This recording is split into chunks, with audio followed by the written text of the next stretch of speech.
Other Paths to Glory, adapted for radio by Alison Plowden from the novel by Anthony Price, with Tony Britton as Dr. Audley and Martin Jarvis as Paul Mitchell. Mr. Mitchell? You are Mr. Paul Mitchell? I'm Mitchell, yes. What do you want? If you could spare us a few moments, Mr. Mitchell, I'd be grateful. My name is Audley, and this is Colonel Butler. The Imperial War Museum people said we'd find you in the Great War Documents Room. We think you may be able to help with a little problem we have. The museum? That's right. Mr. Crombie there told us where to find you. Yes, I know Alex Crombie. He said you were an expert on the 1418 war. Well, hardly an expert. But you are writing a book on it. On one piece of it, yes. I'm gathering material for a book, that is. Just so. Well, you see, our little problem relates to your war, Mr. Mitchell. We rather hoped you might be able to tell us something about this. And if you can't identify it, then perhaps you know... Oh, I can identify it. It's a piece of German trench map. Central Somme, October 1916. The railway track is the Albert-Bapaume line. The stream beside it is the Ancre. And those trenches at the top lead to Thiepval, if I remember correctly. You know the actual map? Well, I've seen it, certainly. The Somme isn't my special field, but I've done some work there in the past. While you were Professor Emerson's researcher? How did you know that? They told us at the War Museum. And I rather think I know your old tutor at Cambridge, Archie Forbes. Yes. Yes, he was my tutor. Are you at Cambridge, then? Not at the moment. Now, about this map, have you a copy of it here? Well, there may be one somewhere, but your best bet would be the museum. Yeah. What can you tell us about it in the meantime? Oh, it depends what you want to know. We lost one hell of a lot of men trying to take this bit of ground. This is just about where the Ulstermen attacked on July the 1st. Or maybe they were a little bit to the north. Is this anywhere near Beaumont-Hamel? Not very far. But then nowhere's very far from anywhere on the Somme. Quite a small battlefield. You can walk from one end to the other in a day. Why? Do you know Beaumont-Hamel? My father was there on July 1st. He was with the North East Lancashires. Of the Royal Lancs? They never got past the wire. No. So, there's nothing very special about the map. It's not a rarity. Well, not a rarity, no. I'd say more of a curiosity. But if you really want to know every last detail, you should talk to Professor Emerson. He's your man for the Somme. He's only just come back from there, as a matter of fact. From the Somme? He's been over there recently? Well, this is the best time of year to see the ground after the autumn ploughing. Why are you so interested in the Somme, Mr. Audley? I'm not writing a book about it, don't worry. I'm not worrying, but I'd still like to know what you're doing. And who you are, come to that. Let's just say I'm someone with a piece of German trench map, shall we? This professor of yours, Emerson, where would he be at the moment? No, what's all this about? You say Professor Emerson's the expert on the Somme. Is he at home? You tell me why it's so important, and I'll tell you where he is. Oh, we can find out easily enough. You'd just be saving us time, that's all. You sound like a policeman, Colonel. Perhaps I am one, Mr. Mitchell. But you don't intend to tell me? Our business is official, not personal. Will that do? His phone number's Farley Green, 21242. You mean he's at home now? You're sure? He was at home this morning. He said he was going to work there all day. Thank you very much, Mr. Mitchell. You've been most helpful. I'm most grateful to you, Mr. Mitchell. And we'll try not to bother you like this again.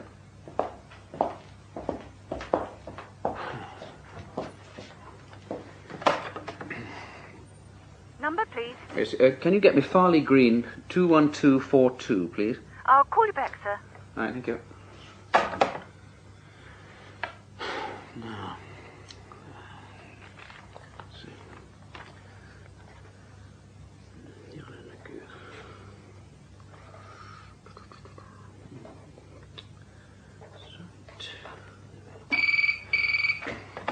Yes? Your call, Mr. Mitchell. There's no answer. It sounds as though the phone's out of order. The line's dead as a doornail. No. Well, very well, then. I'll try again when I get home tonight.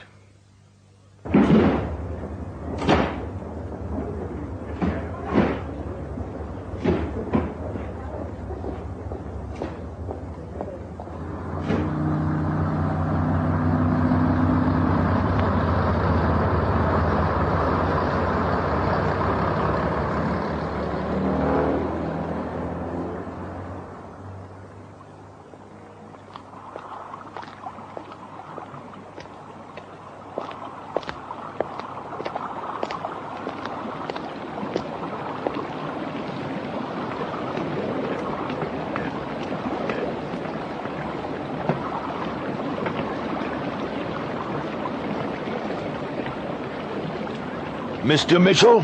What? Who is it? It is Mr. Paul Mitchell, isn't it? Yes, but I don't understand. Oh, no!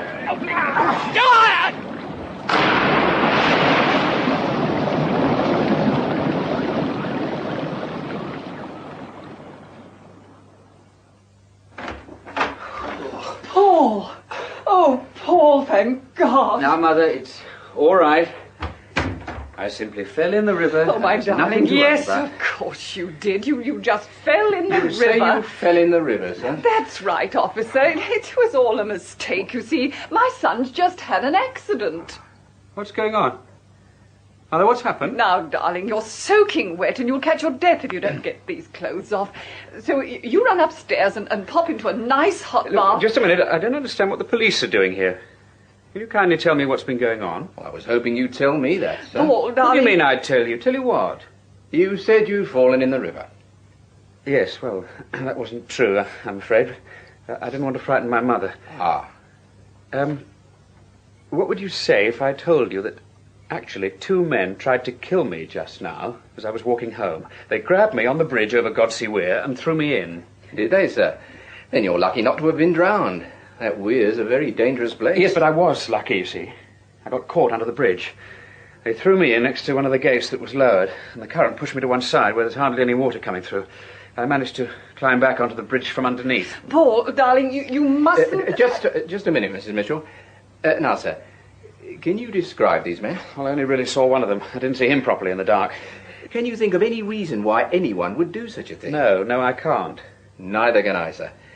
And that's why we must have a straight talk, you and I. Straight talk? What the devil do you mean? Now, you just tell the truth, Mr. Mitchell, and everything will be all right. We're only here to help you, and that's what you need, isn't it? Help. You're darned right I need help. Somebody has just tried to murder me. Yes, sir, so you say. But in that case, perhaps you'd care to explain this. What on earth? Dearest Mother, Professor Emerson told me today that it's no good my going on with my work. There are other people whose research is further advanced and much better than mine. I think I've known this for some time, but I managed to shut my eyes to it. Now it's no good pretending anymore. There's nothing left worth living for. Forgive me, Paul. But I didn't write this. It is your signature, isn't it, sir? It looks like my signature, only it isn't because I didn't write it. Look, I can't prove I didn't jump in the river, but I can damn well prove that this is a pack of lies. You ask Professor Emerson. He'll tell you my research is going fine. I was talking to him only this morning. Oh, what's the matter? Mother, why are you looking like that? It was in tonight's paper, Paul. In the evening mail. What was? Then you haven't seen it? Seen it? Seen what? Professor Emerson's house was burnt down today. It was on the local news, on the radio, too. He died in the fire, Paul. Oh, my God. Oh, now who can that be? Oh, dear, I'd better go. You say you were talking to Professor Emerson this morning, sir. What time would that be? Oh, I went over on the early bus just before 9. I must have been with him about an hour. What's that got to do? Paul, dear, there's a gentleman asking to see you. He's, a Dr... Audley. You must forgive me for intruding again, Mr. Mitchell. Oh. Has there been some kind of accident? No accident. You're a doctor, sir? Not of medicine. Yeah, well, here's my card. Now, tell me what happened, Mr. Mitchell. I met 2 men on the Weir footbridge. They knew my name, then they threw me into the Weir. Well, they tried to. Tried to? Well, they did. But I got stuck under the bridge where they couldn't see me. And they thought you drowned? I imagine so. Could I speak to you privately, Dr. Audley? I think you'd better, Constable... Constable Bell, sir. Perhaps we could use another room, Mrs. Mitchell, and your son could get into something dry. Will you kindly tell me who you are, Dr. Audley, and what you're doing here? Ministry of Defence, madam. Now, may I have your permission to use your telephone? But... Yes, the phone's in the sitting room, Dr. Audley. I'll show you the... That won't be necessary, sir. We'll find our own way. Paul, what's happening? What's happening now, I haven't the least idea. Mother, did you really think I jumped in the river? I didn't know what to think. There was that note. Yes, how did you get it? It was lying on the mat. Must have come through the letterbox. I saw it there when I came out to start your supper. darling, I'm sorry, but I didn't know what to do. Poor old Mum. You aren't the only one. Oh, you must get out of these clothes. I don't know if they'll ever be fit to wear again. Oh, Paul, what are we going to do? We're going to see what our friend Dr. Audley's got to say first. Then you really do know him? As a matter of fact, I met him for the first time this afternoon, but don't ask me what he wanted, Mother, dear, because you wouldn't be able to make head nor tail of it. Now, just you go and make us some nice, hot, strong coffee while I get respectable. I think we're going to need it.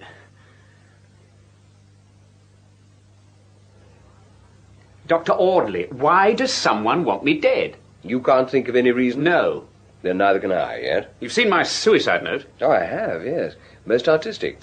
Now then, you got out of the river without anyone seeing you. You're sure of that? I made sure the two bastards who threw me in weren't there, if that's what you mean. But did anyone else see you as you were coming home? I came in the back way across the allotments. I didn't see a soul. It's pretty dark there, too. Good. So, this is what we do. Mrs. Mitchell's residence. Who's speaking, please? Who is it? One moment, please, madam. It's Mrs. Tyler. She wants to speak to Mrs. Mitchell. She wants to know if there's any news of you, sir. Oh, Lord. She's a friend of my mother's. She's got a tongue like a cowbell. It'll be all over town by now that I've committed suicide. It will? Give me that phone. Mrs. Tyler? Good evening, madam. I think it would be best for you not to speak to Mrs. Mitchell at the moment. I'm afraid so, madam. No, there's nothing I can tell you just yet. We're doing all we can. Yes, I will most certainly give her your message. Thank you, Mrs. Tyler. Yes, I will. Good night, madam. Dr. Audley, would you kindly tell me what you're doing? I'm protecting your son, Mrs. Mitchell, or trying to. By telling lies? Not only telling them, spreading them too, I hope. Don't look so sad, Mitchell.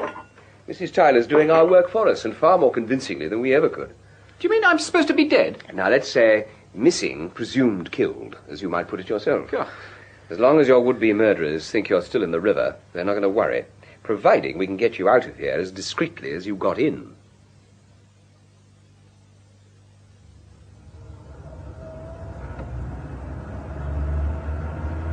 Tell me about the Somme, Paul. May I call you Paul? First, you tell me about Professor Emerson, Dr. Audley. You think there is something to tell?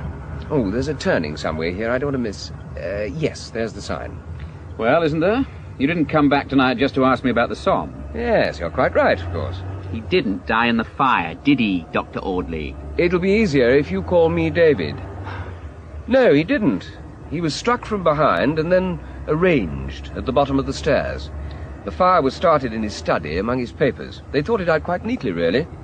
Emerson upstairs, smelling the fire, maybe, then losing his footing and knocking himself out. It just might have worked. But it didn't. No.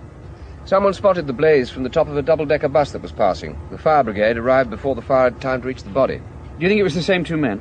Not necessarily the same two, but the same guiding intelligence. Because whoever composed your little suicide note must have known your professor wasn't going to be around to contradict it. Why should these people, whoever they are, want to kill Emerson? And why do they want to kill me? For the oldest and best reason in the world, my lad. You know too much. Yeah, but I don't know anything worth being killed for. That's what you think, not what you know. You say you're not an expert on the Somme, but from where I sit, you look uncommonly like one. Oh, for God's sake, there's nothing classified about the Somme. It's history. Where did you get that piece of map you showed me? From a Frenchman by the name of Edouard Olivier. A very good friend of mine. He's a historian? No. He's a sort of liaison officer between the French Prime Minister's office and the Police Nationale. I've worked with him 2 or 3 times in the past 10 years. So, you are a policeman? Good Lord, no. Neither is Ted Olivier. But you just said... Ted's been a good many things in his time. He was in the Resistance when he was 15. He was the only survivor of his group, too. The Gestapo killed all the others. But he's never been a proper policeman. Officially, he's a civil servant. And unofficially? He's a senior operative in the Service de Documentation Présidentielle. Never heard of it. I'm not surprised. It's the ultra-secret security agency. The great General set it up after the Martel scandal back in '62, when he found the Russians had penetrated everything else in sight. It doesn't sound ultra-secret. Because I know about it? Ah, but you see, it's my business to know about it.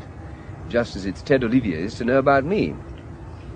Which is why it's interesting that he should have sent me that bit of map and the name Charles Emerson. What did he want you to do?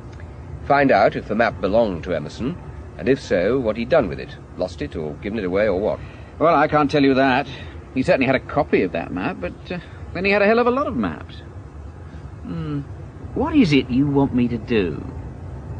Let's say I may have work for an expert on the Battle of the Somme. Yeah, but I keep telling you I'm not an expert on the Somme. Then let's say I also need an expert on Professor Charles Emerson. You said work. You don't just mean information. I said work, yes. What sort of work? Nothing too difficult, and you're well qualified for it, I should say. Supposing I refuse? Don't you want to see Emerson's murderers dealt with? And the gentleman who sent you for a swim this evening? Yes, of course I do. Of course you do. And I think you're being very sensible, because if I don't look after you, no one else will. And that would be a pity. The fact is, Paul, your country needs you. And the safest place for you just now happens to be in the front line.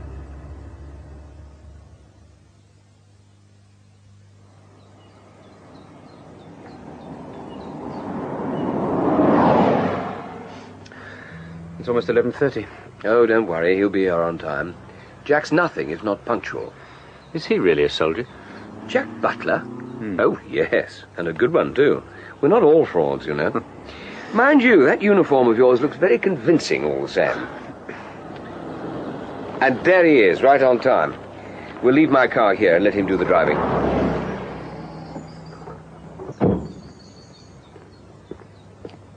Audley, what the hell are you up to now? Morning, Jack. Have you got those reports I wanted? Reports be damned. What the hell have you done to Mitchell? Mitchell? This is Captain Paul Lefevre of the 15th Royal Tank Regiment. Colonel? Lefevre? Spelt Lefebvre, but pronounced Lefevre. Necessity has once more been the mother of invention, and I have invented Captain Lefevre. Why? Why? Why do you think I arranged to meet you in this damned drafty lay-by? Because I like the open air? Well, I assumed you'd tell me in your own good time. And so I will. Or perhaps Captain Lefevre had better tell you. Go on, Paul. That's Elthingham down there, Colonel. So? I saw Charles Emerson twice this week. Once on Tuesday, the day after he came back from France, and then yesterday. On Wednesday, he went to see someone in Elthingham. Who? I don't know, and I don't know why either, but I do know that he was excited about it. Excited? Well, I don't mean he was dancing up and down, but he said it was a pity he'd had to come back so soon. He'd got a lecture to give, because he'd stumbled on a very interesting thing. Something in France? Yes, but he said it did at least give him a chance to check it up at this end before he went back. But he didn't tell you what it was? No, I didn't ask him. I was more concerned with my own work. Anyway, if he'd been ready to tell me, he'd have done it without being asked. So maybe it wasn't very interesting anymore. If Charles Emerson said a thing was interesting, Colonel, then that's what it was. And therefore still is. Well, Jack, are you satisfied? Does he know the score? He knows Emerson was killed. And if you mean do I know someone wants to kill me too, I've already had a demonstration of that. And you think a khaki uniform will put them off next time? Oh, come on, Jack. They think he's dead. As far as we know, they've only seen him close up once, and that was in the dark. Well, I hope for his sake you both know what you're doing. Whose bright idea was Lefevre? Mine. It's his second name and his mother's maiden name, so he's not likely to forget it. Now, I suggest we get down to business. We've got an appointment in Elthingham with a Mr. Hutchinson, secretary of the local British Legion branch. The man Emerson went to see? Well, he may be, but I'd guess he's more likely to be the wrong generation. Come on, then. We haven't got all day. You can bring me up to date as we go, Jack.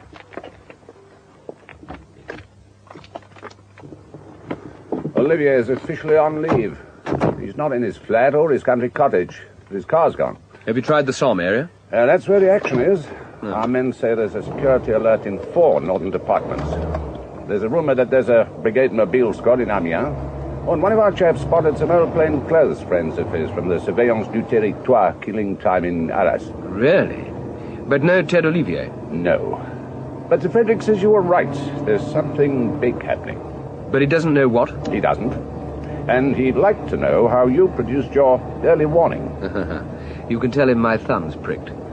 Has anything untoward happened over there, say, during the last week? There was a car blown up in Amiens on Tuesday. Officially, it was an electrical fault leading to a fire and a petrol explosion. And the police were on the spot very quickly. Too quickly, you might say. So no one really knows for certain. And on the home front? The autopsy on Emerson confirms the cause of death as one sharp blow, probably karate chop. A professional job, in fact. Unlike the fire. That's right. None of this has been made public, I hope. No. Everything's screwed down tight for the time being. It's a bloody disgrace, that's what it is. Oh, we know old George wasn't very spry, and it's true he was a bit deaf, and he'd been to the pub, but that doesn't make a bit of difference, because we've been on to the council time and time again about a speed limit on that stretch, so if the Legion can make a scandal of it, well, that's what it is, a scandal. To go through 2 world wars and then be knocked over like a stray dog by some bloody hit-and-run driver. Mr. Hutchinson, I'm sorry, but I think we're at cross purposes. What do you mean? You're not from county headquarters, then? We are concerned with your veteran members, and I believe one of our representatives may have been to see you already, just a few days ago.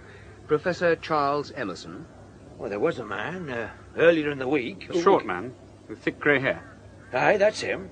Yes, that will be Professor Emerson. Wanted to know if we had any members locally who'd been on the Somme. Ah, and have you?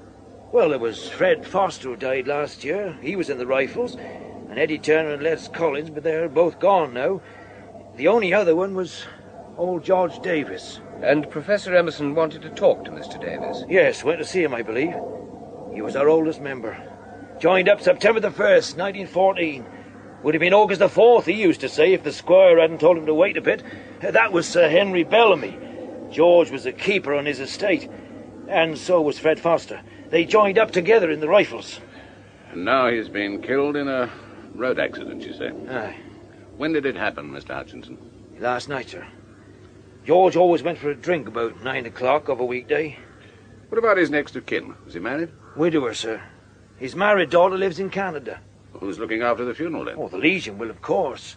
Unless General Lee Woodhouse wants to come in. I'll be getting in touch with him this evening. General Lee Woodhouse? Our county president. He lives just over the hill at Wellingbourne. He was George's old company commander.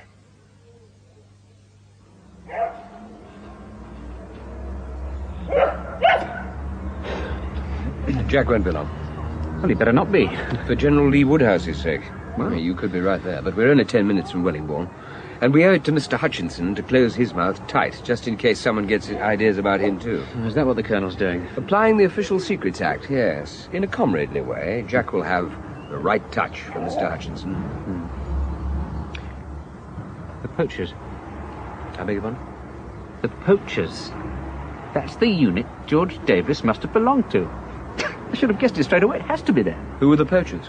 They were gamekeepers, Davis, and that other chap, Fred Foster. And the squire told them when to enlist. That clinches it, you see. My dear Paul, I don't see anything. Why should the gamekeepers turn into poachers? Because that was their nickname. The 28th... No, wait a minute. The 29th. The 29th Service Battalion of the Rifle Brigade. They called themselves the Gamekeepers Rifles, but everyone else called them the Poachers. And they were all gamekeepers? Well, not every single one. I believe they enlisted a few genuine poachers, too. You see, it wasn't like 1939, when everyone knew how horrible war was. In 1914, everyone wanted to be in it. Ah, Jack. Mission accomplished? Yes, he understands the situation now. I think we can rely on him. And now, the sooner we see the General, the better, I'd say. Just a minute. Paul's trying to tell us something about the 1914 volunteers. Ah, poor devils. My dad joined up then. 2/3 of the men in his street. The Blackburn Industrials, they call themselves. The Blackburn Industrials. That's it exactly. They had so many volunteers that people tried to join up in groups with their friends. Glasgow City Tramways formed a battalion. Manchester Clerks and Warehousemen. Yes, joined together and died together. After Birmingham Hill, half the wives in our street were widows. So, what's your point? I know which unit George Davis was in, that's what. The poachers. Ever heard of them, Jack? I know, but don't you see, I know more than that. I know where they served on the Somme. I can even guess why Charles Emerson was so excited if it was the poachers he was after. You can? Well, it's one of the great feats of arms of the whole battle. How the poachers took Bully Wood and the Prussian redoubt. It's also one of the greatest mysteries. All right, Jack. Paul, tell us about it as we go. Well, it was at Hammer Ridge, September 1916. Just hang on a minute. I'm looking for a map. Bully Wood, you said? Yes, but it'll be marked Bouillet Wood, or Bois de Bouillet. Right, this is it. Now, you see where the ridge is, parallel to the British lines? Cemetery crossroads to the left, then Hammer Village in the centre, with the sunken road leading up to Bouillet Court Farm. Then some open country, then Bouillet Wood here. The soldiers call it Bully Wood. And then the Prussian redoubt on the tip of the spur. And what about the mystery? It was all part of the night attack on Hammer Village. Night attack? I thought they only raided each other at night. Well, strictly speaking, it was a dawn attack. The idea was for the assault brigades to form up during the night, when they couldn't be seen, and then go in just before first light. But before that, they needed to capture Bouillet Wood on the right flank, or at least keep the Germans busy there while the main attack went into the west. And what about the Prussian redoubt? That was on the very edge of the ridge, you see? Just there, east of Bouillet Wood. Yeah. And how did that figure in the attack? Well, it didn't. It was too strong to be attacked, they reckoned. It was built into the ruins of the Chateau de Bouillet with ravines north and south. Cobra just behind the German front line, and the north one, Rattlesnake, was where their reserves used to mass. And where did the poachers come into all this? They were in the second wave of the Bouillet Wood attack, except for D Company. They went in first with the North Berks Fusiliers, but they overshot the mark somehow, and, well, no one really knows what happened to them. Do you want to pick up your car now, Audley? We'll save time later on. Yes, we better split up here, Jack. Paul and I'll take the general, and you get onto the department. Tell them about the old man, Davis. Get onto the police about that. Try the contract killers file. This has a contract smell about it. Then I want you to dig up anything there is on the poachers. 29th Battalion of the Rifles. Find out how many of them are still alive, where they live, and so on. And dig up the records on, what would it be under, Paul, the Bouillet Wood Prussian redoubt business? The Battle of Hammer Ridge, September-October 1916. Oh, and there's some good air photographs of it in the Imperial War Museum. Air photos. Now, there's a thought. Get him to hire a light aircraft, Jack. Tell him to fly over the Somme area and pick up anything interesting, but especially Hammer Ridge. Get it from all angles. Come on, Paul. And the French? What's it got to do with them? And if Sir Frederick queries it? You can tell him we've got one murder, one likely murder, and one attempted murder already. Remind him Ted Olivier's mixed up in it, and my thumbs are still pricking. I suppose you know what you're doing. Oh, I hope so, Jack. I hope so. Well, I think you're stirring up a hornet's nest, getting involved in other people's problems.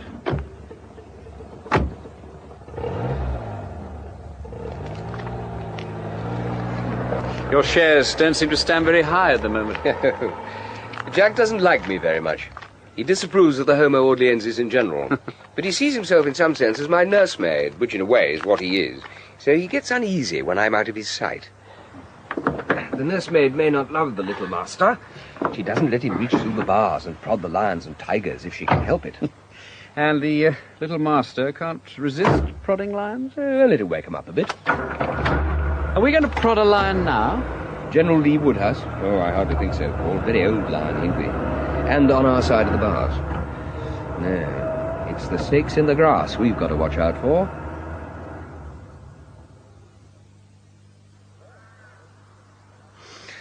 Well, the General certainly values his privacy. Good Lord, what a beauty. What? The house. Look at it.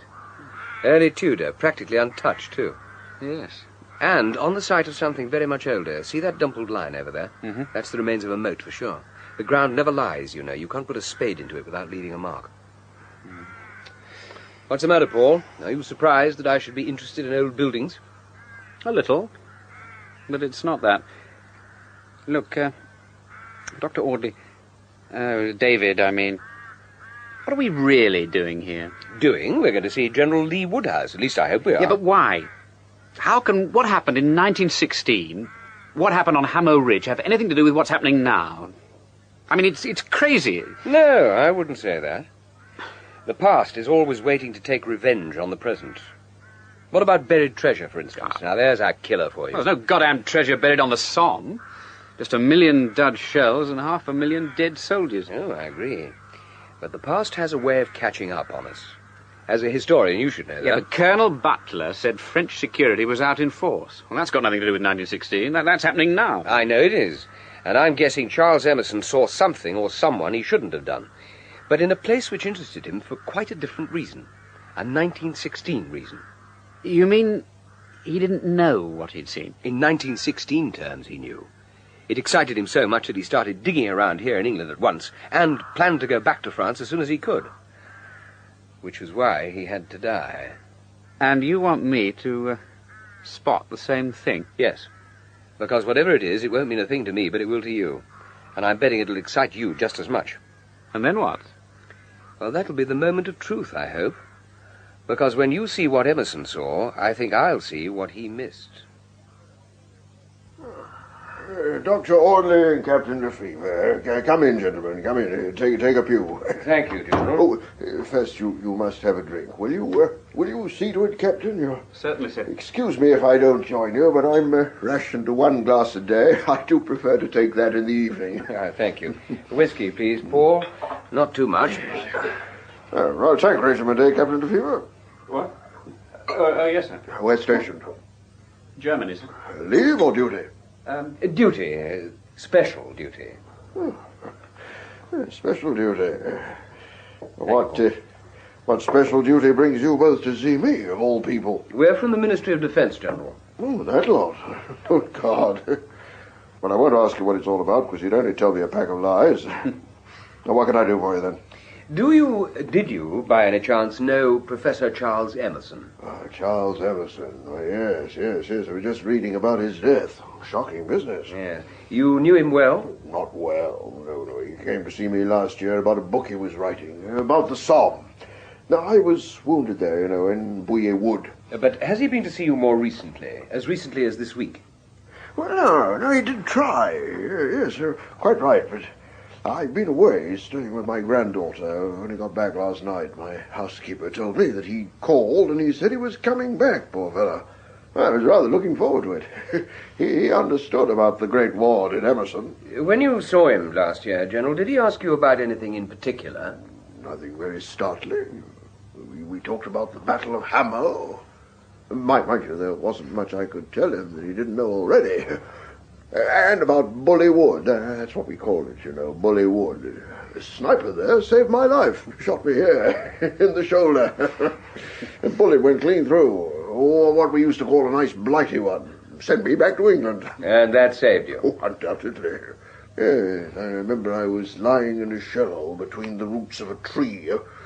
Quite a lot of trees still standing then, and I could see first light through them, so I knew we were near the edge of the wood. We seem to have been in it for hours. Actually, it's quite small, Bouillet Wood.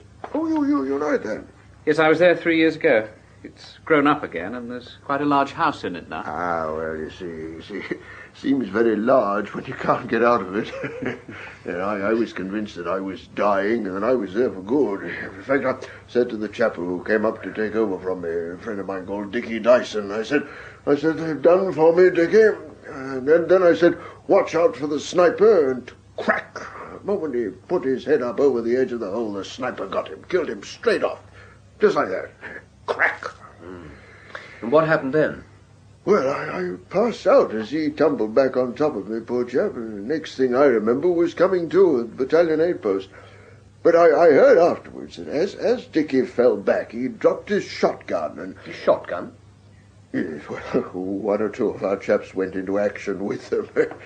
Harry Bellamy of D Company had a real beauty. Anyway, when Dickie dropped his, one of my acting corporals, George Davis, who was with us, he snatched it up and shot the German with it. It was only a few yards away, and Davis had seen the flash. But of course, I missed the really remarkable part of the whole show. Your mystery story, Paul? Yes. You see, some of the riflemen did get through to the eastern side of Bully Wood. They just pressed on towards the Prussian redoubt. That's it. When they got there, they found the garrison had been practically wiped out, and all the dugouts blown in. There were a handful of Germans left, and they fought to the last man, but the place was in British hands by 7:30. And, well, that's it. That's it? Well, as far as the poachers were concerned. But don't you see, they took the Prussian redoubt. Yes, a great feat of arms, you said. I see that. Yes, but they weren't meant to. We weren't even meant to think of trying. In the unlikely event of getting through the wood, we were supposed to dig in at once on the edge. Yes, I understand. But where's the mystery? Well, perhaps mystery is a trifle strong, but the Germans did behave in a most extraordinary way. They made such a hash of it, and that wasn't like them. Oh, no one's perfect all the time, General, not even the German army. Oh, my dear fellow, they were the old German army, the old German field army, and they were damn good. Dug like moles, fought like tigers. But that morning it was different. They should have counterattacked us in the wood, but they didn't. They should have reinforced the redoubt as soon as we were in the wood, but they didn't. They shelled the redoubt themselves before we got there, knocked the blazes out of it. bad enough to be shelled by the enemy, but to be shelled by your own side. Yeah, hardly the first time that's happened, though, surely. How was it explained, Paul, officially? Well, nobody really knows. The Hammer attack did pull most of the German reserves westward, it's true. And there was a garbled message sent back to their divisional HQ quite early on, about 6 a.m., that we were in the redoubt. Well, which was poppycock, as I told Emerson last year. I can vouch for that of my own knowledge, because, see, I was right up front towards the end, and I wasn't hit till after 6. We weren't even out of Bullywood then. General, is there anything you could have told Emerson now that you didn't tell him last year? Anything fresh that you've remembered?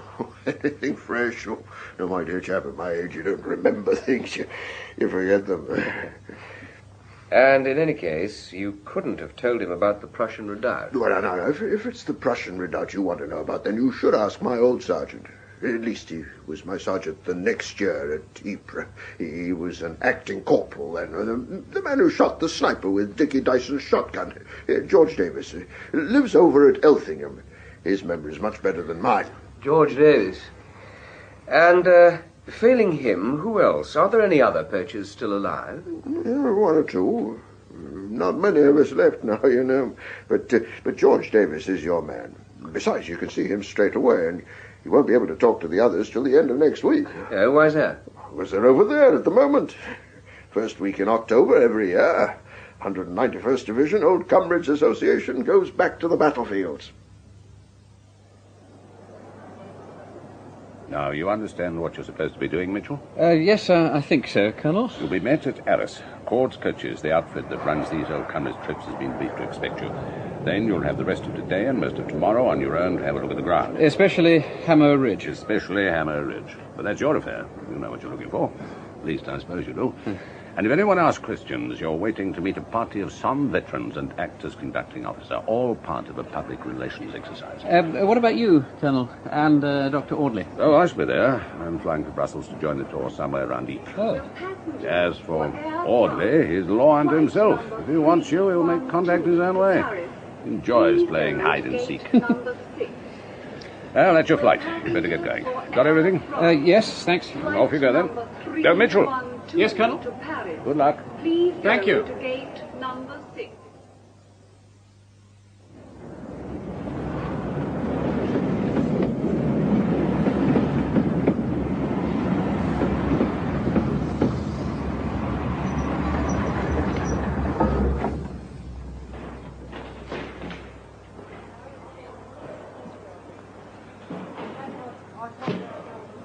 Captain Lefevre? Oh. Yes. I'm Nicole MacMahon, Captain, from the Minister of Tourism. But I thought... The manager of Court's Coaches asked me to convey his apologies. He's had to go to Amiens to deal with a breakdown. I see. In the meantime, I've been assigned as your interpreter. I understand that your party will not arrive here until tomorrow evening. So, if there is anything you wish to see before No, then... that's very kind of you, mademoiselle, but I don't think I need trouble you, thank you. I'm here to assist you, Captain.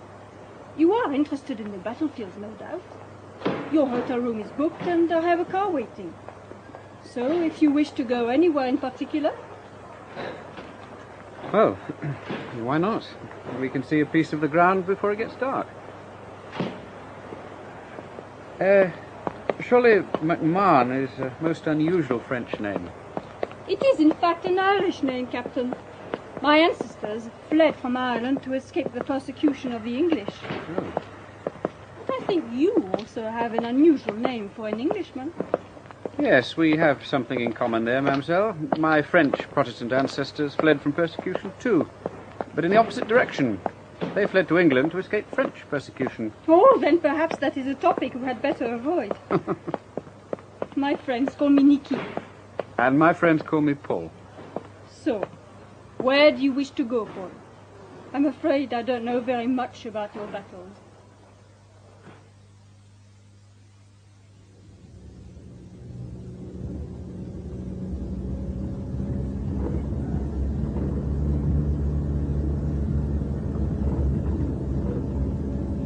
There you are, Nicky. A glory hole. Guaranteed untouched by human hand since 1916. The glory hole? It's an original piece of no man's land, but don't ask me why it's been left, because I don't know. There's a sign saying for sale on it. Ah, well, I don't think I'll make an offer. With all the unexploded shells and grenades still in the ground there, it doesn't strike me as being a very desirable property. Unexploded? You mean they could still go off? Oh, yes. You see, the shells that went deep are working their way to the surface all the time. Every ploughing helps to bring them up. Even after more than 50 years?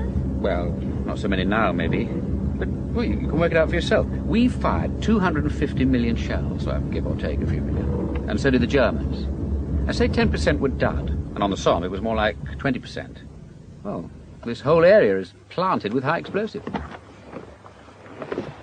If you come with me, I'll show you. It's quite safe here. It's only the places that haven't been touched, or the newly ploughed places where you have to be careful.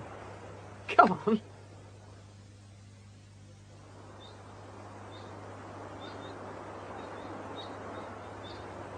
Look, that's the Loch Nega crater. That's what 60,000 pounds of ammonal does when you explode it underground. You get a big hole. A big hole? When they first blew it on July the 1st, it was 100 feet deep and 450 feet across. The 10th Lincolns are in there somewhere. The Grimsby Chums Battalion. They started out in 1914 as a volunteer company raised by a grammar school headmaster from his old boys. And this is as far as they got. How can you be so cold-blooded about it? Cold-blooded? Doesn't it mean anything to you? Don't you feel anything when you come here? Well, what should I feel, Nicky? The pity of it. No, it's not a fair question. Mort pour la patrie.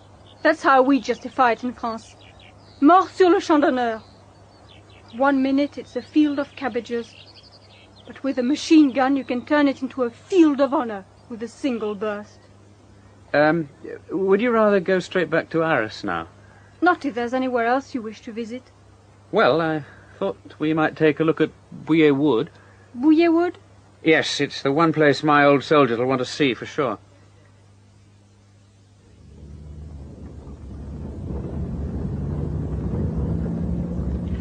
You asked me what I felt about this countryside. Oh, that was... I do not know the word for it, but none of my business. Would you say presumptuous, maybe? Well, there is an answer, but you won't understand it, I'm afraid. I feel nothing. Nothing? When I'm here, nothing. Before I came the first time, I thought I'd be choked up with emotion. But I wasn't. I was just surprised at how ordinary everything looked, how small it was. It wasn't until I got back to England. I went for a walk in the country near my home, and well, there it all was again, every bit of it. A little stream like the Ancre, with water meadows and willows, and a wooded hillside with a country house on the top, just like Tipvel or the old Bouillet Chateau. You could pick up the whole of the Somme and put it down in a dozen places in England and not know the difference. The only difference is that here, 500,000 men killed each other. We're just about on the German front line now. We turn right at the crossroads here. That's Bouillet Court Farm on the right, and there's the wood. Hey, that's queer. What is? Well, look, there's a dirty great fence around it. That's all new. It does not look welcoming. Whoever lives in the wood does not wish to receive visitors. That's very clear. It can't be anything to do with old Armand Renier, that's for sure. We better see what the gatekeeper's got to say.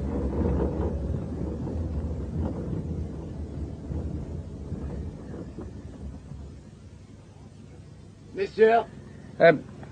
I'm a friend of Monsieur Renier. I wish to see him. Monsieur Renier no longer lives here. What?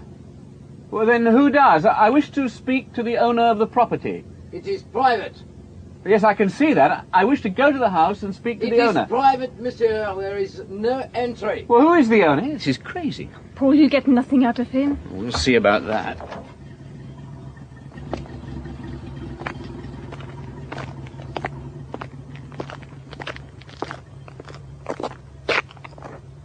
Look, I am a British officer, and I wish to see the British War Cemetery, which is the property of the Imperial War Graves Commission. Will you kindly open the gate at once?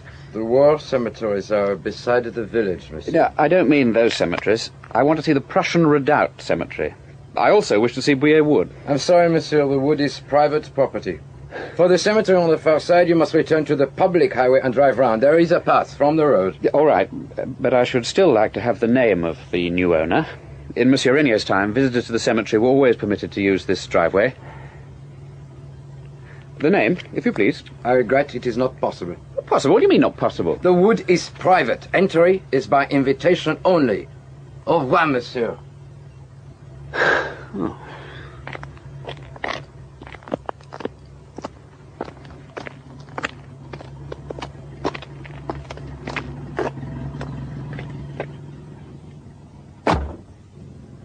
No good? Oh, I don't know what they're playing at.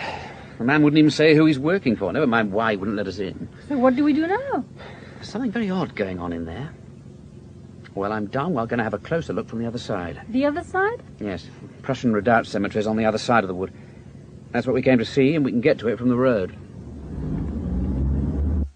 And the Prussian Redoubt. Hey, look. I thought we might see some shells. Those must be from the latest ploughing. 2 British 18-pounders and a German 5.9. Surely they won't just leave them there. Oh, no, the army comes round from time to time, picks them up. They're not dangerous unless you take gross liberties with them. All the same, I do not like them. Now let's see your cemetery, Paul, and there will be time to go. Because it will be dark very soon, and I don't think I will like it here very much then. No ghosts here, Nicky. The battle's over for these chaps. Nothing will stir in this place till the last trump. Oh, look! Poppies! I thought it was in Flanders that all the poppies grew. Well, they grow wherever the topsoil's disturbed. Maybe they're like chalk, I don't know. It's very chalky here. Here, look, we're right on top of the redoubt now. You see where those headstones have been laid flat over there? Those are graves. I thought that was a pavement. Oh, no, they were like all the rest once. They kept sinking, falling over. Why's that? Well, because of the German dugouts underneath. They're gradually falling in. Underneath? You mean the dugouts are still there? Oh, sure.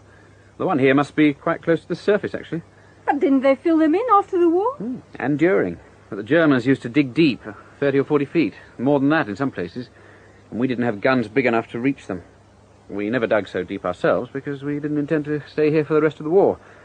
They became an army of defence, and we became an army of attack, which is why we won in the end. It doesn't look like a victory monument to me. Where are the losers? The losers are under the victors.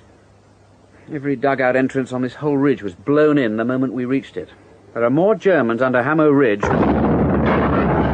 the hell? Oh, there. What is it, Paul? Was it a shell? I'm not sure. I don't think it's that. What's it then? I'll go and have a look. You stay here.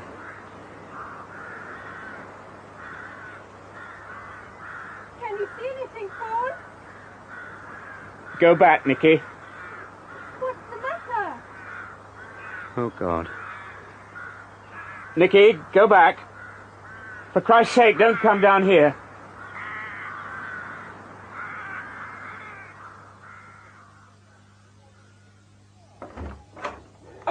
Come in, Paul. Sorry to drag you out so late, but I thought it was time we had a chat. Do sit down. Thank you. I didn't know you were going to be in our house, David. Oh, I always like to be where the action is. Now, have you managed to get a look at Bouillet Wood? Only the outside. There's a double-wire fence around it. No trespassers. But I thought you knew the man who owned it. Not anymore. Armand Renier sold up last year. I did manage to find that out. There's a new owner now. Oh, who? The man on the gate wouldn't say, and nor will anyone else I've asked. Ah. There's something more, isn't there? Yes. We've got another body. Another? He was spread all over Rattlesnake Ravine. I think I found the biggest piece of him. It was his foot. What happened? Well, the police said it was an accident. People do get blown up on the Somme now and then. But that's not the point. Wherever we go, there are accidents. But you're only guessing in this case. Well, I've only been guessing all along. I'm guessing that Charles Emerson saw something out here. But maybe he didn't see anything. Maybe someone told him something or showed him something. Someone who's just had an accident. While on the way to see the next Englishman who came sniffing round Bouillet Wood. And meanwhile, the police are happy with their accident? Oh, well, that was just for my benefit. They wanted me out of their hair. They don't like strangers on Hammer Ridge, alive or dead. Yes. And the French aren't letting anyone overfly the area. Oh, by the way, I've got something for you here, Paul. A special present. Present? This book. Have a look at the pictures. They're rather good. With the tanks at Cambrai, the war diary of Sergeant Frank Briggs. Take a look at the pictures. Hey, that's odd. Well? I don't understand. Don't understand what? This picture, there are two men here. I could swear I've seen them. When? Well, it's impossible, but I could swear I saw them this afternoon. Which two? Show me. Is this the picture? In billets before the battle? It's top left standing. He was the man on the gate at Bouillet Wood. Corporal J. Manson? And the other one? Bottom row, second from the right, Sergeant Ogilvy. Ah. And where did you see Sergeant Ogilvy? Well, in Rattlesnake Ravine this evening. While the police were talking to me, this man, he's doubled, came over and listened. He didn't say anything. I thought he was some sort of official, a sort of Home Office type. I see. Well, you've got a remarkable memory for faces. Look, what's all this about? I told you this was a special present. I had our photographic section put it together for you. They took out the original pictures and replaced them with some trick photography of their own. You are looking at an artificially assembled gallery of 9 members of the Service de Documentation Présidentielle. The 9 men we know, that is. Have a look over the page. You'll find another equally worthy group. A divisional Christmas party in 1917? That's the one. Someone in photographic has a warped sense of humor. Have you seen any of them? No. No, I don't think so. I'm relieved to hear it. They matter less, but it could be one of those chaps who put you in the river, my lad. No, I've never seen any of them. Oh, well, never mind. Keep the book with you. Anybody going through your belongings wouldn't give it a second glance. And if you spot a face you think you've seen, you let me know. Double quick. How will I keep in touch with you? Oh, that won't be any problem now. The wraps are off. Well, you mean they know about us? Certainly. And they want us to know they know. The SDP, that is. When Sergeant Ogilvy carefully showed you his face, he was serving notice to me that he wanted us to come out of the bushes. Well, who is he then? That, my dear Paul, is Ted Olivier. Ah. I wasn't absolutely sure he was in charge of this operation, but he was obviously expecting me. Oh, God. Don't look so sad, Paul. You've done splendidly. No one could have done better. And if you want a job with us when this is over, you've got it. You can finish your book, and you can have sabbaticals for other books. Don't answer me now, just think about it. Now, we make contact with Olivier. How? Just look at the last picture in that book of yours. Blighty. Number 8 Military Hospital at Rouen. Do you recognize anybody? The nurse. That's right. Your charming interpreter, Mademoiselle Nicole MacMahon.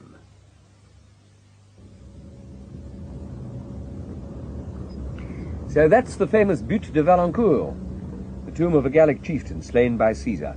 Am I right? Oh, I don't know about Gallic chieftains, but there's a hell of a lot of Durham light infantry buried hereabouts. Yes, and Germans and Dutch and Spaniards, I shouldn't wonder. Yeah. Dutch and Spaniards, Dr. Audley? Yes, it's your frontier, mademoiselle. You've been fighting here for a long time, long before old Bismarck reinvented Germany. Yes, if blood makes the corn grow, it should stand shoulder high in these fields. We must be getting close to Hamo Ridge. We're almost on it, but we're approaching from the German side, and the rise in the land isn't so obvious from the north. Ah, then this would be the German line. That's right. And there's the wood. Good Lord, the gates are open. We're expected. Yes, a double fence. I take it there are dogs loose in no man's land at night? Or is it sown with nasty little mines, mademoiselle? I'm afraid I haven't the least idea, Dr. Audley. Dogs for choice, I'd guess. In fact, dogs for sure. Well, Paul, Bullywood's a strong point again, all right. Okay, stop the car here.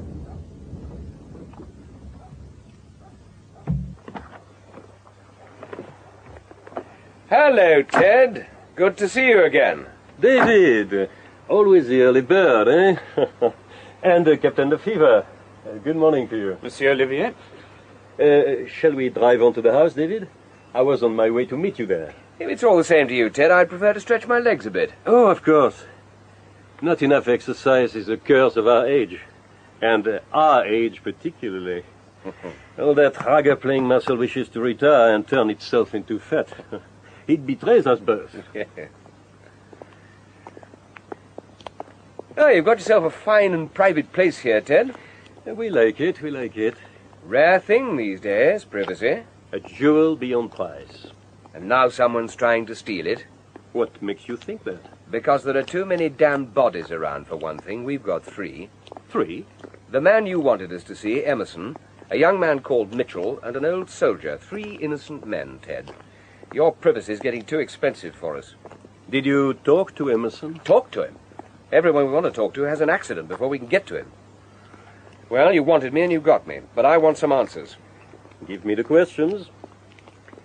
This is a neutral house, right? Right. You've got a meeting here, and the security angle's going sour. Is that it? We think something's up. What's a neutral house? Oh, it's really very simple, Paul. You have a summit meeting in public, with the television cameras and the press and all the rest of it. And everybody wants to know who won. One side's got to be seen to win or lose, and if neither does, it's just as bad. So, they set up the neutral houses. If two countries have a problem, they simply approach a third for the key to a neutral house. Somewhere nice and private where they can slip in and out with no questions asked, and top security guaranteed. How long have you known? That this was a neutral house? For sure, not till a moment ago. France is a popular country for these meetings. Now, this place is just right. Biggish house, screened from direct sight, off the beaten track, but not too isolated, close to the Paris motorway. And I've no doubt there's a helicopter pad tucked away in the wood somewhere. Made for the job, the whole setup. Okay? Yes, I understand. More or less. Good. Now, come on, Ted. Why did you call me in? Because I can trust you, my friend. I know you will not go shooting your mouth off. So what's the problem?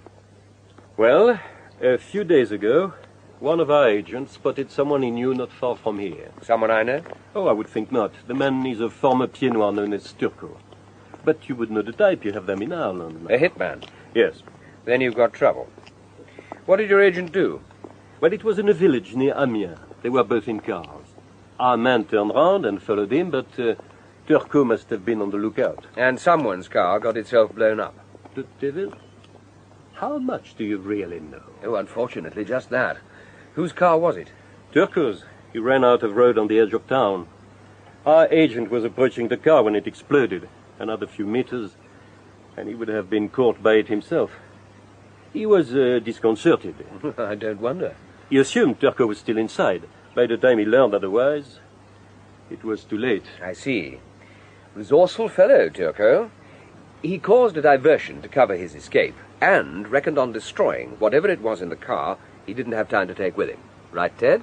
You still aren't being straight with me, are you, my friend? Just, how much do you know? Only what you have told me, and I'm having to work damned hard for that. Oh, come on, David. I didn't say there was anything in the car. And you didn't say that I had to act stupid. Oh, for God's sake, man, you sent us a charred map of the Somme battlefield, and I give you one bottle of fine cognac to a pint of lukewarm beer. It had the name Charles Emerson on it, and you got it out of Turco's car. Now, if you just come clean for a moment, we could do business. Business? What business has your country got in this? I told you, 3 dead bodies, dead Englishmen killed in England. That makes it our business. Now, the map was left in the car. What else was there? Does the name Charles Lancaster mean anything to you? Charles Lancaster? You're not a devotee of la chasse, are you, David? You know, poof, poof. 2 pheasants for the pot. A shotgun? Yes, but not any shotgun, the Rolls-Royce of shotguns. We took it to a gunsmith in Paris. It was only slightly damaged in the explosion, and still he almost wept. He said English guns were the finest in the world, and the Charles Lancaster was the best of the finest. Did he know who it was made for? He did not know, but it was one of a pair of guns made for one man. It had the initials HJB in silver on the stock, and it was numbered 2 on the top of the barrel flat. And valuable, of course. HJB. Yes, Paul. Was it new? No, it was not. The gunsmith dated it to the turn of the century, about 1903, he thought. Practically a museum piece, then. Ted, when does this summit meeting of yours take place? This weekend. Cancel it. It doesn't matter who's coming. Get them to some other neutral house of yours. And admit we cannot guarantee security in the heart of our own country? That we can spend tens of millions on the latest equipment, and one glimpse of one piece of scum throws us into a panic? No, David. If we did that just once, there would be no neutral houses anywhere. So you ignore Turco? Oh, no. The wasps buzz round the jump out, naturally. So we seal the lid tighter while we look for the wasp's nest. We? I might be prepared to let you help me look for it. Oh, how very good of you. We find out why Charles Emerson had to die, and in return, you make sure his killers are paid in full. Agreed. You and Captain Lefevre will report to me, and to me only, through Mademoiselle MacMahon. Trust nobody else, your side or mine. Okay, Ted. You've got yourself a deal.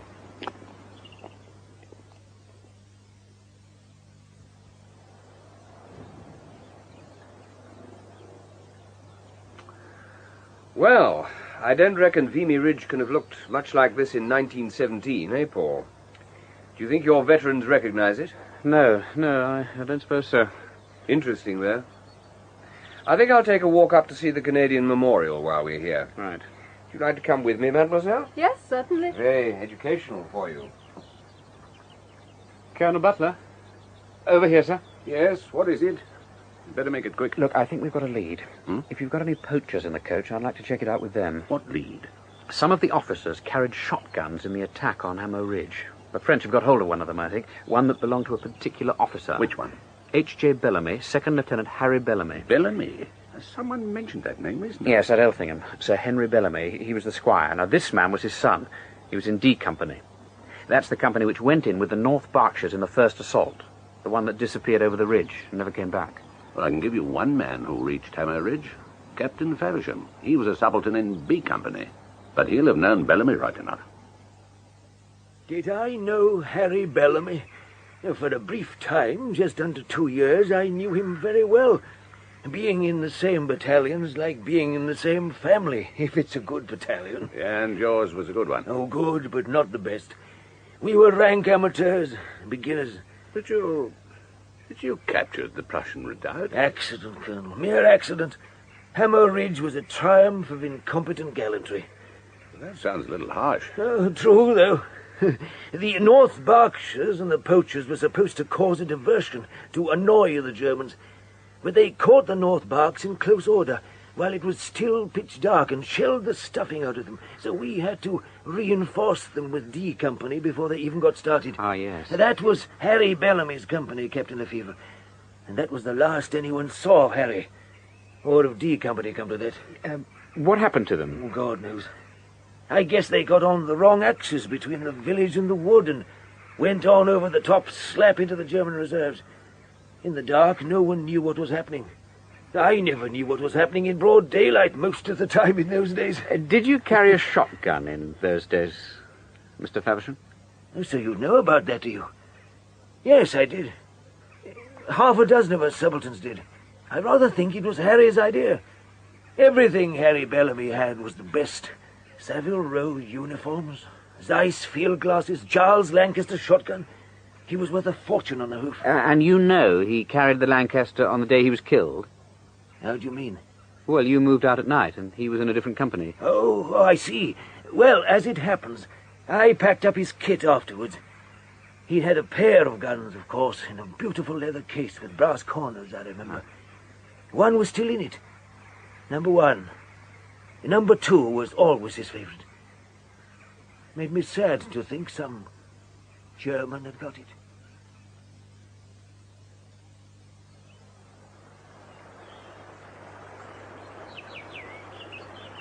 Paul, our time's nearly up. This time tomorrow, the summit meeting will have started. Yes. Why did you bring us here? What is so special about this little river Ancre? Well, this is where Emerson came last week. He must have stumbled on some new piece of evidence about the battle and realized what it meant. I'm damned if I can see what it might have been. But the poachers weren't here. No, they weren't. And it is the poachers who matter. The man with the gun, Sous-Lieutenant Bellamy, and the man with whom he disappeared. D Company. D Company, yes. Supposing they had taken the Prussian redoubt, would that not interest Professor Anderson? Yes, but they didn't take it. The other companies took it. We know that. And they came through the wood to do it. As far as we know, Bellamy's men never even got to the wood. But couldn't they have come round the back of it? Into the ravine? No, it's not on, Nicky. There's too many Germans, too few English. Too few to attack the redoubt, anyway. And there isn't a shred of evidence. But the gun, the Sous-Lieutenant's gun. Oh, that's evidence of assault, but it's not what I mean. Look, just suppose Bellamy did all you say. Suppose D Company did attack the redoubt from the rear. No, it still doesn't help us. But it would have interested Professor Emerson. That's what you're looking for. Yes, but I can see what Paul's driving at. It would have grabbed Emerson, but it wouldn't have mattered a damn to anybody else. You mean maybe we've been barking up the wrong tree, Paul? I'm not sure. Somehow I don't think we're wrong. Nor do I. And nor did they, by God. Nobody kills the way they've been killing without a damn good reason. Whatever Emerson found out, it was dynamite. Could someone have offered him that Charles Lancaster? Offered to sell it to him? Did he buy souvenirs? Well, not unless they went with information. He'd have wanted to know where it came from. Provenance. Provenance? What's that? It's the archaeologist's first question, mademoiselle. You show him an old coin or a potsherd, and he'll be able to tell you what it is because that's his business. But what he'll want to know is where you found it. That's its real value to him. And it'd be the same for Emerson. The gun would make him ask a question. But we don't know who answered it. Etienne Jarras. Damn it, why didn't I think of him before? Etienne Jarras? Yes, he lives at Vaux, just beyond the ridge. It's a garage run by two brothers. Emerson always bought his petrol there. And they're interested in the war? Well, Etienne is. And he's not just interested, he's got an incredible collection of stuff from the battlefield. He buys what he can get hold of. So if anything turned up, it'd come to him? Yes, the other brother's married, but Etienne's a confirmed bachelor. He spends half his time... Come on, I think we'd better go and see for ourselves.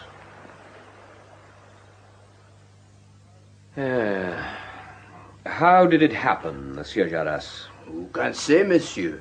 The road is lonely there, and it was very dark. There were no witnesses. The police think he may have swerved to avoid something. Another vehicle, perhaps. But they do not know. And even if they did, he would still be dead. Your brother was attending a breakdown, you say? Oh, yeah, on the other side of Tilleuil.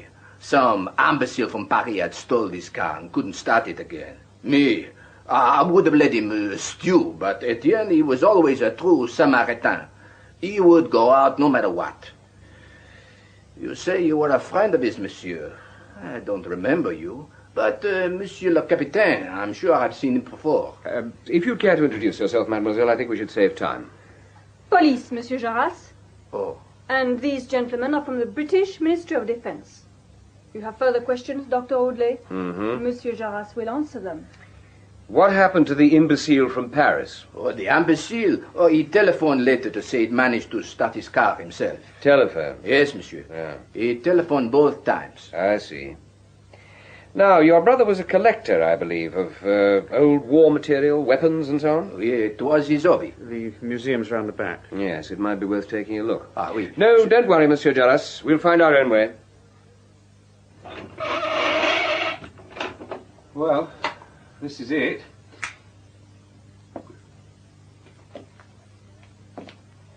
Good God Almighty. And he was a bachelor. He's too Freudian for words, I think. I don't know about Freudian, but it certainly wouldn't do back in England. They'd have this lot of him in no time. And he'd probably get 6 months for possession. Look at that Maxim gun. What a beauty. But there is nothing here for us. Paul? Oh, the door was unlocked, the safe's open. I don't even know what I'm looking for. And the age of miracles is long past. Yeah. I have the distinct impression that whoever's behind this business knows exactly what he's doing, which is more than we do. We're just picking up the pieces. Oh. They didn't come for the weapons anyway, that's for sure. Oh, none of them can work. They're all rusted up. What the deuce is this thing? That? Yeah. It's a sawn-off Lee Enfield. Someone's taken 12 inches of barrel, 6 inches of butt. Used for trench raiding, probably. Well, it's certainly in working order. As smooth as butter. Yes, but he got that when I was here before. It came from... Yes, Paul? The age of miracles. It isn't past after all.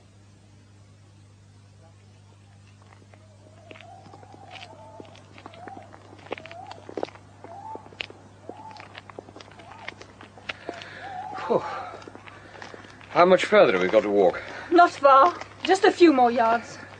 I can't see why we couldn't drive up to the door like Christians. There's nothing Ted can do about it now, except make the best of a bad job. My orders were precise. In the event of your finding... Precise nonsense. In the event of our doing his job for him. He reckoned that was likely, He thought it was possible. You said you were good at puzzles. Oh, not me, mademoiselle, not me. Paul was the smart one. I was a bit slow, actually. I should have got it this morning. Just in time is quick enough, my lad. No one expects better than that in our business. Where are we, for God's sake? We've arrived. This is the barn of Bouillet-Court Farm.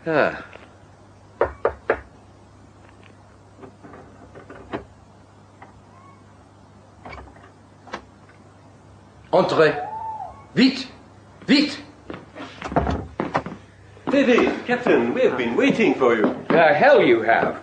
And we've been tramping half across France in the pitch dark because of your crazy orders. You said it was an emergency. No emergency. No? Then what? No emergency, so long as you hold your summit somewhere else. This is no time for little jokes, David. You have found something? We surely have, Ted, but I think it ought to come from you, Paul. Go on, man, put him out of his misery. Tell him about the chalk and the cheese. Yeah, this whole ridge is rotten with tunnels, like a piece of cheese. Tunnels? It's a chalk ridge, you see, perfect for tunnelling. Dry and clean and very little timbering needed. You see, galleries in chalk don't fall in. They'll still be there in 1,000 years. And if there are galleries under Hammer Ridge, then the seismic equipment you've got plugged into the ground to listen for digging won't register a whisper, because the tunnels were there already. If there are, you mean? You don't know for sure? Oh, for God's sake, Ted, everybody who could have told us has had his mouth shut. Paul, tell him how the poachers took the Prussian redoubt. Right. They got into the German tunnels. They must have come round the north of the wood where the ravine starts. Well, that's where the entrances must have been. Well, just a handful of men in those tunnels could have caused chaos. There'd have been enough to block them anyway, and they'd have stopped the Germans getting their reserves up. That's why they started shelling their own people, maybe. They wouldn't have known what the hell was happening. Captain, how do you know this? How can you know it? Oh, it was the shotgun. You said it was only slightly damaged in the car explosion. Yes, that's right. But... So it must have been undamaged before. The weapons they dig up out here are usually rusted to hell, but there is one way a weapon can survive. If it's in a deep dugout or a tunnel. We saw one less than an hour ago, a British trench rifle. Mm-hmm. Etienne Jarras bought it from the foreman of a motorway construction gang, and he'd found it in a German dugout on the Hindenburg line. A deep one. It was as good as new. Jarras asked him if there was anything else down there, and the man said, "We can let you have a complete German if you like." Apparently there were 70 of the poor sods intact. And that's how someone found Harry Bellamy under Hammer Ridge, armed with a Charles Lancaster shotgun marked HJB. Yeah. And did you stole these from one weapon? But it was a weapon which meant something to Emerson. And I wouldn't mind betting it wasn't the only thing he was shown. Identity, disc, personal belongings. Enough to tie the gun to its owner and make Emerson think of tunnels under Hammer Ridge. But there is still no proof. Proof? Man, are you crazy? You've got to call this meeting off. You haven't any choice. No? No choice at all. Sorel, need us problem. What's up? Easy now. Now, just a moment. Just stand quite still, Captain. What? I never carry a gun, Ted. You know that. Neither does Lefebvre. Oh, I know, but never is a big word. Now you, Captain. Good enough. Now, mademoiselle, your bag, if you please. What? Just the one little pistol, I think? Yes. So now we can all relax. No choice. I'm glad you said that, David, because I want you to know that what I must do now fills me with sorrow. Although I have no choice, I shall never cease to regret the necessity. Never is a big word. But in this case, I think you may be right. My poor David, you thought I had gone crazy, eh? You see, I didn't think anyone else could know what was on the Hammer Ridge, but I had to be certain. And if anyone could find out, it was me, and you could rely on me to bring the answer straight back to you. There's a lesson for you, Paul. Never let anything make you behave predictably in this business. Least of all, friendship. Friendship? Oh, say rather I knew you never could resist a problem, David. Especially one that didn't concern you. Well, we all make mistakes. Even you. Oui, c'est vrai. I have made 2 serious ones. It never occurred to me that Turco would explore the galleries and find something of value. Turco? Yes, mademoiselle, Turco was mine. It was Turco who offered the gun to Jarras, and the gold cigarette case, among other things. There was even a letter the young officer had written the day before he died. Unfortunately, Turco didn't understand what it all meant, only what it might be worth. And Jarras offered it to Emerson? Well, he knew Emerson was here. He thought at least he would be interested. But he was only interested in where the stuff came from. He offered 1,000 francs for a mark on his map to show where it had been found. Of course. That was when Turco started to worry about what he'd done. So he took the map. He had enough wit to say he didn't know exactly where it had come from, but he would try and find out. And your second mistake? You found Captain Lefebvre, another military expert who knew Emerson well. Our information was that there was only one, the young man Mitchell. Whom you had killed? With regret, but in war, there are always casualties. But whose war, Ted? Whose war? France's. Of course. Liar! Traitor! You are a child. Not a traitor. A child in a very old and wicked world. You can be forgiven for not understanding. It's a neutral house. We've given our word, a solemn undertaking. I understand that. Save your breath, mademoiselle. This has nothing to do with France. France doesn't need to use characters like Turco. The late Turco, I presume? I imagine it was Turco who blew himself up so conveniently in Rattlesnake Ravine. You were always good at guessing, David. Oh, give me a start and I'll guess you right back to Moscow or Peking or wherever. Depending on who's meeting who in Bouillet Wood tomorrow. Ted, it won't work anymore, whatever you've got cooked up. Don't you see? There are too many things that can go wrong now. Oh, no, David, I shall succeed. And with just a very little luck, I shall survive, too. And what will you have gained? A bit more chaos in the world, is that what you want? Something we've both spent half our lives trying to prevent? Exactly. Half our lives and a little more chaos. Only this time, perhaps, more than a little. But why, for God's sake, why? Because our way is wrong. And their way is right? Who is they? When we were young, it was us and them, but now we are all the same, all them, and all wrong. When I realized that, I knew I had spent my life trying to repair something not worth repairing. So I have stopped being a repairman. Now I'm in the business of demolition. Captain Lefevre, you have been so very clever. Would it interest you to know that you are standing not 2 meters from the entrance to my tunnel? On the floor in the corner you will find a trapdoor. Go and see for yourself. Thank you. Looks promising, doesn't it? Then open it. Go on, Captain. It's not too heavy, and there's a hook on the wall to hold it. A cellar. A large cellar, too. The Gestapo were pleased when they found that trapdoor back in 43. They knew there was a resistance group in this area. They even suspected its headquarters might be on Hammer Ridge. And yet they didn't find us, because they did exactly what you have done, Captain. They opened the trapdoor. And when they did that, they covered up the entrance to our hiding place. Close the trap now. Good. Now you will see. That board on the wall looks as if it's nailed down, but it isn't really. When old Jacques Billot came back to his farm in 1918, there wasn't one brick standing on another. Yes, that's the one. Pull it out, it's not firm.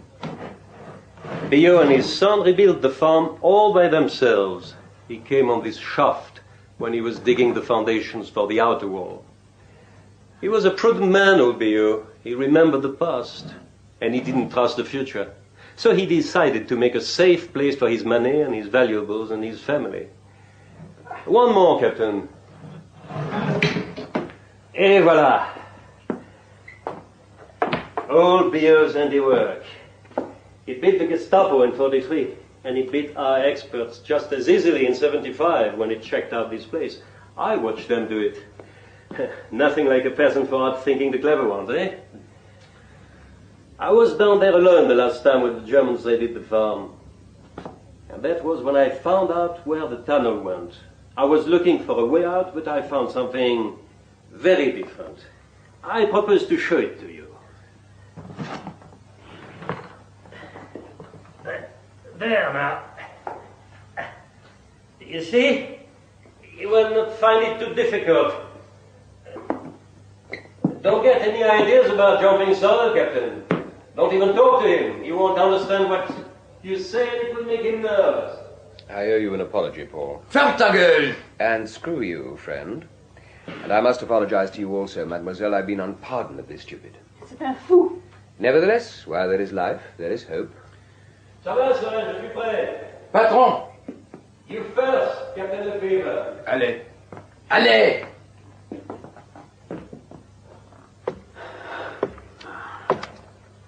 Come on, Captain. No time to admire the scenery. Oh.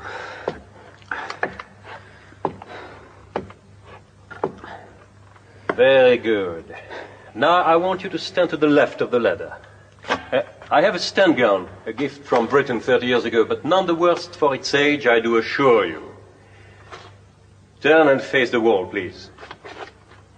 That's right. Mademoiselle MacMahon, come down now. Don't move, Captain.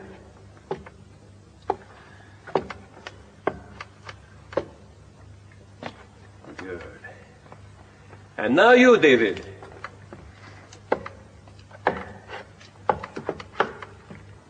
Easy, David. Easy, for God's sake. I can't even stand up straight. I can see why the Germans gave up these spiked helmets. Against the wall with the others. That's good. You are all being sensible. Sorel, tu es prêt? Oui, patron. So, now we will go for a little walk. You first, Captain, then Mademoiselle, and you, David, last but not least. Now we go.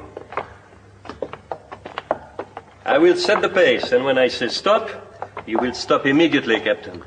One step too far and I will fall. Make no mistake about that. Do you understand? I understand.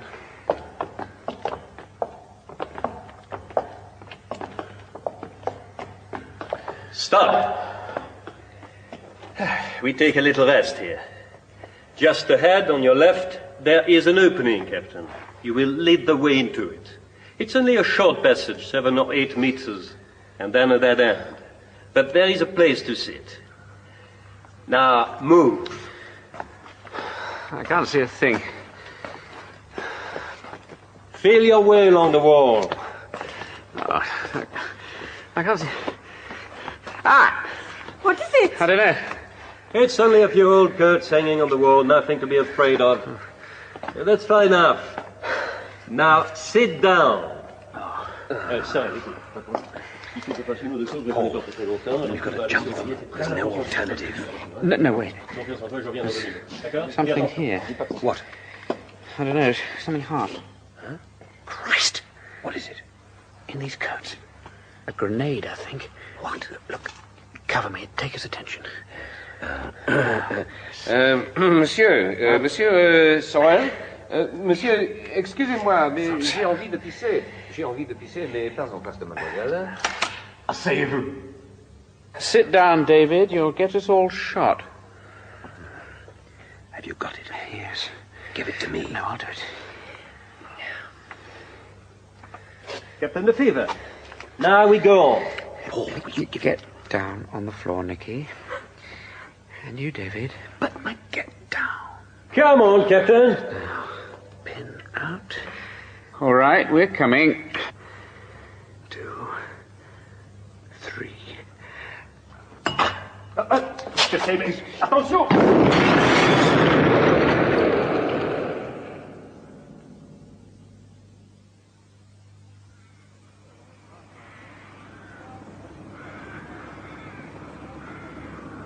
Colonel Butler!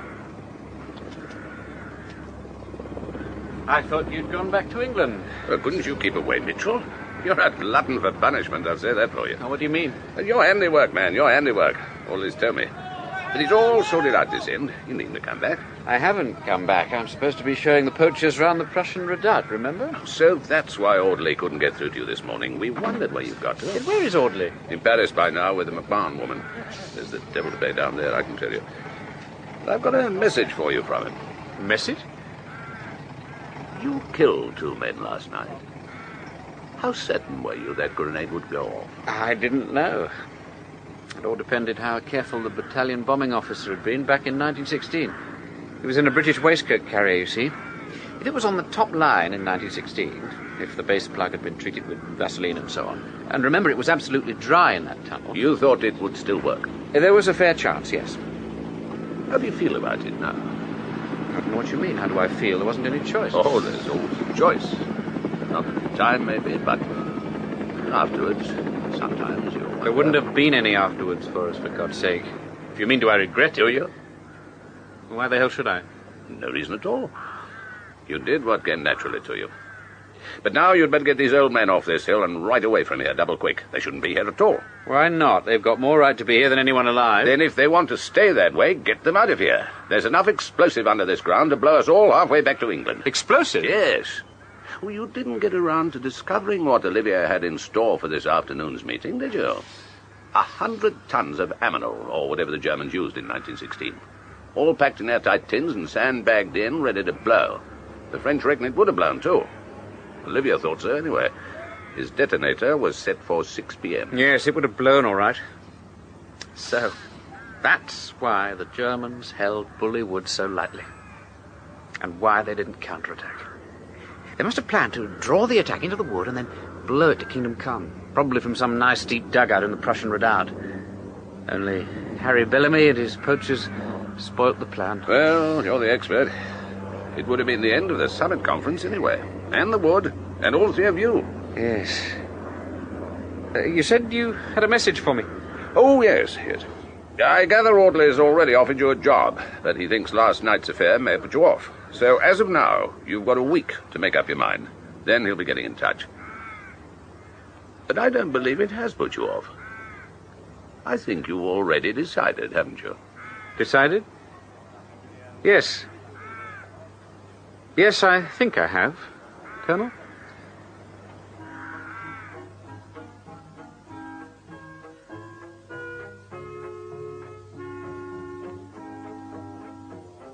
Other Paths to Glory was adapted for radio by Alison Plowden from the novel by Anthony Price. Paul Mitchell was played by Martin Jarvis, Dr. Audley by Tony Britton, Colonel Butler by Ronald Baddeley, Nicky McMahon by Sylvie Datas, and Edouard Olivier by André Morin. Mrs. Mitchell, Lorna Roslin, Constable Bell and Marcel Jarras, David Graham, Mr. Hutchinson and Captain Faversham, Douglas Blackwell, General Lee Woodhouse, Geoffrey Siegel, and Sorel and the Gatekeeper, Steve Hodson. The play was produced and directed by Harry Catlin.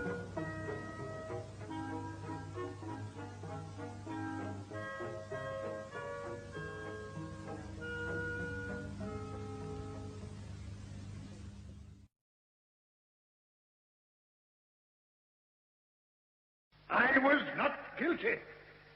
It was a wicked conspiracy. Or to use a more up-to-date idiom, I was framed.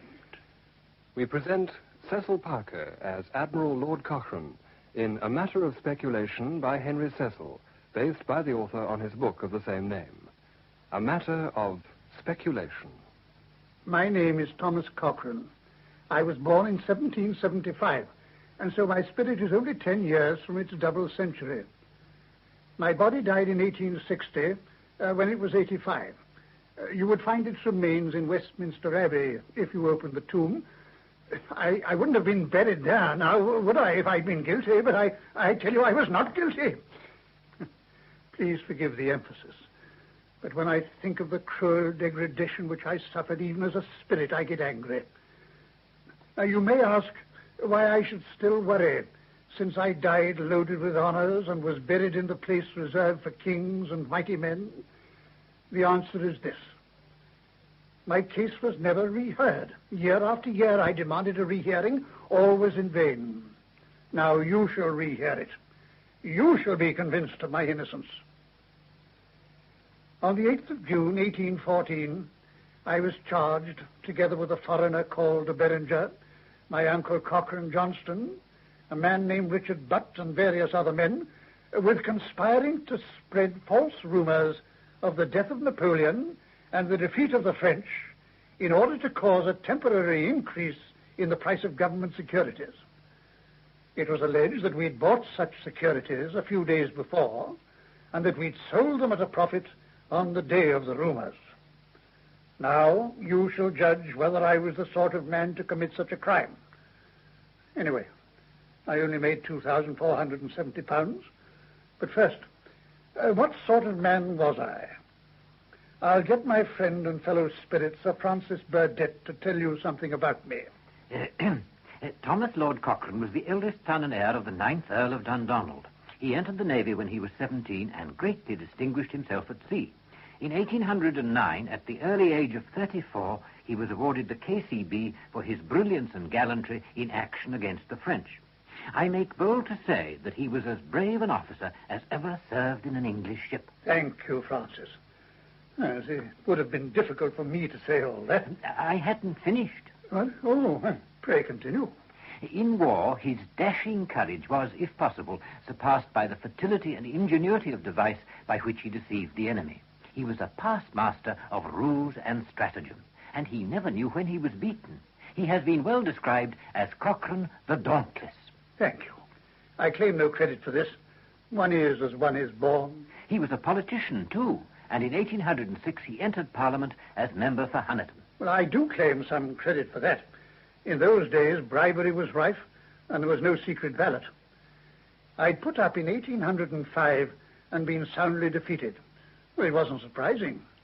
My opponent had offered £5 per vote, but my principles wouldn't allow me to pay 1 penny. I soon found out what the position was. It can be summed up in the language of one of the voters I canvassed. You need not ask me, my lord, who I votes for. I always votes for Mr. Most. I made my plans accordingly. At the end of the 1805 election, when, as I said, I was soundly defeated and received only a few votes, I sent the town crier around Honiton. Oh, yes! Oh, yes! Oh, yes! A statement by me Lord Cochrane, the defeated candidate. All those honest men who voted for him may repair to his agent, who will pay them not £5, but 10 guineas. No one could call this bribery. I was paying for my defeat. Nothing wrong in that. But at the election in 1806, I stood again as candidate. Well, thought the good citizens of Honiton, if Lord Cochrane can pay 10 guineas to be defeated, what will he not pay to be elected? And so, I was triumphant. After the result had been declared, my agent was besieged with voters demanding their reward. Oh, yes! Oh, yes! Oh, yes! A statement by me Lord Cochrane! Hooray! Lord Cochrane thanks the honest citizens of Honiton for returning him as their member. Hooray! He hopes that he will represent them faithfully in the new Parliament. Hooray! As for the request for payment made by some voters, he thinks there must have been some mistake. Such payments might be thought to be bribery, and Lord Cochrane would never descend to such dishonest practices to secure his election. He will, however, give to all those who voted for him his grateful thanks, and not one farthing more.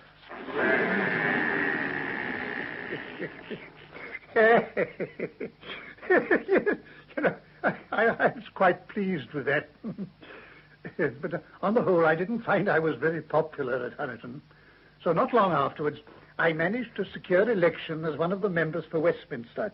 My dear friend Sir Francis was the other. And he was as bold in the House of Commons as he was at sea. I have seen him speak for an hour and a half with no supporters except me. And as it was usually for the underdog he spoke, you can imagine how he was hated by the establishment of those days. Well, it wasn't surprising that I had enemies. That is the reward of men who keep their consciences clear and stand up for the right. Valor and toil was his family motto, and to those words he added boldness and resource. Boldness in all things, even, I was going to say, in defeat, but he would never recognize defeat. He was most dangerous when defeat seemed inevitable. Well, I've always believed that if possible, attack is the best method of defense. And how often was he proved right, fighting his way out of impossible situations, careless of his own life or limbs? Thank you, Francis. It was only in the end that I was appreciated, when I was dead. How true. I rescued Chile and Peru from the Spaniards and Brazil from the Portuguese.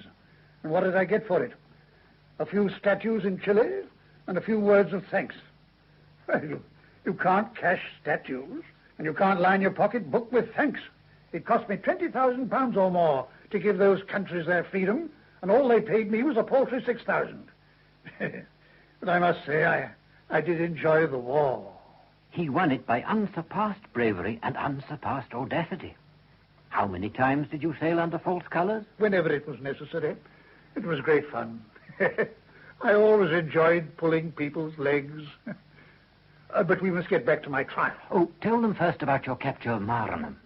He took this heavily fortified province single-handed with one ship only. It was pure bluff. Well, some people will believe anything. I sailed into the harbor under Portuguese colors, and a messenger was sent out to us. I explained to him who we really were, and said that I was in command of a large squadron and had come ahead as I was the fastest ship. I sent him back with a letter addressed to the commander of the province. In it I told him that I had huge forces in my command, but should much prefer to free Marne peacefully. I offered him quite reasonable terms for capitulation. And they capitulated. When they asked where the rest of the fleet was, it was too late. And this was only an example of what I might call, without, I hope, offense to my noble friend, what I might call his bounce and bravery. Yes, well, now that you know the sort of man I was, let me tell you about this outrageous trial when my enemies combined to crush me. I hope I'm not exaggerating when I say it was one of the most disgraceful episodes in English history. Would you call that an exaggeration, Francis? It's putting it very mildly, Thomas. They treated you like a common criminal. To circulate false news with intent to raise the price of any commodity is by the law of England a crime. That, if you want to know, was the voice of Mr. Gurney, counsel for the prosecution. Well, all I can say is that no one has ever been charged with such a crime before. In my opinion, it was just a case of one set of stock jobbers trying to raise the price of stocks at the expense of another set of stock jobbers. I mean, the losers naturally being indignant at the successful hoax. But Lord Ellenborough, the Lord Chief Justice, before whom the case was tried, didn't agree with that. Well, this is not surprising, considering that he was, at the time of my trial, a member of the Cabinet, which I'd been regularly attacking in Parliament. What he said... Forgive my interrupting, Thomas, but Lord Ellenborough was not a member of the Cabinet at the time of your trial. Wasn't he? Well, he was a member of some Cabinet, I know. Oh, he was indeed, but it was a different government. I hope you don't mind my correcting you. Oh, my dear Francis, of course not. I'm most grateful. I don't want to make any false points. In any event, Lord Ellenborough was just as biased against me as if he had been a member of the Cabinet.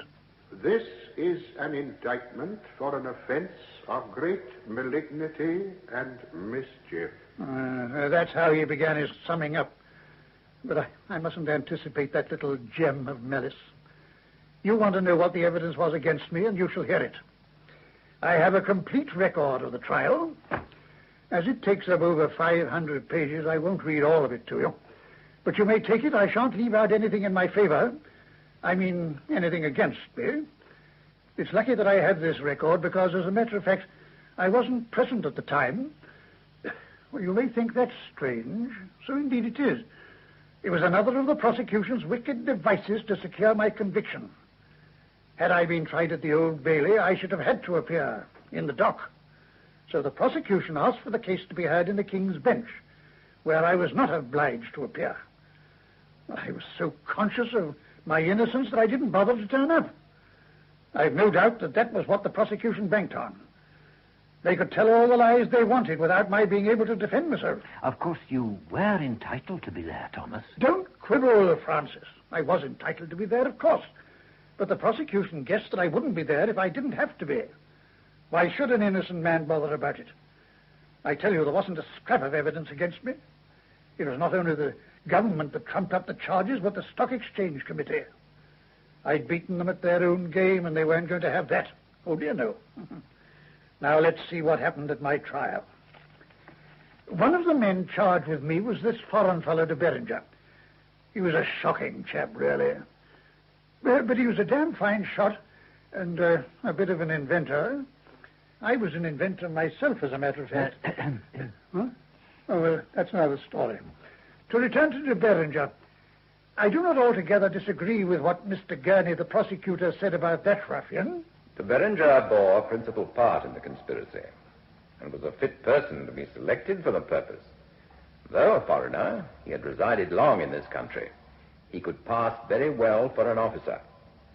He had been for 14 months a prisoner for debt and would be a convenient man to convey away after the crime, as he would prefer residence in any other country, since his creditors resided in this. As far as this case is concerned, he first appeared upon the scene at Dover a little after midnight on Sunday the 20th of February in the year of grace 1814. Open up, landlord! Open up! Oh, this is a fine sign, son. It's late. Not too late for my business. Oh, I'm sorry, sir. I didn't see your uniform. Won't you come inside? Thank you. What is your business, sir, if I may make so bold? The best business this country has heard for 20 years. I have just landed on the beach bringing dispatches from France. Dispatches, sir? About the war? What else? Might I know, sir, you have good news? The best you've ever heard.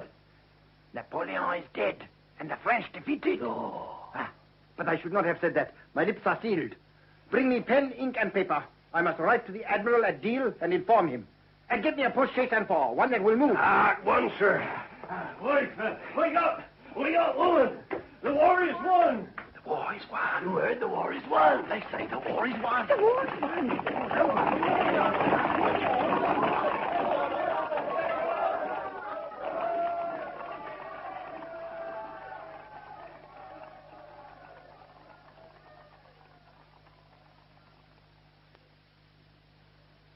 Tell me, do you see in court the man who spread this news?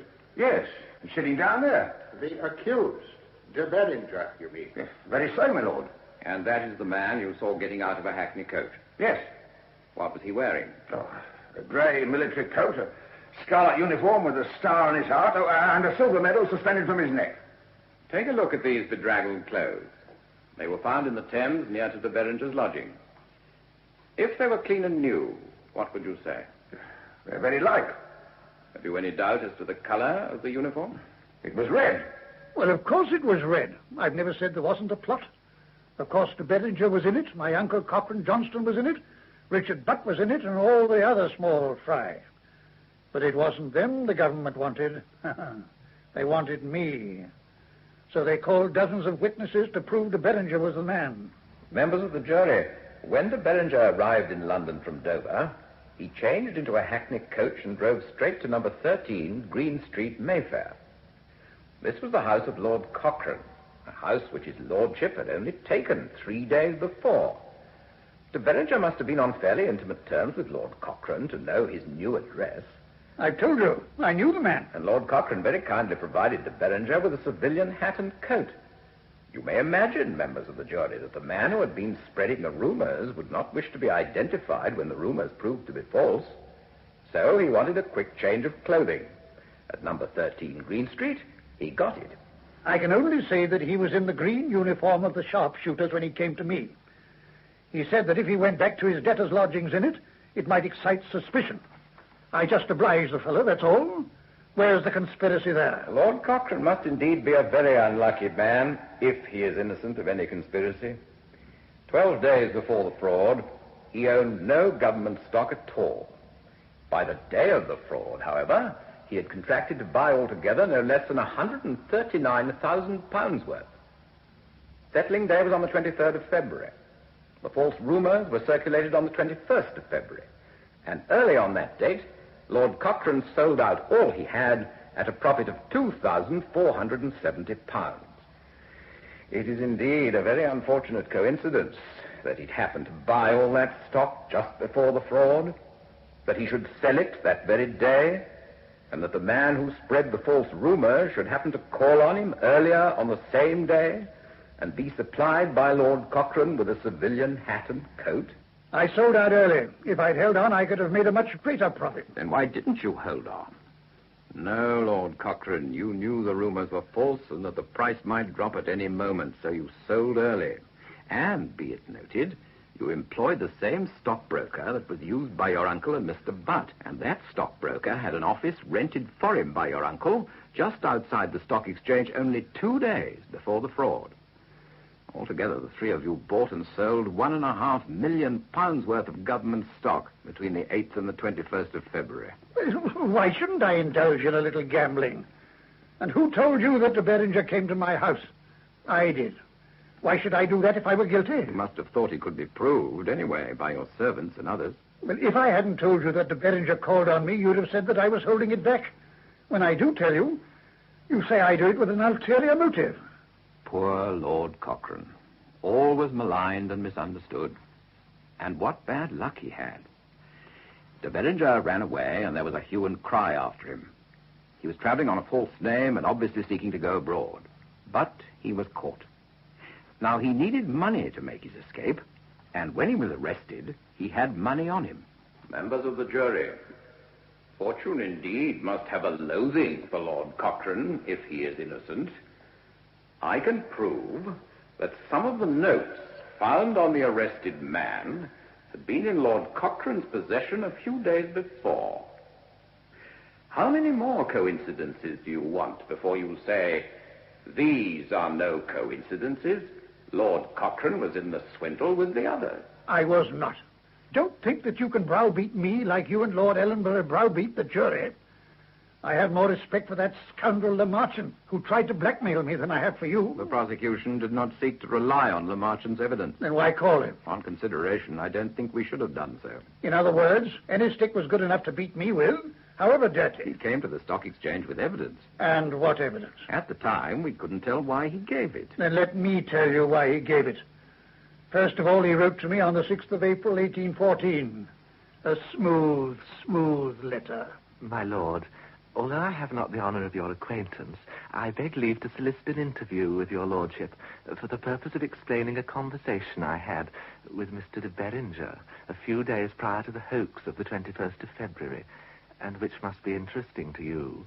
If your lordship will condescend to appoint an hour, I will not fail to attend punctually at your house or elsewhere. He delivered that letter to my house, and because I didn't answer immediately, he wrote again. Not quite so smoothly. I had the honour yesterday to address your lordship for the purpose of giving information you're not aware of, and knowing my letter was duly delivered to your lordship personally, I beg to say that I now feel justified from your silent contempt and defiance thereof to make my information public. He underlined those last words. Disgraceful. You should have kicked him out of the house. I agree. Then why didn't you? Instead, you wrote a letter. Would you have any objection to reading it? I am ashamed of nothing I have done and nothing I have written. Then pray read it. All right. I wrote, circumstanced as I am and attacked by scoundrels of all descriptions. Forgive me interrupting, but who were all these scoundrels who were attacking you? Well, the whole lot of you. I find this rather hard to follow, but pray continue. Circumstanced as I am and attacked by scoundrels of all descriptions, I should have hoped that a gentleman of your understanding might have discovered some better reason than that of silent contempt to account for the delay in answering a note. An odd sort of letter to write to a man you didn't know who was obviously threatening you? Unless, of course, you had a guilty conscience. I've never had a guilty conscience. Of course, if you've never had a conscience at all, that would be true. That is mere abuse. I apologize. Shall we hear Mr. Lemarchin's reply? I ask your lordship's pardon for my letter of yesterday, which was written under the supposition of being treated with silent contempt. I have the honour now to enclose a statement of what I know relative to the 21st of February, and I also now declare solemnly that no power or consideration shall ever induce me to come forward as evidence against you. If my conduct meets your approbation, can I ask you for a reciprocal favour in the shape of a temporary loan? I'm just appointed to a situation of about $1,200 a year, but for the moment I'm in the greatest distress with a large family. Necessity has driven me to ask your lordship's favour. Whether granted or not, be assured of my keeping my oath of secrecy. The statement which Lemarchant enclosed referred to interviews which Lemarchant had had with de Beringer, in which he claimed that de Beringer had told him that he was now in a good financial position as a result of services which he'd rendered to Lord Cochrane and his uncle, which had enabled them to make large sums on the stock exchange. I didn't answer that letter. I don't blame you. And Lemarchant soon forgot his pledge of secrecy. Strange that a man of his kind should have been offered a government appointment abroad, but he never got it after what Lord Ellenborough said. He is a person whom the government might do very well in letting ride at anchor here, without going abroad. We could well have dispensed with him. But apart from his evidence and that of two other witnesses, you don't and couldn't dispute the rest of the evidence. What about those two witnesses? Of those two witnesses, one said de Beringer was in red when he changed into the hackney coach, and the other that he was in red when he called on you. Foul perjurers. We will hear them in a moment or two and see. But before we listen to their evidence, let me remind you that your counsel virtually admitted that de Beringer appeared at your house in red. He said that you were mistaken when you said the uniform was green. My counsel let me down. He should have made no such admission. And you called one of your servants who saw de Beringer at your house on the 21st of February. He could have said the uniform was green if it had been, but your counsel didn't ask him, and for good reason. In the original brief to counsel, it was stated that de Beringer was wearing red when he called on you. I tell you, my lawyers let me down. Everyone's out of step except you, apparently. Even your own lawyers. Not to mention poor little William Crane, the foul perjurer. You claim that de Beringer must have changed from the red uniform into the sharpshooter's green on his journey from Dover to your house in London. You said that he carried a case in which he could have put the uniform he was not wearing. Yes, indeed. And after the trial, I produced affidavits of several people to say that he arrived at my house in green. You did, and you claimed then, as you claim now, that Crane, the hackney coach driver, was a witness procured by the other side to commit perjury. A pity, then, that you didn't prosecute him for perjury. It's not my business to prosecute people. Indeed not, but you did prosecute one witness, didn't you? Oh, what of it? You prosecuted a man called Davidson, who, though called by the prosecution, gave evidence in your favor.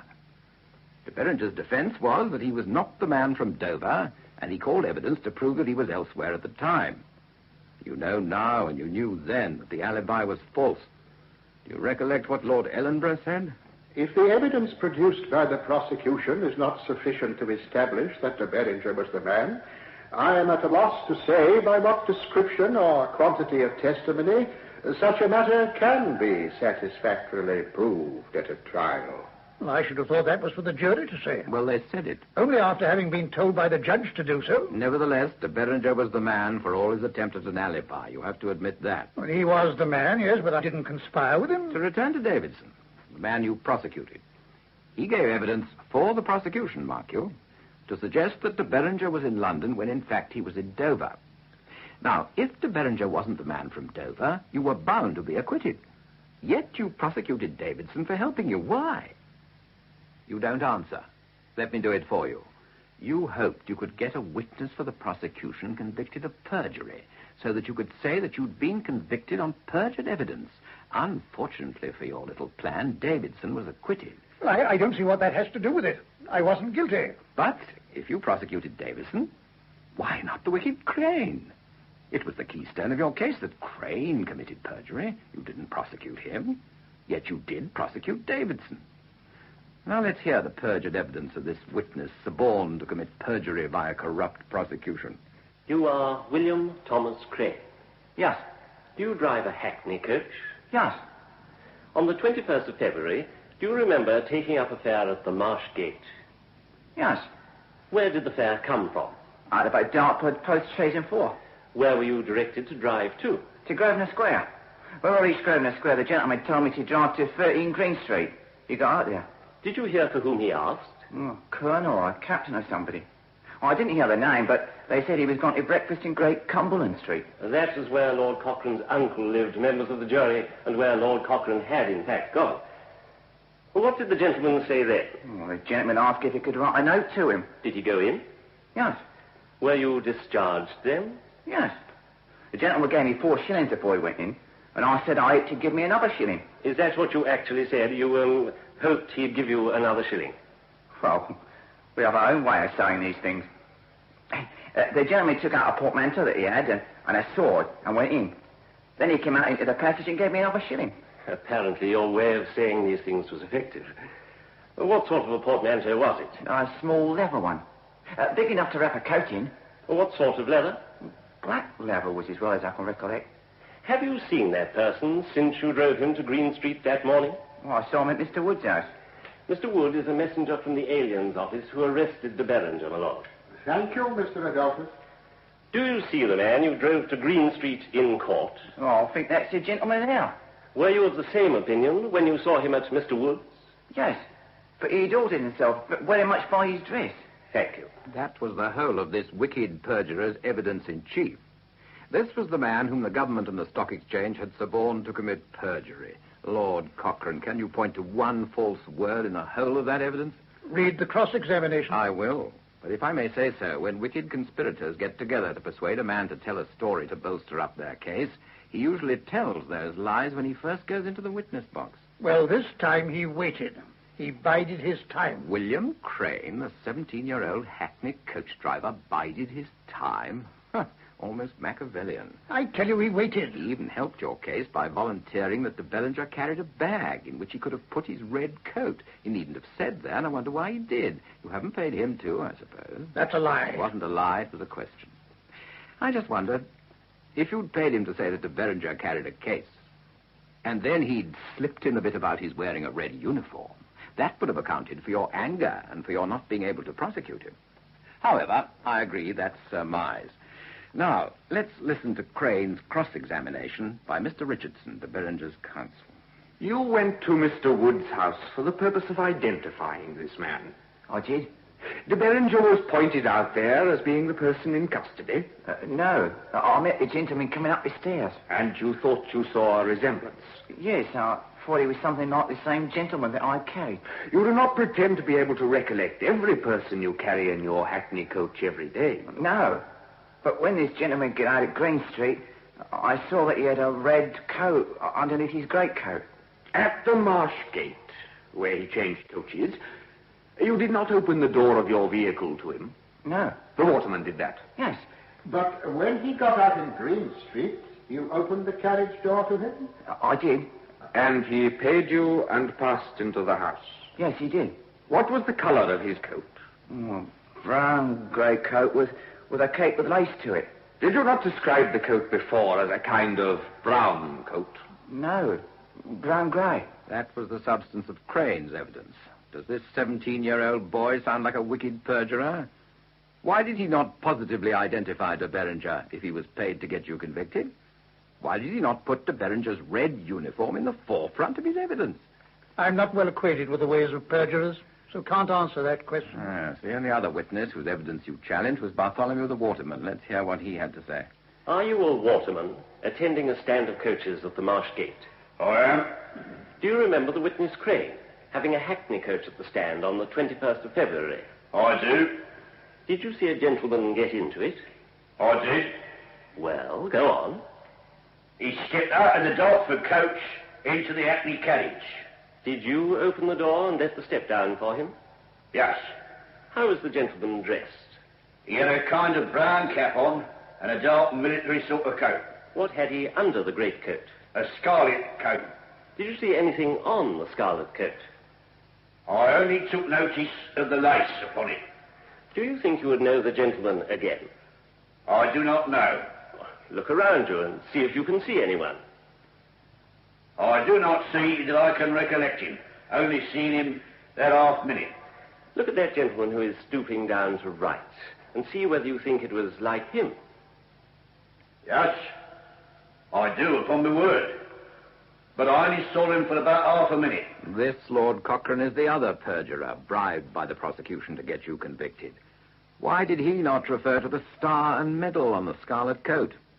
Why did he not identify de Bellinger sooner and more certainly? I repeat, the ways of perjurers are not known to me.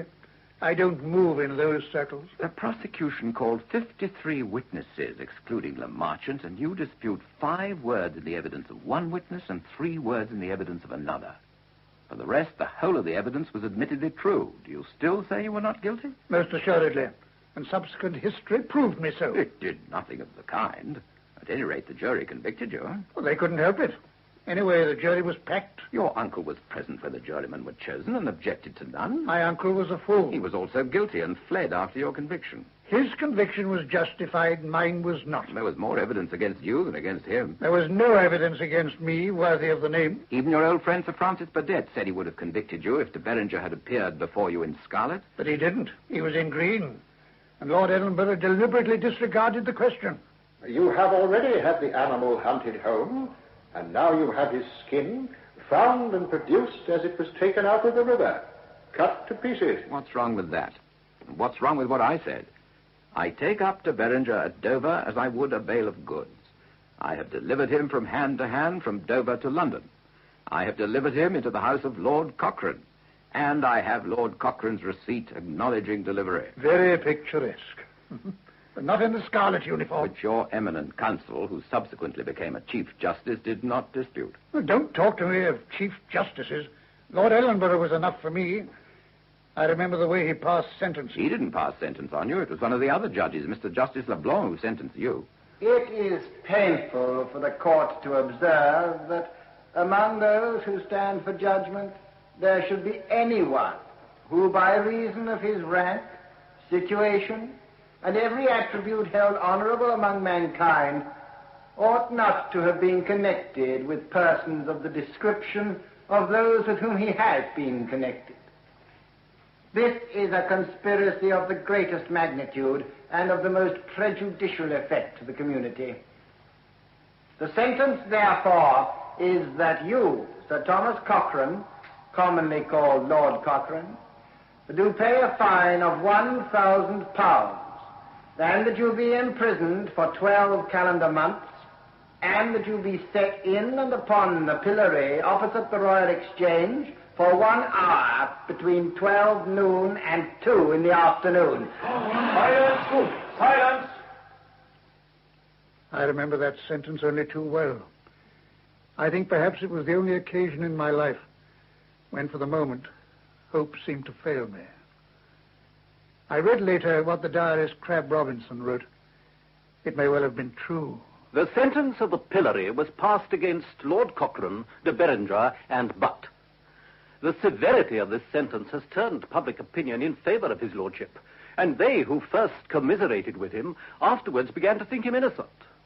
When the sentence was passed, he stood without colour in his face, his eyes staring and without expression, and left court like a man stupefied. I have since heard that he recovered his spirits in prison. This disgraceful punishment will, without doubt, be remitted to him. I little thought at that moment that I should be buried in Westminster Abbey, but Francis Burdett and some of my friends stood by me. I've never forgotten it, Francis. What are friends for, Thomas? Only to acclaim victories. They're more important to cheer in defeat. But Lord Cochrane could not be down for long. Within half an hour he had recovered his spirits and was fighting back. He wrote to the Speaker of the House of Commons protesting his innocence. Did he not, Mr. Gurney? He did indeed, Sir Francis. He never stopped protesting his innocence. He did so before sentence and after sentence. He acted on the principle that if you say a thing often enough, people may believe it. His speech before sentence didn't please de Berenger. As they were being removed from the court, de Berenger was heard to say to Lord Cochrane, "Scoundrel! Coward! And liar! You know you are as guilty as any of us!" I treated that remark with the contempt it deserved, and there were many who believed in my innocence. That is true, but why? Crabbe Robinson records. I found his friends strongly impressed with Lord Cochrane's innocence, and his cause is taken up by kind-hearted sentimentalists who cannot believe that a brave officer of noble family could so vehemently protest his innocence if he were guilty. But be he guilty or innocent, it is certain that the current of favor now running towards him is the suggestion of sentiment, not reason. I venture to disagree. Even in the House of Commons, which expelled me, 44 members voted in my favor. I made a speech in my defense. You did indeed, so uncontrolled that Hansard was full of dots and asterisks. Well, if you had been wrongly convicted and sentenced to the pillory and imprisonment, you too might have used strong language. Well, I admit that I did. It was none too strong. You said you were tried by a packed jury. I was. And you agree that your counsel admitted in his speech that de Berenger came to you in a red coat? Exactly, because of the mistake in the brief. Your friend, Sir Francis Burdett, agrees that if de Berenger came to you in the red coat, and you sent him away with a civilian hat and coat, you must have been guilty. What of it? Well, then, even an unpacked jury must have convicted you. Why should this jury be packed? Well, to be on the safe side. The rascals in the government and on the stock exchange wanted my blood. I'd attacked them so often. They were determined to get me. What a stroke of luck for your enemies that a fraud was perpetrated on the 21st of February, and that at the trial you appeared plainly guilty. They had to do nothing except wait for the ripe apple to drop. It was you who did their work for them. It was you who bought the stock a few days before the fraud. It was you who sold it on that day. It was you who handed to de Berenger a civilian hat and coat. It was partly your money which was found on de Berenger. It was you who failed to attend court. And it was your solicitors and counsel who, you say, made a mess of it. It is easy to sneer at a man when he's down. But you're not down now, and I certainly admire the way you rose again. Not before I'd spent a year rotting in jail. Not rotting. Well, I tell you I was not guilty. That's why I escaped and ran to the House of Commons. I've always wondered why you did that. You had only 3 more months to serve, and you were bound to be caught. It was the consciousness of innocence which made it so difficult for me to remain caged up. And I felt that if I could address the House more calmly, they'd come round to my point of view and have my conviction set aside. It was certainly a daring thing to do. I gather you hurt yourself in the course of your escape. Yes, confoundedly. The escape itself wasn't too difficult. And it wasn't the first time I'd escaped from a prison. There were some farcical proceedings in Malta, where I was locked up for going into the judge's rooms and removing a list of fees from a lavatory. From a lavatory? Well, didn't you know? Yes. When naval officers became entitled to prize money, the legal officials were entitled to make certain charges. They always charged exorbitant fees, far beyond those that were authorized. I wanted to get hold of the list of authorized fees and found it in the lavatory. I must say I was surprised they hadn't gone one further and put it down the closet. Well, they locked me up, and eventually I had to escape as my men were getting impatient. I used much the same method in the Marshalsea. I had a bit of rope smuggled into the prison. With this, I let myself down from an unbarred window. I then had the outer spiked wall to scale. I threw a running noose over it, hauled myself up, and sat on one of the spikes.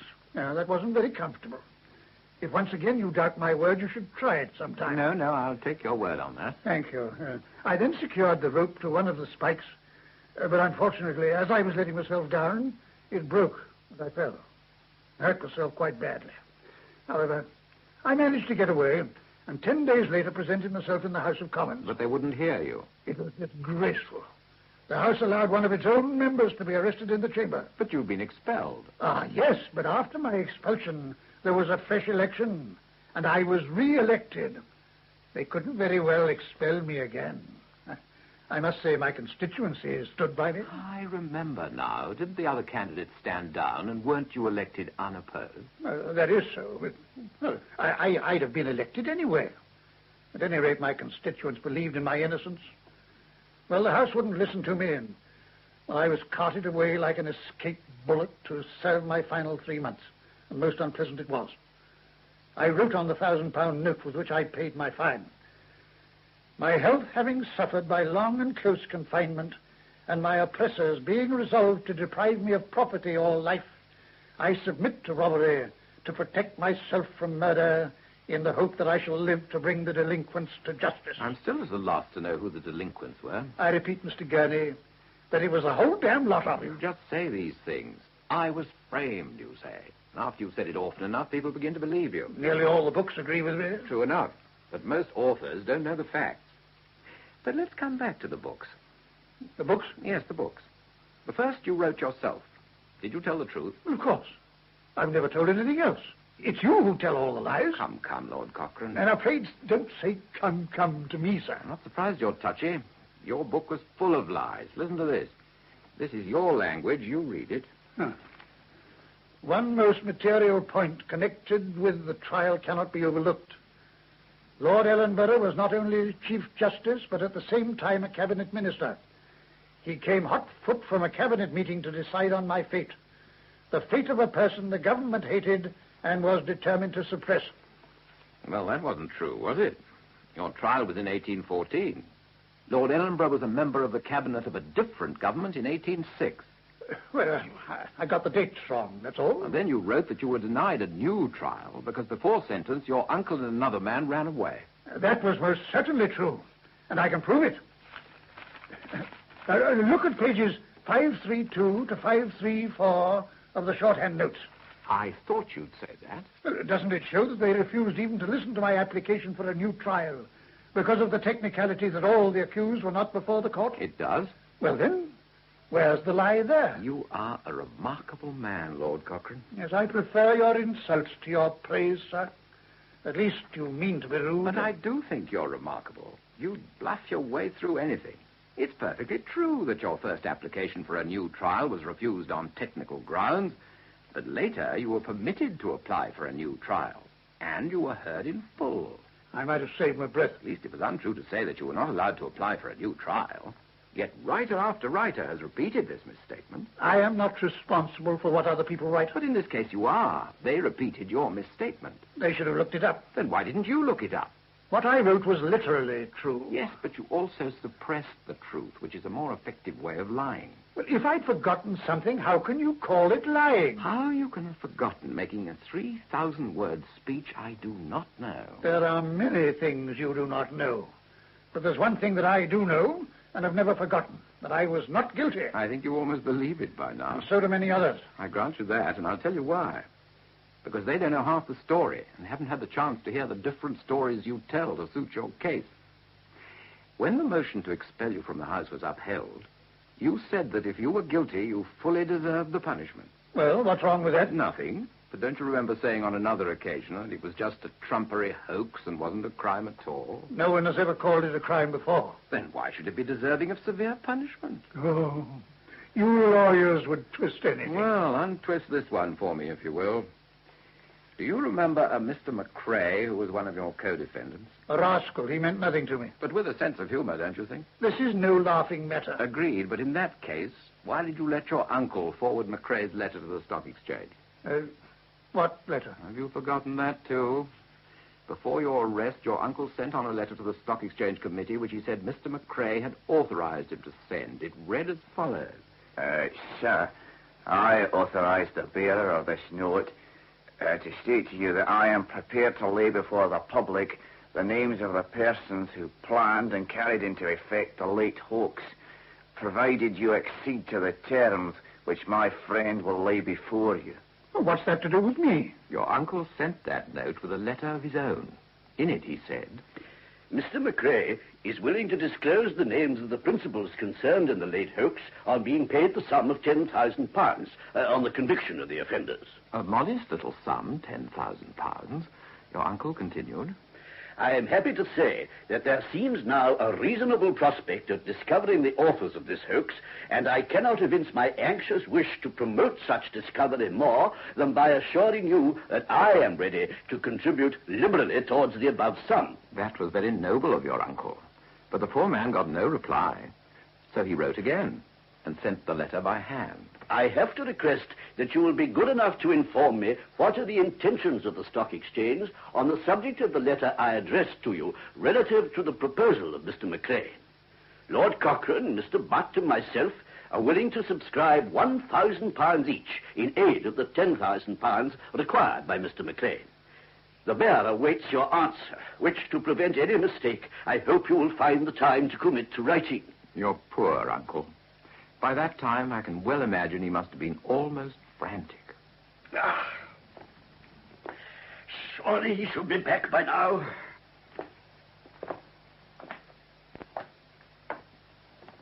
What a time the man takes.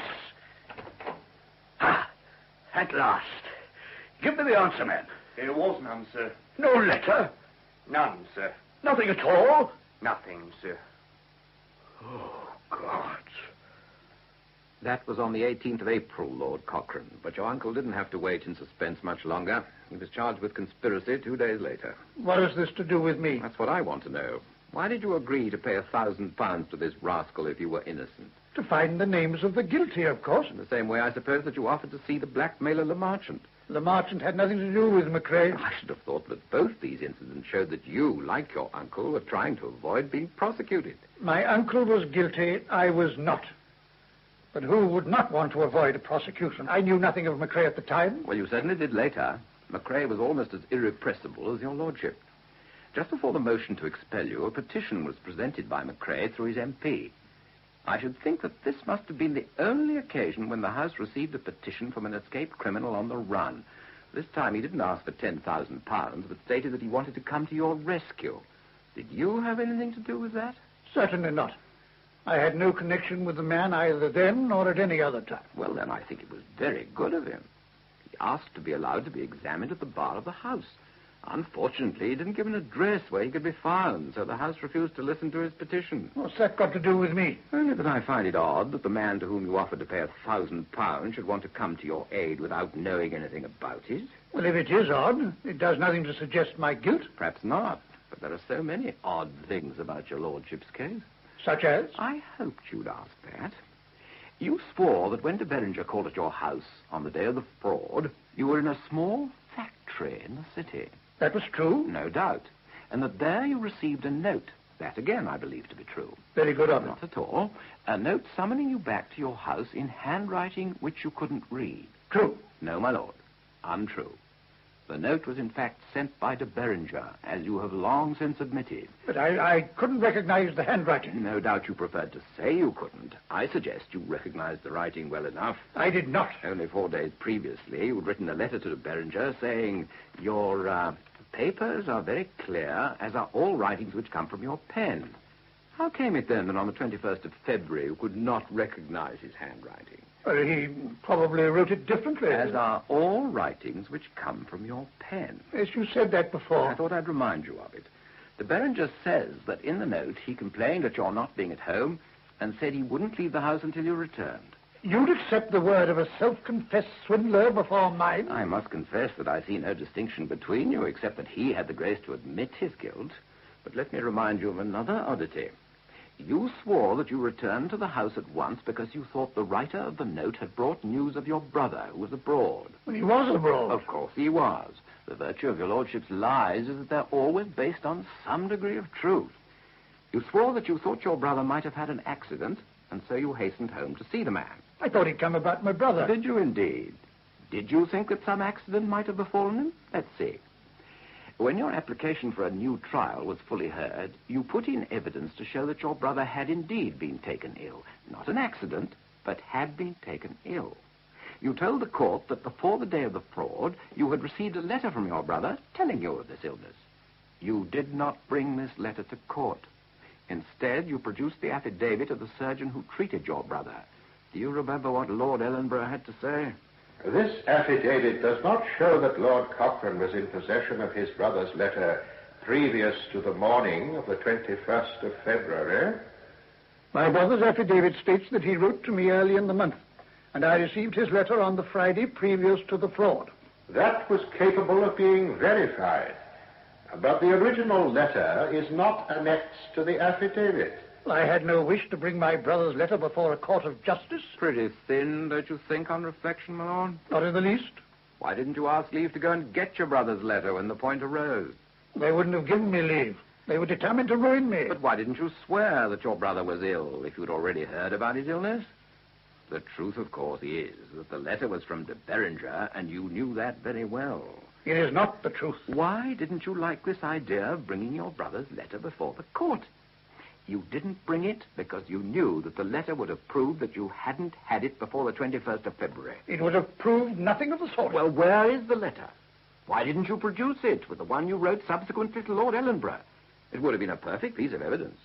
You could have reminded him that they'd refused to believe you about your learning of your brother's illness, and here was the letter which proved them wrong and you right. Why didn't you do that? The letter to Lord Ellenborough was long enough as it was. I couldn't put everything into it. It's odd that whenever one gets a chance of testing your story, the evidence is missing. I cannot for the life of me think why you've never produced that letter. Well, there are no doubt a lot of things that you can't think of, but that doesn't mean that I was guilty. I was not. I was framed. Well, you've certainly satisfied a lot of people that you were. 3 Lord Chancellors among them. Not the easiest people to mislead, I should imagine. They shouldn't be. But one of them, Lord Campbell, swallowed your story about not being allowed to apply for a new trial without checking up on it. Is that my fault? Certainly. By putting a misleading heading to one of the chapters in your autobiography, you persuaded at least 3 authors to say that you subsequently prosecuted one of the witnesses against you and secured a conviction. You know well enough that the only man you prosecuted was Davidson, and he was acquitted. The judge was unfair. Chief Justice Abbott, another one out of step. Was the jury packed in that case, too? I shouldn't be surprised. Well, your policy of making false allegations and sticking to them has certainly paid off. But they didn't at first. When you came out of prison, you moved a motion in the House against Lord Ellenborough. Are you suggesting that the House was packed? Not at all. There were only 91 people there. And all except Francis Burdett voted against you. Many of them lived to regret it. You remember what I said then? It gives me great pleasure to repeat it. Mr. Speaker, sir, I said, posterity will form a different judgment concerning my charges against Lord Ellenborough than that which has been adopted by this House. So long as I have a seat in this house, however, I will continue to bring them forward, time after time, until I am allowed the opportunity of establishing the truth of my allegations. What about that? I grant you pretty well kept your word. Nearly all the books pronounce you innocent. Even from beyond the grave, you made your promise good. No, you mustn't flatter me. I don't intend to. You have some outstanding qualities. Fantastic courage, equal determination, brilliant seamanship, and loyalty to your own wife. Oh, you make me blush. But apart from those qualities, Lord Cochrane, you are a rascal. What? Lie your head off to secure your ends, but every now and then you slip up. I've never denied making mistakes. Forgery is hardly a mistake. What do you say I forged? The date of a letter. I deny it? Of course you do. But explain this if you can. You know that after he came out of prison, de Beringer published a book in which he admitted his guilt and said that you were equally guilty. So you were. Do you not remember telling me to drive from Dover to Deal and knock up Old Foley, the Port Admiral?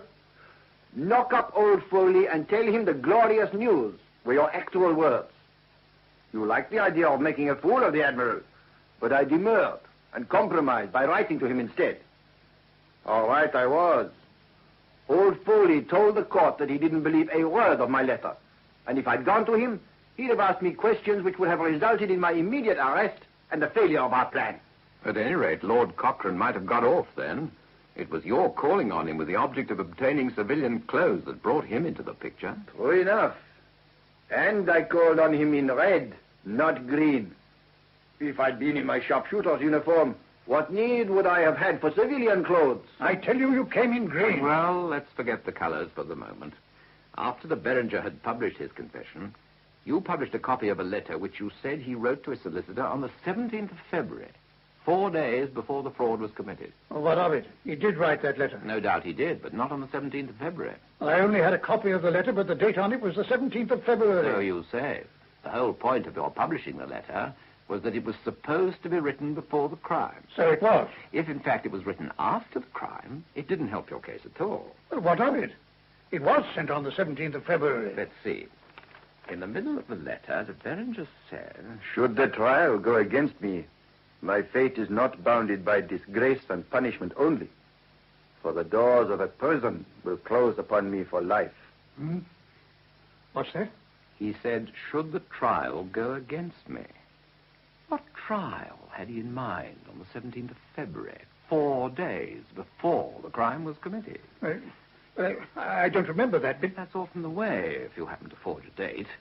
There, staring you in the face, is a passage which proves that the letter could not have been written until after de Beringer's arrest, and certainly not on the 17th of February before the crime. Well, would I have been such a fool as to alter the date with that passage in front of me? It's surprising what mistakes forgers make. I am no forger. But you put forward de Beringer's letter as being written on the 17th of February, and you founded your whole argument on that date. Well, I made a mistake. Indeed you did.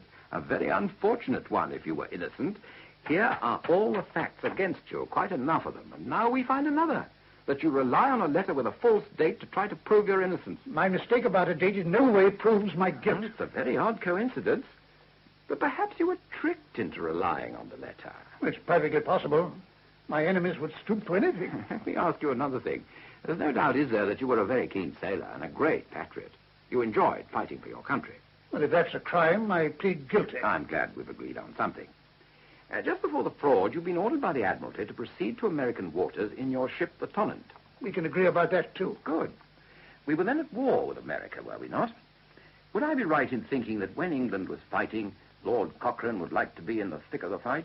True, but it hardly becomes me to say so. I will say it for you, then. Well, here was this war going on in American waters, and here were you, the gallant captain of Tonnant, ordered to proceed at once to the battle area. But instead of sailing as fast as you could, you asked the Admiralty for 14 days' leave in order to attend to a patent for a lamp. You asked to delay your sailing so that you could attend to a patent for a lamp. Well, what about it? How could a seaman of your keenness put off a day of battle for a mere lamp? Of course, if you'd wanted to take part in the stock exchange swindle, which might have made you a lot of money, your appetite for gain might have temporarily dulled your appetite for war. But a lamp, it's not possible. The Admiralty gave me leave. Yes, I suppose they'd like to grant a captain's request if they can, but that's one thing. I cannot believe that the glorious Lord Cochrane, thirsting for battle, will be held up for a fortnight by a lamp. You may believe what you like. I stayed behind to perfect a pattern to a lamp.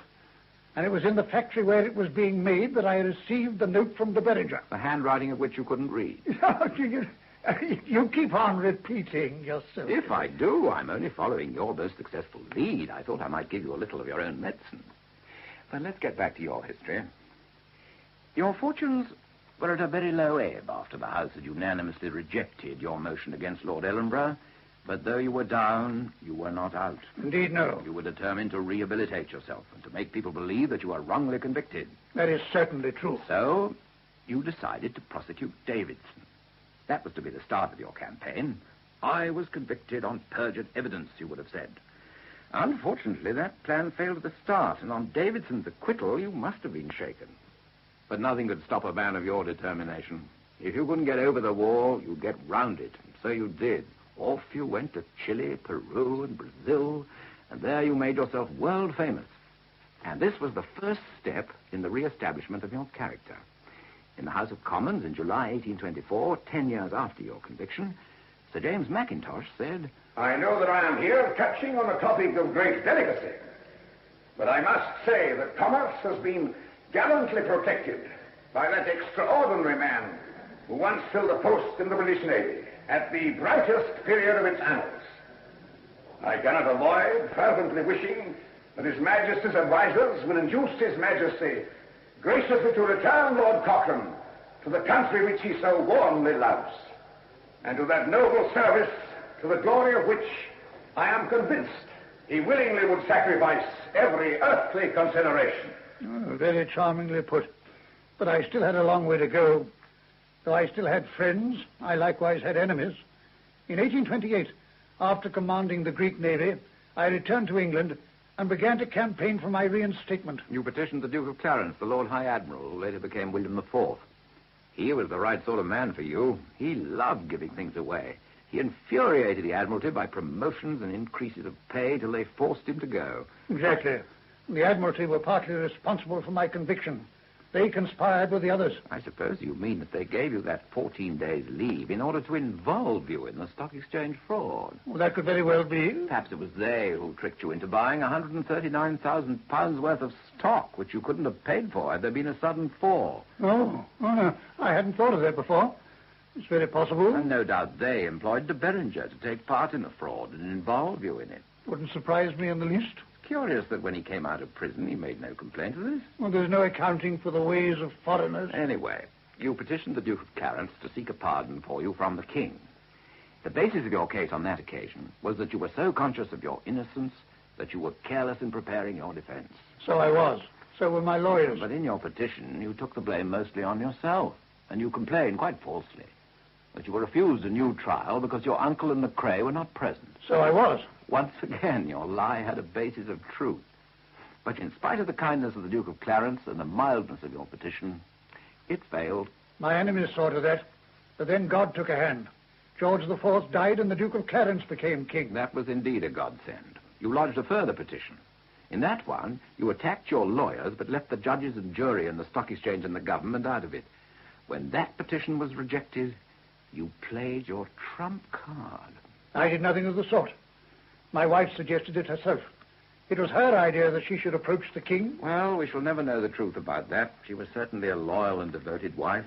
I take it you were happily married? 3 times. I beg your pardon? I said 3 times. But I read of no divorce. There was no divorce. You weren't really married to them then? I must say I didn't think you were that sort of man. I've always thought that one of the things in your favor was that you were a loyal and faithful husband. So I was. Oh, you're quibbling again. I'm not talking of your mistresses. Nor am I. Well, then, who did you first marry? A lovely girl called Kitty Barnes, an orphan. And next? Lady Cochrane. Well, of course, she became Lady Cochrane. That was her name when I married her. What an extraordinary coincidence. And the third? Well, she became Lady Dundonald. Well, of course she did when you inherited the earldom. What was her name when you married her? Lady Cochrane. Oh, not another Lady Cochrane. No. Oh, explain, please. Quite simply. I married Kitty Barnes 3 times. in 1812, 1818, and 1825. Were you separated in between? Gracious, no. She'd have followed me to the ends of the earth, and I her. So I believed. Then why marry her 3 times? My family objected to the marriage. One of my uncles particularly wanted me to marry someone else, but I would have none of it. I took Kitty off to Scotland and married her in the Scottish form by declaration. She was only 16 then. In 1818, we had a religious marriage in England at the suggestion of my friends and relatives. And in 1825, one of my uncles, from whom I had expectations, insisted on our getting married again in the Scottish church. I'd have married her 4 times, if necessary, any number of times. She was a wonderful woman, my Kitty. After my death, there was a family dispute which called my first marriage into question. Kitty had to give evidence before the House of Lords. Yeah. I wish I'd been there to hear her. He was a glorious man. He was incapable of deception such as is imputed to him by the world. He was a god of a man, a hero of 100 fights. I have followed the fortunes of that great man. I have stood upon the battle deck. I have seen men fall. I have fired a gun for the honor of my husband and would do it again. And that was by no means the greatest of her adventures. She risked her life more than once. You were a fighting couple and you married for love. Indeed, we did. After the paper was signed in Scotland and the servants gone, he began to dance the sailor's hornpipe and said, "Now you are mine, Mouse, forever." He used to call me Mouse. And I said, "I have had no parson nor church. Is that the way you marry in Scotland?" "Oh, yes," he said, "you are mine, sure enough. You cannot get away." And I never wanted to. He was the most glorious man that God ever made. Kitty believed in me through and through and insisted on going to see William IV. He granted her an audience. She was only just 35 and as lovely as ever. Lovelier, perhaps. The king will see your ladyship now. You are most kind, sir. The Countess of Dundonald, sir. Thank you, Gordon. Pray sit here, Lady Dundonald, where I can see you better. I said thank you, Gordon. It is most kind of your Majesty to grant me this interview. Kindness makes the world go round, madam. I'm all for kindness. They thought I overdid it when I was Lord High Admiral. Promotions, you know, and that sort of thing. When the Admiralty got too cross with me, I just put to sea. Oh, we one happy family there. The men all loved me. And next to the love of a woman, the respect and love of men is one of the highest of pleasures. I can't say that I was particularly kind to the Admiralty, but then they were certainly not kind to me. My poor old brother George couldn't understand it. "You made me Lord High Admiral," I said, "and Lord High Admiral I'm going to be." I was right, wasn't I, Lady Dundonald? Indeed, sir. My husband has always deeply admired your Majesty and told me how the sailors loved you. Has he indeed? Oh, that's very comforting. It's very difficult being a king. You never know what ordinary people are saying and thinking. That's why I like wandering about the streets and hearing it from themselves. I hope, sir, that may be the reason why you have been gracious enough to see me. Indeed, madam. But I must admit that I had seen your beauty at a distance, and I was determined to see it on its own. You flatter me, sir. No, Lady Dundonald, I never flatter. It is no kindness to flatter. If I say to a plain woman that she's lovely, she likes it for the moment, but when she gets home, she looks in the glass and thinks I must have been laughing at her. Well, if I can say something which will give her pleasure for certain, I will say it. But if her face were plain, I would ignore it. Fortunately, I have no difficulties at the moment. I can praise all of you. All that's visible, anyway. May I tell you, sir, why I sought this audience? Oh, if it will not end it too soon, you may. It is about my husband. Oh, of course. Your husband's a great seaman. We lack such on the quarterdeck. We need more at the Admiralty. Yes, it was a pity your husband had that little misfortune, but I shouldn't worry too much about it. Does he want promotion? He shall certainly have it. It is reinstatement that he craves, sir. Reinstatement and pardon. Pardon, eh? Oh, that's the first one I've been asked for since I succeeded. Well, you've come to the right man. It is enthroned in the heart of kings, I think it goes, and drops like dew. Or is it rain? I can never remember. Dew doesn't drop, does it? Which do you say it is, Lady Dundonald? Rain, sir, I think. Well, rain or dew, it don't matter much. It's the mercy that counts. May I tell you of my husband's case, sir? He has been so much abused by his enemies. I don't like having enemies. I've even made friends with the Admiralty. No malice, you see. I hate rows. I'm a peace lover. That is why everyone loves you, sir. Everyone? Oh, it would be nice to think so. Are you among the number? My husband and I are two of your most devoted subjects, sir. I asked about you, madam, not your husband. Do you love me? As much as it becomes one of your subjects, sir. Oh, to blazes with this word subject. I hate it. It suggests slaves and such things. I hope I haven't treated you as a slave, though I must admit that in some ways I should like to do so. But I've got to behave myself. My brother George wasn't always as good as he might have been, but that's all the more reason why I have to behave. Confounding nuisance. But that is. The king can do no wrong, they say. Can't he? But he mustn't. Pray don't take it as an insult to your beauty. You have been most kind, sir. And honorable. Pity. Might I mention my husband again, sir? Oh, yes.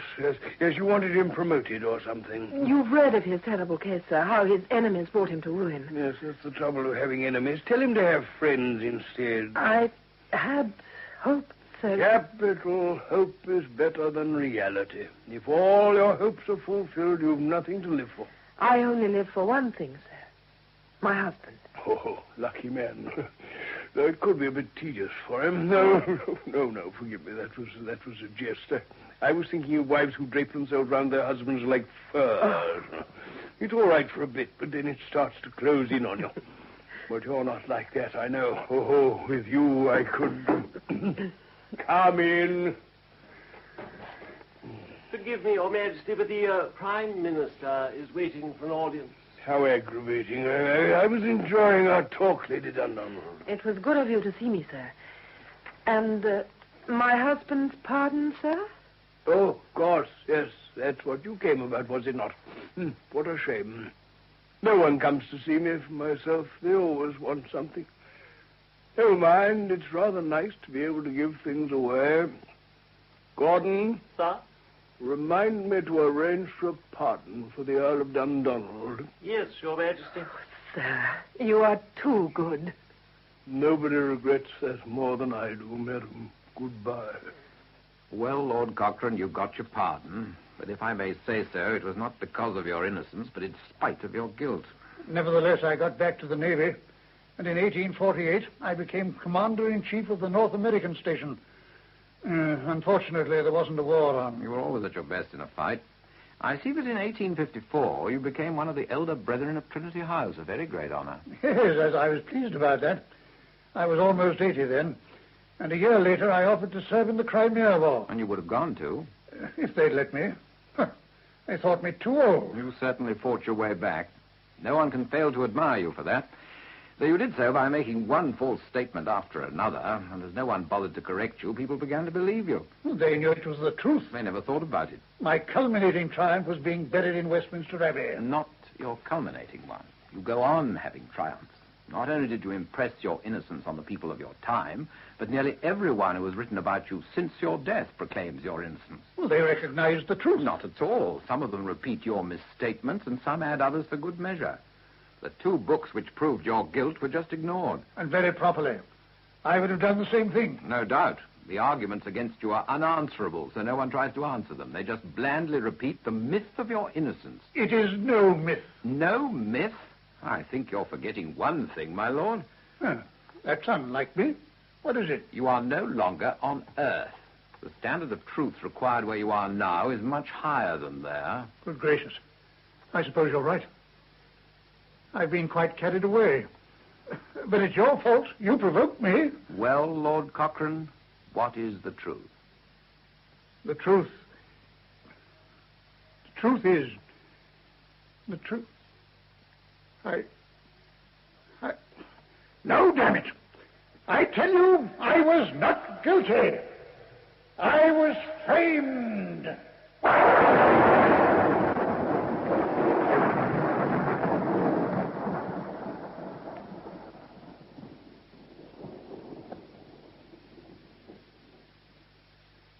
In A Matter of Speculation by Henry Cecil, adapted by the author from his book, the part of Admiral Lord Cochrane was played by Cecil Parker, and Mr. Gurney by William Fox. Sir Francis Burdett, Noel Howlett, de Berenger, Gerard Green, Lord Ellenborough, John Boxer, Mr. Adolphus, Alan Haynes, Le Marchant, Stephen Thorne, Crab Robinson, Basil Jones, William Crane, Fraser Carr, Mr. Richardson, Nigel Graham, Andrew Cochrane Johnston, Eric Anderson, Sir James Mackintosh, Hector Ross, Countess of Dundonald, Mary Wimbush, William IV, Norman Shelley. Other parts were played by members of the BBC Drama Repertory Company. The play, which was recorded, was produced by Archie Campbell. The dragon departed in a huff. The giant decided to mend his ways, and the prince and the princess lived happily ever after. Oh, Mommy, that was a lovely story. I thought it was silly. Well, you're silly, Cyril. Silly head, silly eye, silly nose, silly toes. I'm not silly. I'm not. Now, children, that'll do. Now, off you go to bed, quickly. Aunt Eva's coming in to see me at any moment. I want you both in bed before she comes. Off you go. Good night, Mummy. You will come and tuck us in as soon as Aunt Eva's gone, won't you? Yes, of course I will, Anna. You promise? Yes, I promise. Now, off you go. Good night, Mummy. Shoo. Well, now, Lucy, dear, it's high time we had a serious little talk. Oh, Eva, must we? Yes, we must, Lucy. It's no good your trying to put things off any longer. You must think about your future, dear. But I haven't put things off. I've already sold the house. Well, that was essential, if I may say so, my dear. Something had to be done to pay off poor dear Edwin's debts. But the question is, what are you going to do now? There are the children to consider. Oh, dear. Lucy, we all realise that poor dear Edwin's death was a bitter blow. But it's more than 3 months now since he passed over, and life must go on. Oh, but oh, goodness. Are you all right, dear? You look a little pale. Perhaps a nice glass of my tonic. Poor little Lucy. Oh, why won't she leave me alone? What am I to do? I sometimes feel I didn't just marry Edwin, but his whole family. Poor little Lucy. I know. It's so simple. Why didn't I think of it before? I'll leave Winchester tomorrow without telling anyone. Why, of course, it's the only solution. Yes, miss. Where to, please? To the sea, please. The sea, miss? Yes, please. Whitcliffe, miss? Yes, thank you. To Whitcliffe. That sounds just the place. Now, let me see. It was a house you required, wasn't it? Well, Now, what have we on our books at present? Let's have a look, shall we? Now then. Willow Cottage, secluded house, 4 bedrooms, 3 reception, rent £150 a year, yes. Beau Séjour, 3 bedrooms, kitchen, bathroom, large garden, 2 reception, all mod cons. Gull Cottage, 3 beds, 2 reception, small garden, ideally situated, furnished, £25 a year. No, that won't do. £25 a year for a furnished cottage? But that's absurd. That's only 10 shillings a week. You're quite right. It is absurd. And furnished? It sounds ideal. Yes. Now, I think that either Willow Cottage or Beau Séjour might suit you. I'll just get the keys and we'll... I should like to see Gull Cottage, Mr. Coombe.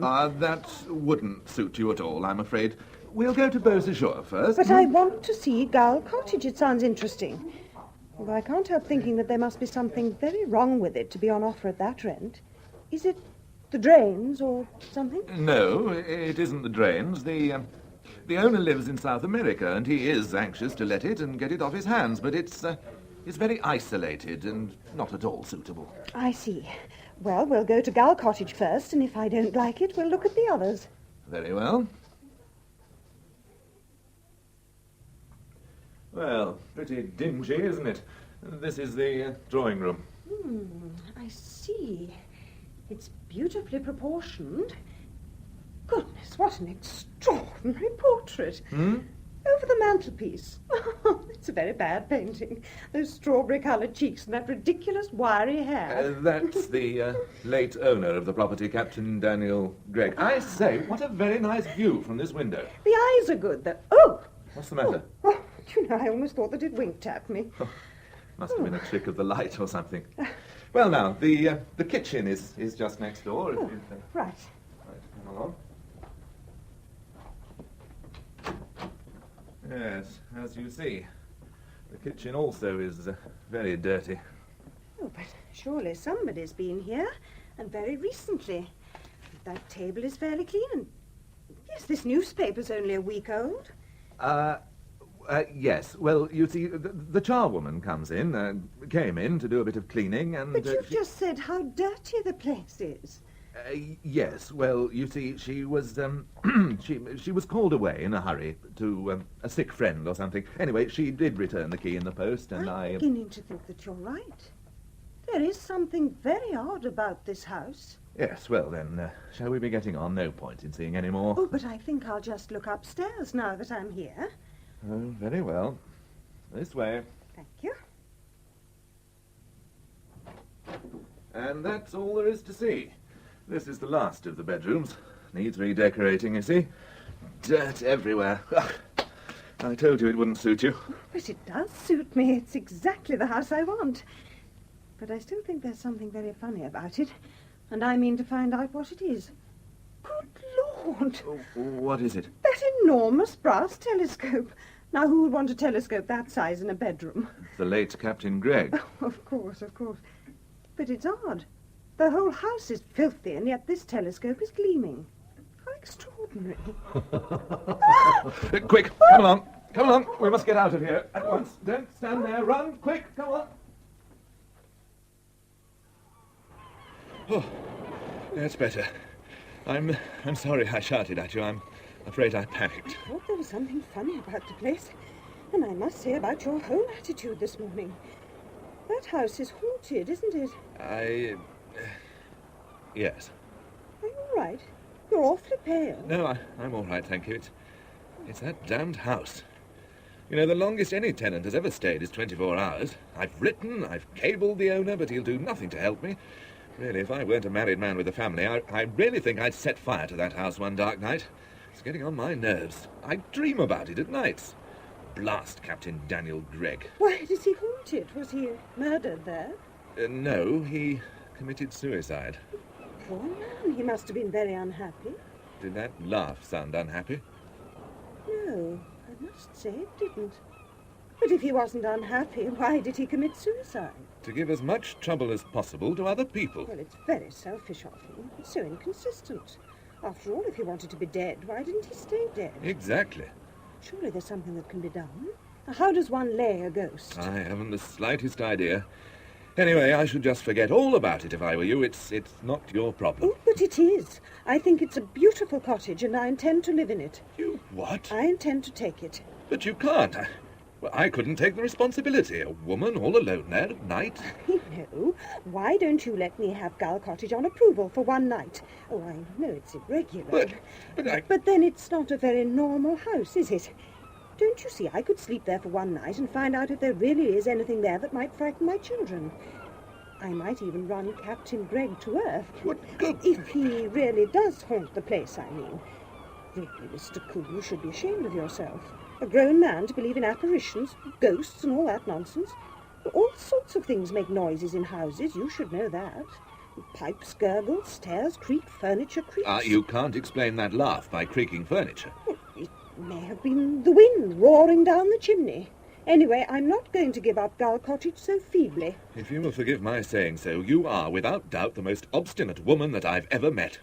But you will let me stay there the night? Well, only on one condition. That you get a friend, some reliable woman to spend the night there with you. Thank you. I know just the person. My cook, Martha. She comes from Pimlico. There isn't a thing in the world that she's afraid of. So, unless you hear to the contrary, we shall take up residence for one night the day after tomorrow. Well, it's all very nice, I dare say, Mum, but it could do with a lick of paint. Mind you don't go taking it on a repairing lease, though. My brother Bert, he took a pub on a repairing lease. First thing he knew, he was flooded out. He had to put on a new roof. I remember that, Martha, thank you. Goodness, what a lot of parcels you seem to have brought. I've been wondering what's in them all the way here. Well, Mum, there's me apron and carbolic and a scrubbing brush and 3 dusters and a broom head and... We're only here for one night. Well, that's as may be, Mum, but we may as well be clean. And this place needs a doing and no mistake. Well, hot water, that's what we need. Hot water and plenty of it. I'll just fill my bucket and get started. I suppose the water is laid on, Mum. Oh, yes, I rang Mr. Coombe. He promised to make sure that the water and the gas were both on. Poor man, I've given him rather a lot to do, I'm afraid. Oh, well, they do say hard work never killed anybody, and I suppose it'll hurt him.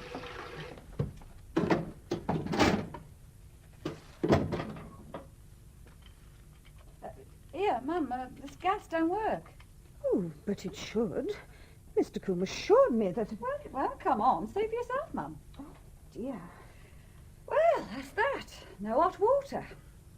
You better get a Beatrice sent up, Mum. We got to have hot water. A Beatrice? Yeah, one of them small stoves. And mind, you'll need a tin of paraffin to fill it. Oh, Martha, I'm so glad you came. What would I do without you? He calls me his own great darling. He says that I'm his pet. I fill each place within his soul. That ain't no cod, you bet. He asks me if I love him. I says, what oh, not half. I likes you just for your whiskers, 'cause they tickles me and makes me laugh. Well, I must say, Martha, you've certainly been busy. This kitchen looks almost habitable now. You know, it's a nice little house, this one, Mum. I almost wish I was coming to look after you. I wish you were. The way things are, Martha, I shan't be able to afford any help, I'm afraid. Oh, how you'll manage, I just don't know. Why, Mum, I don't believe you've ever even boiled an egg in your life. Oh, I don't know, Martha. I'm not quite useless, you know. I've aired the beds, made them up and tidied up the bedroom. Oh, no offence, Mum. I was thinking about the cooking and all. Still, cooking's easy if you don't lose your head. If you don't mind me saying so, Mum, you look a bit tired. Oh, yes, I am a bit. I know what. I'm finished down here. Suppose you was to go back upstairs and get a bit of shut-eye while I pop some nice bacon and eggs in the pan and get the supper ready. Yes, thank you. I think I will. It's going to be an easy house to run, don't you think, Martha? Oh, I never saw an easier, Mum. Everything's so ship-shape and handy. Ship-shape? I've never heard you use that word before. It's the ozone, I dare say, Mum. Makes you think nautical. I wonder what he was like. Who, Mum? Captain Gregg, the late owner. From his portrait, he doesn't look at all the sort of man who would take his own life. Now, Mum, you don't want to go start thinking morbid. If you do, the next thing we know, you'll be seeing things and imagining things. Or hearing things. Exactly. But, of course, I don't really believe in ghosts. Well, they always turn out to be the wind in the chimney or branches tapping on the window. Or bats in the belfry. Well, now, Mum, you pop along upstairs and have 40 winks. I'll call you when supper's ready. Yes. All right. That's it. Off you go.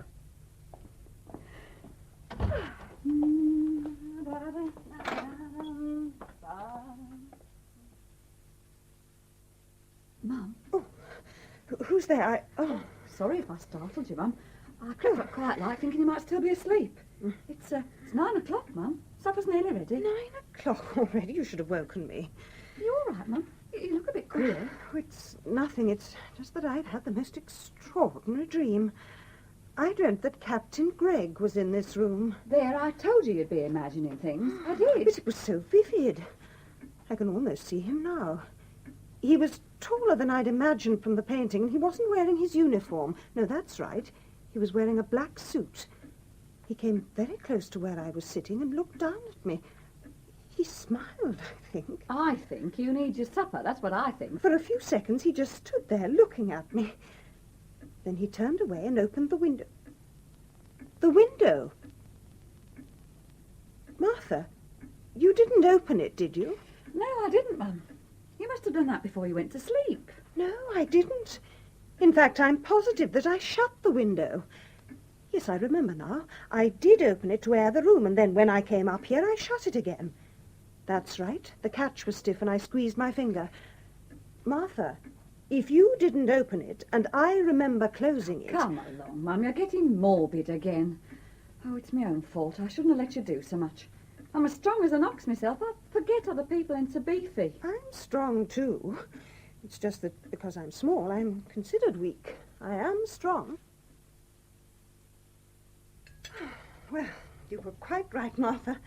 I do feel better. That was quite delicious. Goodness, I'm tired, and here I've been sleeping all the afternoon, or most of it, while you've been working. Now, off you go, up to bed, Martha. I'll bring you up a nice hot water bottle. Oh, but No, I insist. It'll do me good to look after you for a change. Now, off you go. Well, I must say, ready for my bed. Well, all right, then. Good night, Mum. Good night, Martha, and thank you.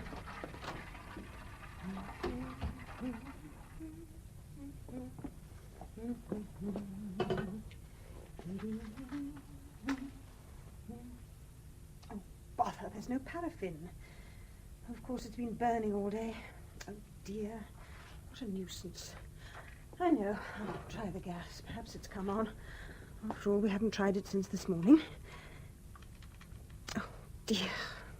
Why won't you light? Why? Because I don't choose that it should. Who's there? I don't approve of gas. I hate the stuff. Blast it. Who's there? Who is it?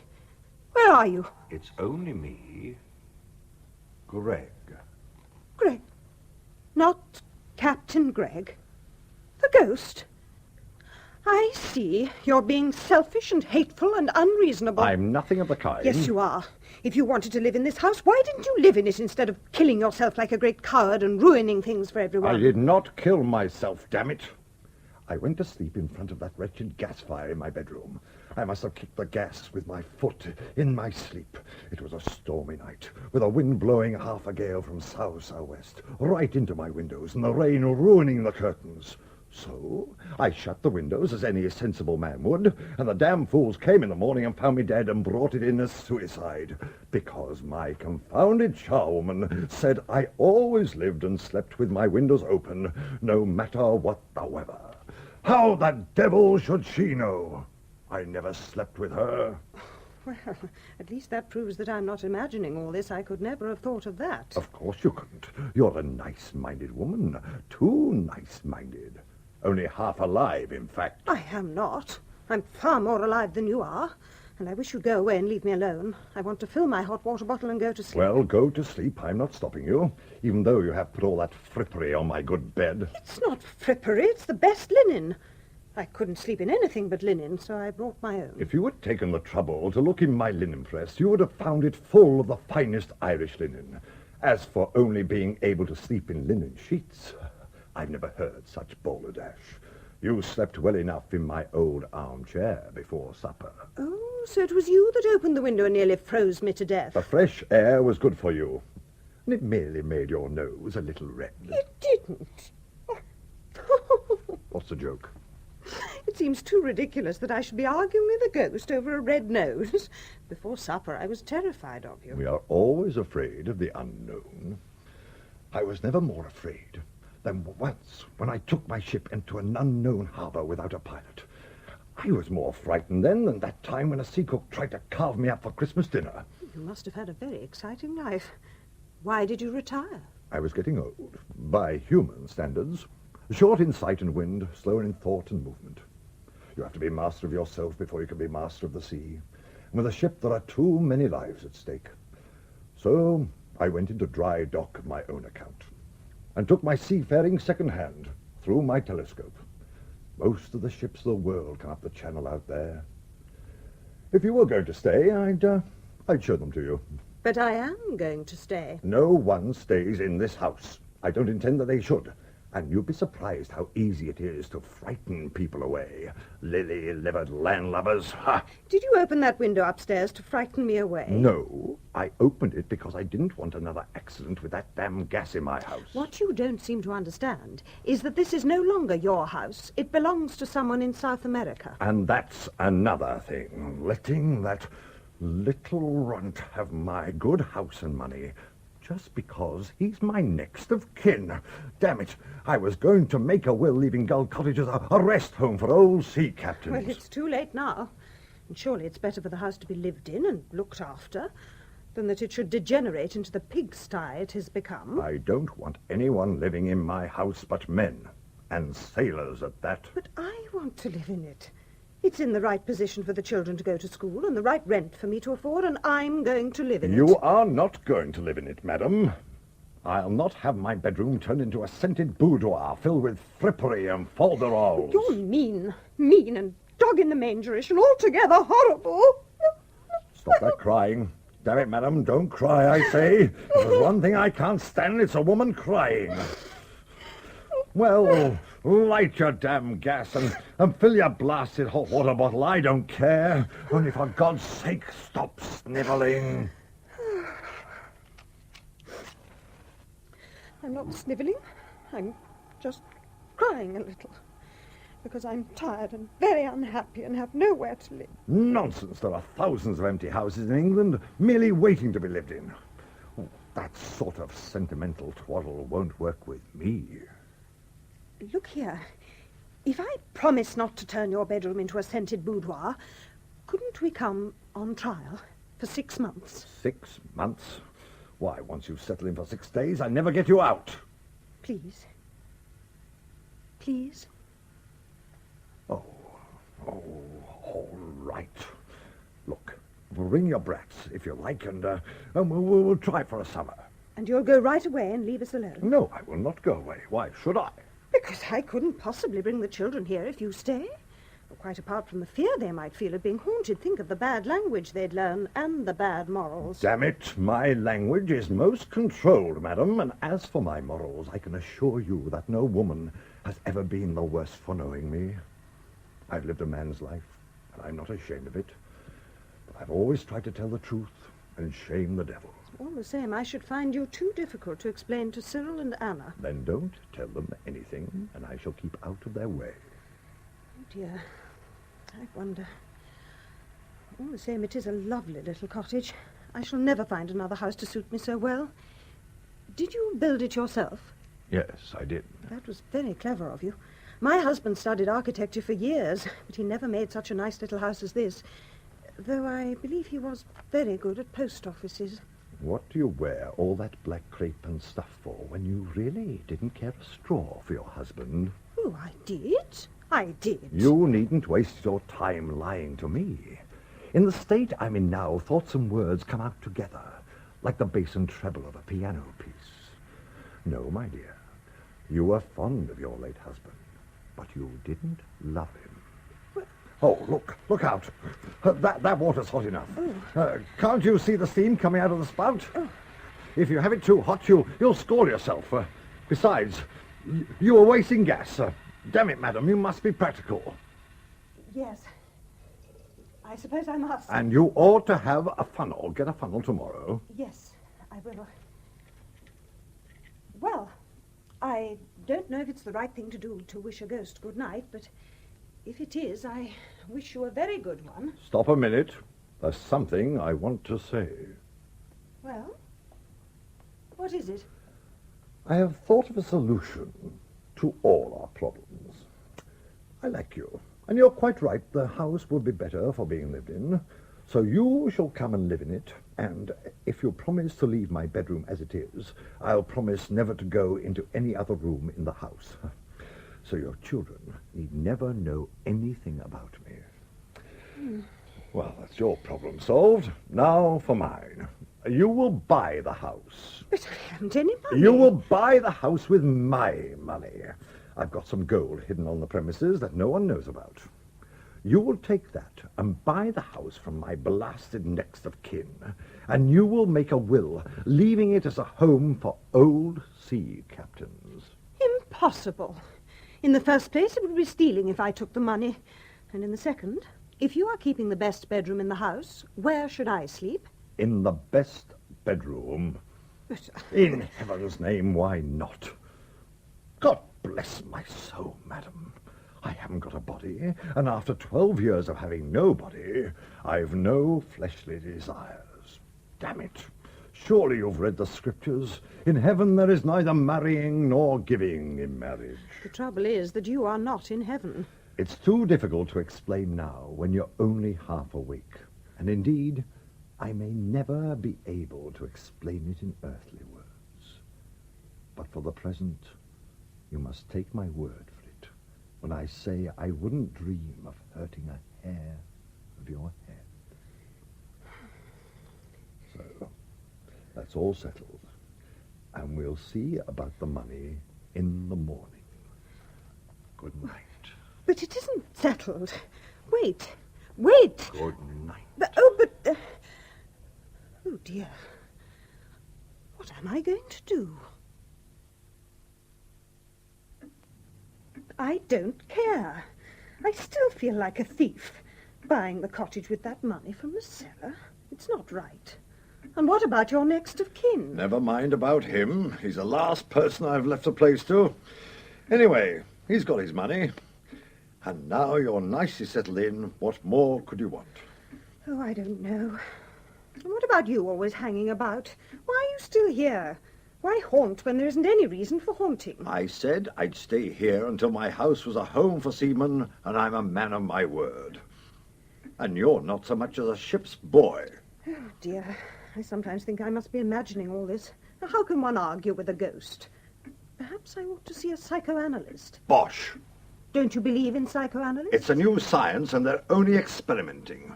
And unfortunately, they can only experiment with people, neurotic guinea pigs and rabbits being unable to unburden their subconscious in language intelligible to men.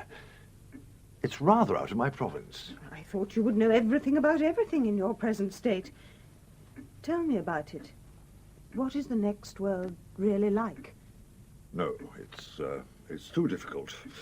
It's as if I was being asked to explain navigation to a child sailing a duck in its bath.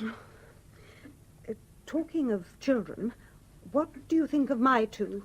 Anna's a pet. I'm not so sure about Cyril, though. And by the way, I've a bone to pick with you. Why did you get rid of my good suite of furniture? I paid good money for that suite. I'm sure you did.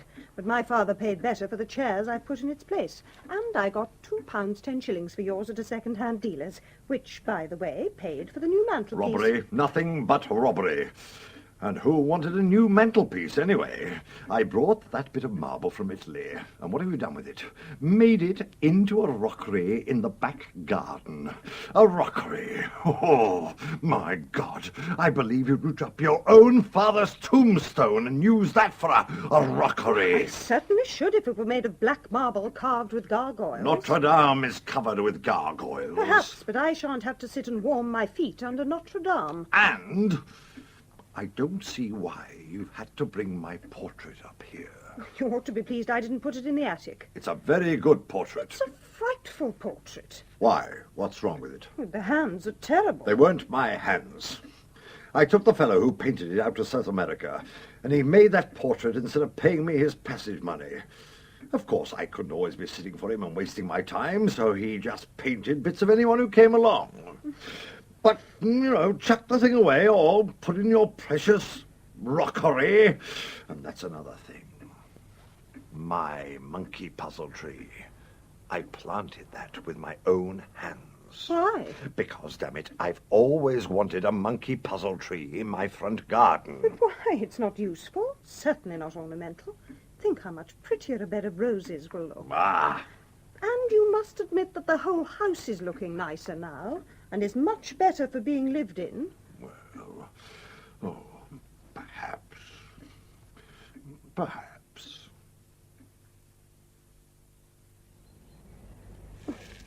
What's this bindweed? It gets everywhere. Children, Cyril, Anna, come along. It's time for lunch. Come on, Anna, at once. I told her, Mother. I told Anna. Yes, Cyril, dear, I heard you. Did the postman come? Yes, dear, he did. Hello, Mummy. I've had such a lovely game on the beat, and I bought you some shells. Oh, thank you, darling. Oh, I'm hungry. What's for lunch? Salad and cream cheese and brown bread and butter. Scrumptious. You've got a letter. Who's it from? I think it's from Aunt Eva. Oh, golly, what does she want? Aren't you going to open it? No, not now. Let's go indoors and eat. I'll open it later. Come along, both of you. You're looking glum tonight. What's the matter? Something wrong with the children? Oh, you startled me.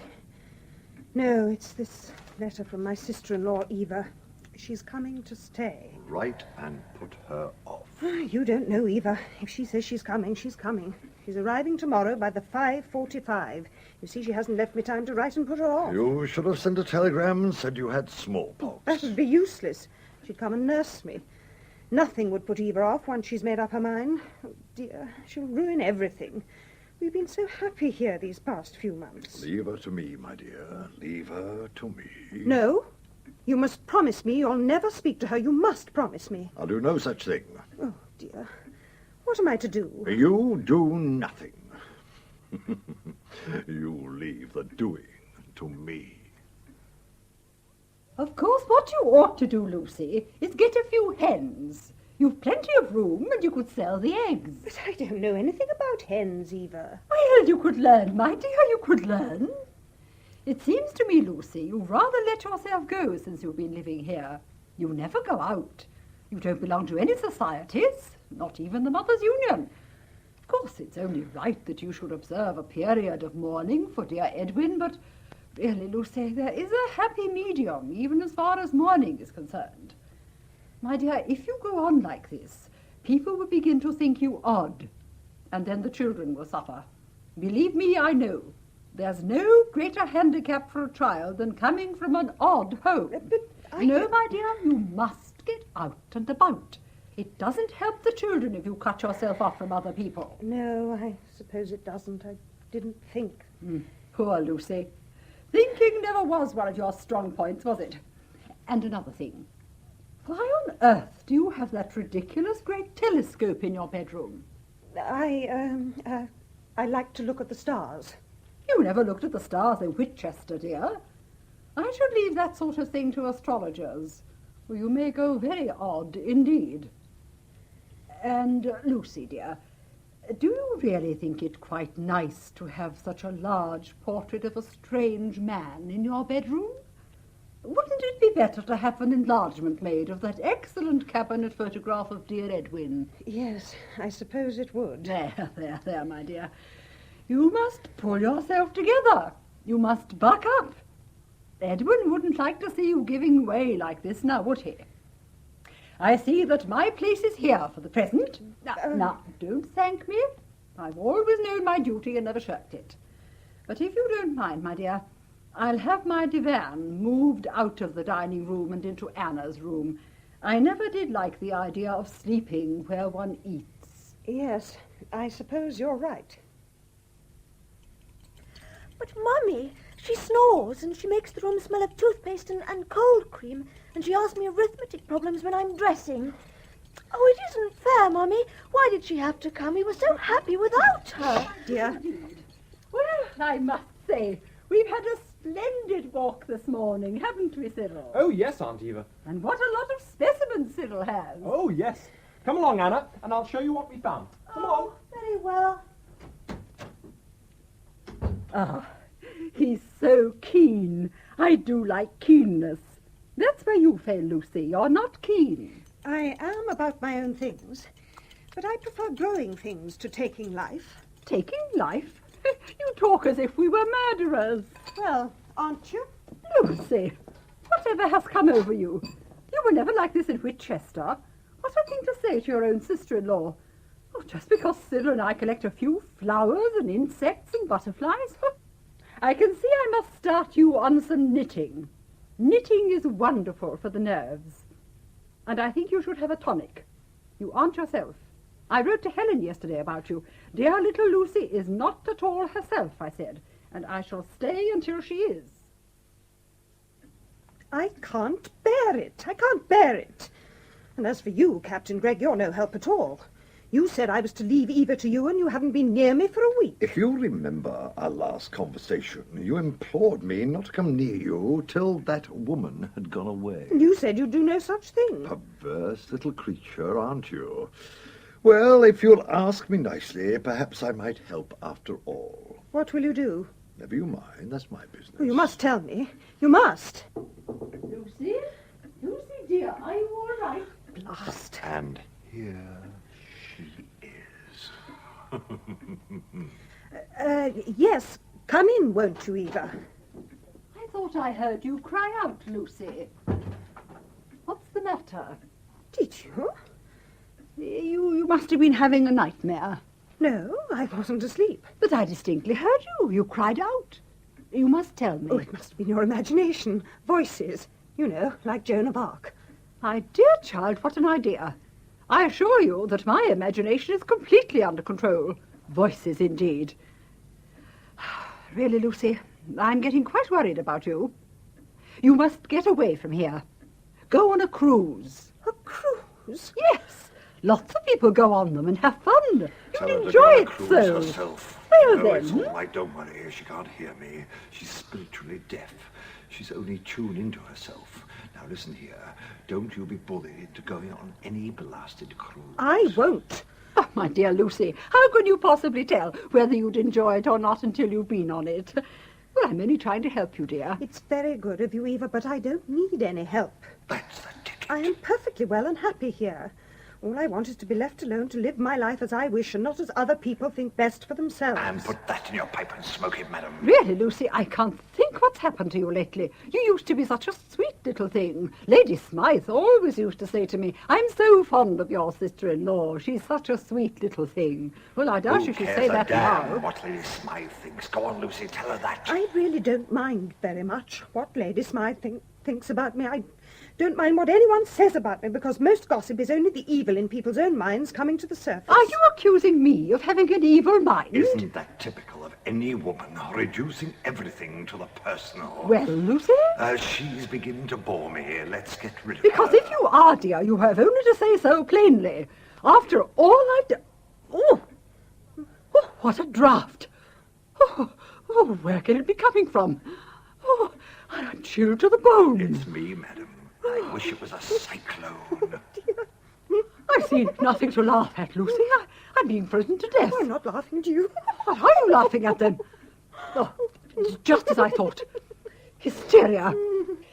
I shall take you to see a doctor. First thing in the morning. Good night.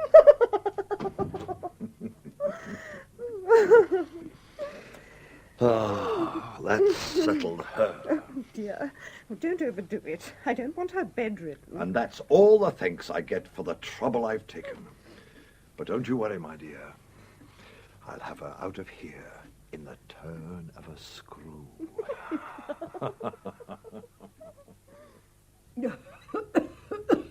Oh, you must be mad to stay in this exposed house for the winter. Oh, I ache in every joint. I'm never ill at home. Oh, really, I think these are two of the most miserable weeks I've ever spent anywhere. Well, tomorrow I'm going home. Yes, home. And what's more, Lucy, you'll have to go down on your bended knees if you ever want me to visit you again. And if you all die of pneumonia this winter, don't blame me. But this house suits me very well. We're all very healthy here. Oh, wait. Just wait. In the meantime, I'll be making inquiries about inexpensive flats in Whitchester. Not for me. Yes, for you, when you come to your senses. I have come to them. Thoroughly selfish. That's what you've become, my dear. Why? Why am I selfish just because I'm living as I want to at last? You've always lived just as you liked. No, I've lived as Edwin liked, and his mother liked, and as you liked. Now, at last, I'm going to be myself. In spite of your poor children's health and happiness? Because of it. I want them to grow up with a true sense of values. And we really are quite healthy here, and happy, when we are alone. I see. When you are alone. Well, I can take a hint better than most people. You want me to go, don't you? No, don't deny it. You want to be rid of me. Your own husband's sister. Oh, you needn't deny it. I'm not denying it. Well. I'm sorry, but it's true. You can't live other people's lives for them.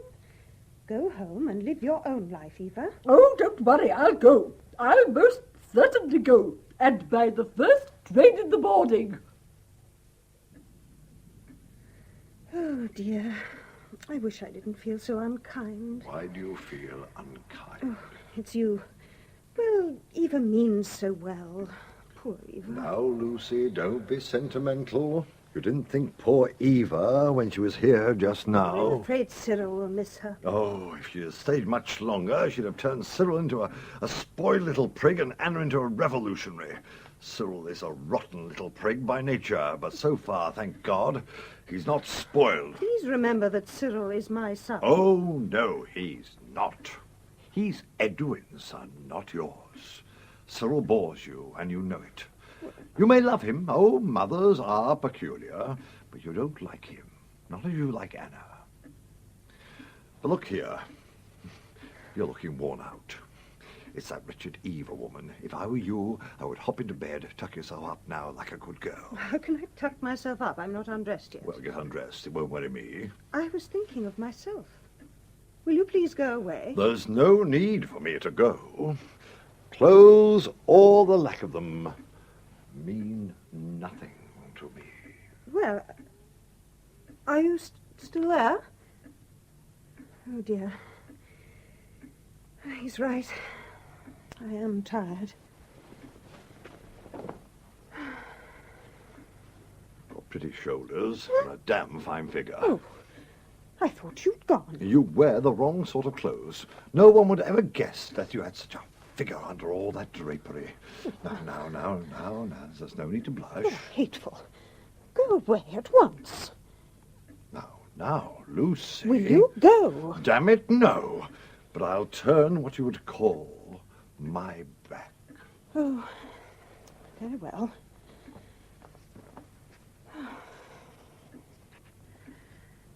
I'm sorry I was cross. It's all this business with Eva, I suppose.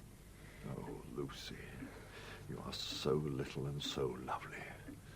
What you've missed, Lucy, by being born too late to travel the 7 seas with me. And what I've missed, too. How old are you now? There's no old or young for us. There's just being. Only immortality and eternity and vision. Sounds frightening, rather dull. Alas, I've no words to make you understand.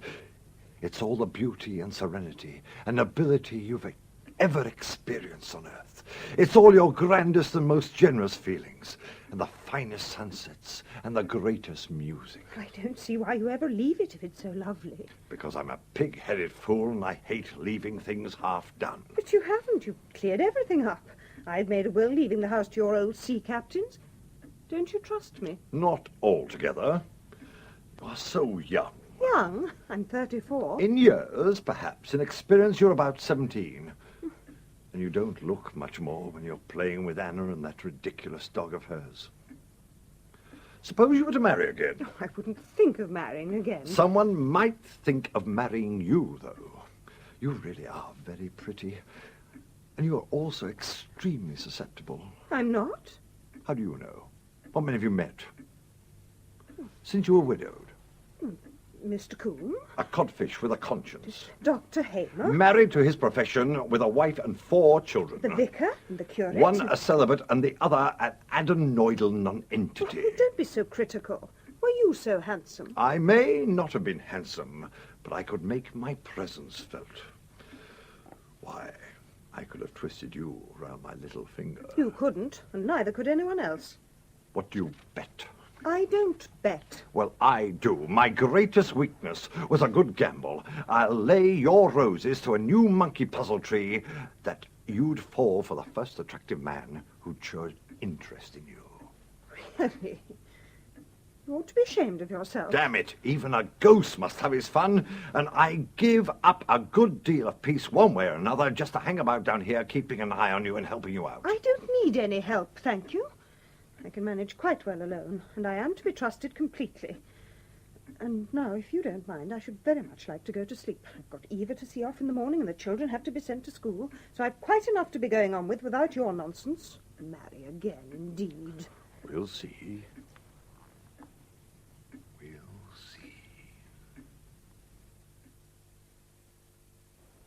Tags? Tags? Oh, do come back. Tags! Come away! Oh, no. Tags? Tags? Tags? Where are you? Tags? Hang on, I'm coming. Don't do anything. It's Tags, my dog. He's buried. No, not to worry. I'll soon have him out. No, it's Tags. coming. Stand back. There we are. Oh, Tags. There we are, old chap. You'll soon be back to normal. I say, are you all right? You look a bit pale. Oh, thank you. Yes, I'm all right. It was just the shock, knowing poor Tags was buried in there, not being able to help him. It was a man's job, and I'm very glad that I was near enough to be the man. It was rather strange, really. I was on my way to my cottage down there, and something suddenly made me change my mind and come up here. It was odd. Almost as if a voice spoke to me. A voice? I don't mean a human voice. No, I'm afraid you didn't. Afraid? Why afraid? Oh, you needn't be alarmed. I'm not one of those psychic people who hears voices. But I must confess, this did sound oddly like a man speaking. Go back to the top of the cliff, it said. It gave me quite a shock. Was that all the voice said? Yes. Well, odd, wasn't it? Now, are you quite sure you're all right? Yes, thank you. It looks as though there's going to be quite a shower. I know you'd better come down to my cottage and wait till it's over. Here comes the rain. Come on, we'd better make a dash for it. It's only down the slope. Come on, quickly.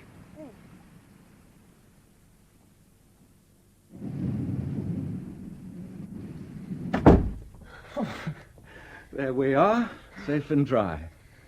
All right? Yes, fine. I never knew there was a cottage here. No, it's well concealed. Sometimes I like privacy, even at the risk of primitiveness. The water has to be carried a mile every day, and I have to bathe in the sea, but it suits me at present. Well, now, I think a cup of tea might fill the bill. Oh, thank you.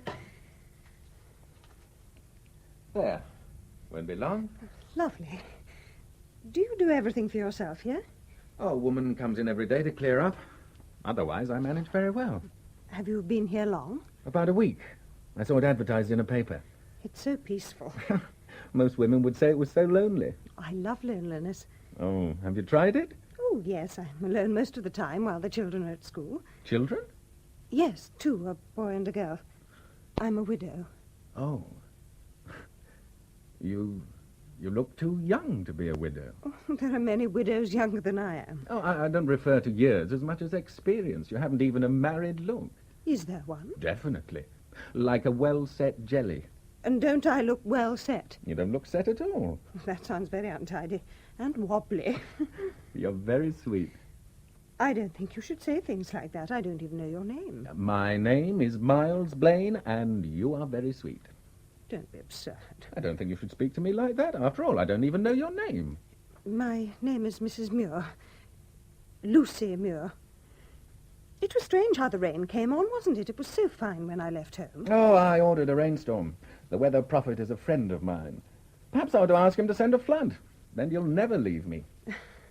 I think I'd better be going now. Oh, you can't go. It's much too wet. And besides, you haven't had your tea yet. No, I must go, really. You needn't be afraid of me, you know. I'm not. Then prove it by staying and drinking your tea. I'm so bored here. You'll save me from jumping over the cliff. If you're bored, why do you stay? God knows. I came here because I wanted peace and a chance to know myself. And the devil of it is there seems so little to get to know, and I'm bored. What do you do when you're not here being bored? Oh, I live in London and... Well, I write a bit and play golf and squash and bridge. Have you no profession? I was more or less trained as a barrister, but the law courts depress me. I gather that you don't have to work for a living. No. Well, then, why don't you work for someone else? If I could find someone worthwhile, I might. You could do so much good. How? Where? Well, you could go and work in the slums or go into Parliament. Or... You're laughing at me. I'm not. I swear I'm not. You're doing me a lot of good. I feel a better man already. There, I knew it. You are laughing at me. I thought you were serious and really wanted advice. You know, I've never met anyone quite like you before. Oh, I'm very ordinary. Oh, no, you're not, my dear. Well, I must go. It seems to me that we've been talking a great deal of nonsense. But thank you for saving my dog and for your hospitality. I meant what I said. You know, I've never met anyone quite like you. You make me think of spring and primroses and a new beginning to life. Yes, that's it. A new beginning. Well, goodbye and thank you. Come on, Tags. Come on. Goodbye. And thanks again. A new beginning. I wonder. All through the night time my lonely heart is singing sweeter songs of love than the brown bird ever knew. Sweeter songs of love than the brown bird ever knew. Would that the song of my heart could go a-winging, could go a-winging to you, to you. That was lovely. You know you sing rather well, Miles. Thank you, sir, she said. Happy? Yes, very. I've never felt like this before. All these weeks, the meetings in the wood. Yes, Miles, very happy. You know, Lucy, you've become rather special to me. In fact, so special that I never want you to go. And why should you? In my small cottage, there's plenty of room for you. Come home with me, Lucy. Now, and stay with me always. You mean... I mean that I love you. Oh, Lucy, come home with me now and never leave me. But there wouldn't be room for the children. I wasn't thinking of the children, just the two of us. But... At first, that is. Later, perhaps, we could arrange something. Then we could all be together. You and I and dear little Cyril and Cynthia. Cyril and Anna. Yes, of course. But, Lucy, my dear, you must think of yourself sometimes. You shouldn't always be worrying about the children. Sometimes I think you care more for them than you do for me. But I do love you. You know I do. You are very young. I don't think you really know much about love. I do now. And loving you like this makes me love everything and everyone much more. I want us all to be happy. And the children wouldn't be happy if I deserted them. Lucy, Lucy. But of course, I could leave them behind on our honeymoon, but I'd have to make arrangements for them to be properly looked after until we came home. Need you be so sentimental and so practical? I hate practical people. They take all the magic out of life. But Miles, I couldn't just abandon the children. You wouldn't want me to do that. Yes, I would. I want you to forget the existence of everyone but me.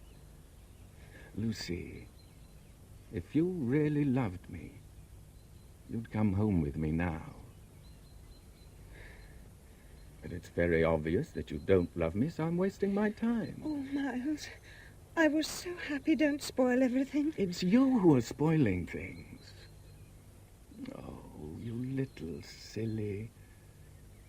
Don't you realize that no one else matters in the world but us two? What was that? Someone's there, watching us. It's a rabbit, only a rabbit. I can hear it now, scuttling away to tell all the other rabbits that Mrs. Muir is behaving in a most depraved way in the greenwood. Oh, you are so absurd. But it's getting late. I must be getting back. You'll be here tomorrow? Yes. Oh, God knows why I come. You're so hard-hearted. Hard-hearted? If you could just see my heart. What should I see? Perhaps I'll show you tomorrow.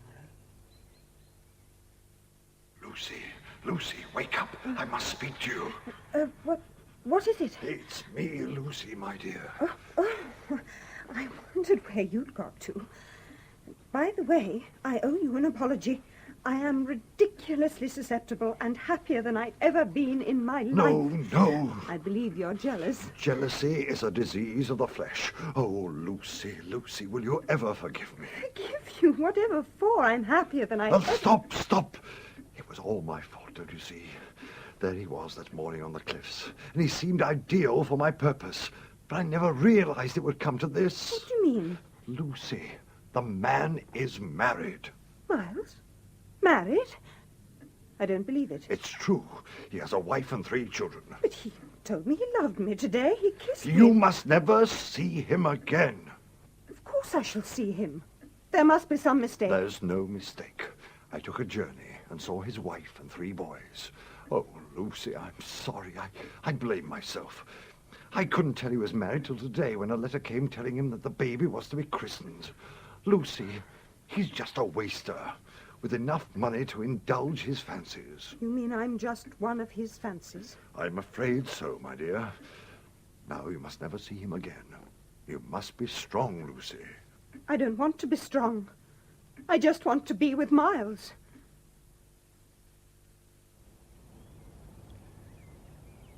You're very quiet today, my love. Is something the matter? No, nothing. It's silly, really. It's only a dream I had. Tell me. I dreamt about you. I dreamt you were already married. Miles? Miles? No. Tell me it's not true. It is true. You've lied to me all this time. No. I told no lies. It's no lie that I love you. If you really loved me, you would have told me the truth. Oh, but Lucy, you've made me feel a new man with a new life. Look, Lucy, I'll divorce Olivia, and then we can marry and go on being happy. She would always be there between us. Oh, don't be so Victorian, darling. After all, what is divorce nowadays? People get divorced every day. It isn't nearly as alarming as you seem to think. I'm thinking of your wife and how she would hate me. Oh, Olivia never hates anyone unless they're unkind to the children. She puts them first all the time. She even refused to come to Switzerland on holiday with me because of them. That's why I came down here and met you. Oh, come on, Lucy. How can it be wrong if we make each other so happy? I don't know. I just don't know. I must have time to think. Will you come here tomorrow? Say that you will. I must go. I must have time to think.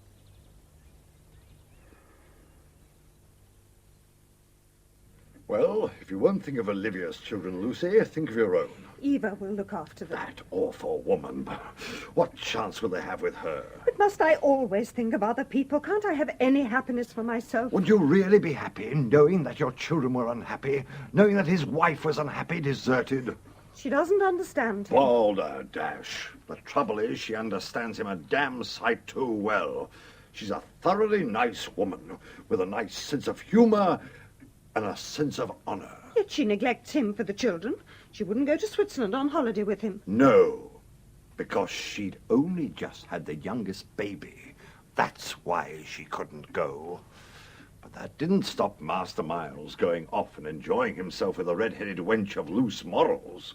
But perhaps he hasn't told you about her. Miles wants to marry me. The sad thing about women is they believe so much of what a man tells them with his lips. I believe in Miles.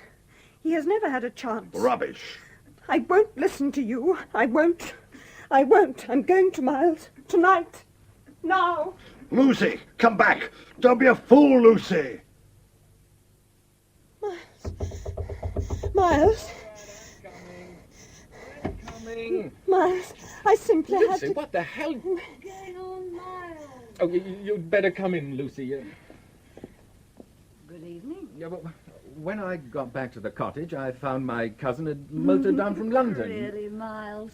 Cousin? Why not sister?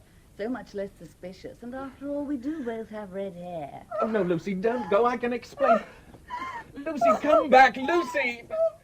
Lucy!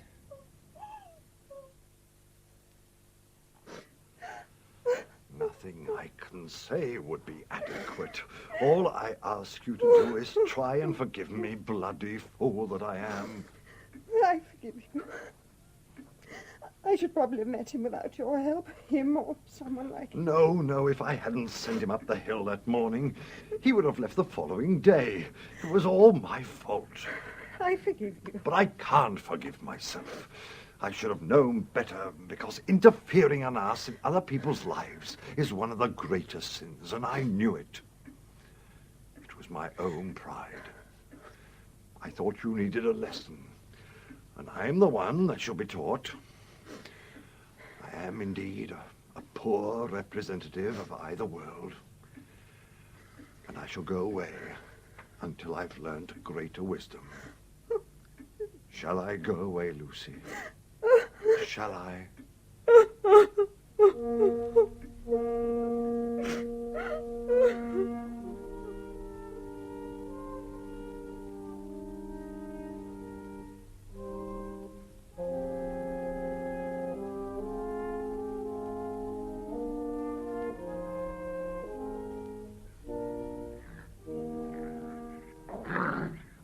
What is it, Miss Mean?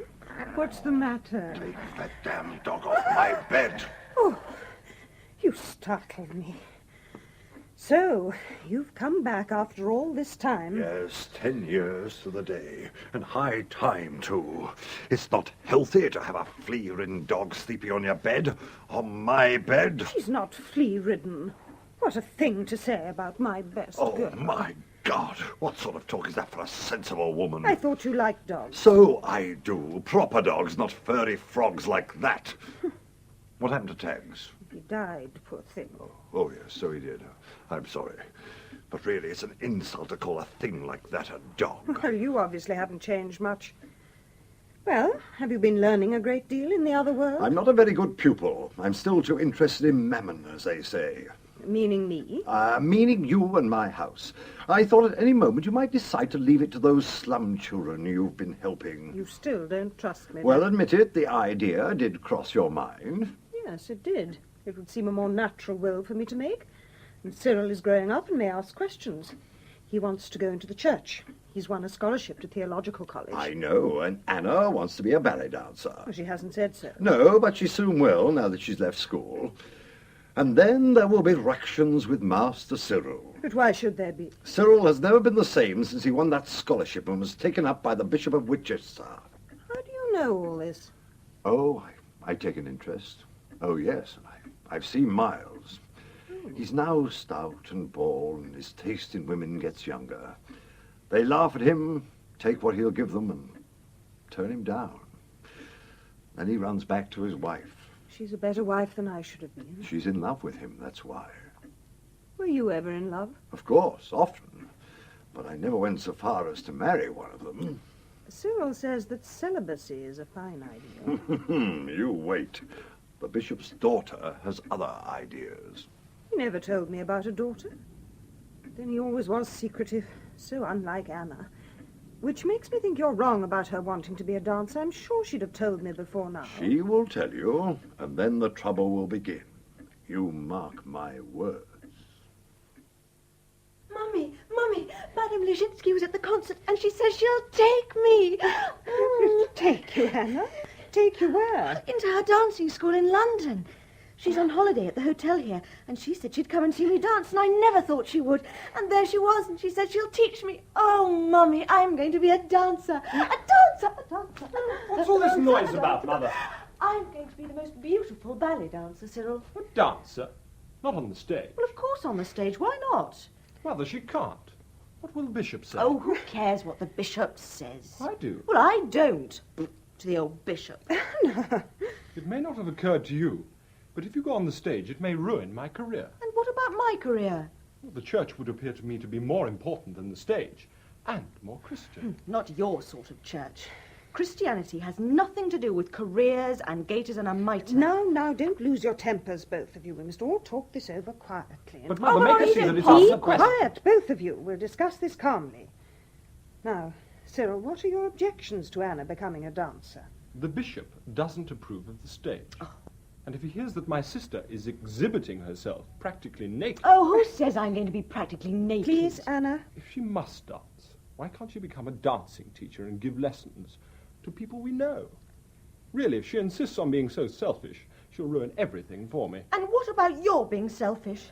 I've wanted to dance ever since I was a baby, and Cyril has wanted to be all sorts of things. And it's only since the bishop took him up that he's wanted to be a bishop. But there must be some solution. I know, I think I've got it. It's rather sad, really, but it might work. Anna, if you really do want to be a dancer, why not adopt a stage name? Oh, but Capital, Mummy, why Mother. should I? If Anna changes her name, then there need be no further connection between us. Well, then, that's settled. Oh, Mummy, you mean that I can go to school in London? Well, we shall have to see, dear. I really should be going with her, you know. I don't like the idea of her being alone in London. Alone? You said you were going to arrange for her to stay with your old cook, Martha. Yes, I know, but all the same... Then stop worrying about it, then. Perhaps I'm being selfish, but I don't like London. And anyway, I couldn't afford to keep up the cottage and live in London as well. Damn it, there's no question of your giving up the cottage, is there? Of course you must live in it. I'm not so sure. Oh, money is such a worry. Cyril needs money for books and clothes, and Anna will have to be provided for while she's at dancing school. My income is not that large. I may as well tell you I am thinking of letting Gull Cottage. What? Well, only in the summer, of course, to paying guests. What? Strangers in my house? Never. I'll haunt them. You dare go bankrupt. Why can't your sister-in-law Eva help? I'd sooner die than ask her. Then you must make some money. But how? I'm no good at dressmaking or anything like that. Write a book. Oh, don't be absurd. I couldn't. But I can. Bless my soul. A bestseller. I'll dictate it, and you will write it down. Buy a typewriter and some paper first thing tomorrow. But what will it be about? Me. It shall be the story of my life. I shall call it Blood and Swash. We'll start tomorrow.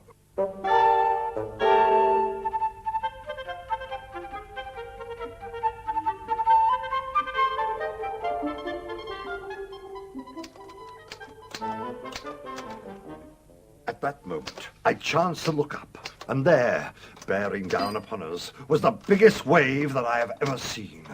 Coolly and calmly, I turned to the mate and said,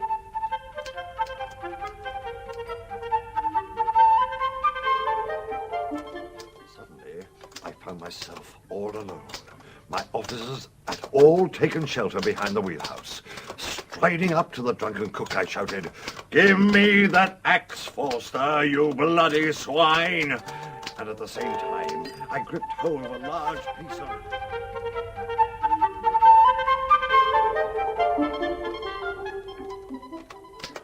Smiling seductively, the young woman, the beautiful young woman, came slowly towards me.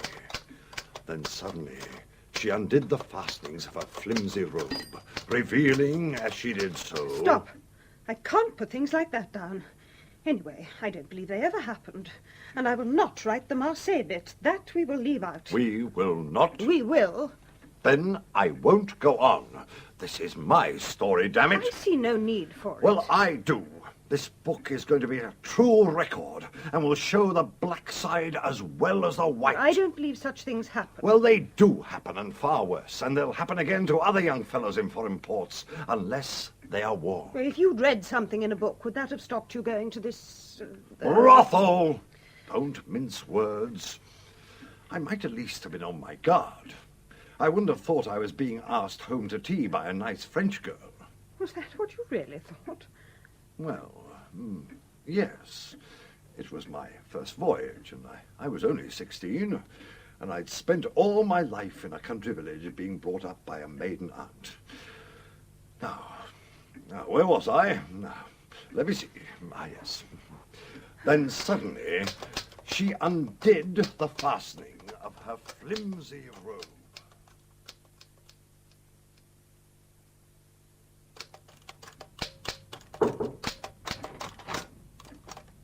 My dear mother, what are you doing at this time of night? You woke me up. Why, I do believe you're writing a book. Yes, I am, as a matter of fact.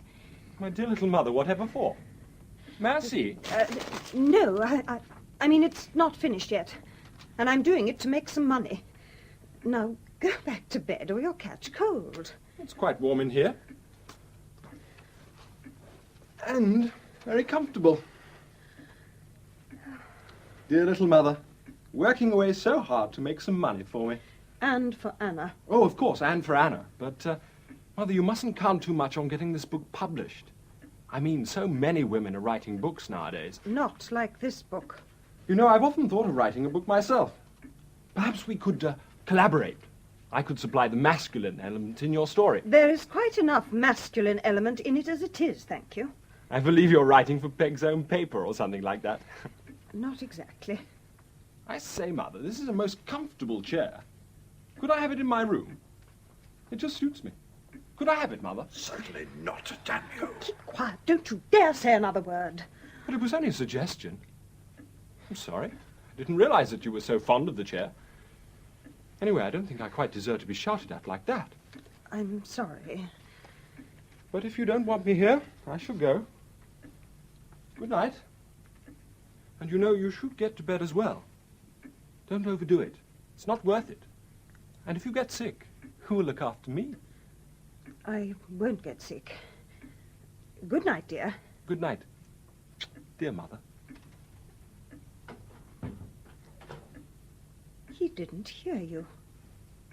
Cyril didn't hear you. No. I'm sorry I broke my word, but he's not a child any longer. And he aggravated me. Take my chair, indeed. But he didn't hear you, and he's going to be a clergyman, looking into other people's souls. At the moment, he's thinking rather more of his own body, seeing it in purple in a bishop's mitre. He is very young and very ignorant. But he's quite right about one thing. You must go to bed. Otherwise, this damn book will never get finished.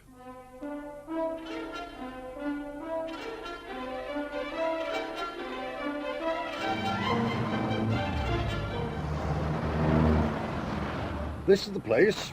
See there on the wall? Tackett and Sproul Publishers.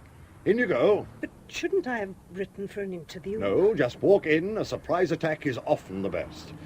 I'll get the office boy out of the way. You just walk right in. Oh, dear. The things you make me do. Come in. Ah, do sit down, Miss Gorton.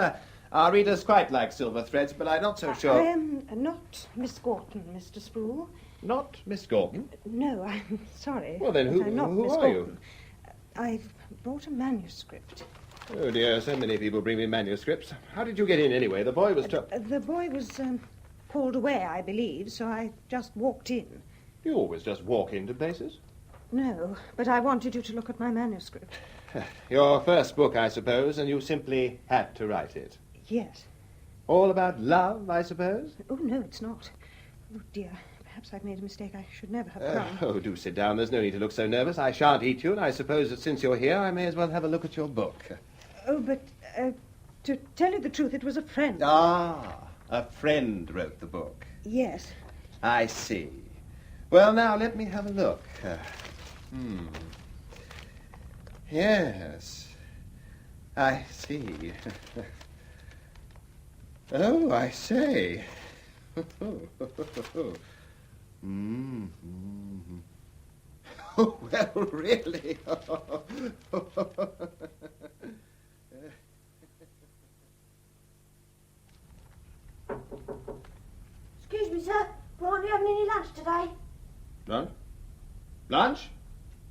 the time? 2 o'clock, sir. 2 o'clock? It can't be. It is. What? Are you still here? Of course. Oh, sir. No lunch. All right, sir. Of course. I'm sorry. I will, madam. This is remarkable, a most remarkable book. I must say at first I thought you were just being temperamental and that you'd really written it yourself. But of course you couldn't have. It's a man's book. And what a man! Where's he now? I'm not sure. I'm sorry I forgot you were here, but I really became quite absorbed in your book, which doesn't mean, by the way, that we shall publish it, but I should like to meet the author. I'm afraid that he wishes to remain anonymous. Nonsense. I'm sorry, but you can't meet him. He's... I see. I'm sorry. You have my deepest sympathy. Oh, but you don't understand, and I'm afraid I can't explain. Oh, then, of course, I mustn't ask any more questions. Well, now, in the event of our publishing, with whom shall I communicate? Oh, couldn't I just come and see you? It would be difficult to make out checks, always supposing there were any checks, to Mrs. X. Couldn't you just pay me in notes? It'd be highly irregular. Come, dear lady, you can trust me, you know. Your name will be unknown to everyone but me, and your secret will be perfectly safe. I shall have to think it over. I'll come back in a week's time and let you know. He spoke as if he knew I had a secret. Did you hear him? I did. Oh, Lucy, you're so very young for all your years. What do you mean? Well, he obviously thought I was human and your lover. Oh, how could he? I'll never go back there, never. How disgusting. An old woman like me. Old woman be damned. I'll never speak to him again. Oh, yes, you will. Perhaps he won't publish the book anyway. Oh, he'll publish it all right, and it'll be a bestseller. You mark my words.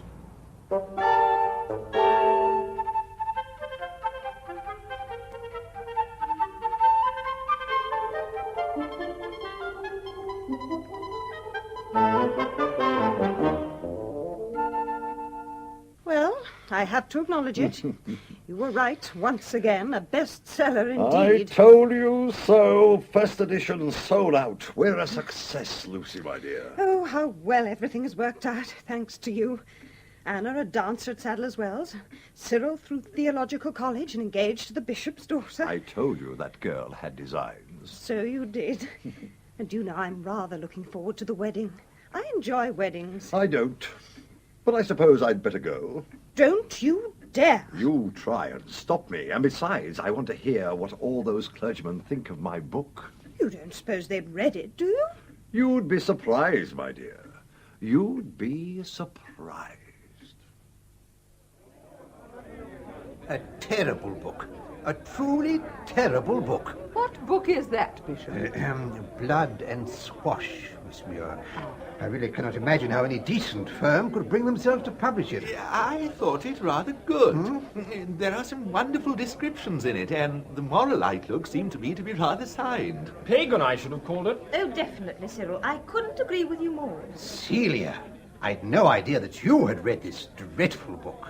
Who wrote it? Does anyone know? The author prefers to remain anonymous, and I'm not surprised. The book should be withdrawn from publication. In fact, I have written to the Times suggesting that it is. I should have thought that a sure way to increase its sales.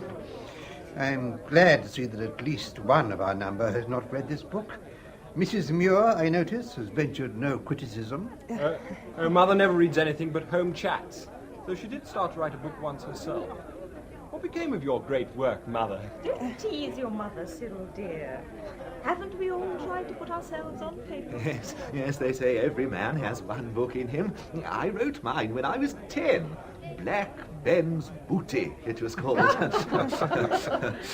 I must say I should rather like to meet the author of Blood and Swash. As a matter of fact, a friend of mine has it on the best authority that the author is a cripple.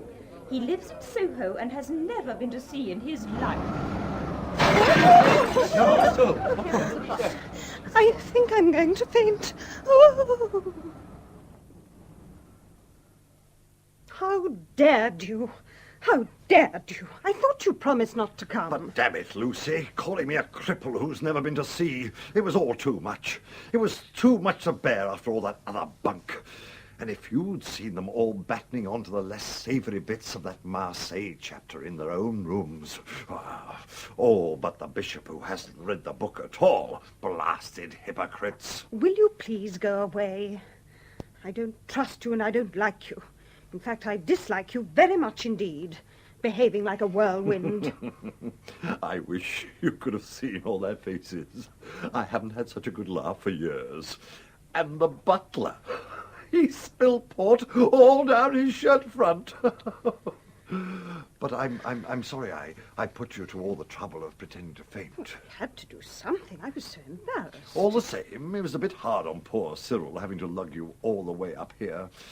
He was puffing like a grampus. Did I ever tell you of the weightlifter I once had as a passenger? I've heard all I want to hear about your past, thank you. And if you don't go away, I shall leave all the proceeds of the book and Gull Cottage to decayed gentlewomen. Damn it, I believe you would. All right, I'll go. I'll go. Mother, may we come in? Yes, please do. How are you feeling? Oh, I'm all right, thank you. But don't you think you'd better see a doctor? Cyril tells me he's never known you faint before. You gave us quite a fright. The bishop thinks it was an earth tremor. He's writing the Times about it. If you really are feeling better, may we have a little talk with you? Yes, of course, Celia. Now, please understand, we only want to do what's best for everyone. And we're going to put Gull Cottage in the hands of an agent right away. What? Cyril and I have made a little plan. We think it would be best if you were to come and live with us at Winchester. In the old home that Father built for us. Yes, it's been such a secret. Daddy heard that a curate was needed at St. Swithin's, you know, on the hill above your old home. And he asked me what I should like for a wedding present. On the day Cyril was appointed to St. Swithin's, we found that the house was for sale, and Daddy bought it for me. And now you are coming to live with us. Oh, but Cyril won't be a curate at St. Swithin's forever. I should say not. But it will be lovely to feel that we have a settled home to come back to. With you in it. Always ready to take the children whenever we have a little jaunt abroad. I see. Well, it's very sweet of you, dears, but it won't do. Young people should have a home of their own. But it will be our home. It's kind of you, but no. But we want you to come. I like Gull Cottage, and I shall stay there. Mummy, where are you? In here, dear. In my room. Why, you lazy thing, lying in bed on a lovely morning like this. I'm a little tired after the wedding. Oh, yes. I want to hear all about the wedding. I'll bet Celia looked like a dream in satin, and Cyril looked like an old crow. Thank goodness they didn't ask me. And what's all this about them wanting you to go and live with them? Oh, so you've heard about that? Yes, but you can't live with them.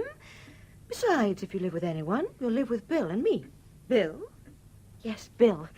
His real name's Evelyn Peregrine Anthony Skaith. So we call him Bill.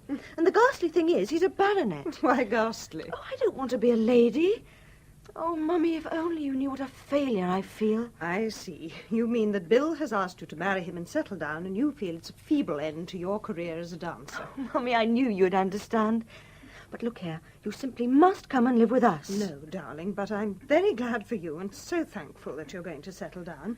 But I have my own cottage, and I mean to live in it till the end of my days. With Captain Gregg? What? Oh, I know all about him. The girls at school told me about his haunting this house and asked me if I ever saw him. And I used to invent stories and say I did. You never told me. Well, no, I didn't want to frighten you. And when I was 11... I fell in love with his picture and used to pretend that he talked to me. Pretend? Yes. You remember that night when you went to meet that man? Anna! Oh, Mummy, I didn't spy on you, but you were so different that spring. And anyway, I was picking bluebells in the wood one day and saw him kiss you. And I went home at once and prayed that you wouldn't marry him. And then that night, when you went to him, I came into your bedroom and I felt Captain Gregg was very near and telling me not to worry. And I always thought Cyril the secretive one. Did you ever hear Captain Gregg's voice? Good Lord, no. But I did feel he was my friend. Oh, I do so wish you weren't quite so alone, Mummy. I shall be quite all right.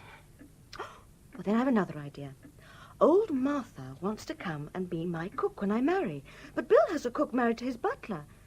Well, wouldn't it be far better if Martha came and cooked for you, and then I shouldn't worry about you? I think that's a very good idea. I really do. Thank you.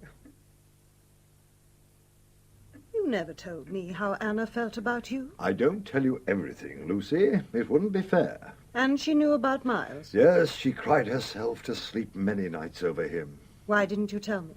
I thought I'd done enough interfering. What's so funny? I just realized Cyril has gone off on his honeymoon on the proceeds of Blood and Swash. Oh, so he has.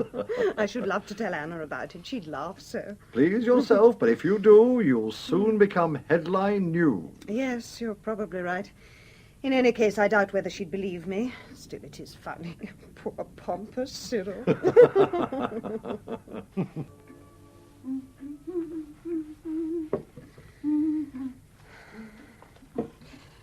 There you are, Mum. I've tidied up a bit for you. How do you feel today, my dear? Oh, I'm all right. I was thinking I might get up for a while later on. You do no such thing. After what the doctor said. Stay in bed and lots of rest, he said. Oh, Martha, don't fuss. That's what I'm here for, to fuss. To look after you. That's just what I'm going to do. Now, don't you go frowning. Still, I must say, life is funny. Who'd ever have thought that I'd end up living here after all, looking after you? Still, it's a nice little house. I always did say so. Yes, you did. All those years ago. It's funny how time flies. I still feel young, you know, Mum. Still don't know what I'll be when I grow up. And to think, the children with kids of their own. Miss Anna a lady and her husband in Parliament and young Master Cyril a canon. They've done well and no mistake. A credit to you, that's what they are. Do stop chattering, Martha. You sure you're all right? You didn't have much lunch. Let me get you a glass of milk. Oh, do go away. How can I rest if you keep interrupting me? Well, just a drop of milk, Go Mum. away. Now, don't get in a state, I'm not Mum. in a state. I just want to be left alone. Now, stop bossing me, for goodness sake. Sorry, Mum. I never intended bossing.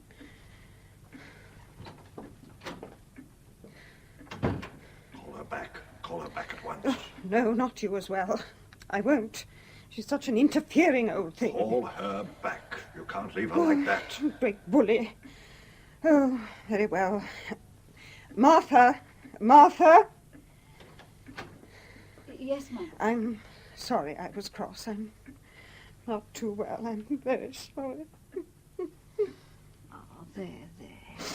I understand. Perhaps I'd better send for the doctor. No, don't bother. Martha, thank you for everything. Now, don't you start a thank you-ing, please, Mum. I can't abide it. You just get some rest, and later on I'll bring you up some milk. Yes, Martha. I'm so tired. Of course you are, Mum. You just rest.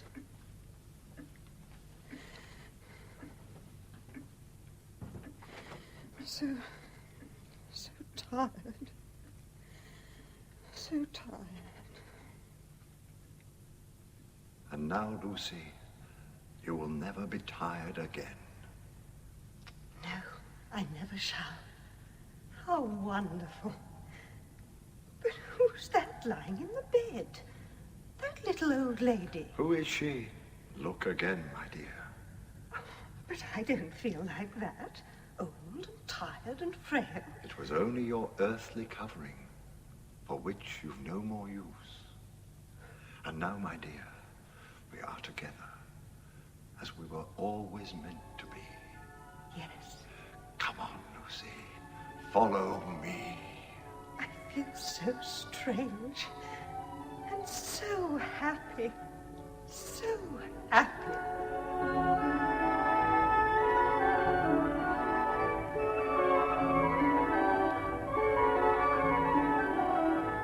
In The Ghost and Mrs. Muir by R.A. Dick, dramatised to radio by Barry Campbell, the part of Mrs. Muir was played by Gemma Jones and Captain Gregg by Brian Pringle. Miles Blaine by Philip Bond, Martha, Diana Bishop, Eva Stewart.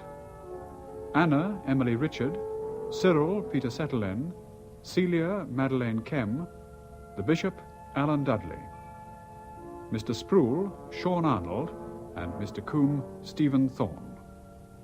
The producer was Jane Graham. Brian Pringle is now appearing in Billy at the Drury Lane Theatre, London. A brief look at tomorrow's weather. In most places it will be very mild again. Over Scotland, Northern Ireland and Northern England there will be showers. Wales and England except the north will be rather cloudy, and there might be more general rain. After Big Ben, the news read by Brian Hudson.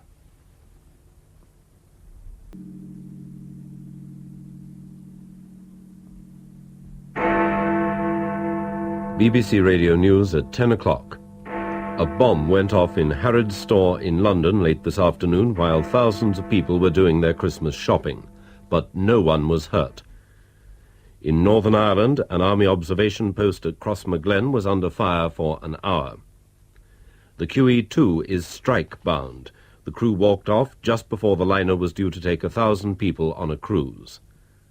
Another group of hospital consultants is threatening industrial action in the new year. We now have pleasure in presenting another in our occasional series, West End Winners. Relatively Speaking, by Alan Ayckbourn, with Michael Aldridge and Rosemary Leach.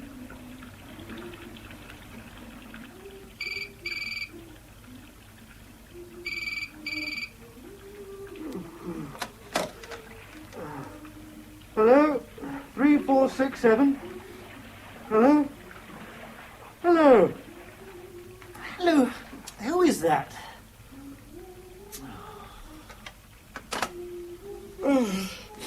Better get up, I suppose. Oh, really? Hello, this is 3467. Can I help you, please? Hello, 3467. Who is that? Hello? Oh, damn. Ah. Ginny? What? Ginny, oh, my foot. Oh, oh. Greg? Oh. Greg? Did you call? No, oh, no. Was that the phone? When? Just now? No. You sure? Oh, well. Kettle should be boiling. I put it on. Good.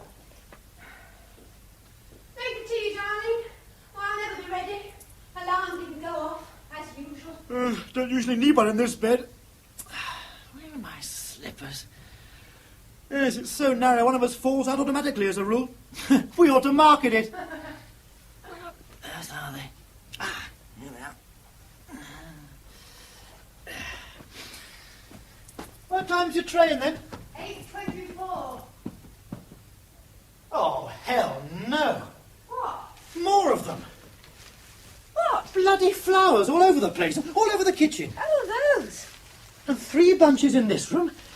Where are you working these days, for heaven's sake? Kew Gardens? I like them. Yeah, well, so do I in their place, but they're molting all over everything. Give them to me. I'll put them in the bar. Oh, fine. And plant some water lilies while you're there. Oh. Have you made the tea? Yes, just about.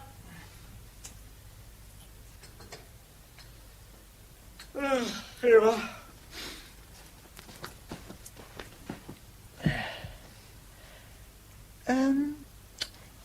Ginny? Hello, lovely. What, you gorgeous? Will you miss me today? Hmm? I said, will you miss me today? Miss you? Me? Oh, no. I'll be having a great time. Action-packed, simply thrilling day. Parties all the way. What?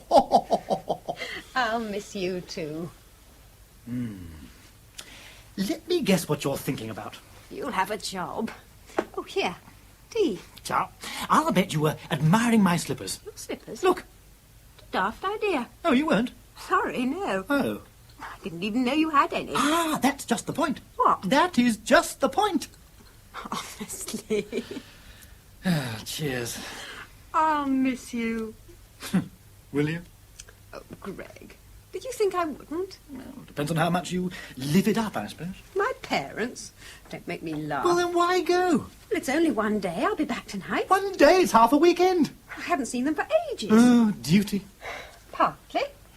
I'm fond of them. Would I like them? Yes, I expect so. Oh, good. Can I come? Yes, you must. No, with you. For the 100th time, I've told you they're not expecting you. I can't just bring someone out of the blue. They'd never forgive me.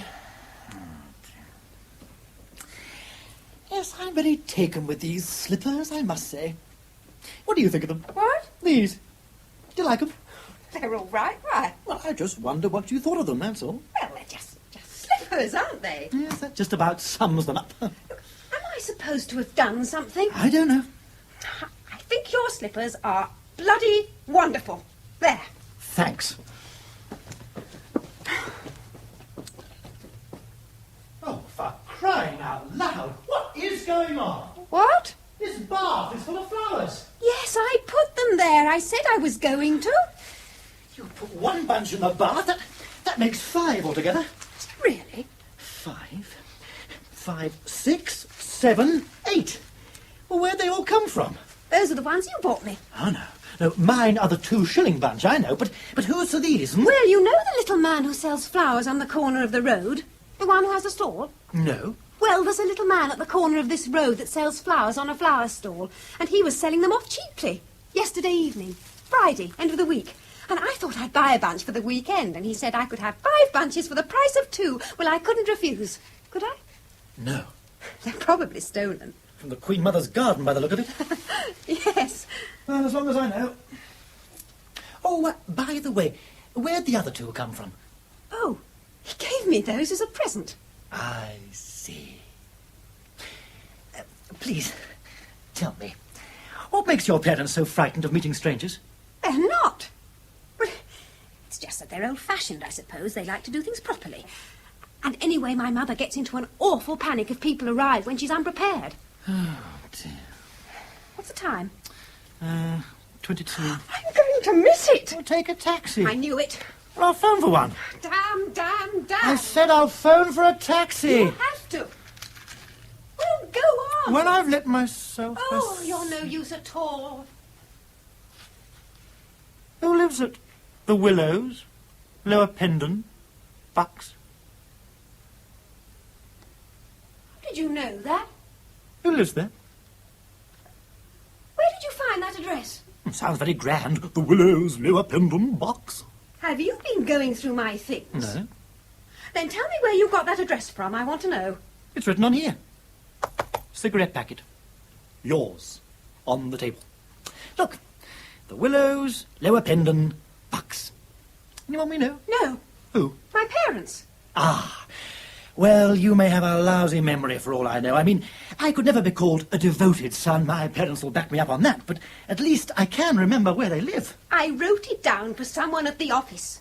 A girl. But she forgot to take it. Oh. She knows them because we went to school together. She wanted to write to them. All right? I believe you. Quite sure? Yes. Quite? Yes, shut up. Oh, you make tea like licorice as well. I don't know why I put up with you. Tell me something. What? Why do you put up with me? Well, Well? maybe for the same reason you put up with me. You're a fantastic lover. If that's any consolation to you. Oh. Oh, that's nice. Slippers. Now, if we order a taxi in about 5 minutes, that should get me to the station with about 10 minutes to spare. And, look, don't forget, I've got to get my... Oh, why on earth did you put your slippers on the chair? You must have known I'd sit on them. What a stupid thing to do. Oh, what has got into you? I've got quite enough to worry about without being messed around by you. And what the hell do you think you're doing to me? What?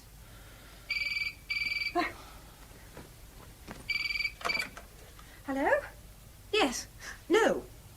No, I'm afraid you've got the wrong number. Yes. Goodbye. What did you mean just now? Oh, I better go and pack my bag. Greg? Work it out during your jolly weekend at the Willows, Lower Pendon, Bucks. Greg! Oh, get lost. Don't forget your beloved slippers, will you? Oh, those. Here. I don't want them. They're no use to me. Oh, for heaven's sake, take them. What size are they, as a matter of interest? How should I know? Oh, it'll be written on them somewhere. Have a look. On the instep. 10, it says. Why? No good to me. I take 8s. See if they fit you. That's rather stupid, isn't it? What is? Well, getting 10s. I mean, if you take 8s. I didn't get them. Well, who did? No idea. My slippers are 8s. Well, whose are these? I don't know. I just found them lying about. Where? Under your bed. Our bed. Or somebody's anyway. That one there. Perhaps it belongs to the bloke who owns the slippers. So that's it. It was rather odd, really. When I got up just now, I was a bit dozy, you know, and I did what I do at home. I fished with my feet under the bed for my slippers. One of my habits, that is. One of my idiosyncrasies. It helps me to recognise myself when I'm half asleep. Anyway, I did this fishing with my feet business, and I thought to myself, now, steady, lad, you're in for a shock because they won't be there. This is her flat you're in. And then the blow. A pair of alien slippers attached themselves to my toes. You really do jump to conclusions, don't you? Now and again. Like wondering why, when you pick up the phone, you say yes to someone, and then no. I can't quite work that out. What do you mean? Just now. What did the person calling say when you answered the phone? Well, I can't remember. Well, whatever they said, you said yes. Did they say, is that 3457? Well, they might have done something like that. Well, what's it matter? No, they couldn't have done. Or you'd have said, no, this is 3467. Well, where is this getting us? I'm in a hurry. No, wait. This is interesting. On the other hand, did they say, is that 2467? And you thought they said 3467. Is that it? Maybe. I misheard them, probably. So they thought they'd got the right number? Yes. No, they didn't. Well, they must have done because you said yes. I mean, if I ring someone up and when they answer I said, is that 2467, and they say yes, well, I'm rather inclined to take their word for it, aren't you? Well, he soon realised his mistake anyway. Oh, it was a him, was it? Ah, and what did he say? I don't know. He said, is that Jack or something? I see. Jack. You said yes, and he said, is that Jack? Poor old Jack. There's something definitely wrong with Jack. Whatever happened to Jack, I wonder? Maybe he said Betty. I don't know. He said that somebody or other, and I said no. Yes, let's settle for Betty. Anything, as long as you're happy. I should think Jack would be a lot happier, too. I wonder who it could have been.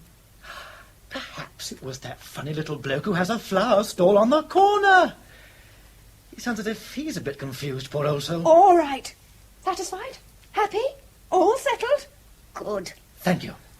I'll get you a taxi, shall I? Oh, thank you. You don't trust me at all, do you? I shouldn't let it worry you. Well, it does. Because you get unbearable.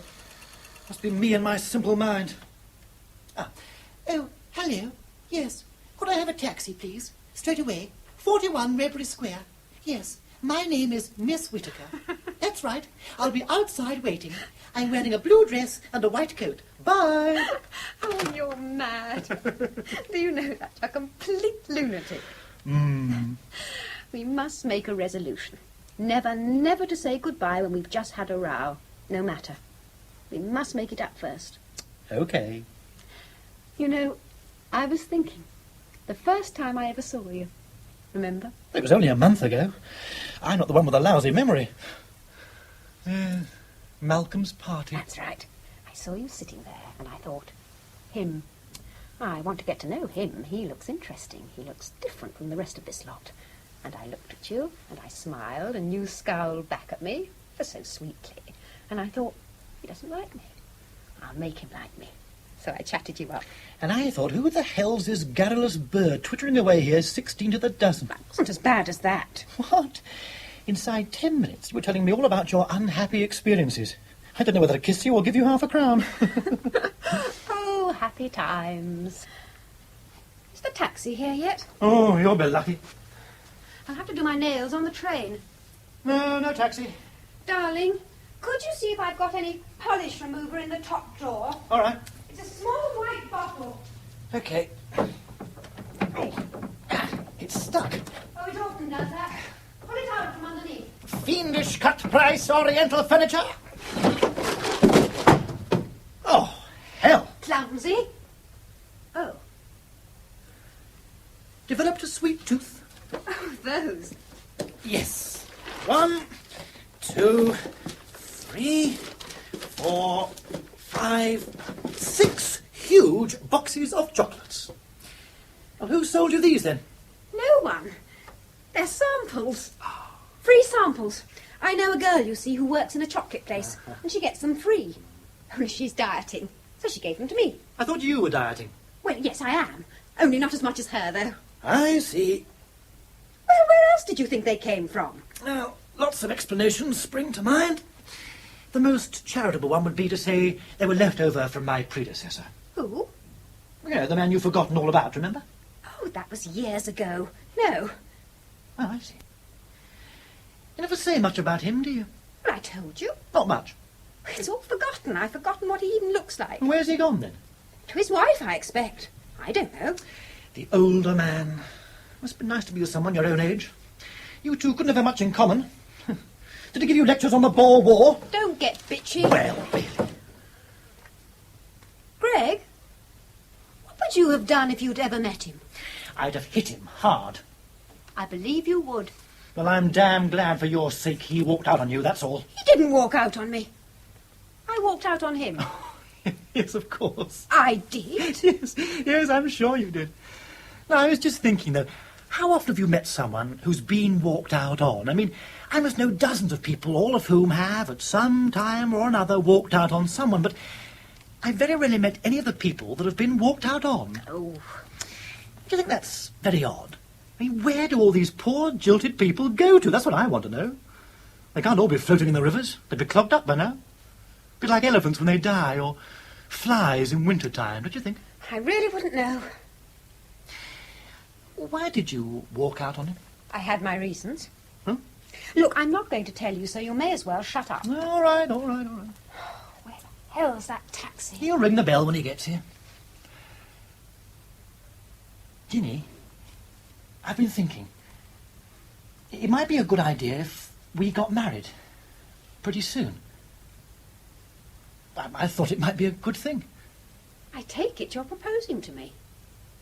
Yes, I suppose I am, really, if you look at it that way. Well, either you are or you aren't. Well, yes, I am. I see. But I'm just going out, actually. Well, the taxi won't be here for a second. Doesn't take you that long to make up your mind, does it? I'm afraid it does. Look, if you're serious, I don't know what to say. I love you very much. More than I've ever loved anybody, I think. And I think I'll probably say yes one day, but not at the moment. I see. Greg, have you really thought about this? I'm sorry to ask you, but you're not asking me away for a dirty weekend or something, or even a dirty month. A dirty great lifetime, I know. Who have you known apart from me? How many other girls? Well... I mean, really now. You know what I mean. Well, I'm the first, aren't I? If it's that obvious. It doesn't make any difference to me, but what about you? For all you know, compared with someone else, I might be the biggest bitch on earth. You're not. Are you? It'd be bad luck if we married and then you found out, wouldn't it? What do you want me to do? Chase around, knock on doors, take a census? I just want you to be sure, that's all. I am sure. All right. Look, I know what I'm doing, don't worry. Fine. Good. There's no chance you'll have made up your mind in a couple of minutes, is there? Why? Well, I thought if I could come down with you now and see your parents, I could ask... Greg. Well, it's only no. But... No, darling, I can't. Oh, hell, there's the taxi. I'll have to run. Do you want to come and see me off? I'll be back about 7. You can come round and let yourself in if you like. Oh, I'm coming. I don't want to worry you, but that's not the taxi driver. It isn't? Not unless he's come by his vehicle. There's no cab out there. Oh. I'll see who it is. I'll go. No, it's all right. I'll go. Oh. You wait there.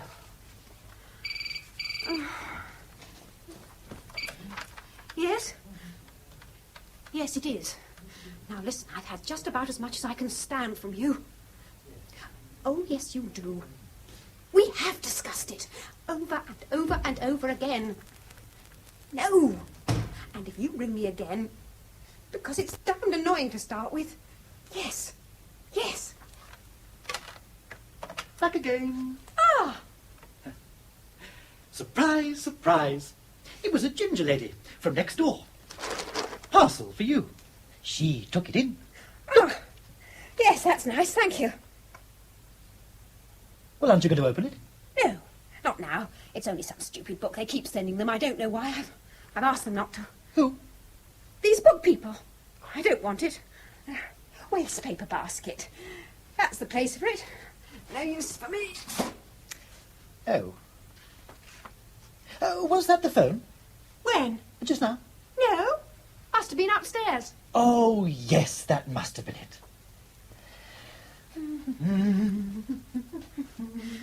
I'm wondering whether to start walking it, you know. I could walk it in 10 minutes, couldn't I? Oh! Do you know, I've just remembered where those slippers came from. Where? Did you ever meet Jane? Jane who? The girl I used to share this flat with. No, you didn't. She'd left just before I met you. Don't tell me they're hers. No, but she had a puppy. A puppy? Well, more of a dog, really. They were his. Oh, I see. What was he, a Great Dane? No, he was a... St. Bernard? No, one of those small little dogs. Well, I'll say this for him. He may have had only 2 legs, poor little thing, but he had a fine big pair of feet for a dog of his age. A dachshund. That's it. Hang on. What are you doing? I'm looking under the bed to see if I can find the other pair. I can't bear this. The thought of that poor little puppy with 2 huge feet staggering round this flat. Now, hang on. Wait a minute. Perhaps he only wore those on his front legs. Perhaps he wore Wellington boots on his back legs for when he went out. Yes, that's it. He just changed his feet depending on whether he was coming in or going out. What a clever dog. Have you finished? Just about. Greg? Trust me. Please. Yes? I promise you. There's no one else now. I promise. Your taxi. There's nobody else. Only you. Nobody? No. You better go. Yes. I love you. And me, you. See you. Bye.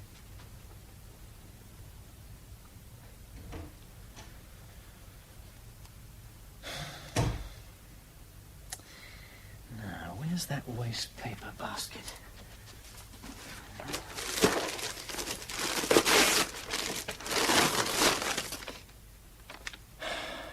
Chocolates.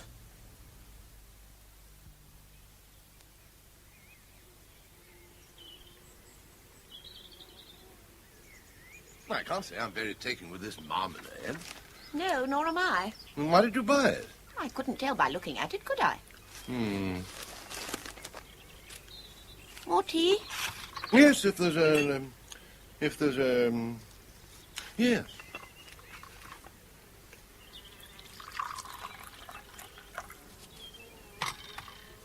There you are. Are you playing golf this morning? I don't think so. It's a beautiful day. Yeah. It'd be lovely for you up there. Up there on a day like this. Up where? Up there.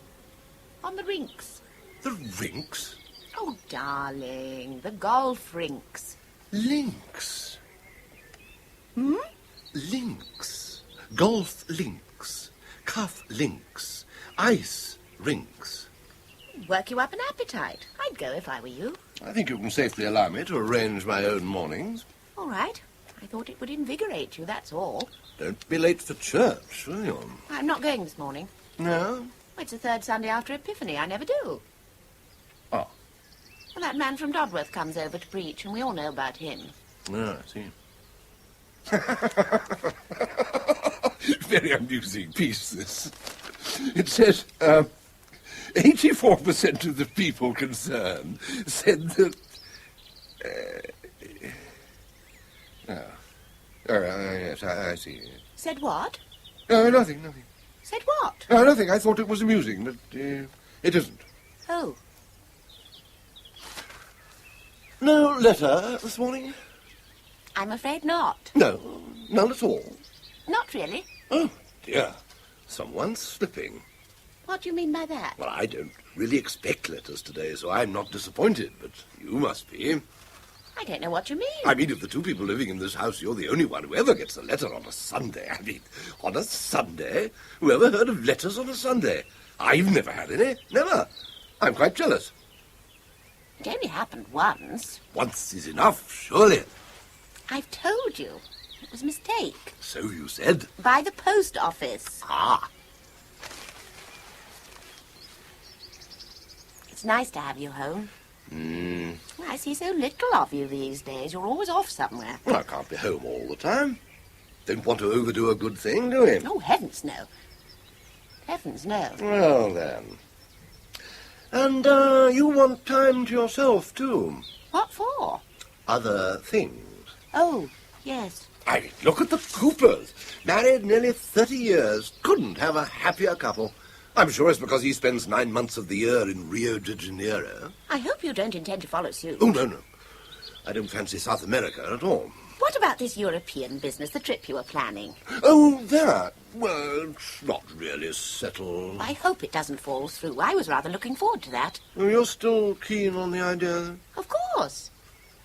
Aren't you? I've been making a few inquiries about it. What exactly it entails, really rather dull. Dull? Not going to be much of a holiday, more of a race. France, Germany, Italy, Spain, Switzerland, Holland, Denmark, and Sweden. All over in 10 days. Travelling overnight, chasing from railway station to railway station. Very tiring. Not much fun. So you'd rather I didn't come? Oh, it's entirely up to you. I can't see you enjoying it for a moment.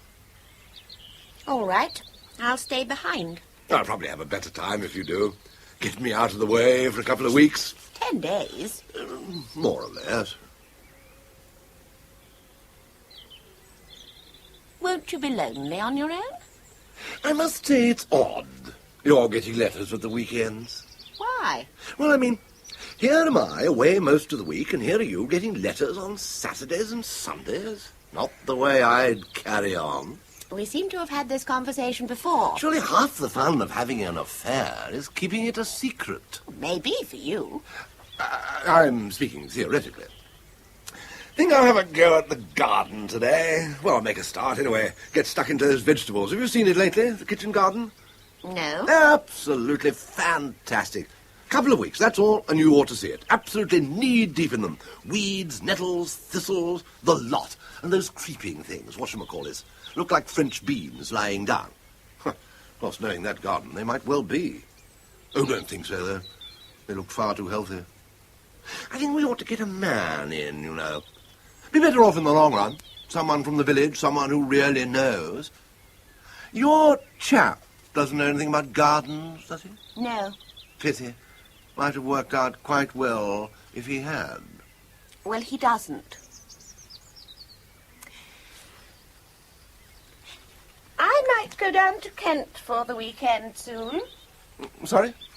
I might go down to Kent for the weekend soon. Why? Well, I'd like the change. Natalie's written and asked me. Natalie? She's my cousin.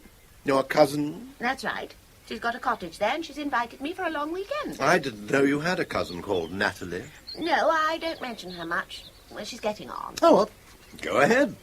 You don't mind? Not in the least. Good. Well, that's settled then. Oh, Sheila. Yes? Come on. What? Now, let's stop all this, shall we? You know, I know, we both know. What's the point? Point? Well, why keep on with it? What are you trying to prove? I'm afraid I don't quite follow you. Oh, for the love of Mike, woman. What do you think you're achieving by all this nonsense, eh? You're not fooling anyone by it, you know. You're certainly not fooling me. And what's more, you know you're not. So why bother to keep on with it? What? Well, you know what well enough. This fatuous rigmarole every damn weekend. I feel I'm humouring a lunatic half of the time. Is he coming today? Has he written? Has he phoned? Well, I played along long enough. I'm sick and tired of it, do you hear? That's it. I seriously think you ought to go and see a doctor. Have you quite finished? Yes. I've never seen or heard such extraordinary behaviour in my life, really. Whatever's come over you? I really think you ought to go and do some digging. Work a little of it off, whatever it is. No. I'll do some hoeing. I don't feel in the least like digging this morning. Well, from the way you do it, I can't see there's much difference. Hello. Oh. Oh, hello there. Hello. Are you, I beg your pardon? were you wanting to see someone? Yes. My husband? Well, not altogether. Me? Partly. Oh, well then. I did ring. Well, it doesn't work. Won't you come in? Oh, thanks. Do sit down. Oh, thanks. Oh, what a beautiful garden. Yes, very fond of it. I had no idea it was going to be so nice. Oh, it's beautiful. Yes, it is nice, isn't it? And look at those dirty great delphiniums. They're huge.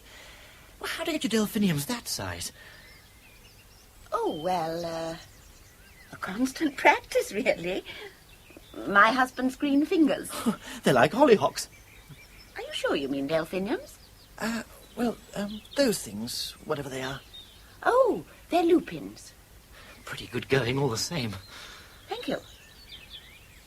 Oh, this is the willows, isn't it? Yes. Lower pendant. Oh, yes. Bucks. Yes.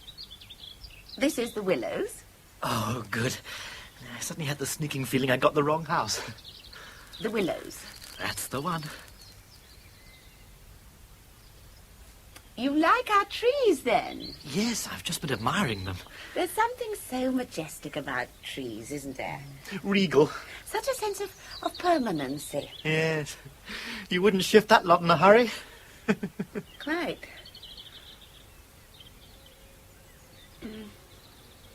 We haven't met before, have we? Not to my knowledge. No. Seems almost as though we have, doesn't it? Yes. Yes, it does indeed. Look, I know who you are. I'm Gregory. Oh, yes? Greg. Oh, Sheila. How do you do? Oh, how do you do? Have you come far? From London. By car? No, train. I caught the early one. Specially. Specially. You didn't stop by for a glass of water, did you? No, why? It just crossed my mind. People do quite often. Really? It's not a spa, is it? Where? Here. Oh, no. I don't think so.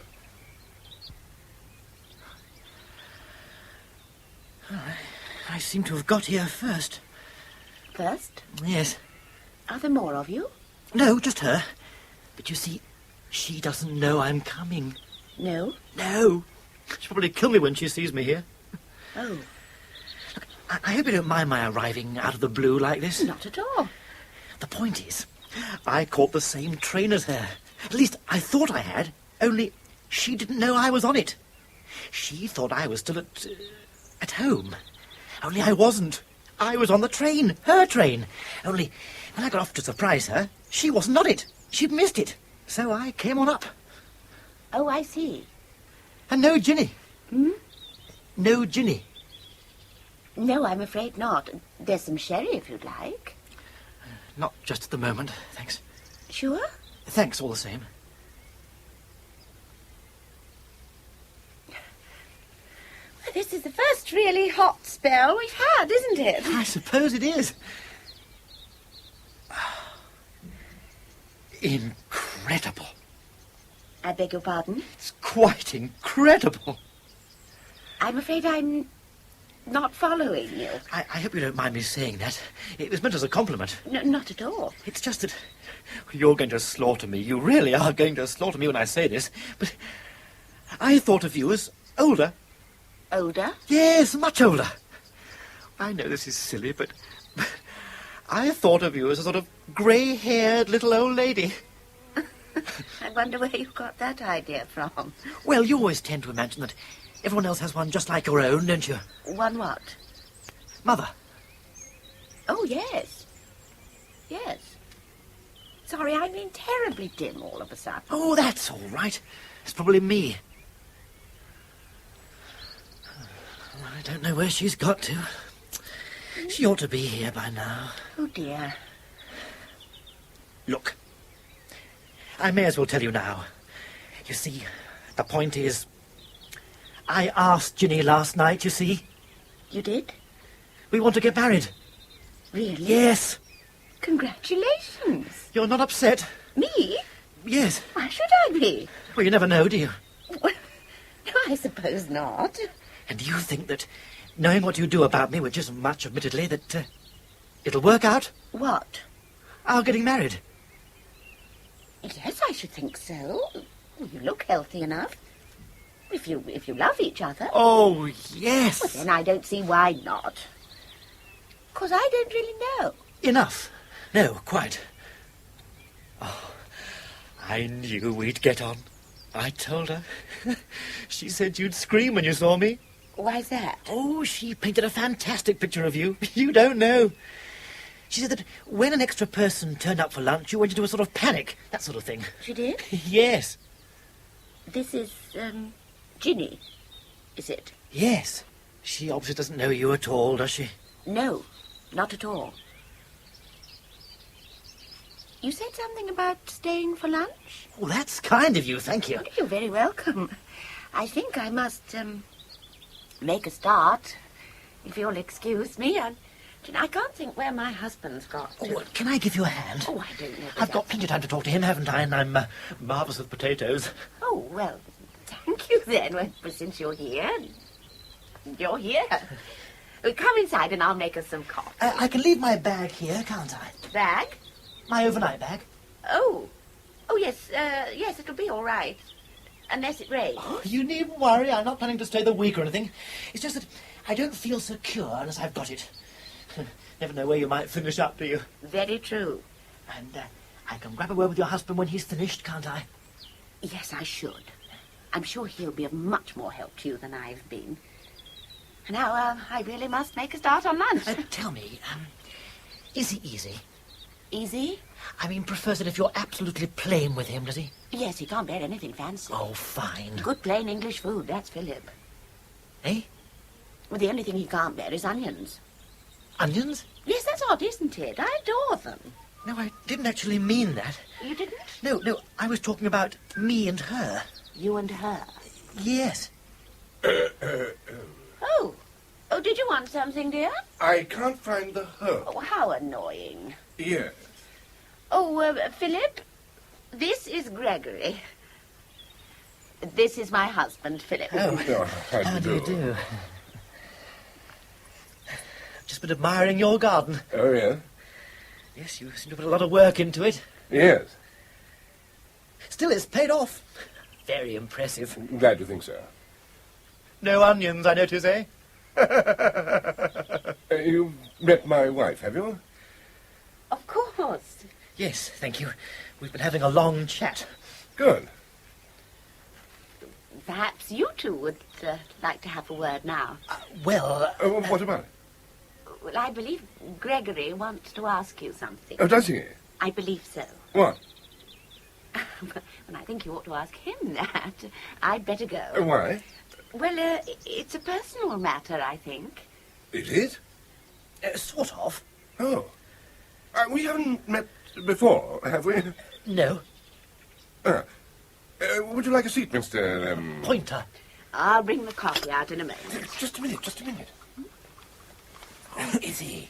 I should ask him. He came to see you. I've never seen him before. What does he want? Something personal. You heard what he said. What? Ask him. Well, I'll just slip away then.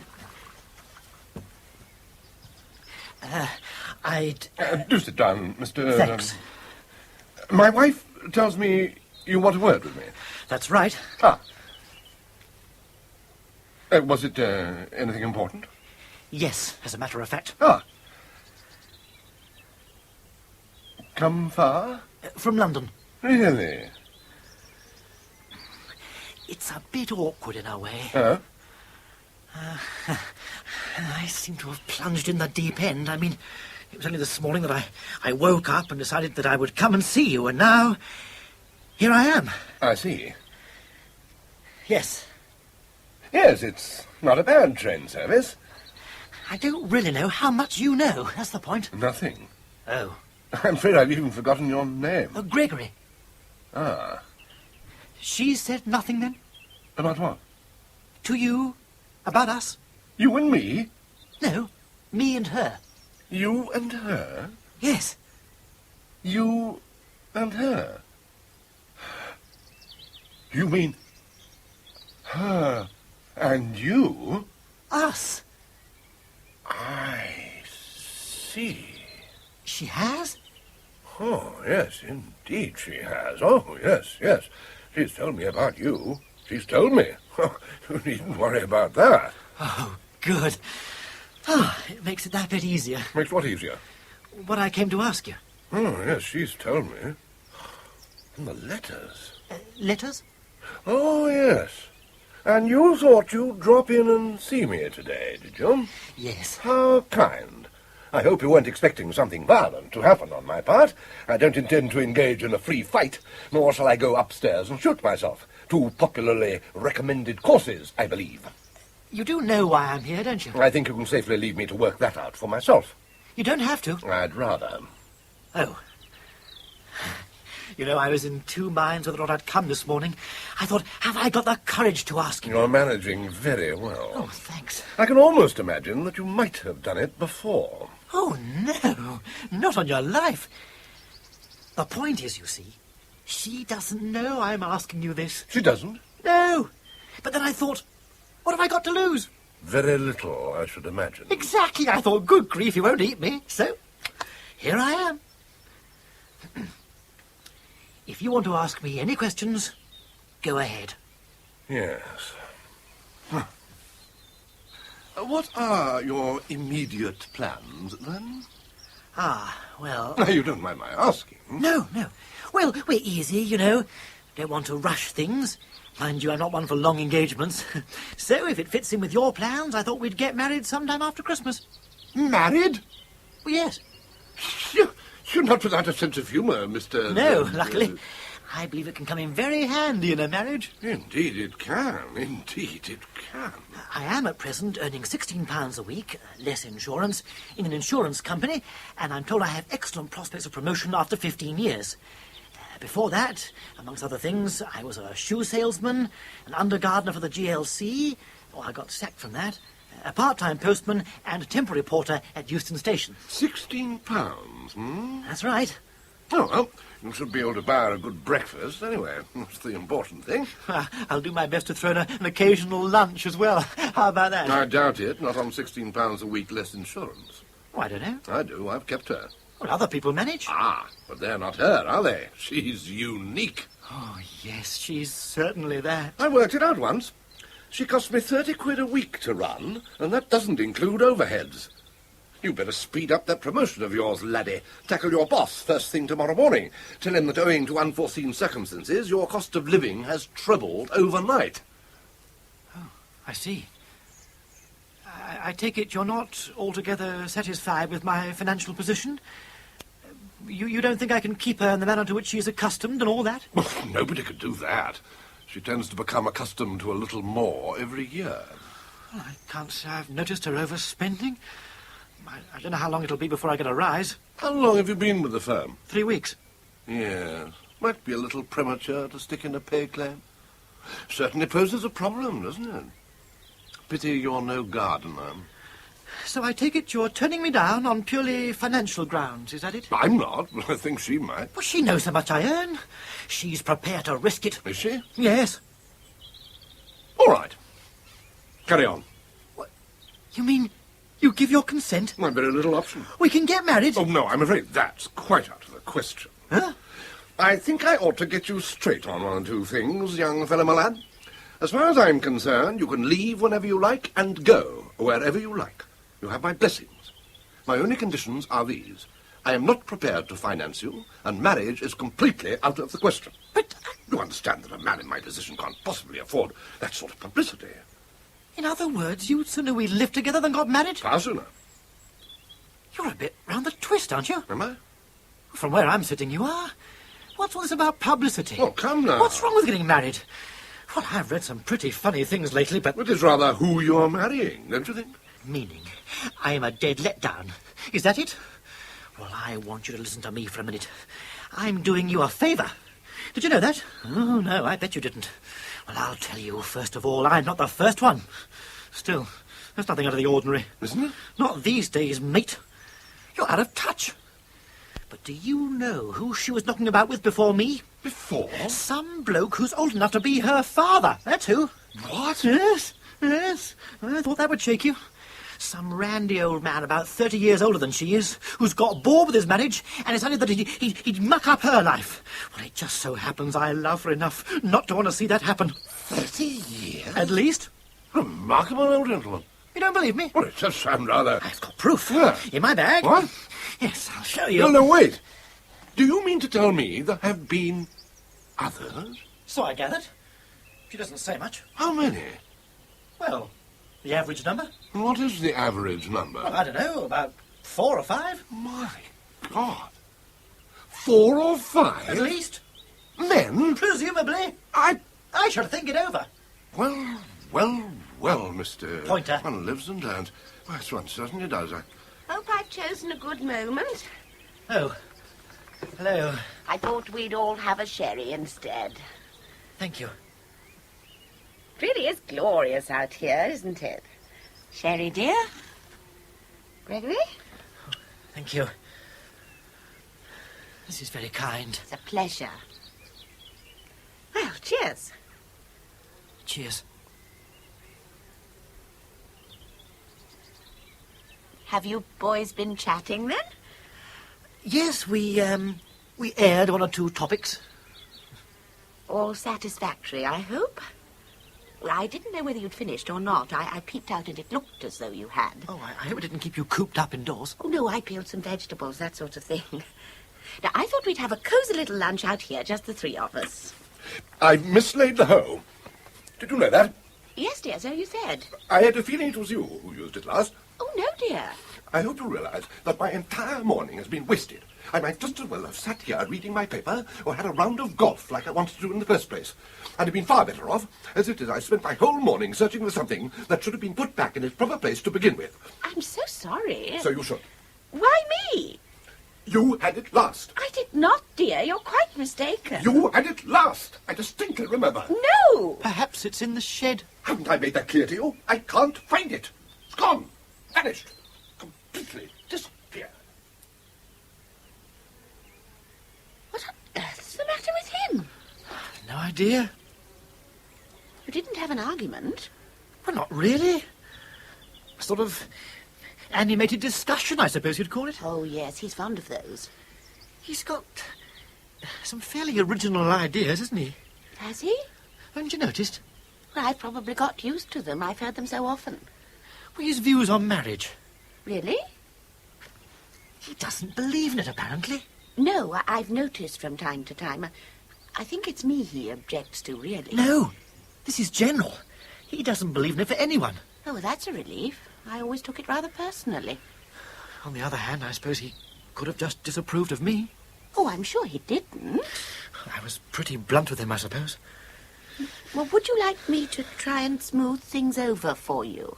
Oh, that might help. Oh, would you? You'll probably get even angrier, but I'll try. And is there anything in particular you'd like me to say? Well, it's just that I know so little about this sort of business. Business? Oh, I see.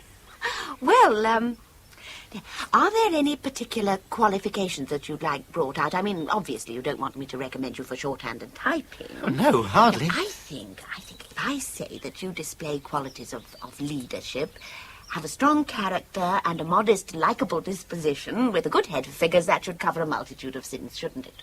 Do you think so? You'd better pop into the house then, and I'll come in and tell you how I've got on. Right. Now, straight through and on the left. Oh, and would you turn the oven down a point when you get there? Righto.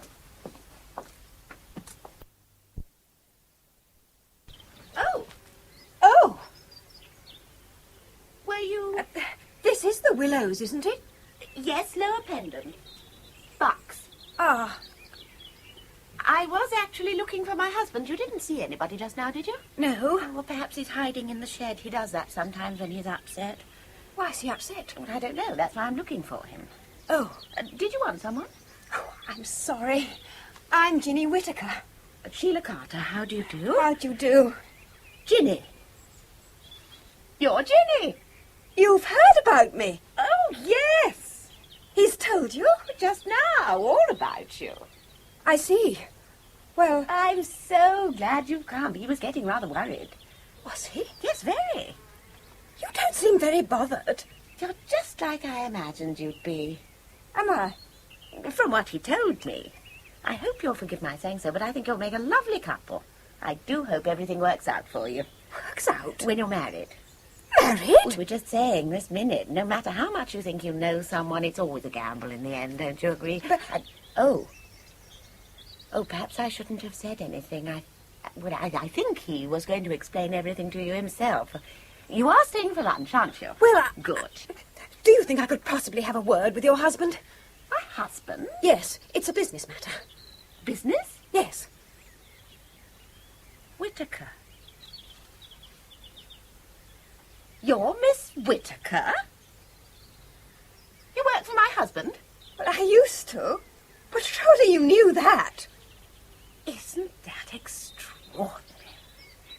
But of course I knew. Well, how stupid of me. I'm so sorry. It was just that I got the impression from my husband that you were much older. Really?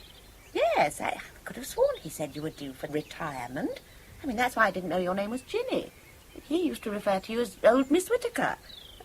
I'll see if I can rouse him. Maybe when he hears you're here. Yes, that should rouse him. Philip? Philip? Huh? Miss Whittaker's here to see you. Hello?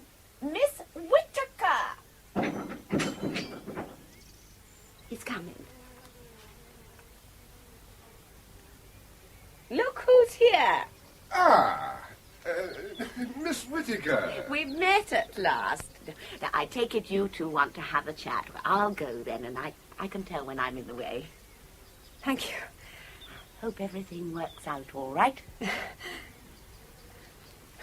What are you doing here? I thought your wife went to church. Not on the third Sunday after Epiphany. You've told her. Tell her what? About us. I haven't told her anything. Well, she knows. She's just told me that we make a lovely couple. And she doesn't seem to care. No. Well, she has her mind on other things just at the moment. What are you doing here? This alters things a lot. What does? Her knowing. Do you mean her going? Going? Yes, somewhere in Kent. You mean she's leaving you? How do you know? She told me. Or rather, he told me. Who? The man in the kitchen. Who? Oh, I don't know, some sallow youth. Just now, he came out here, stood there in front of me, calm as you like, and then asked me if they could get married. Married. To my wife. He didn't.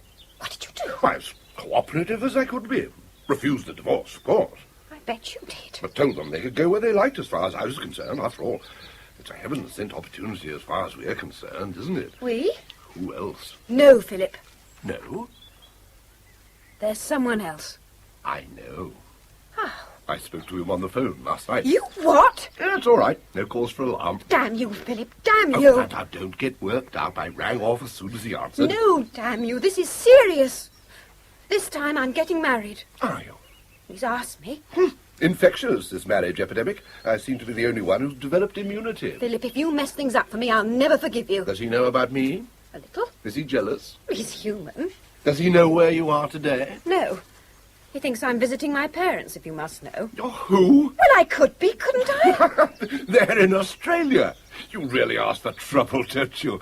I'd hate to lead a life as complicated as yours. Well, you'll never know. Unless someone tells him. They won't. You have been avoiding me, haven't you? Don't. Why not? Your wife. They could easily see us through the window. Don't worry, they'll be far too concerned wondering whether we're looking in at them. Philip, you must understand this has got to stop. It's over. Leave me alone. I have. You have not. All those flowers, the chocolates, the phone calls. It's not fair on me, Philip. Can't you see that? Please leave me alone. Is that why you came all the way down here to tell me that? Yes. And I want those letters back. Ah, now that's more like it. Philip, please. Think they might be safer where they are. Where are they? Safe. Are you going to let me have them, or are you not? I don't know. They mean rather a lot to me, you know. Sentimental value and all that. Philip, please. You know, they've been very clever. Much cleverer than we have. I really think I've underestimated that woman. Here we were, skulking in the shadows, meeting in obscure pubs, inventing elaborate alibis, telephoning secretly at 2 a.m. in the morning, while they, on the other hand, well, he's been writing to her quite openly. She even read his letters over the breakfast table. And you said nothing? I didn't believe it. I didn't think any illicit romance could be conducted like that. In fact, I more than once accused her of making the whole thing up. Why should she? To annoy me, I suppose. To make you jealous? Well, I thought she'd somehow got an idea that I was carrying on with someone and had invented this man. I actually thought she was writing letters to herself. It was all rather pathetic, rather amusing, until the man turns out here in person. I see. And he's not the first either. There have been 5 others. 5? Including a man of 70, apparently. Oh, that was really a blow to my pride. Oh, well, her life's her own from now on. You let her go? She's going. Don't you think if you went in there now, this minute, and told her about us, everything, she'd change her mind? I don't see why. Well, isn't that really all she's waiting for? For you to tell her the truth? You may be right. But this is supposing that I do want her back, isn't it? Philip, be honest. Could you really do without her? Ask yourself as you're sitting there now, full of the breakfast that she's cooked for you. Sitting in the sunshine, waiting for the lunch that's bound to be coming, and the tea, and the supper. And you know she'll have made the bed for you. Not like me. Oh, make it up to her before it's too late. I might. You must. Don't you see, Philip? You belong together. Much more than we ever did. Tell you what, I'll think the matter over. Where are you going? Look for the home. Philip, I warn you, I'll go in there and I'll tell her myself. Everything. If you can catch her attention, you're welcome. Go ahead, by all means. Go ahead. Ho. Hi-ho. Philip? All right, then. All right. At last. Oh, I thought you got lost or something. I got here first. Craig! I like my apron. I think it rather suits me. It's your mother's. Mother's? Yes, we're having a busy morning. Who? Oh, me and your parents.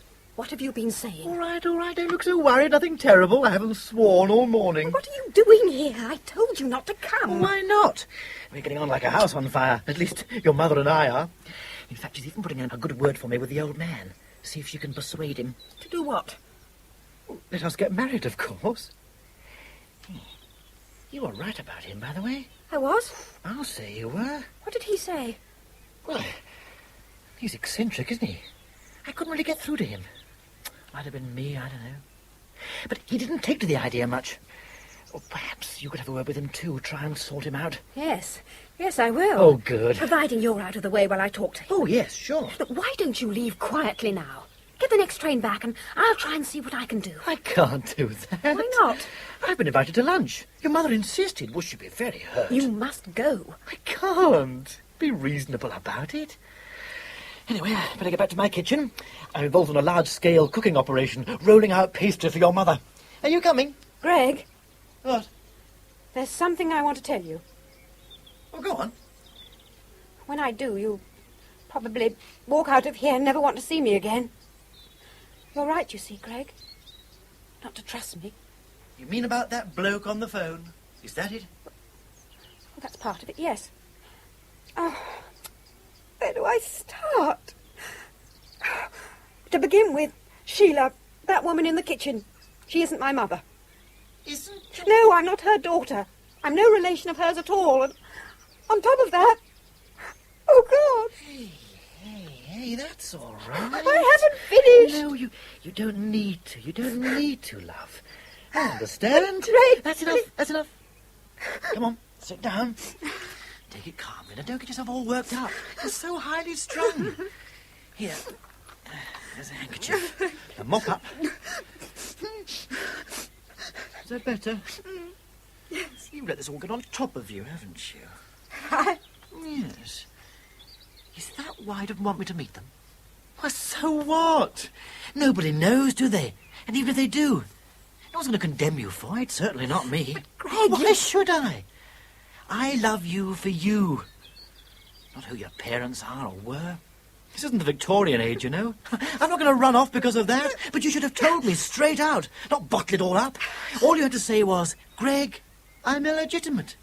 And I just said, OK, fine, that's all. What? Now, come on, say it. You've got to lick this thing. Say what? Say I'm illegitimate. Come on. No, I'm Greg. illegitimate. Say it. Greg, Come on, I'm illegitimate. Illegitimate. Illegitimate. Again. I'm illegitimate. Good again. I'm illegitimate. There you are now once more. This time yell it out. I'm illegitimate. Oh, well done.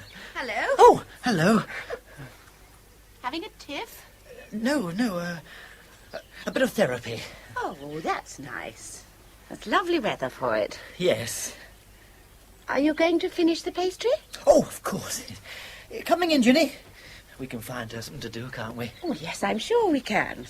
Come on, love. Yes. Now, you two carry on. I'll just finish laying the table. Right. Come on, this way. Ought to know your way around here by now. Hello, dear. Been busy? Yes. I expect you're hungry. Lunch won't be long.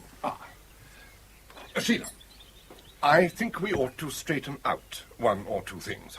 Ought we? I think so. What sort of things? Well, I'd like to know your plans. Plans? Yes, your immediate plans. Oh. Well, they're nothing very spectacular. I'll finish laying the table. Then I'm going back into the kitchen to see how they're getting on with the pastry. I meant slightly further ahead than that. I don't think there's any need to be facetious. Well, lunch? That's about all I've got to Oh, do. Sheila, for heaven's sake, this is no time for avoiding issues. We've got to face things sooner or later. We've got to face what? Your future. How do you intend to spend the rest of your life?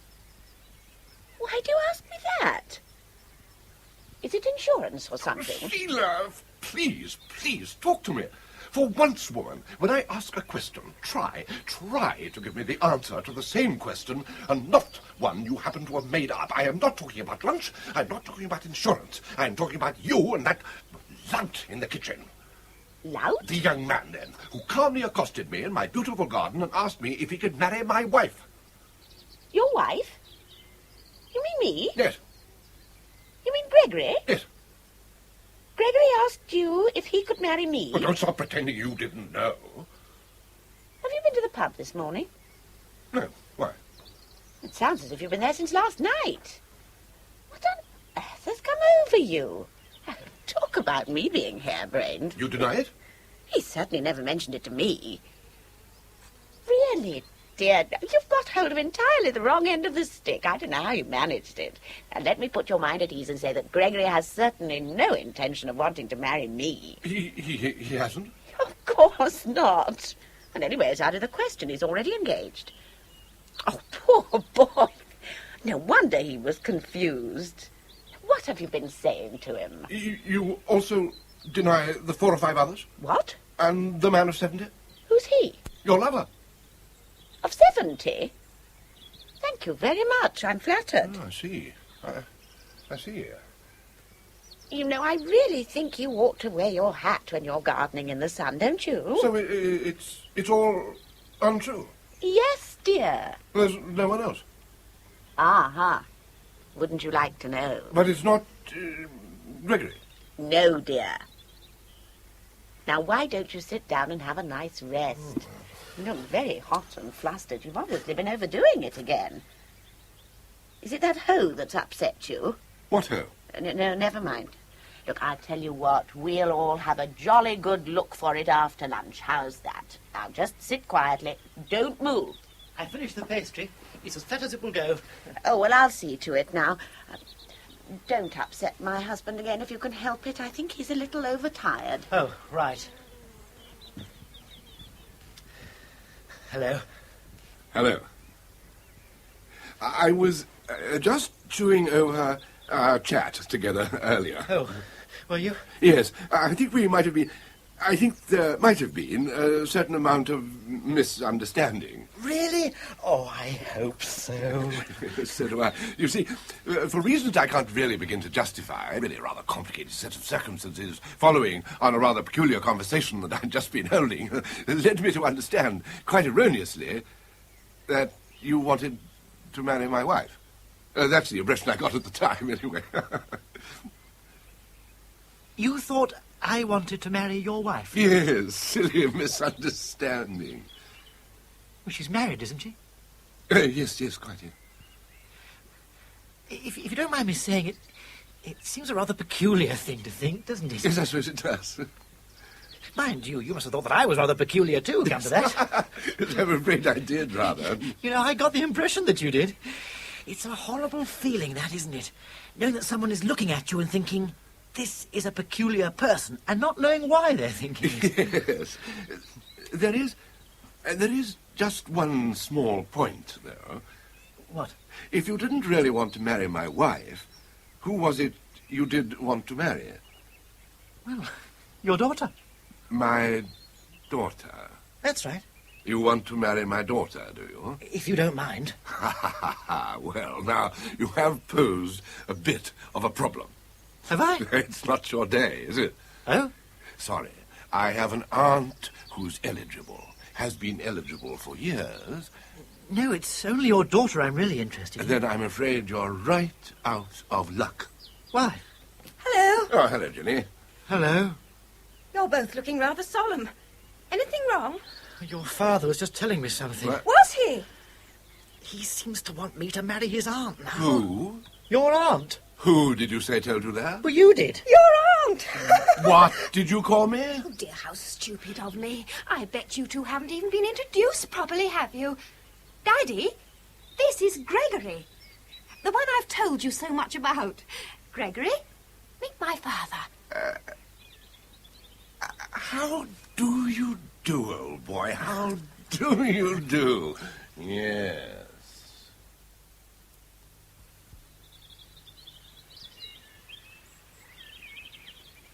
Has everybody had enough? Thank you. Oh, marvellous. More than enough. Good. Just a moment, I'll fetch us some coffee. Can I help? No, thank you. It's all quite ready. I've only got to bring it out here. Your mother can certainly cook a meal, I'll say that. Yes, can't she? She's a fine wife and mother.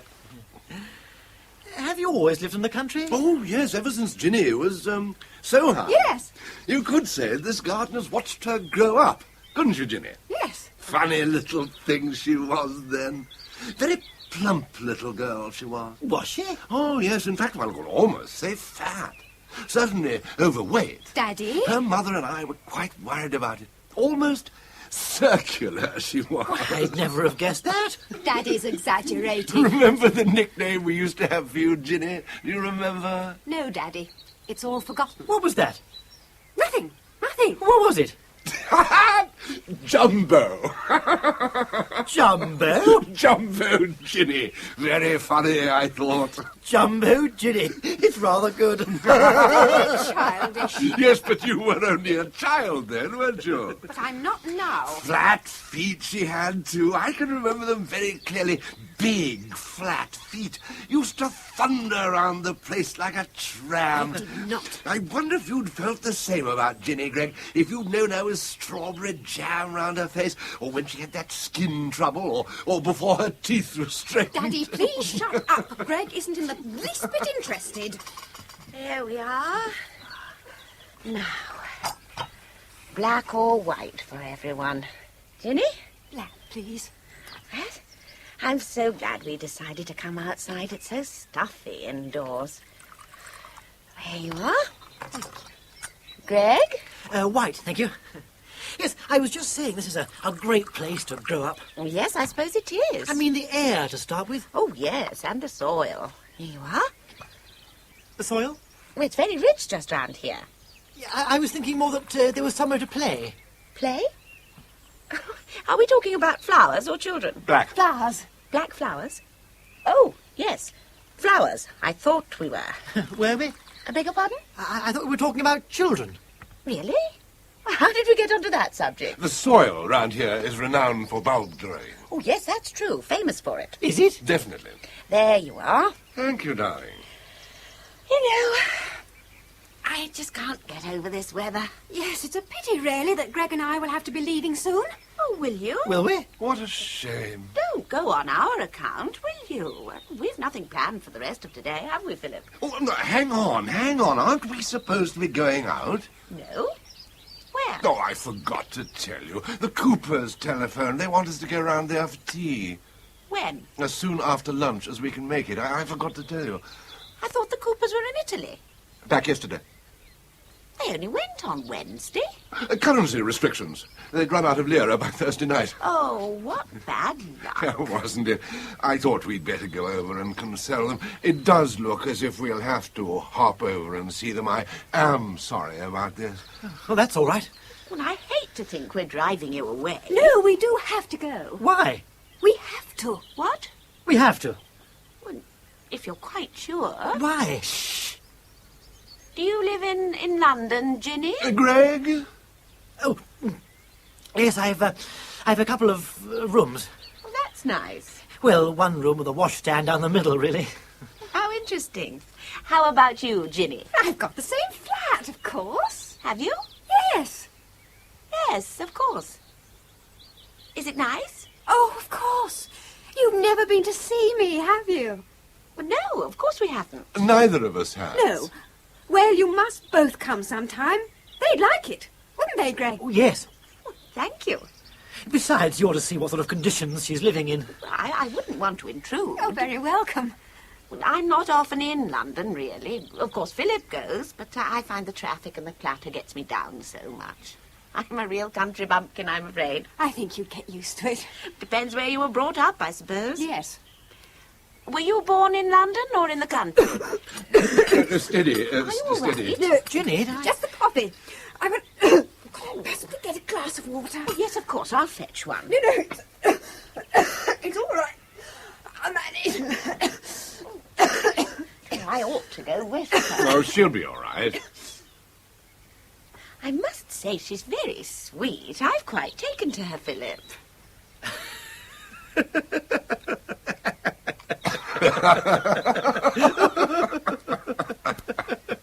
What does that mean? I hope you have. Rather. Yes. Do you miss her? Hmm? I mean, would you rather that she lived nearer rather than in town? Well, that's up to her, surely. You don't have the worrying sort, anyway. Oh, no, we don't let it worry us. What? The thought of people living in town. We don't let it worry us, do we? I can't say we do. That's a very healthy attitude. It doesn't do any good at all, does it? 9 times out of 10, if parents fuss too much, they simply alienate their children. You think so? Oh, it's a fact. Very true. Yes. Do you play bridge? Not at all. What a pity. Seeing as there are 4 of us. Talking of trains, I think there's a good one back to town in about an hour. Oh? Yes, if you will stroll quietly down to the station, take your time about it, enjoy the walk, take advantage of the sunshine, get a good breath of air, look round the village, stretch your legs. You really ought to start getting ready. Oh, right. It's only a 5-minute walk. No, but they have to allow a bit longer, especially if they want to take their time. Oh, well, in that case... There's really no hurry. No, I think we'd better go. Well, as you wish. Anyway, you've got a lovely day for it. Well, I hope I'll see you again before long. Oh, surely, surely. I do hope so. In case I don't, and you should worry about her at all, I'll be keeping an eye on her. Keep her out of trouble. Trouble? Has there been any trouble? Yes, in a way. What was that? She hasn't told you? Not a word. Oh, then I don't know that I should say anything. No, I don't think that I should. Oh, don't be so mean. I want to know. What was it? Something unpleasant? Well, yes. What? Well, peculiar company, that sort of thing. Peculiar company? Yes. Well, go on. You can't stop there. I don't know that she'd want me to tell you. I'm very broad-minded. You don't have to worry. She hasn't confided in me to any great extent, but it appears, though, that she got herself mixed up with an older man. Did she? Not there's anything wrong with that, I suppose, but he seems to have played her around a bit. Played her around? He was married and so on. Anyway, she had the sense to get out. Quite right, too. Yes, dear? Nothing. Poor girl. Did you hear that, Philip? Poor girl. Yes, I was just going to say that there were probably 2 sides. Nothing but selfishness on his, I should think. Oh, I don't know. I do. How do you know? It's obvious. I mean, what could he offer her? Well, it depends on the sort of man he was. Well, I can't see that that makes an awful lot of difference. Well, if he was, say, for instance, a rather remarkable man. If he was all that remarkable, he wouldn't be carrying on behind his wife's back, would he? Unless he had a singularly unremarkable wife. Oh, probably his fault if she was. Presumably he was quite happy with her when he married her. Perhaps she proved a bit of a disappointment, though, pretended to be something she wasn't, and then turned out to be quite different. He probably did the same to her. Well, that's possible. She didn't sneak off and carry on behind his back, though, did she? How do I know she didn't? You tell me. I don't know. I don't know. I'm just supposing, like you are. Who says I'm supposing? Aren't you? Yes. Yes, I am, but, well, there are two sides to everything, that's all I'm saying. I think I've proved my point. Rubbish. You haven't proved anything. It's painfully clear what sort of man he was. Not at all. Some tired businessman playing around with a young girl because he was bored. I bet he was bored. And throwing her away like an old boot when he'd finished with her. Has it ever struck you that she might have seduced him? Oh, come. It doesn't sound likely. Of course it doesn't. You don't know what happened. Do you? No. Yes. No. But if I did know what had happened, I know what would have happened. Mincing round the office in a skirt that was far too tight and a damn sight shorter than anyone else was wearing. Sort of coy and forward at the same time. Well, you can tell. You can tell when a girl's looking for something like she was. Well, she got it. I expect... Excuse me, I must get a glass of water. Excuse me. Well, really? I've never heard anything quite so rude in my life. I'm so sorry. I don't know what you must be thinking. I think it's more worrying than anything.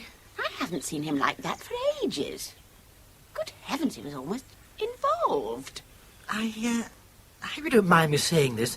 After all, he is your husband, but he does appear to me to be quite definitely a bit unhinged. Have you noticed that? It's difficult not to. You're quite right. I was afraid it was just me. Everyone else I know seems to regard him as perfectly normal. Hardly. Do you think he's a psychopath? Possible. I did whisper something to that effect to the doctor when he was last here. What did he say? I don't think he quite heard. He's rather deaf. Oh. Well, there's this business over Ginny just now. I mean, let's face it. From the way he was talking, he didn't seem to give a damn about it, did he? Not a damn. I mean, the way I look at it, just because of some misconduct in the past, he's trying his best to disclaim her. But when you boil it down, she's just as much his daughter as yours, if not more so. Mine? Well, that's the way I look at it.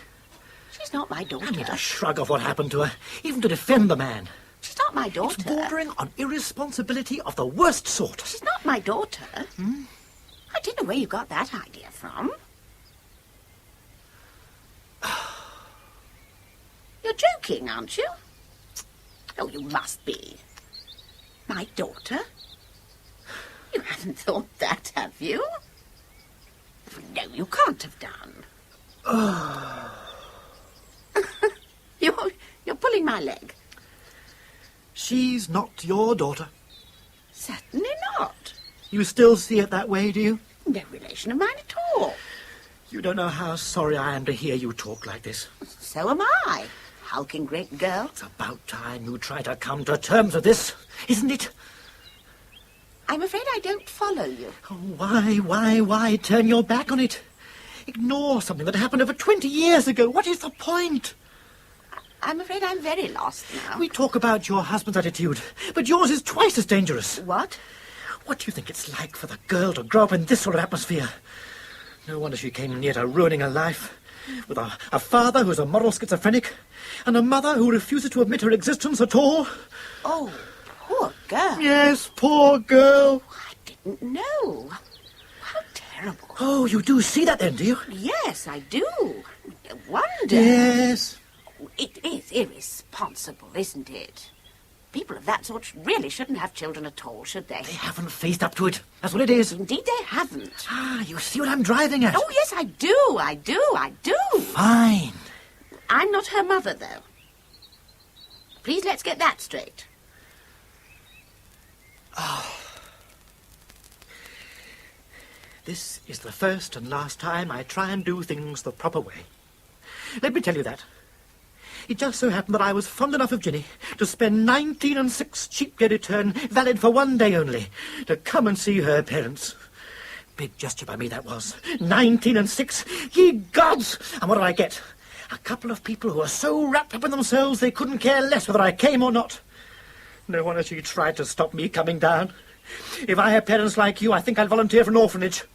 You know, I really think you are completely mad. I think I must be. 19 6. That's nearly £1. Do you realise that? Well, nobody asked you to come. True. Either of you. As far as I know. You both crashed in here uninvited. Crashed in? Right, I'm off. And you got a free meal. I don't know what you're complaining about. A free meal? Oh, I'm sorry. Haven't I paid for that? Oh, I did mean to. Oh, just a moment. I'll settle up with you. Oh, don't be so silly. No, I insist. Where did I leave my overnight bag? Here we are. I'll settle for both of us while I'm at it. What on earth are you doing? I'm looking for my wallet. Oh, really? How much do I owe you? Would 10 bob cover us both? I'm so sorry I can't afford more. I don't know what's got into you. Sponge, slippers. Hold these, would you? Yeah, but all I said was, if you really begrudge the fare that much, why did you come? That's here somewhere. Oh, send a cheque if you really want to. There we are. 10 bob, was it? Oh, I'll have to make it 7 6. I refuse to take it. 7 6. I'll post the extra £0.5. Don't bother to send me a receipt. Thank you. That's the lot, isn't it? Yes, I think so. Right, I'll just find Ginny, and then we shall be off. What about your slippers? Oh, they're not mine. You keep them. Whose are they? Better ask her that. Oh, they're not hers. They were in her flat. What am I supposed to do with them? Well, I don't know. Give them to your husband or something. Well, thank you, but he's already got a pair. Right, I'm off. Got a... just like... Wait! What? Now, I was just looking at these slippers. What about them? Nothing. It's just, that they're about my husband's size. I think he might be very glad of them. Good. Yes, I'm sure he would. Yes, you keep them. Now, I'll just pop them in here. In the urn? She's recovered at last. Sorry, I couldn't stop coughing. Better now? Thank you. It must have been very awkward for you. I should sit down and enjoy the sunshine while you can, before you go. I'll just go into the kitchen. If I can just get a little clearer, then we can all have a little chat. Come on, Greg. Time we were going. There's no rush. Hold on, Ginny, old girl. We're going. Greg and I haven't had the chance for a final chat. And you're not going to. That's no way to speak to your father, Ginny. Now, as far as I understand it, you two want to get married, is that it? The penny's dropped. Thank you. Nice of you to realise that. Greg, there is a special favour I'd like to ask of you before you go. No. Oh, now, don't jump down my throat, Ginny, before I finish. Hey, just a second, darling. Thank you, Greg. Sit down a minute. Right. Thanks. This, well, it's in the nature of a personal favour, Greg. You're entitled to say no, of course, if you feel it's too much of an imposition. It's entirely up to you, as I say. The fact is, I had planned in a few weeks a little surprise for Ginny. You see, I always promised her mother that before Ginny was taken from us, as it were, I'd give her one really big present that she'd remember us by all her life. Present? What's that? In just over a month, I'm going on a long business trip to the continent. It's a sort of grand tour of inspection of all our foreign branches. Take about 6 weeks: France, Germany, Italy, Spain, Switzerland, Holland, Denmark, and Sweden. Good. Have a nice time, won't you? I'd like to take you with me. You what? I'd like you to come with me. What? And what do you say, Greg? No. No. 6 weeks? Not for long, it is. Oh, a lot can happen in 6 weeks. You're telling me. Yes, I know it's a big thing to ask of you, Greg. You've every right to say no. But if you do both agree, not only will you have done something for Ginny, but you'll have the satisfaction of knowing you've made her father very happy. Well... Is it too much to ask? Yes, I see what you mean. OK. Greg! Thank you. Are you sure? I can always cancel all the arrangements. Oh, no, of course not. Greg, you can't agree to this. You're mad. Please, please. I don't know. I mean, it's only your father. If you think I'm going to let you get away with this... Oh, she would write. I'm sure she'd write. Wouldn't you, Ginny? Philip! She's a good letter writer. Always writes to me when she's away. Don't you, Ginny? Lovely letters. I've kept them all somewhere. I'll let you read them sometimes, Greg, when we're on our own. You... Now then, have you got all your things? Coats, bag? Fine. You'd better be on your way now. Don't want to miss any more trains today. No, right, yes. Philip? Have a pleasant trip back. Oh, we haven't said goodbye to your wife. Oh, don't worry about that. I'll explain you had to dash off. See you again before long, I hope. Yes, surely. Well, cheerio then. Goodbye. Oh, come on, cheer up, Ginny. It'll be a wonderful holiday for you. I promise you'll enjoy every minute of it. Bye. Enjoy what? Oh, just in time to see them off. Really? Yeah. Goodbye, then. Well, goodbye.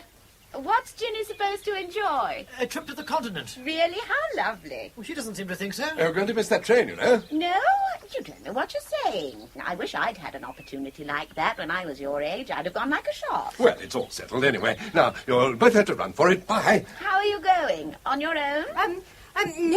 No. It's not really finally decided. They're both going. In a manner of speaking. Both? Your husband thought he'd take Ginny along with him on his business trip. Splendid. Don't get the wrong business, naturally. Of course. That's all it is. Your idea, of course. Yes. No. Yes. Well, in a manner of... cheerio, then, I see. Yes. You're really going to have to sprint flat out for that train of yours. I don't think the idea will come to anything anyway. Why ever not? Well, I'm not awfully keen, that's all. I can't believe that. Where are you planning on going? No special. France, Germany, Italy, Spain, Switzerland, Holland, Denmark and Sweden. And you're not keen? No. What about you, Greg? Well, it's up to Ginny, really. If she wants to go... She must. It'll just mean our putting off getting married, that's all. Why? Well, if she's away... Now, when are you going? A month, if at all. That's plenty of time to get married. A month? That's ample time. I don't know if that's quite the idea. It seems obvious. Don't you agree, Philip? They get married as soon as possible. Oh, yes. I should take advantage of the offer while he's still in the mood, Greg. You won't get a chance of a honeymoon like this again in a hurry. Oh. Huh? Will they, Daddy? No. Oh, well, that's a bit different. I thought we were supposed to wait until after she came back. Oh, no. That was just an idea I had. It occurred to me, for some reason, I don't know why, that you might want to hold on for a bit. Surely they don't. No. That was Daddy's idea, not ours. Oh. Silly Daddy. Yes. Silly Daddy. Silly old Daddy. So, we can go ahead then. Philip? Huh? Oh, yes. Thank you, Daddy. A pleasure. Oh, thanks. And thank you, Mummy. It was nothing, darling. Nothing. And do take good care of yourself in the future, won't you? Now, you really are going to have to run for that train. Right. Make sure you've got everything. Heaven knows when we'll be seeing you again. Well, I'll fix up about the wedding and so on. Have to come down again, I suppose. Get things sorted out. I don't think that will be necessary. I'm not quite sure who pays for everything, that's all. You do. Oh. Goodbye, Daddy. Look after Mummy, won't you? As always. And don't forget Father's Day, will you? Goodbye, and thanks for everything. It was a pleasure, Greg. Nice to have met you. Bye. Bye. Goodbye. Quite wrong for each other, of course. It'll be a disastrous marriage, but great fun for them while it lasts. I gather you've gathered the general gist of things. Just a little gist. Yes. I don't think there's any need to go to the Coopers now, is there? No. No. We'll have tea here, then. I'll tell you one thing, though. I'm awfully glad we haven't got a daughter. She'd be a terrible handful, wouldn't she? Yes, you're right there. She would. Are these slippers doing in the urn? Urn? I don't know, darling. You really ought to look after your things more carefully. My things? Well, they aren't mine. Of course they're yours. I bought them for you. No, they're not. They look a bit like them. Same tartan, same sort of shape and texture. Well, then, they're yours. No, they're not. The lining's different. Hmm? Well, mine were red. So they were. Oh, dear. What? I was just wondering how that poor boy was going to make out. Never mind about that. Whose are these? Wouldn't you like to know?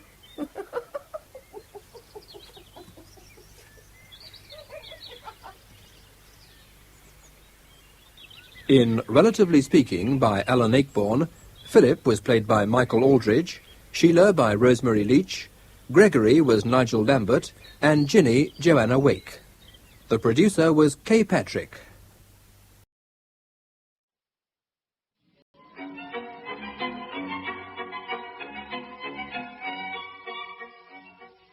Prunella Scales, Freddie Jones and Dennis Hawthorne in Bernard Shaw's comedy, You Never Can Tell.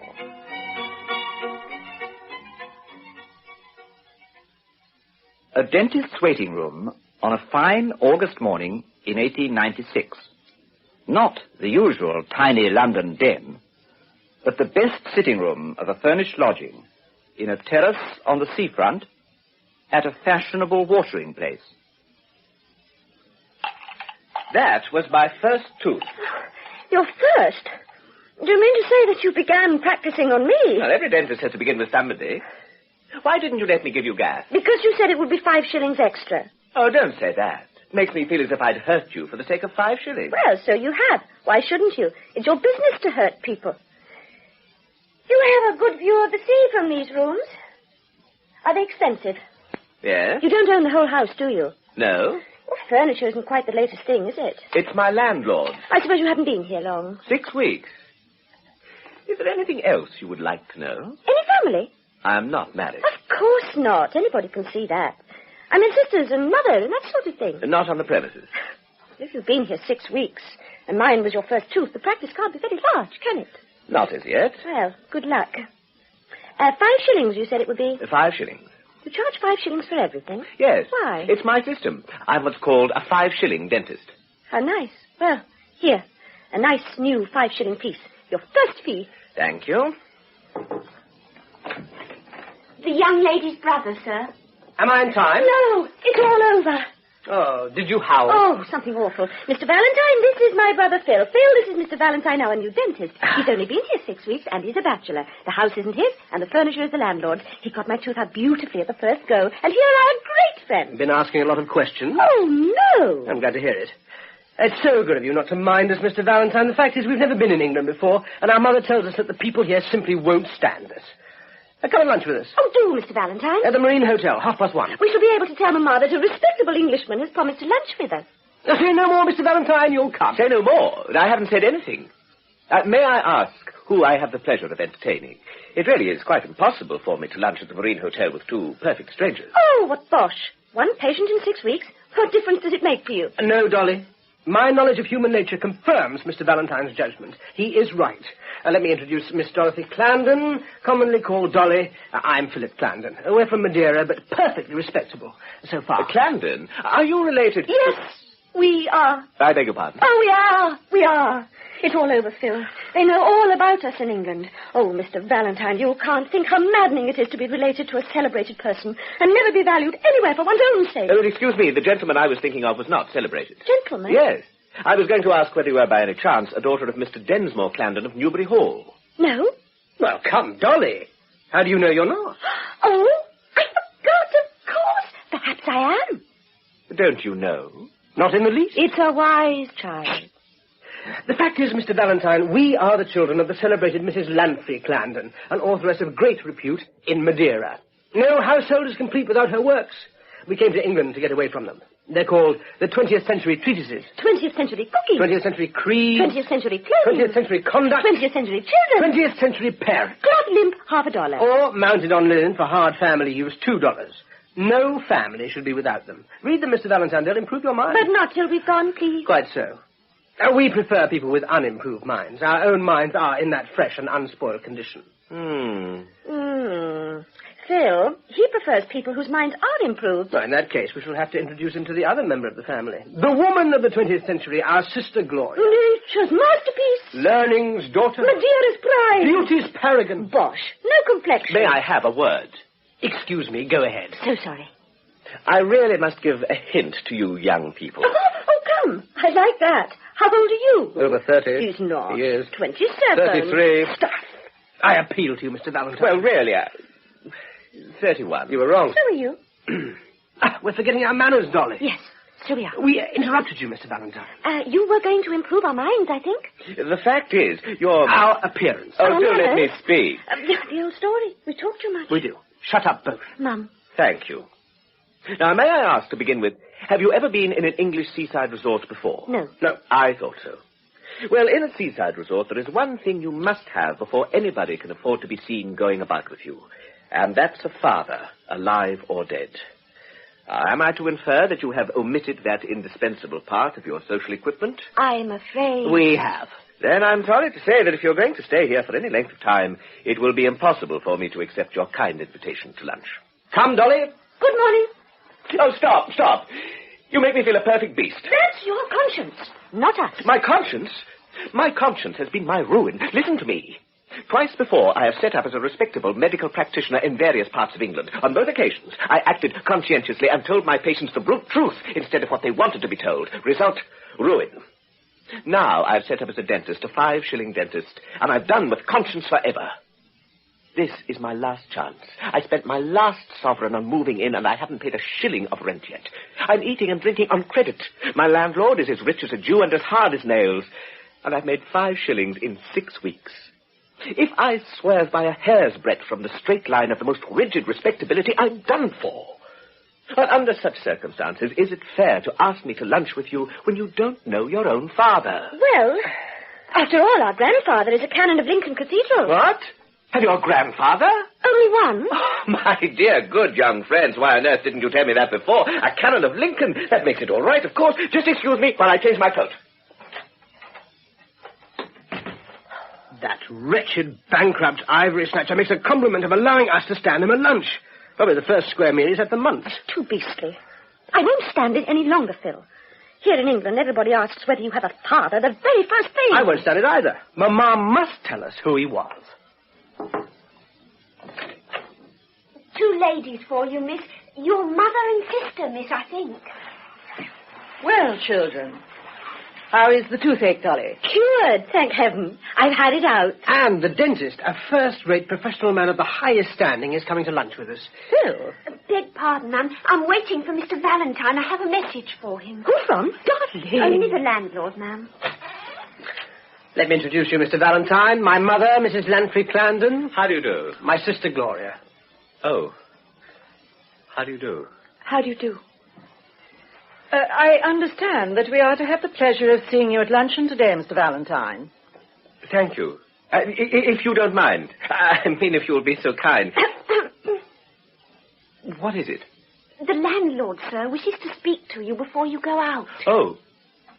Tell him I have 4 patients here. If he wouldn't mind waiting just 2 minutes, I'll sit down and see him for a moment. Say I'm busy, but that I want to see him. Yes, sir, I will, sir. We are detaining you, I'm afraid. Not at all, not at all. Your presence here will be the greatest help to me. The fact is, I owe 6 weeks' rent, and I've had no patients until today. My interview with my landlord will be considerably smoothed by the apparent boom in my business. Oh, how tiresome of you to let it all out. And we've just been pretending that you were a respectable professional man in a first-rate position. Oh, Dolly, my dearest, how can you be so rude? Will you excuse these barbarian children of mine, Mr. Valentine? Not at all. I'm used to them. Would it be too much to ask you to wait 5 minutes while I get rid of my landlord downstairs? Oh, don't be long. We're hungry. Dolly, dear. All right, thank you. I shan't be long. Yes. Thank you. Did you observe? Love at first sight. You can add his scalp to your collection, Gloria. What nonsense you do talk. Shh, pray, Phil, he may have heard Oh, you. not me. And now look here, Mamma. Dolly and I have been talking over things a good deal lately, and there are certain matters upon which we are beginning to feel that you might take us a little more into your confidence. Phil, take care. I never ask you questions about your private concerns. You are not going to question me, are you? I think it due to ourselves to say that the question we wanted to ask is as much our business as yours. Besides, it can't be good to keep a lot of questions bottled up inside you. You did it, Mamma. But see how awfully it's broken out again in me. I see you want to ask your question. Ask it. Well, it's a simple one. Now, when the ivory snatcher... Phil. Oh, dentist is an ugly word. The man of ivory and gold asked us whether we were the children of Mr. Densmore Clarendon of Newbury Hall. In pursuance of the precepts in your treatise on 20th century conduct and your repeated personal exhortations to us to curtail the number of unnecessary lies we tell, we replied, truthfully, that we didn't know. Neither did we. The result was that the gum architect made considerable difficulties about accepting our invitation to lunch, although I doubt if he's had anything but tea and bread and butter for a fortnight past. Now, my knowledge of human nature leads me to believe that we had a father, and that you probably know who he was. Stop, Phil. Your father is nothing to you nor to me. That is enough. Mother, we have a right to know. Gloria. We.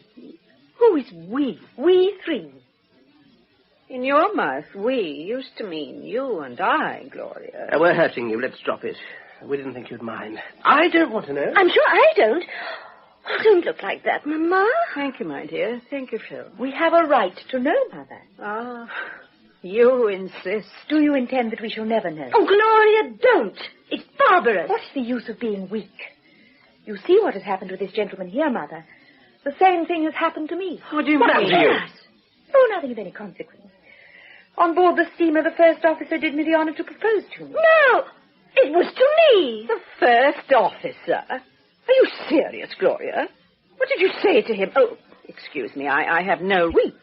But I cannot tell you what you want. You are all too young.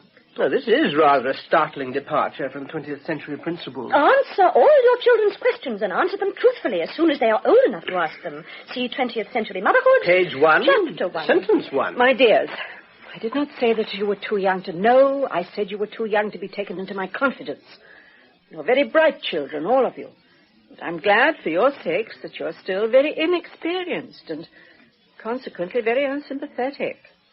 There are some experiences of mine that I cannot bear to speak of except to those who have gone through what I have gone through. I hope you will never be qualified for such confidences. But I will take care that you shall learn all you want to know. Will that satisfy you? Another grievance, Dolly. We're not sympathetic. Mother, I did not mean to be unsympathetic. Of course not, dear. Do you think I don't understand? But, Mother... Yes? It is nonsense to tell us that our father is nothing to us. Do you remember your father? I'm not quite sure. I think so. You are not sure? No. Gloria, if I had ever struck you purposely, deliberately, with the intention of hurting you with a whip bought for the purpose, would you remember that, do you think? Oh, Mother. That would have been your last recollection of your father, Gloria, if I had not taken you away from him. I've kept him out of your life. Keep him now out of mine by never mentioning him to me again. I hope I've not kept you waiting. That landlord of mine is really an extraordinary old character. He doesn't want his rent at all. He's broken his tooth on a Brazil nut, and he wants me to look at it and to lunch with him afterwards. Then have him up and pull his tooth out at once, and we'll bring him to lunch too. Tell the maid to fetch him along. I suppose he's respectable.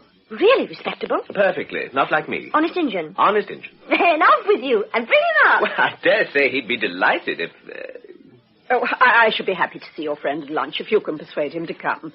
But I can't wait to see him now. I have an appointment at the hotel at 1:45 with an old friend whom I've not seen since I left England 18 years ago. Will you excuse me? Certainly, Mrs. Clarendon. I will see you to the front door. Shall I come? No, dear. I want to be alone. Thank you, Mr. Valentine.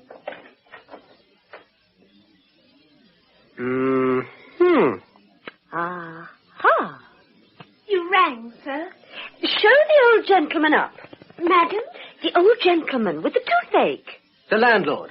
Mr. Crampton, sir. Is his name Crampton? Sure, Mr. Crampton's up. Mr. Crampton, miss.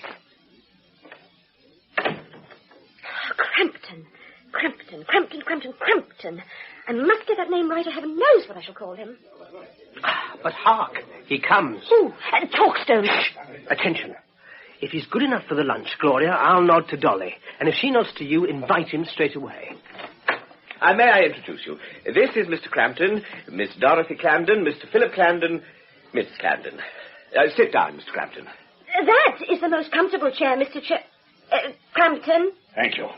But, won't this young lady... Thank you, Mr. Crampton. We are just going. Sit down. You're tired. Well, perhaps as I am considerably the oldest person present, Mr. Crampton, we understand that we are preventing Mr. Valentine from lunching with you by taking him away ourselves. My mother would be very glad indeed if you would come too. Thank you. I will come with pleasure. How old are you, Mr. Crampton?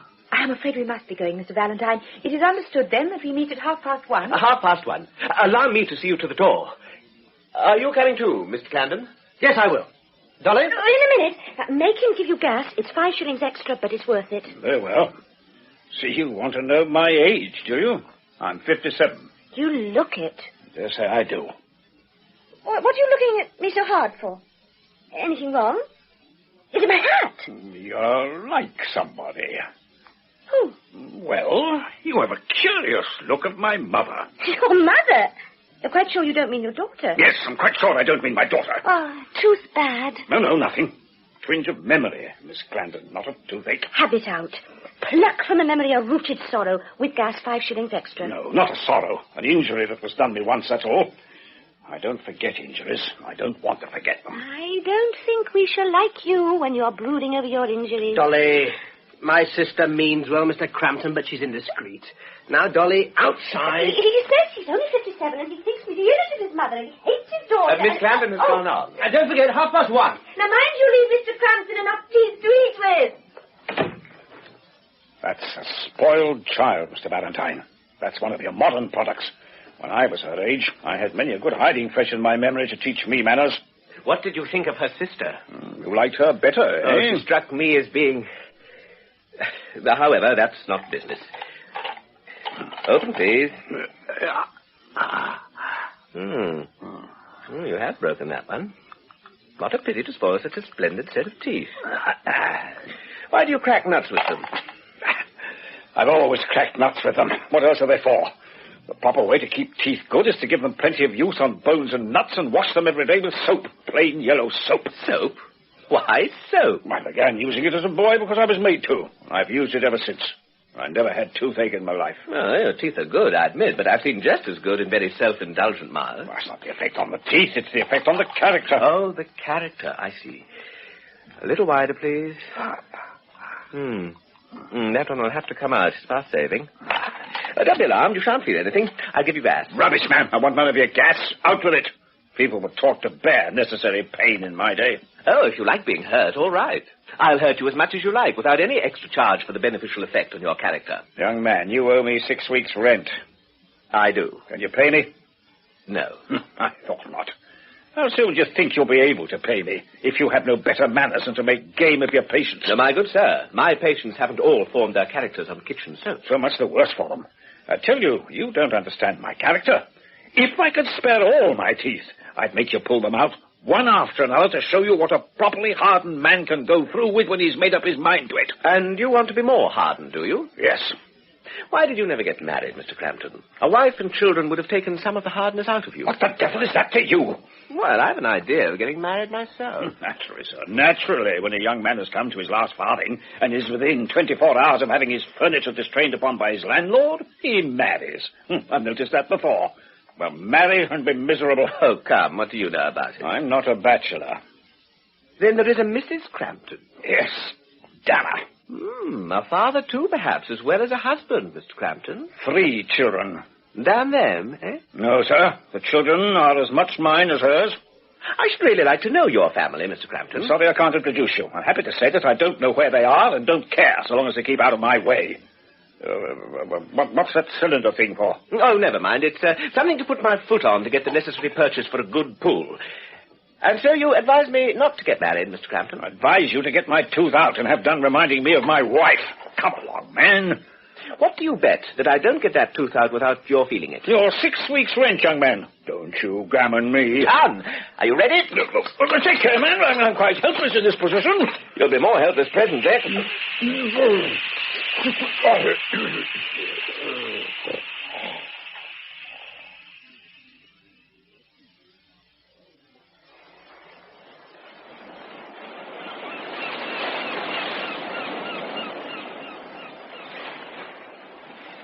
Waiter, sir, are you quite sure Mrs. Clandon is coming back before lunch?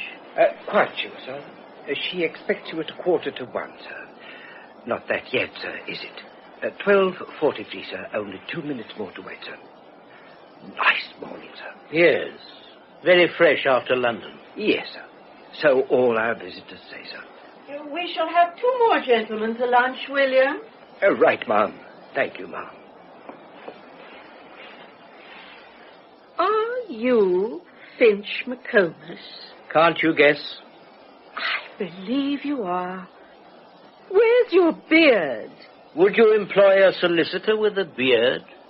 Is that silk hat yours? Would you employ a solicitor with a sombrero? Oh, I've thought of you all these 18 years with the beard and the sombrero. Do you go to the meetings of the Dialectical Society still? I do not frequent meetings now. Finch, I see what has happened. You have become respectable. Haven't you? Not a bit. You hold to your old opinions still? As firmly as ever. Bless me. Why have you made me come down here? Well, partly because I wanted to see you. Thanks. And partly because I want you to explain everything to the children. They know nothing.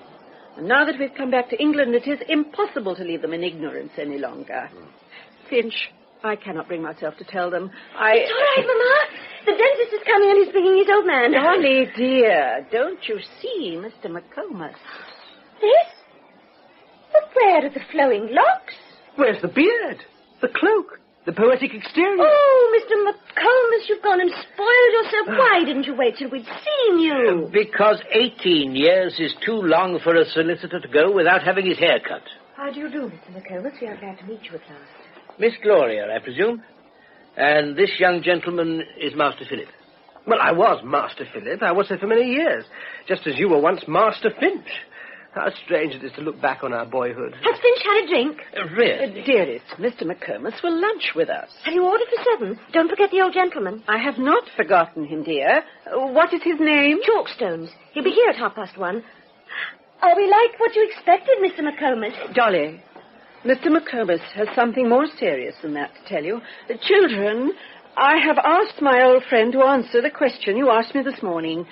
He is your father's friend as well as mine, and he will tell you the story of my married life more fairly than I could. Gloria, are you satisfied? Mr. McComas is very kind. Oh, not at all, my dear young lady, not at all.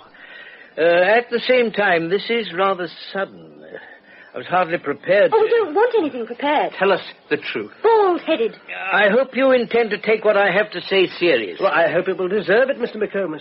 My knowledge of human nature teaches me not to expect too much. Phil. Yes, Mother. All right. I beg your pardon, Mr. McComas. Don't mind us. We mean well. Shut up, both. Now, your father... How old is he? Dear Dolly, don't let us interrupt Mr. McComas. Thank you, Mrs. Clandon. Thank you. Your father is 57. 57? Where does he live? Dolly. Let me answer that, Mrs. Clandon. The answer will surprise you considerably. He lives in this town. I knew it. Phil! Chalkstones is our father. Chalkstones? Oh, Crampstones or whatever it is. He said I was like his mother. I knew he must mean his daughter. Mr. McComas, I desire to consider your feelings in every possible way, but I warn you that if you stretch the long arm of coincidence to the length of telling me that Mr. Crampton of this town is my father, I shall decline to entertain the information for a moment. And pray why? Because I've seen this gentleman, and he's entirely unfit to be my father, or Dolly's father, or Gloria's father, or my mother's husband. Oh, indeed. Well, sir, let me tell you that whether you like it or not, he is your father, and your sister's father, and Mrs. Clandon's husband. Now, what have you to say to that? Well, you needn't be so cross. Crampton isn't your father. Mr. McComas, your conduct is heartless. Here you find a family enjoying the unspeakable peace and freedom of being orphans. We have never seen the face of a relative, never known a claim except the claim of freely chosen friendship. And now, you wish to thrust into the most intimate relationship with us a man whom we don't know. An awful old man. And you began as if you had quite a nice father for it. And how do you know that he's not nice? And what right have you to choose your own father? Let me tell you, Miss Clarendon, that you're too young to... Stop! I forgot. Has he any money? Oh, he has a great deal of money. Oh, what did I always say, Phil? Dolly, we have perhaps been condemning the old man too hastily. Proceed, Mr. McComas. I shall not proceed, sir. I'm too hurt, too shocked to proceed. Finch, do you realize what is happening? Do you understand that my children have invited that man to lunch? What? And that he will be here in a few moments? What? Do you mean... am I to understand... Is it... Steady, Finch. I think it out slowly and carefully. Oh. He's coming to lunch. Which of us is to tell him the truth? Have you thought of that? Finch, you must tell him. Oh, Finch is no good at telling things. Look at the mess he's made telling us. I've not been allowed to speak. I protest against this. Oh, dear Finch, never be cross. Gloria, let us go in. He may arrive at any moment. Do not stir, Mother. I shall not stir. We must not run away. My dear, we cannot sit down to lunch just as we are. We shall come back again. We must have no bravado. Come, Gloria. Gentlemen, come yet, ma'am. Two more to come still, thank you. They will be here immediately. I have an idea. Mr. McComas, this communication should be made, should it not, by a man of infinite tact. Well, it will require tact, certainly. Good. Now, Dolly, whose tact were you noticing only this morning? Oh, yes, I declare. William. The very man. William! Coming, sir. The waiter. Stop. I will not permit this. Yes, sir. William, you remember my request to you to regard me as your son? Yes, sir. Anything you please, sir. William, at the very outset of your career as my father, a rival has appeared on the scene. Your real father, sir?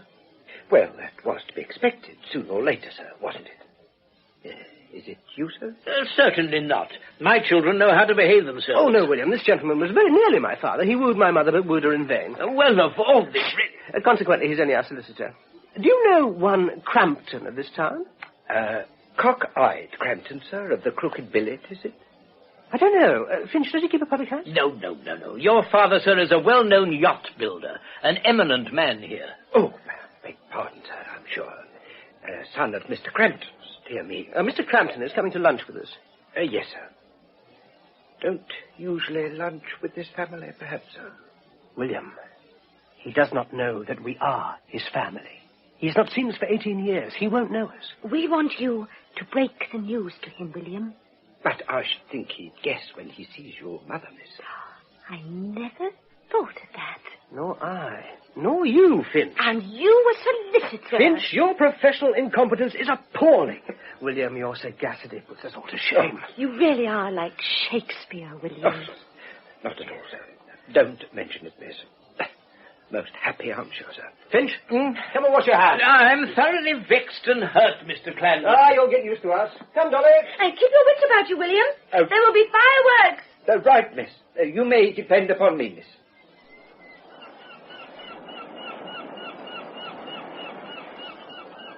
The steps made me giddy. Not got over that infernal gas yet. Waiter. Yes, sir. Mrs. Lanfrey Clarendon. Yes, sir. We're expecting you, sir. That is your table, sir. Mrs. Clarendon will be down presently, sir. The young lady and gentleman were just talking about your friend, sir. Indeed? Yes, sir. Great flow of spirits, sir. A vein of pleasantry, as you might say, sir. The young gentleman's latest is that you're his father, sir. What? Only his joke, sir. His favourite joke. Yesterday, I was to be his father. Today, as soon as he knew you were coming, sir, he tried to put it up on me that you were his father, his long-lost father. Not seen you for 18 years, he said. 18 years? Yes, sir. But I was up to his trick, sir. I saw the idea coming into his head as he stood there, thinking what new joke he'd have with me. Yes, sir. That's the sort he is. Very pleasant, very offhand and affable indeed, sir. Even the solicitor took up the joke. Yes, sir, I assure you, sir. You would never imagine what respectable professional gentlemen from London will do on an outing when the sea air takes them, sir. Oh, there's a solicitor with them, is there? The family solicitor, sir. Yes, sir. Name of McComas, sir. McComas? Valentine! Valentine, this is a plot, a conspiracy. This is my family. My children. My infernal wife. Oh, indeed. Interesting meeting. Meeting? Not for me. Let me out of this. Give me that coat. Yes, sir. I seem to have done the young gentleman injustice. I have... Valentine, you're in this. You made this plot. You... What do you mean? How dare you? Steady, sir. Here they come, sir. Ah, so here you are, Mr. Crampton. Yes, here. Caught in a trap. A mean trap. Are those my children? Is this our father, Mr. McComas? Yes, Pleased to meet you again. Allow me to discharge my first duty as host by ordering your wine. Finch, some crusted old port for you as a respectable family solicitor. Apollinaris only. I prefer to take nothing heating. Valentine? Would lager be considered vulgar? Probably. We'll order some. Dolly takes it. And now, Mr. Crampton, what can we do for you? What do you mean, boy? Boy? Whose fault is it that I'm a boy? The whiskey's on the last page but one, Mr. Crampton. Let me alone, child. Child? No. You may call me Dolly if you like, but you mustn't call me child. McComas, we're going to have a pleasant meal. Mother and our sister Gloria. Glad to see you again, Mr. Valentine. Miss Clandon? Fergus, you are greatly changed. I dare say. Man does change in 18 years. I did not mean that. I hope your health is good. Thank you. No, it's not my health. It's my happiness that's the change you meant, I think. Look at her, McComas. Look at her. And look at me. Order before William. I think you have all met one another already today. Oh, no, excuse me, Mr. Valentine, Mr. McComas. How do you do? How do you do? Fergus, will you take the head of the table, please? The head of the table. This end, sir. Thank you, sir. Mr. Valentine, will you take that side with Gloria? Thank you. Finch, I must put you on this side between Dolly and Phil. You must protect yourself as best you can. Thank you. Thick or clear, sir? Does nobody ask a blessing in this household? Let us first settle what we're about to receive. William. Yes, sir. 2 small lagers for the children, as usual, William, and 1 large for this gentleman. A large Apollinaris for Mr. McComas. Yes, sir. Have a 6 of Irish in it, Finch. No, thank you. Number 413 for my mother and Miss Gloria as before. And,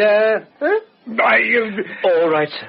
We know what Mr. Crampton likes here, sir. Oh, you frequent bars. Bad habit. You've learnt your lesson from your mother, I see. Phil, will you please remember that your jokes are apt to irritate people who are not accustomed to us, and that your father is our guest today. Yes, a guest at the head of my own table. Yes, it's embarrassing, isn't it?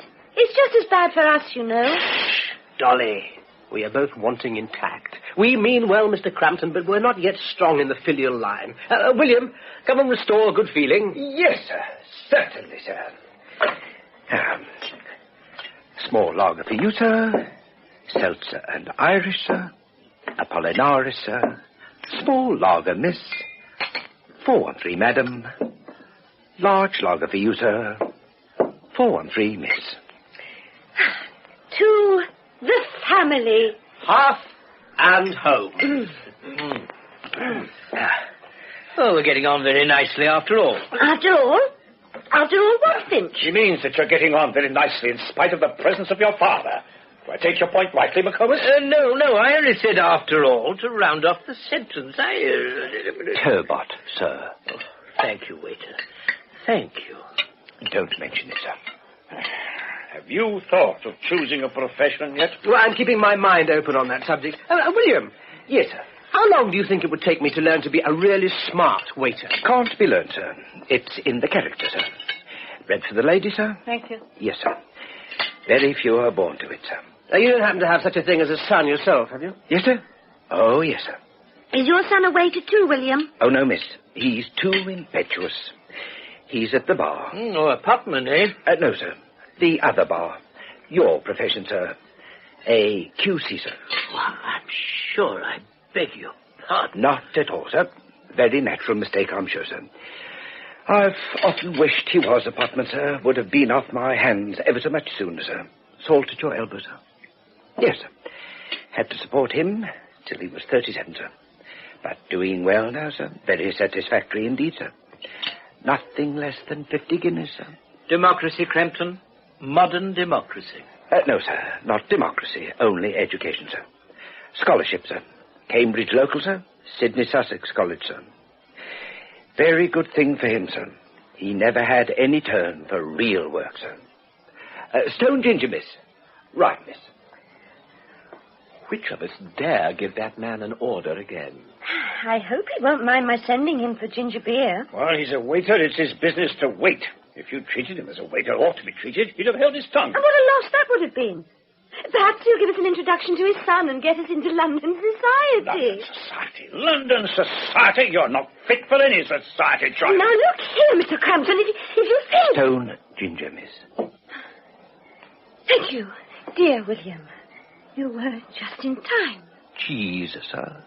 Would you like a cold sweet? What? Oh, cheese. Bring a box of cigarettes, William. All ready, miss. Does she smoke? Really, Mr. Crampton? I'm afraid I'm spoiling your lunch. I'll go and have my cigarette on the beach. Margaret, call that girl back. Call her back, I say. Oh, come, Crampton, never mind. She's her father's daughter, that's all. I hope not, Finch. Mr. Valentine, will you excuse me? I'm afraid Dolly is hurt and put out by what has passed. I must go to her. To take her part against me, you mean? Gloria, will you take my place while I'm away, dear? Yes, Mother. Young lady forgot the matches, ma'am. If you will be so good, ma'am. Thank you very much. There's a mother for you, McComas. There's a mother for you. Yes, a good mother. And a bad father. That's what you mean, eh? Miss Clandon. That girl's name is Crampton, Mr. Valentine, not Clandon. Do you wish to join them in insulting me? I'm overwhelmed, Miss Clandon. It's all my fault. I brought him here, I am responsible for him, and I'm ashamed of him. What do you mean? No harm has been done, Mr. Valentine. We have all been a little childish, I'm afraid. Our party has been a failure. Let us break it up and have done with it. Goodbye, Father. Father! No! This coat is yours, sir, I think so. The lady's sunshade, sir. Nasty glare off the sea today, sir. Very trying to the complexion, sir.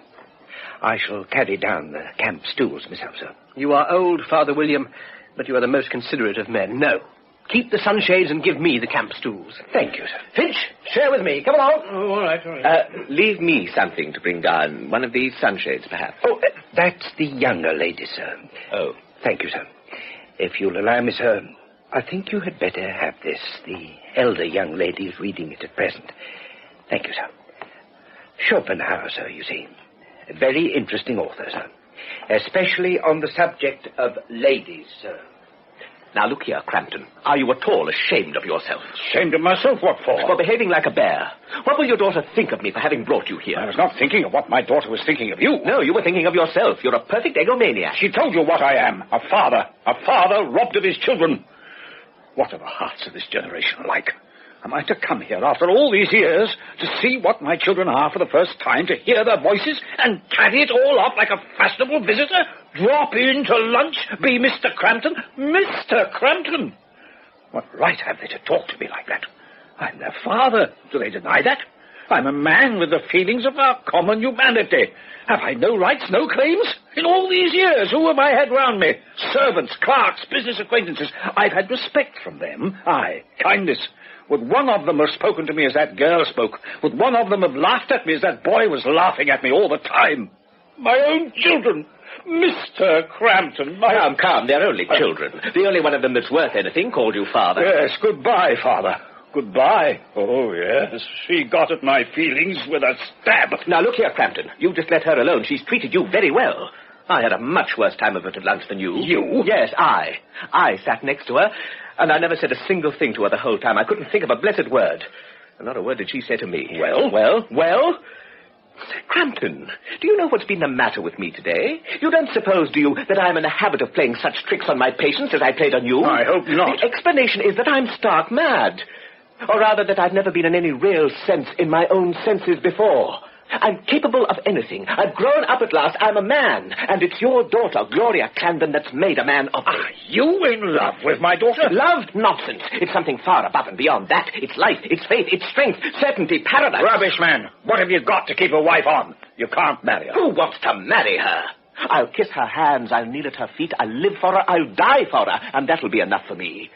Look at her book. See, if you offered me all your money for this excuse for going down to the beach and speaking to her again, I'd only laugh at you. Oh!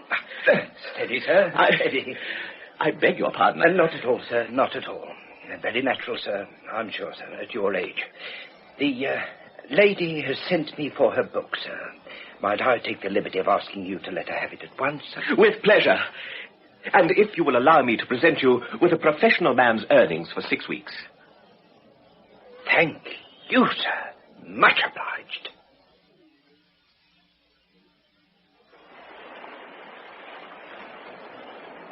Miss Clarendon! Miss Clarendon!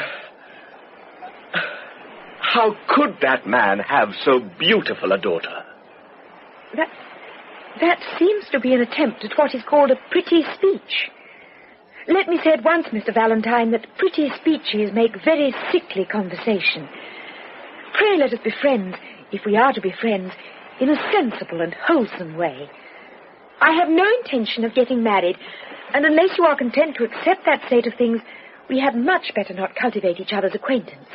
You are strong. Do you know that you changed the world for me this morning? I was in the dumps, thinking of my unpaid rent, frightened about the future. When you came in, I was dazzled. Well, that was silly, of course, but really and truly something happened to me. Explain it how you will. My blood got oxygenated, my muscles braced, my mind cleared, my courage rose. That's odd, isn't it, considering that I'm not at all a sentimental man? Let us go back to the terrace. Oh, Miss Clarendon, how could you? What have I done? Thrown this enchantment on me. I'm honestly trying to be sensible, scientific, everything that you wish me to be, but oh, don't you see what you've set to work in my imagination? I hope you are not going to be so foolish, so vulgar as to say love. No, not love. We know better than that. Let's call it chemistry.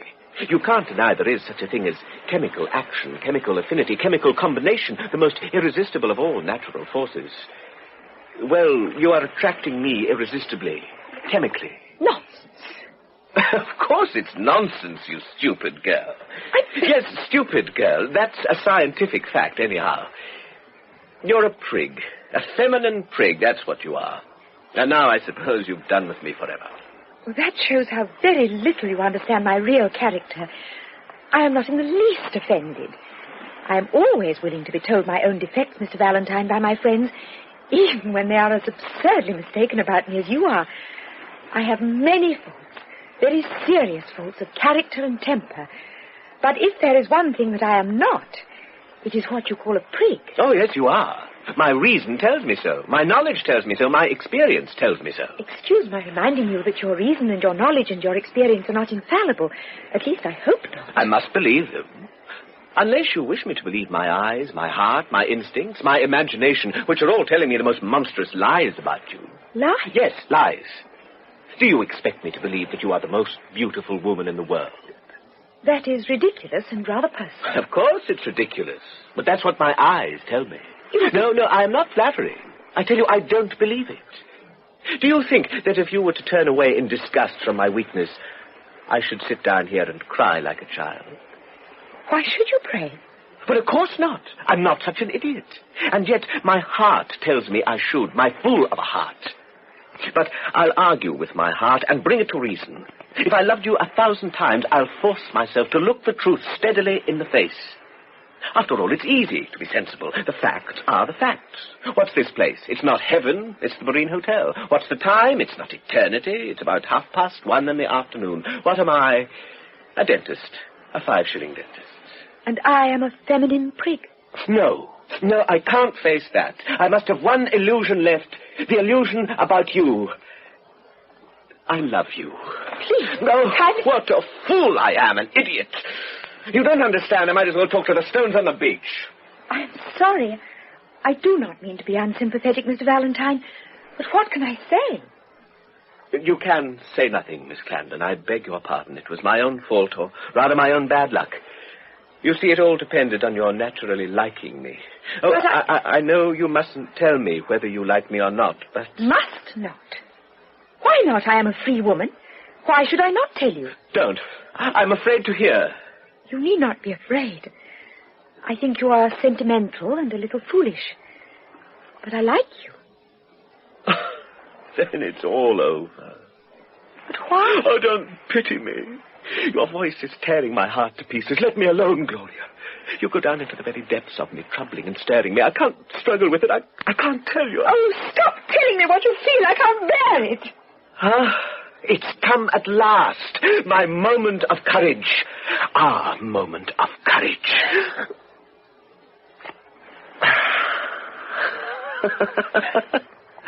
Now you've done it, Gloria. It's all over. We're in love with one another. But what a dragon you were, and how hideously afraid I was. Valentine! Valentine! Goodbye. Forgive me. The children want you, Mr. Valentine. Why is he running off? Mother, what is it, dear? Why didn't you educate me properly? Child, I did my best. Oh, you taught me nothing. Nothing. What is the matter with you? Only shame. Shame. Shame.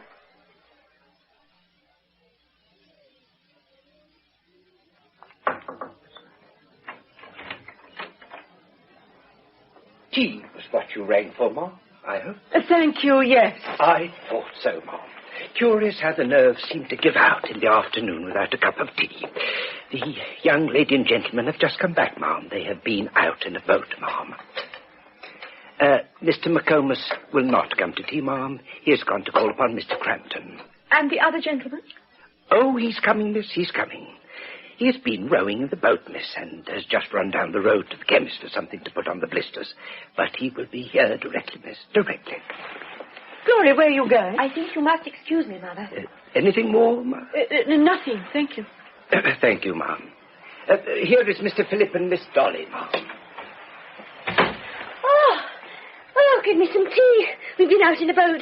Valentine will be here presently. He's unaccustomed to navigation. Where's Gloria? Phil, there's something the matter with Gloria. Has anything happened? Romeo. And Juliet. Yes, my dear mother, the old story. Dolly, don't take all the milk.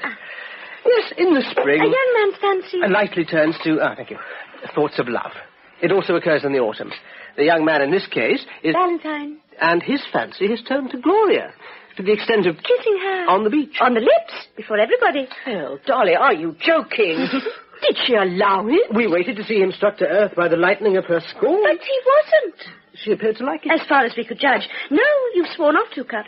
Children, you must not be here when Mr. Valentine comes. I must speak very seriously to him about this. To ask him his intentions. Oh, what a violation of 20th century principles. Quite right, Mamma. Bring him to book. Make the most of the 19th century while it lasts.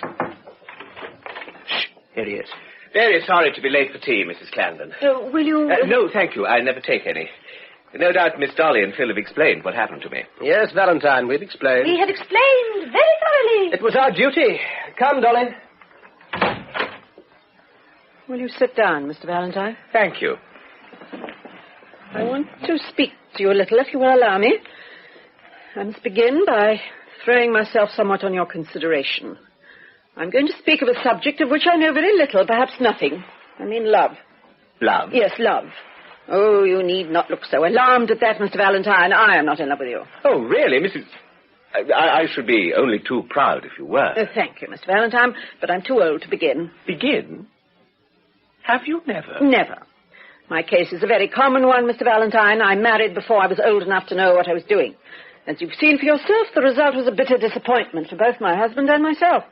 So you see, though I'm a married woman, I've never been in love. I've never had a love affair. And to be quite frank with you, Mr. Valentine, what I've seen of the love affairs of other people has not led me to regret that deficiency in my experience. Well, what are you driving at, Mrs. Clarendon? I think you know. Gloria? Yes, Gloria. Well, yes. I'm in love with Gloria. I know what you're going to say. I've no money. I care very little about money, Mr. Valentine. Then you're very different to all the other mothers who've interviewed me. Now we're coming to it, Mr. Valentine. You are an old hand at this. Oh, no, really? Do you think, little as I understand these matters, that I have not common sense enough to know that a man who could make as much way in one interview with such a woman as my daughter can hardly be a novice? No, I assure you... I'm not blaming you, Mr. Valentine. It is Gloria's business to take care of herself, and you have a right to amuse yourself as you please. Amuse myself? Oh, Mrs. Clapton. On your honor, Mr. Valentine, are you in earnest? On my honor, I am in earnest. Are you? Only I always have been in earnest. And yet here I am, you see. This is just what I suspected. Mr. Valentine, you are one of those men who play with women's affections. Well, why not, if the cause of humanity is the only thing worth being serious about? However, I understand. You wish me to discontinue my visits? No. I'm sensible enough to be well aware that Gloria's best chance of escape from you now is to become better acquainted with you. Oh, don't say that, Mrs. Clarendon. You don't think that, do you? I have great faith, Mr. Valentine, in the sound training Gloria's mind has had since she was a child. Oh, that's all right. What do you mean? Come, shall I teach you something, Mrs. Clarendon? I'm always willing to learn.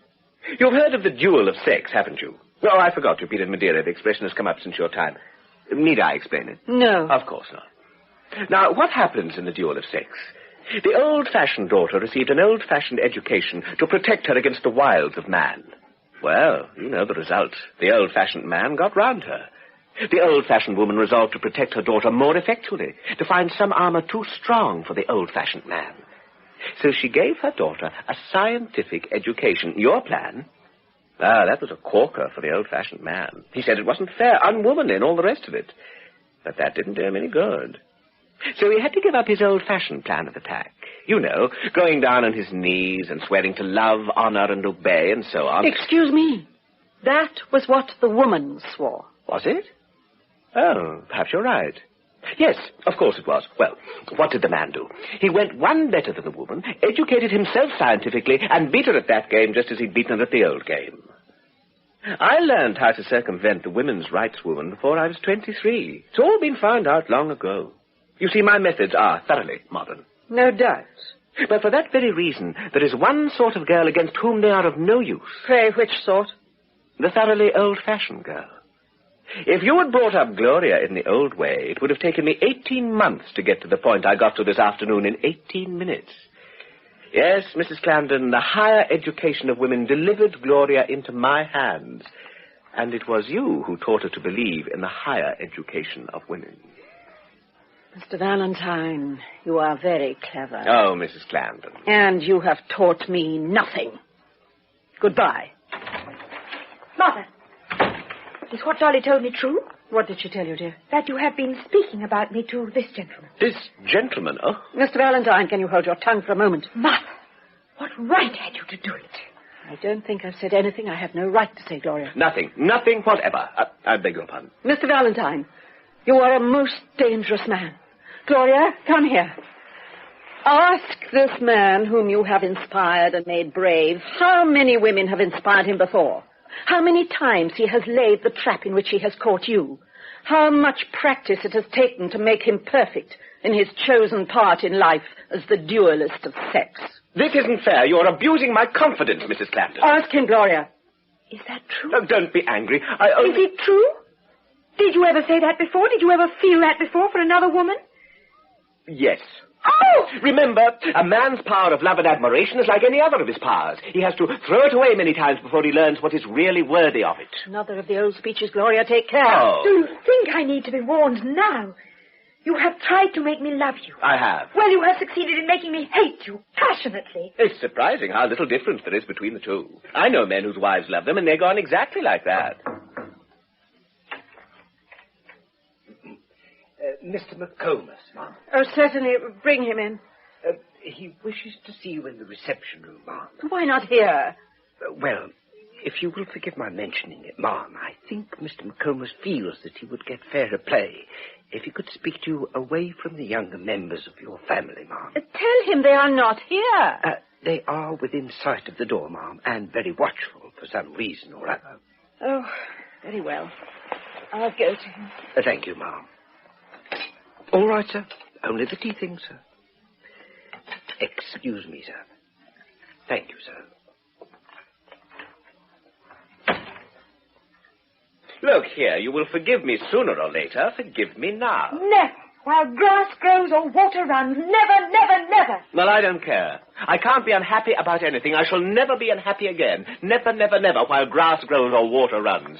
The thought of you will always make me wild with joy. How often have No, I've never said that before. That's new. It will not be new when you say it to the next woman. Oh, don't, Gloria, don't.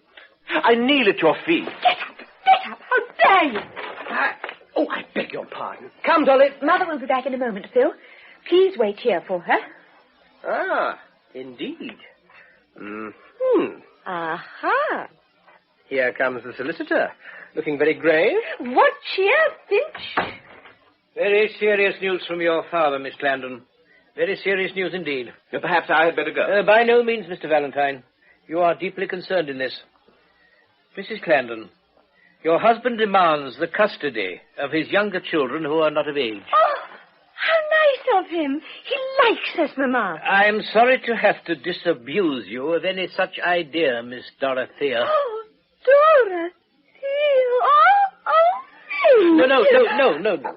Dearest Dolly, the deed of separation gives me the custody of the children. It also contains a covenant that you are not to approach or molest him in any way. Well, I've done so. Whether the behavior of your younger children amounts to legal molestation is a question on which it may be necessary to take counsel's opinion. At all events, Mr. Crampton not only claims to have been molested, but he believes that he was brought here by a plot in which Mr. Valentine acted as your agent. What's that, eh? He alleges that you drugged him, Mr. Valentine. Oh, so I did. But what did you do that for? 5 shillings extra. I must really ask you, Miss Clarendon, not to interrupt this very serious conversation with irrelevant interjections. I insist on having earnest matters earnestly and reverently discussed. Miss Gloria, it is my duty to tell you that your father has also persuaded himself that Mr. Valentine wishes to marry you. I do. In that case, sir, you must not be surprised to find yourself regarded by the young lady's father as a fortune hunter. So I am. Do you expect my wife to live on what I earn? 10 pence a week? I have nothing more to say, sir. I shall return and tell Mr. Crampton that this family is no place for a father. Finch, if Mr. Valentine cannot be serious, you can. Sit down. Oh, well, You know that all this is a made-up case, that Fergus doesn't believe in it any more than you do. Now, give me your real advice, your sincere, friendly advice. You know I've always trusted your judgment. I promise you the children will be quiet. Well, what I want to say is this. In the old arrangement with your husband, Mrs. Clarendon, you had him at a terrible disadvantage. You were an advanced woman, accustomed to defy public opinion, and with no regard for what the world might say of you. Yes, that is true. On the other hand, Mrs. Clarendon, your husband had a great horror of anything getting into the papers. There was his business to be considered, as well as the prejudices of an old-fashioned family. Not to mention his own prejudices. Now, no doubt he behaved badly, Mrs. Clarendon. I did not blame him. I simply rescued myself and the children from him. Yes, but you made hard terms, Mrs. Clarendon. You had him at your mercy. You brought him to his knees when you threatened to make the matter public by applying to the courts for a judicial separation. Suppose he'd had that power over you and used it to take your children away from you and bring them up in ignorance of your very name. How would you feel? What would you do? Well, won't you make some allowance for his feelings? In common humanity. I never discovered his feelings. I discovered his temper and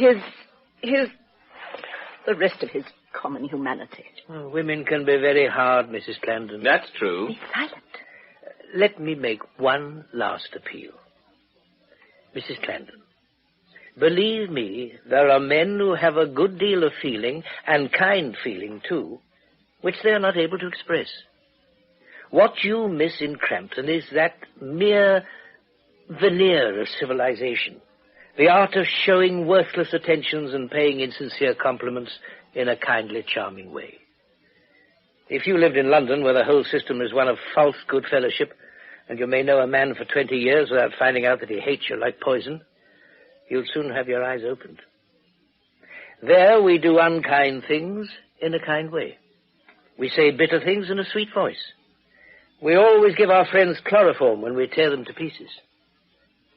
But think of the other side of it. Think of the people who do kind things in an unkind way. People whose touch hurts, whose voices jar, whose tempers play them false, who wound and worry the people they love in the very act of trying to conciliate them, and yet who need affection as much as the rest of us. Oh, Crampton has an abominable temper, I admit. He has no manners, no tact, no grace.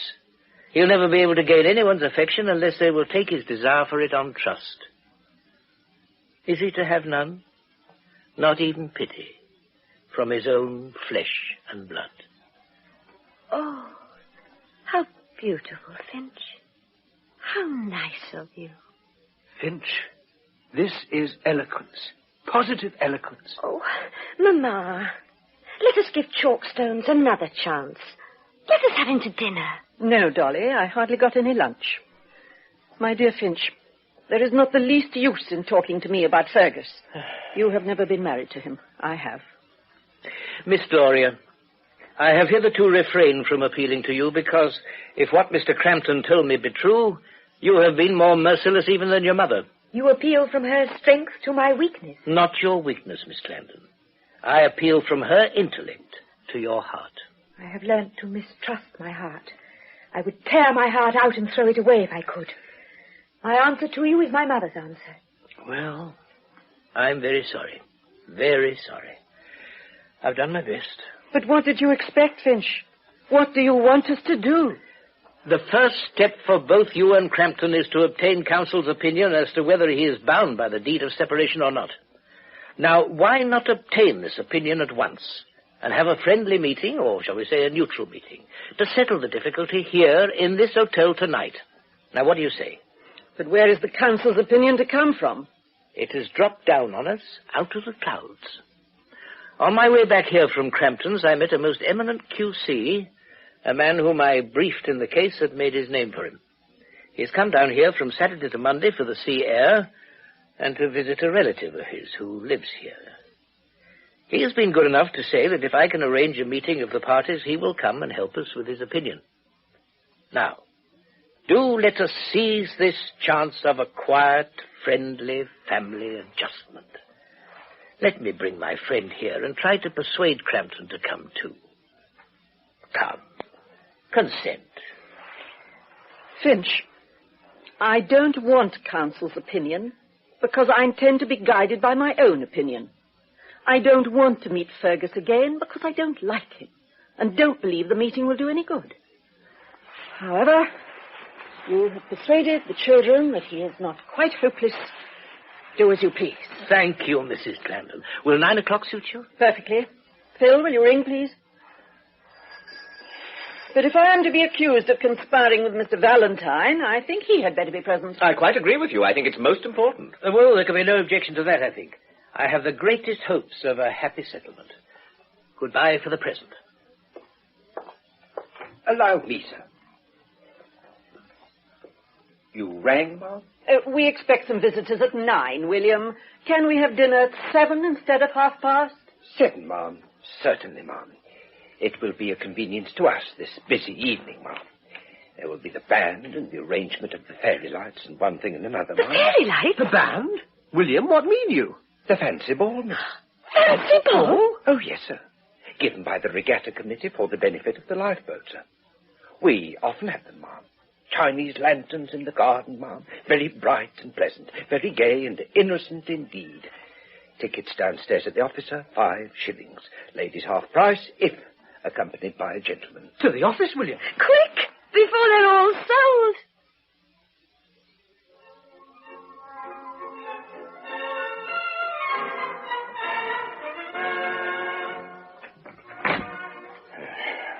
Where's McComas? Gone out to leave us together. Delicacy on his part, I suppose. Well, Father, Well, daughter, shake hands. what has happened to you, my child? Oh, never mind. I'm my father's daughter. That's a come down, isn't it? What you... Well, yes, my dear, I suppose it is. I suppose it is. I'm afraid I'm sometimes a little irritable, but I know what's right and reasonable all the time, even when I don't act on it. Can you believe that? Believe it? Why, that's myself all over. I know what's right and dignified and strong and noble just as well as she does. But, oh, the things I do. The things I let other people do. As well as she does. You mean your mother? Yes, Mother. Why? Now, listen. No treason to her. No word, no thought against her. She's our superior, yours and mine. High heavens above us. Is that agreed? Yes, yes. Just as you please, my dear. You don't like her? My child, you haven't been married to her. I have. She did me a great wrong in marrying me without really caring for me. But after that, the wrong was all on my side, I dare say. Take care. It's my dangerous subject.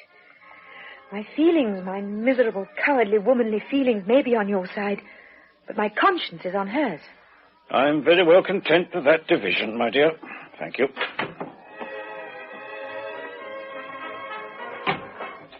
Excuse me, but it's impossible to find a servant to announce one. Even the never-failing William seems to be at the ball. I should have gone myself, and I haven't 5 shillings to buy a ticket.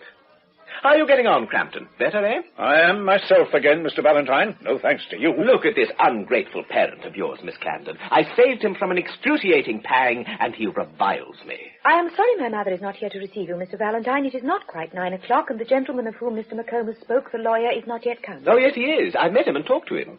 You'll like him, Miss Clandon. He's the very incarnation of intellect. You can hear his mind working. Where is he? Bought a false nose and gone to the fancy ball.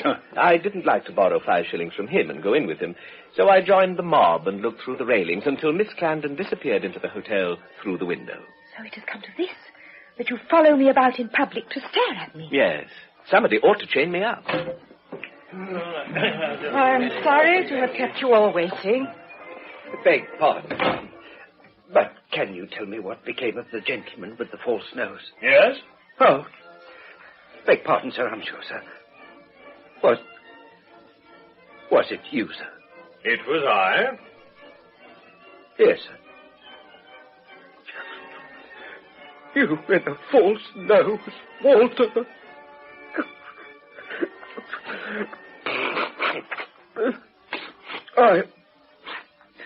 I beg your pardon, ma'am, I'm sure. A little giddiness. You will excuse him, Mrs. Clandon, when I inform you that he is my father. Oh, no. No, Walter. A waiter for your father on top of a false nose. What will they think of you? I am delighted to hear it, Mr. Boone. Your father has been an excellent friend to us since we came here. Oh, no, ma'am. It's very kind of you, very ladylike and affable indeed, ma'am. But I should feel at a great disadvantage, off my own proper footing. Never mind my being the gentleman's father, ma'am. It is only the accident of birth, after all, ma'am. You'll excuse me, I'm sure, having interrupted your business. One moment. My father was a witness of what passed today, was he not, Mrs. Clandon? Yes, most of it, I think. In that case, we shall want him. Sit down, won't you? Oh, if you please, ma'am, I really must draw the line at sitting down. I couldn't let myself be seen doing such a thing, ma'am. Thank you, I'm sure, all the same. William only wants to go on taking care of us. I should like a cup of coffee. Coffee, miss? Certainly, miss. Thank you, miss. Very timely, miss. Very thoughtful and considerate indeed. Anything for you, ma'am? Oh, yes. It's so hot, I think we might have a jug of claret cup. Claret cup, ma'am? Certainly, ma'am. Oh, well, I'll have claret cup instead of coffee. Put some cucumber in it. Cucumber, miss? Yes, miss. Anything special for you, sir? You don't like cucumber, sir. If Mrs. Clandon will allow me, siphon Scotch. Right, sir. Irish for you, sir, I think, sir? Yes. I like cucumber. Right, sir. Claret cup, siphon, 1 Scotch, and 1 Irish. I think that's right. Right, ma'am. Directly, ma'am. Thank you.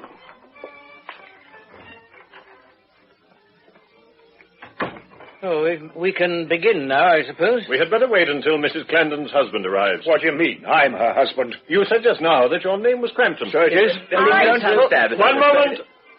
Pray allow me. Sit down, everybody. In this family, it appears, the husband's name is Crampton, the wife's Clarendon. Thus, we have on the very threshold of the case an element of confusion. No, but it's perfectly simple. It is. Mrs. Clarendon has adopted another name.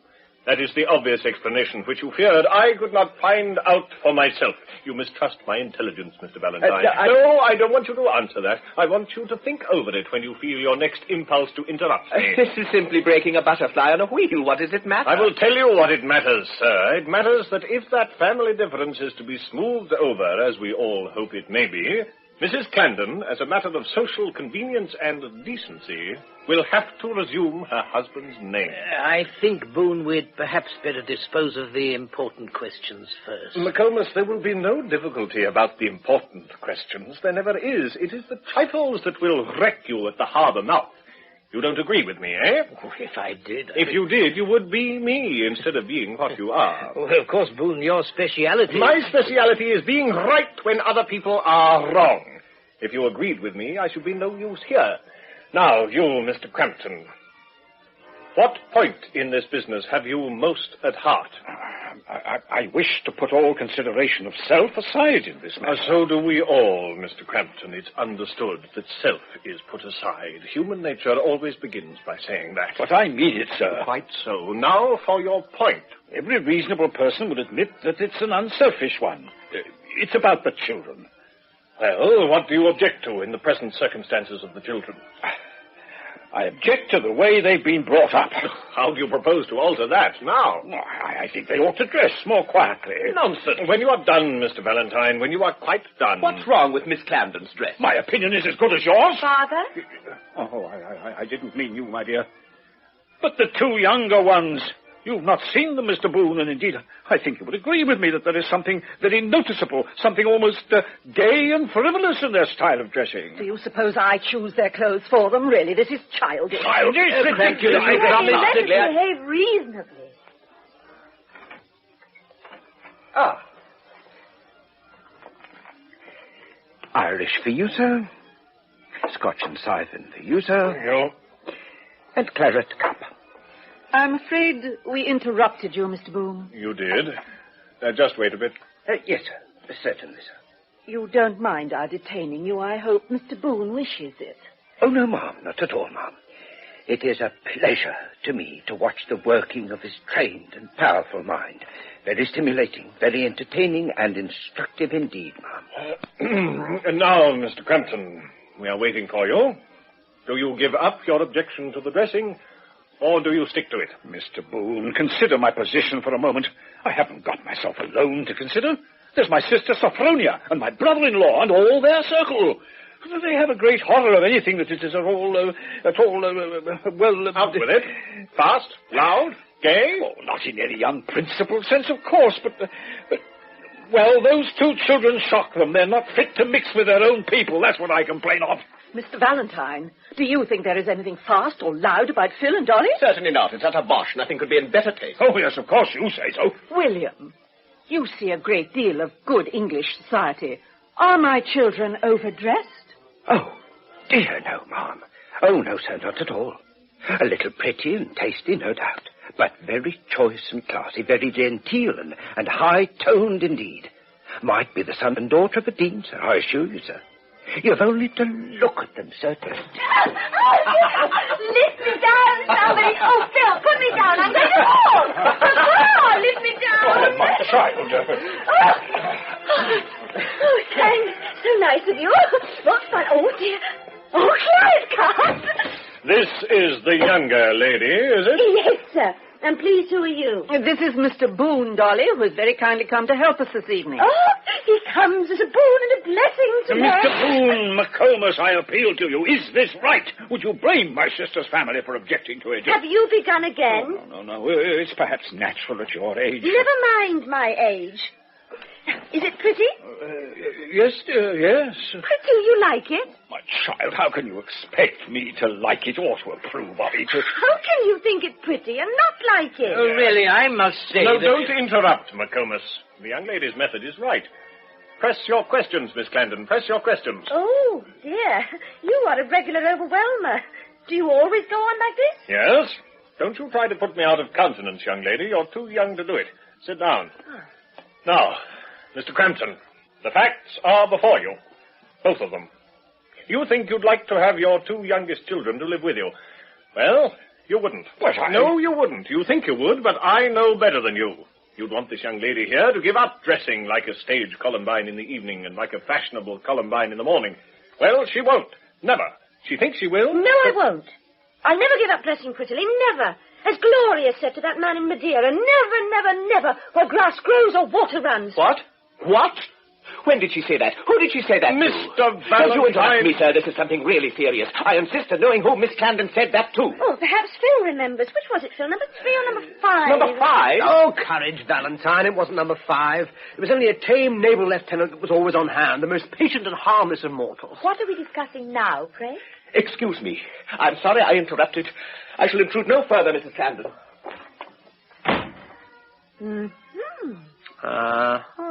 Please go on, Mr. Boone. You're going to bully us, Mr. Boone. Oh, yes, you are. You think you're not, but you are. I know by your eyebrows. Mrs. Clarendon, these are clever children. Clear-headed, well-brought-up children. I make that admission deliberately. Can you, in return, point out to me any way of inducing them to hold their tongues? Dolly, dear. Our old failing, Dolly. Silence. Now, Mr. Boone, before they begin. Be quick, sir. Be quick. Dear William. Have you any intention of getting married?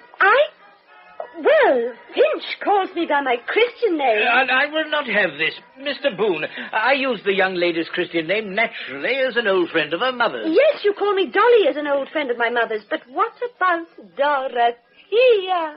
Keep your temper, McComas. Don't let us quarrel. Be patient. I will not be patient. You're showing the most wretched weakness of character, Crampton.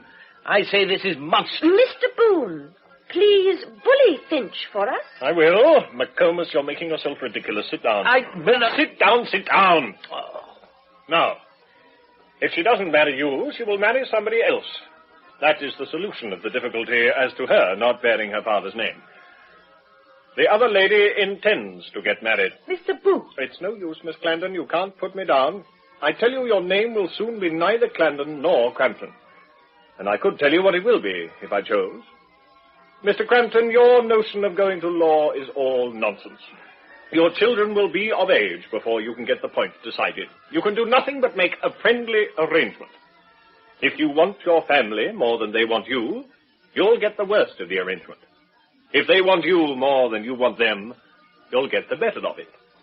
The strength of their position lies in their being very agreeable people personally.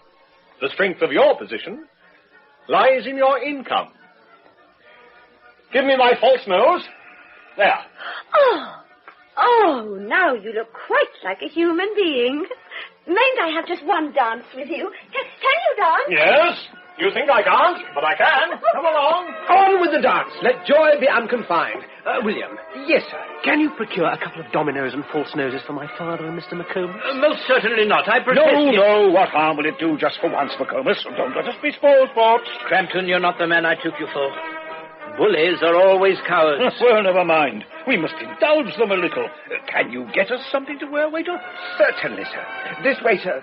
Dominoes and noses, sir? I shall wear my own nose. Oh, yes, sir. The false one will fit over it quite easily, sir. Plenty of room, sir. Plenty of room. Come along, my boy. Come along. Coming, Dad. Coming. Why did Mr. Valentine go away so suddenly, I wonder? I don't know. Yes, I do know. Let us go and see the dancing. Excuse me. I thought the party had quite broken up. Then why did you come back? I came back because I'm penniless. I can't get out that way without a 5-shilling ticket. Has anything annoyed you, Mr. Valentine? Never mind him, Mother. This is a fresh insult to me. That is all. Gloria! Mrs. Clarendon, have I said anything insulting? Have I done anything insulting? You have implied that my past has been like yours. That is the worst of insults. I imply nothing of the sort. I declare that my past has been blameless in comparison with yours. Mr. Valentine! You go, Mother. I wish to speak to Mr. Valentine alone. My dear, you... I beg your pardon, Gloria. Certainly, if you wish. Oh, if your mother were only a widow, she's worth 6 of you. That is the first thing I have heard you say that does you honor. Stuff. Say what you want to say and let me go. I have only this to say. You dragged me down to your level for a moment this afternoon. Do you think, if that had ever happened before, that I should not have been on my guard? That I should not have known what was coming and known my own miserable weakness? Don't talk of it in that way. What do I care for anything in you but your weakness, as you call it? You thought yourself very safe, didn't you, behind your advanced ideas? I amused myself by upsetting them pretty easily. Indeed. But why did I do it? Because I was being tempted to awaken your heart, to stir the depths in you. Why was I tempted? Because nature was in deadly earnest with me when I was in jest with her. When the great moment came, who was awakened? Who was stirred? In whom did the depths break up? In myself. Myself. I was transported. You were only offended, shocked. You are just an ordinary young lady, too ordinary to allow tame lieutenants to go as far as I went, that's all. I shall not trouble you with conventional apologies. Goodbye. Stop! Oh, will you understand if I tell you the truth? That I am not making an advance to you? Oh, I know what you're going to say. You think you're not ordinary, that I was right, that you really have those depths in your nature. It flatters you to believe it. Well, I grant that you are not ordinary in some ways. You are a clever girl. But you have not been awakened yet. You didn't care, you don't care. It was my tragedy, not yours. Goodbye. Let us part kindly. Goodbye.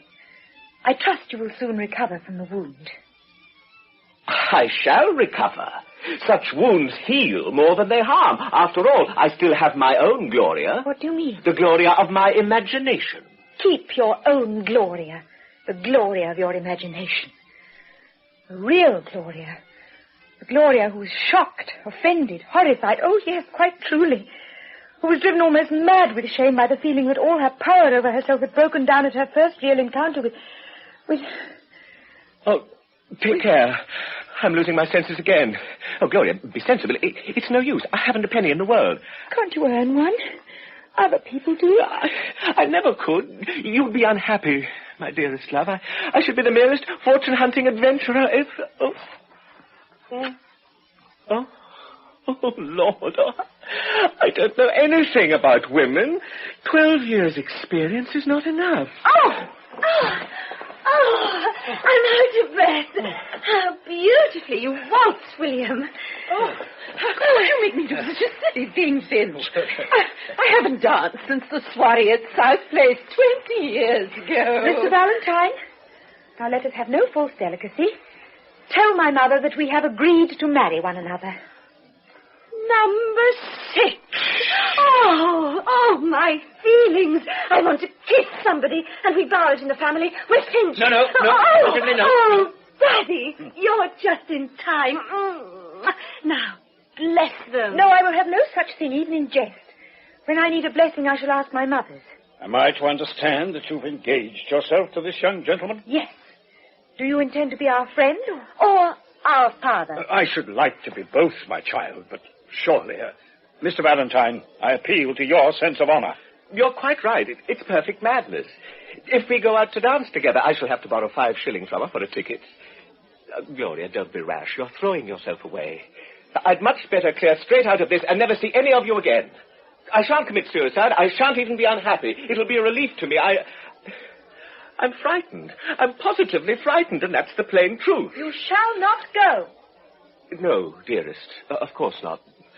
But will somebody only talk sense for a moment and bring us all to reason? I can't. Where's Boone? Boone's the Phil. Go and summon Boone. From the vasty deep. I go. If you will excuse my putting in a word, sir, do not let a matter of 5 shillings stand between you and your happiness, sir. We shall be only too pleased to put the ticket down to you, and you can settle at your convenience. Very glad to meet you in any way. Very happy and pleased indeed, sir. He comes. The point is, Mr. Boone... Excuse me, sir. The point must be put to him by a solicitor. The question is one of an engagement between these 2 young people. The lady has some property and will probably have a good deal more. Possibly. I hope so. And the gentleman hasn't a rap. Then insist on a settlement. That shocks your delicacy. Most sensible precautions do. But you ask my advice, and I give it you. Have a settlement. He shall have a settlement. My good sir, I don't want advice for myself. Give her some advice. Oh, she won't take it. When you're married, she won't take yours either. Oh, no, you won't. You think you will, but you won't. He'll set to work and earn his living. Oh, yes, you will. You think you won't, but you will. She'll make you. Then, Mr. Boone, you don't think this match an unwise one? Yes, I do. All matches are unwise. It's unwise to be born. It's unwise to be married. It's unwise to live. And it's wise to die. Then, if I may respectfully put a word in, sir, so much the worse for wisdom. Allow me to remark that if Gloria has made up her mind... The matter's settled, and Valentine's done for. And we're missing all the dances. Gloria, may I have a dance? Excuse me, I claim that privilege as counsel's fee. May I have the honor? Thank you. Well, Dolly, may I have a dance? Nonsense! Finch! My No, play restraint, really. No. Mrs. Clarendon, may I have a dance?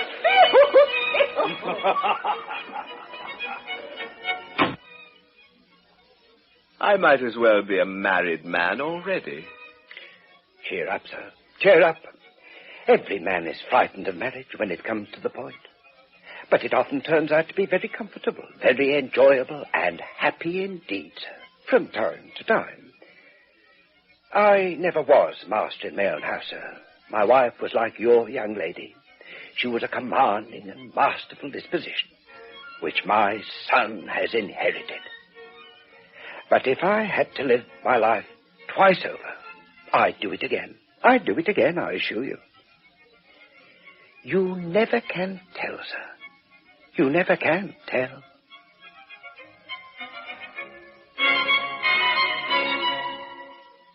In Bernard Shaw's comedy, You Never Can Tell, Valentine was played by Dennis Hawthorne, Gloria Clarendon by Prunella Scales, and the waiter by Freddie Jones. Dolly Clarendon, Joe Manning Wilson, Philip Clarendon, Nigel Anthony, Mrs. Clarendon, Betty Bascom, Fergus Crampton, Godfrey Kenton, Finch McComas, Lockwood West, Walter Boone, Michael Kilgarrett, and the parlour-maid, Jane Knowles. The play was produced by Betty Davis.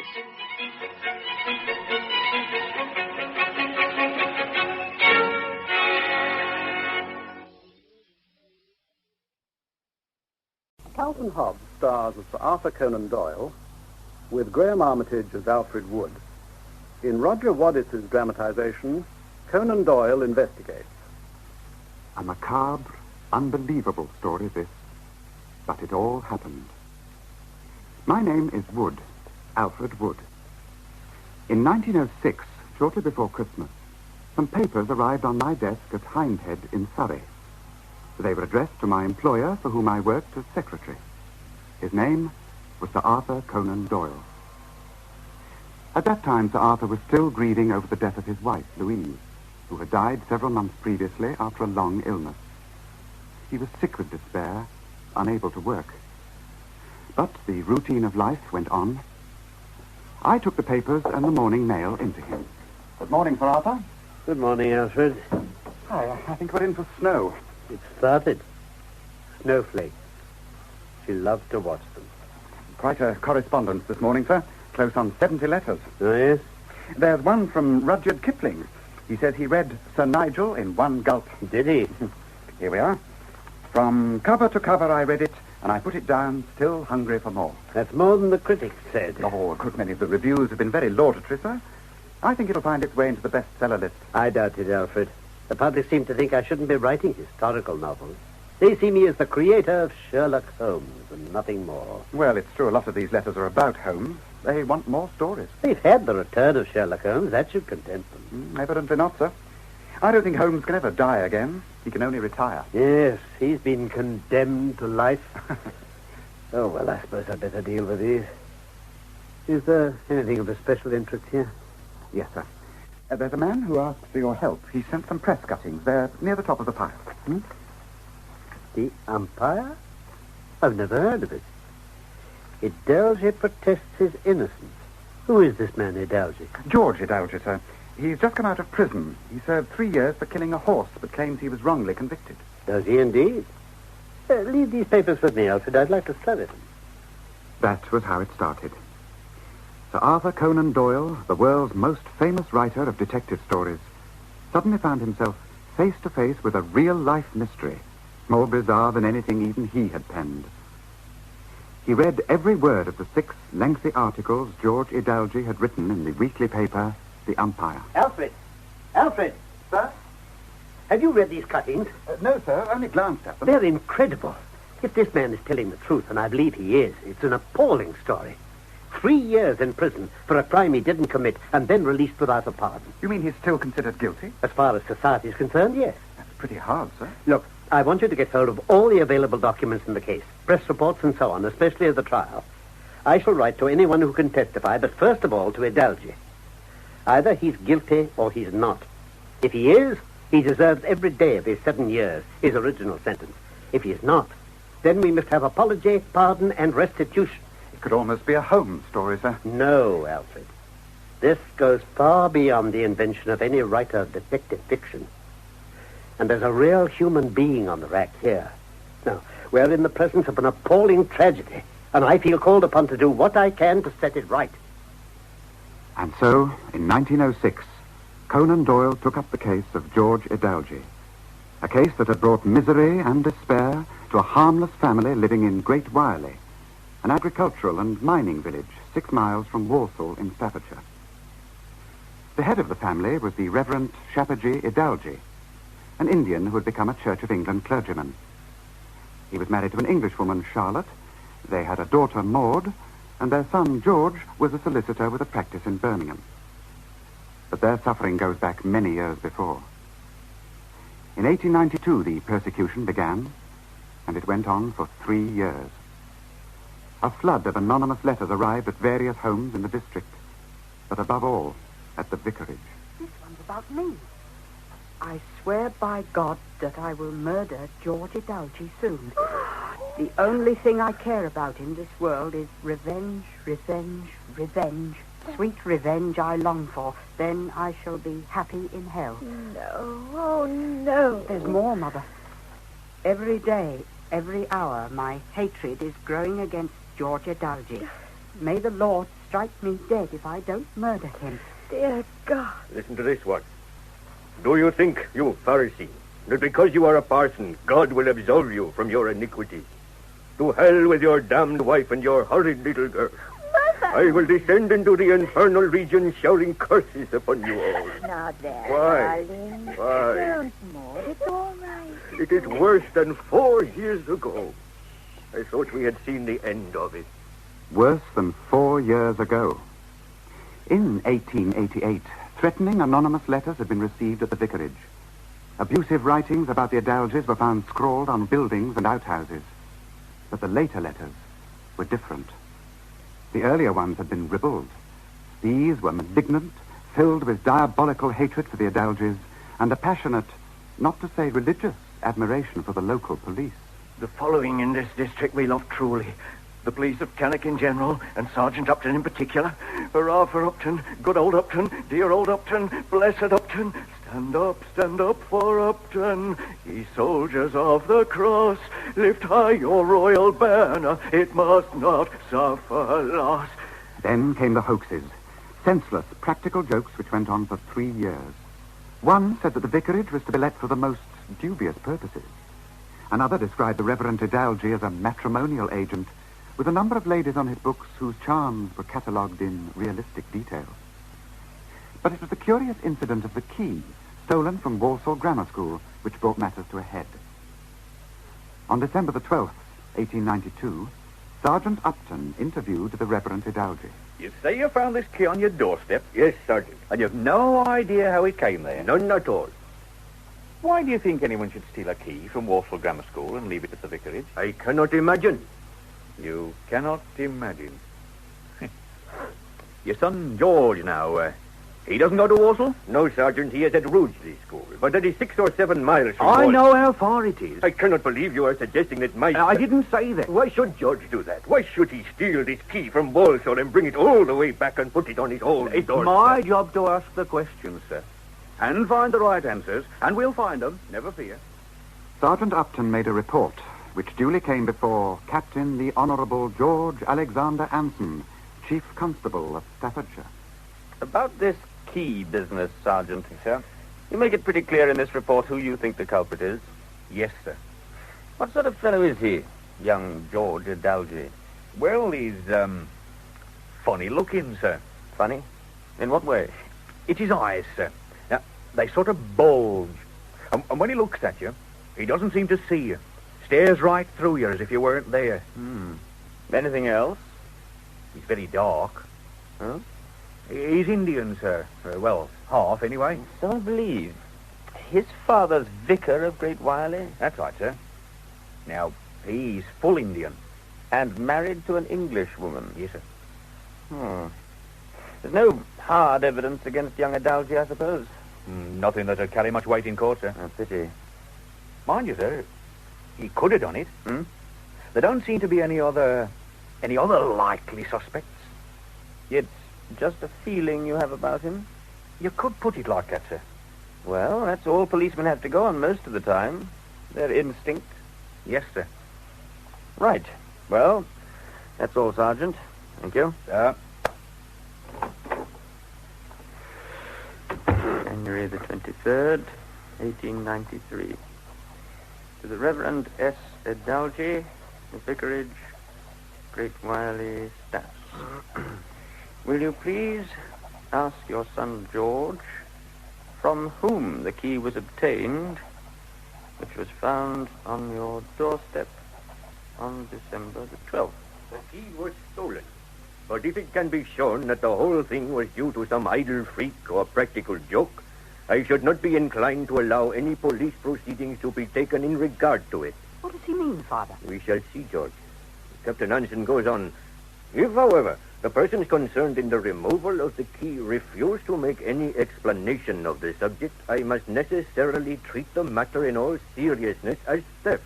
What is he getting at? I may say at once that I shall not pretend to believe any protestations of ignorance which your son may make about this key. Father, I'm not a thief. I didn't steal that key. Why does he make these accusations? I wish I knew, my son. The anonymous letters and the hoaxes continued for another 2 years. Just because you pretend to be learning about law, you think you can play your dirty tricks and everybody keep quiet. But you'll get caught. Because the police is watching you. Don't you know that, you black swine?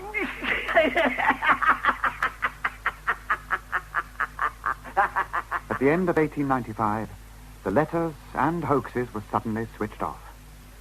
Peace came to Great Wiley, and it lasted for 7 years, during which time George had become a solicitor and opened a practice in Birmingham. Then, in 1903... Someone's killed my cow. They've done 2 of my sheep. A mare in foal, ripped up the belly. Now the victims were harmless animals, savagely mutilated. And with these outrages came more anonymous letters. Some of them bore the forged signature of a local schoolboy called Gretorix, who was away in the Isle of Man when they were written. But the name of Gretorix was to acquire a special significance later in the story. Madness ran through all these letters. One of them contained a threat which spread terror throughout the village. There will be merry times at Wiley in November when they start on little girls. For they will do 20 wenches like the horses before next March. The police have got to do something. Go and see her. Come on, we're going to see Sergeant Robinson. Let's all go. Now. What's all this? Well, look at this letter. Now they're talking of killing little girls. We want the swine's court. Now, what are you doing about it, Sergeant? We've got men looking for them every night. Yes, but it's been going on for 6 months. Oh, easy. We'll get them. Don't you worry. A letter for the sergeant. Sergeant Robinson, you bloated blackguard. I will shoot you with father's gun through your thick head. If you're coming my way, I'll go sneaking to any of my pals. Dozens of police were drafted into Wiley from all over Staffordshire. It was almost impossible to move about the fields without bumping into policemen, both in and out of uniform. Some were disguised as colliers. Others adopted an even more elaborate disguise.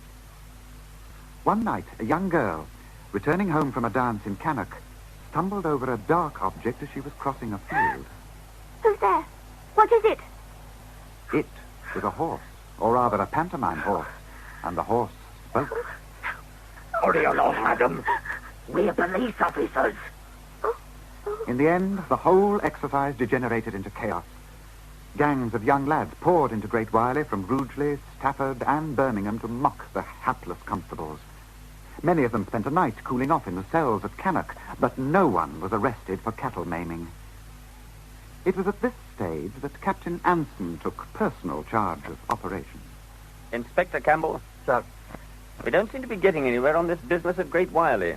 We're doing all we can, sir. It's not good enough, Inspector. Nowhere good enough. I want action, so does the public. I know. Feeling's running pretty high, sir. Pretty high? How many men do you have at Wiley, Inspector? 12, sir, including specials.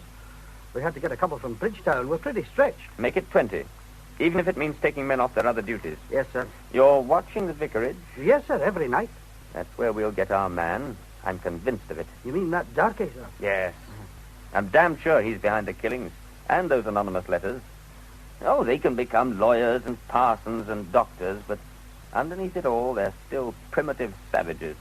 It makes you wonder, sir. Well, you know what to do, Inspector. Get after George Adalji. I want an arrest. A round-the-clock vigil was kept on the vicarage from the nearby cemetery. Police, hiding behind tombstones, watched every coming and going. At night, cotton was trailed right round the house and examined in the morning to see if it had been broken. It never was. Then, on the morning of August the 18th, 1903, Henry Garrett, a young miner, was crossing a field on his way to work at the Great Wiley Colliery.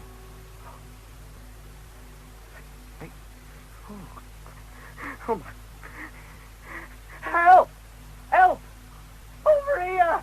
Hey, what is it, lad? Look.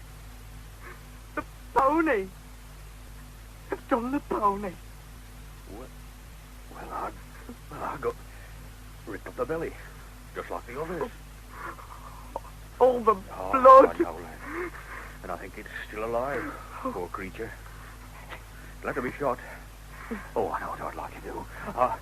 I'd like to... Who's shouting? What's up, man? Over here, Constable. Oh, what's all the... Oh, my. Another one. Now, you find him? Yes. The madman. Mad beggar. Oh, we'll get him. The 8th in 6 months. But we'll get him. Now then, where's my whistle? 2 hours later, at the vicarage, the Reverend Adalji was having breakfast with his wife and daughter. You're not eating, dear. I seem to have no appetite, Charlotte. You're not unwell. Oh, no, but I am not hungry. There's nothing to be disturbed about. You're worried, aren't you, Father? All these terrible things happening. It has been a strain for everyone, Maud. We must bear it with fortitude. I wish it were all over.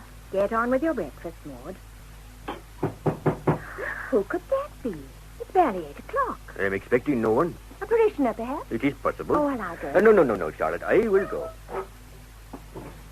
Do you think it is a parishioner, Mama? I can't imagine who else.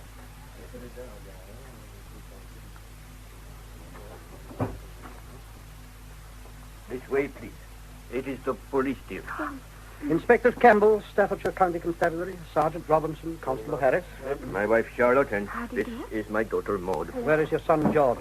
He has left for business. He practices as a solicitor in Birmingham. He always catches the 7:30 train.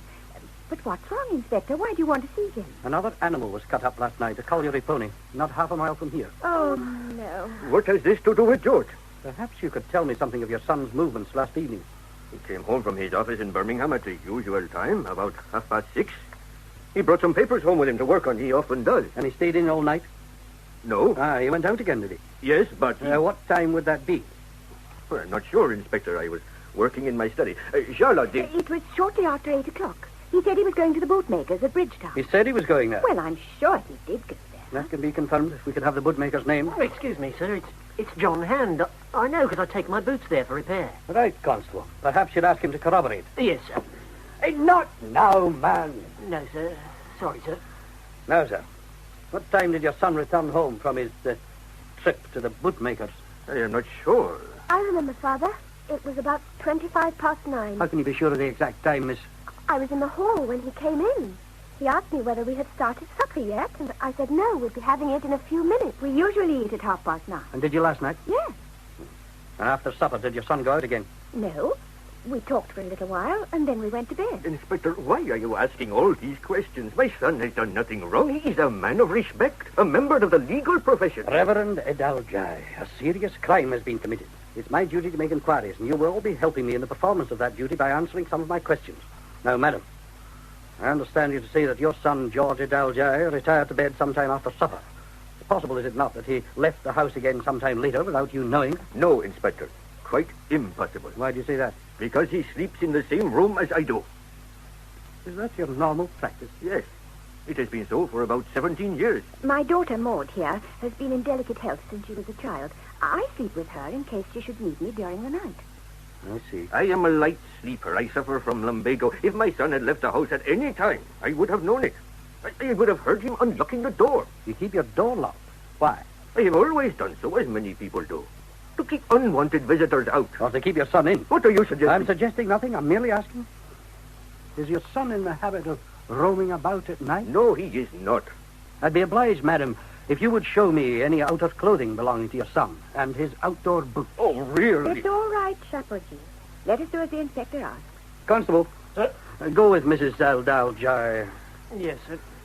Sergeant, see how the men are getting on in the garden. Very good, sir. The garden? What are they doing in the garden? Looking for buried weapons. Oh, Sergeant, if they've drawn a blank, have a look around the house. Yes, sir. You won't find anything, Inspector. Why, is it hidden? No, I didn't mean There that. is nothing to find. Nothing. We shall see. If I have to take this house apart brick by brick... This is intolerable. We are not criminals. Father, don't upset yourself. I am a man of God. Then you should have nothing to fear, sir. These are George's things, Inspector. Ah, good. Put them on the table, will you, Constable? Ah, what have we got here? These boots. Are they the one your son was wearing when he went out last night? Yes, I believe so. Yeah, still wet, I see, and muddy. And these trousers are in the same condition? Well, yes, he was wearing those. Let's see his coat. There are stains on the sleeve. Oh, Look. but they're food stains. Are they? These white stains could be animal saliva from the pony. And these dark spots could be blood. Anyway, we shall see. We shall have this coat tested. But George never wore that coat to go out. It is an old house coat. Then why is it still damp? Well, it cannot be. Let me feel it. No, it is not damp. You are mistaken, Inspector. It is perfectly dry. And I say it is damp. Yes, Sergeant. There's nothing in the garden so far, sir, but I found these things upstairs. Let's have a look at them. The case first. Now we'll have it open. Razors. Cutthroat razors. They are mine. This one's got blood on it. But that is not blood, can't you see? That is rust. We'll test it, too. What have we got here? Looks like a dagger. I believe it belongs to the young lady, sir. Haven't I seen you out with it? Yes, but it's not a dagger. Oh, and what is it? A trowel. A botany trowel. I use it for collecting specimens. What kind of specimens? Wild flowers and other things. Huh? What about this box? It's a vasculum. A what? A vasculum. What's a vasculum? I keep the specimens in it. It's a dangerous kind of thing to me. Now, this coat. There's a hair there. It looks like a horse hair. No, it's just a piece of thread. You're right, Mother. I'm sure it's a roving. How about this, then? That's a horse hair, all right. I don't see anything. Let me take it to the window. No, I don't see anything. And I say there is, Mr. Adalji. I'm taking this coat with me. You may take it, Inspector. I am sure you will find nothing on it. I came here to find evidence, and evidence I shall find. Evidence of what? Your son's guilt, Mrs. Adalji. Later that day, Inspector Campbell and another policeman travelled to Birmingham for the purpose of calling on George at his office in Newhall Street. Come in. Mr. George Adalji. Yes? We are police officers. I'm Inspector Campbell. This is my sergeant. What's the trouble, Inspector? We're making some inquiries about a horse that was maimed at Great Wireley last night. Oh, yes, I heard something about it when I was coming to business this morning. Mr. Adalji, I visited your home this morning, and your mother showed me certain clothes belonging to you with marks and stains upon them. Well, it was probably an old coat I wear about the house, and you might find some grease on it. These were white stains, sir. It might be milk or oatmeal. We also found hairs on the coat. Now, how do you explain these things? They must have come through the material. I think not, sir. These were horse hairs. Then I must have got them from leaning on gates and fences where horses have been. I'm not satisfied with your explanations, Mr. Adalji. I'm taking you into custody. Taking me into custody? What for? What are you charging me with, Inspector? Willfully mutilating a pony belonging to the Great Wireley Colliery sometime during the evening of August the 17th. You're not obliged to say anything now, but we must caution you that anything you do say will be written down and may be given in evidence. But where's your evidence? You have no evidence. What time was this done? I can't hold a conversation with you now. We don't want to search you here, but I must ask you to let us have your pistol. Pistol? I have no pistol. Then what's that on the desk, sir? That's a pistol, isn't it? That's a railway carriage door key. We were only joking. Now, I want you to go with me to the Birmingham police office. I'm not surprised at this. I've been expecting it for some time. Have you got that, Sergeant? Yes, sir. I have. It's all down. The next day, George appeared before the magistrates at Cannock. A prima facie case was made out, and the prisoner committed for trial at the Staffordshire Quarter Sessions on October the 20th, 1903. George Adelgy, you are charged with having, on or about August the 17th, 1903, at Great Wiley in the county of Staffordshire, maliciously wounded a horse, the property of the Great Wiley Colliery Company Limited, and with having, on or about July the 11th, 1903, at Hensford in the county of Staffordshire, sent a letter to Police Sergeant Robinson threatening to murder him. How do you plead to these charges? Guilty or not guilty? Not guilty. Sir Reginald Hardy, presiding, was a county justice who had had no legal training. Your Honor. Yes, Clark, what is it? The prosecution is waiting, sir. Oh, yes. Mr. Distano, you may proceed. Thank you, Your Honor. Your Honor, members of the jury, this is no ordinary case. Yet the facts I submit speak for themselves. Briefly stated, they are as follows. A pony was found maliciously wounded early on the morning of August 18th in a field near Great Wiley Colliery. The prisoner was seen out of his house between 9 and approximately 9:30 on the night of the 17th. Police testimony will be given to this effect. Another feature of the case, to which the prosecution attaches considerable importance, is that a number of anonymous letters have come into the possession of the police. For testimony in this matter, I should like to call Mr. Thomas Gurrin. Mr. Gurrin, what is your profession? I am a chirographist. In layman's language, a handwriting expert. That is correct. And a very eminent one, I think it would be true to say. I believe I enjoy the esteem of my fellow professionals. Quite. You have examined the anonymous letters sent to the police and to other people accusing George Adelgy of maiming cattle, horses, and sheep. I have. Were some of these letters addressed to Adelgy? They were.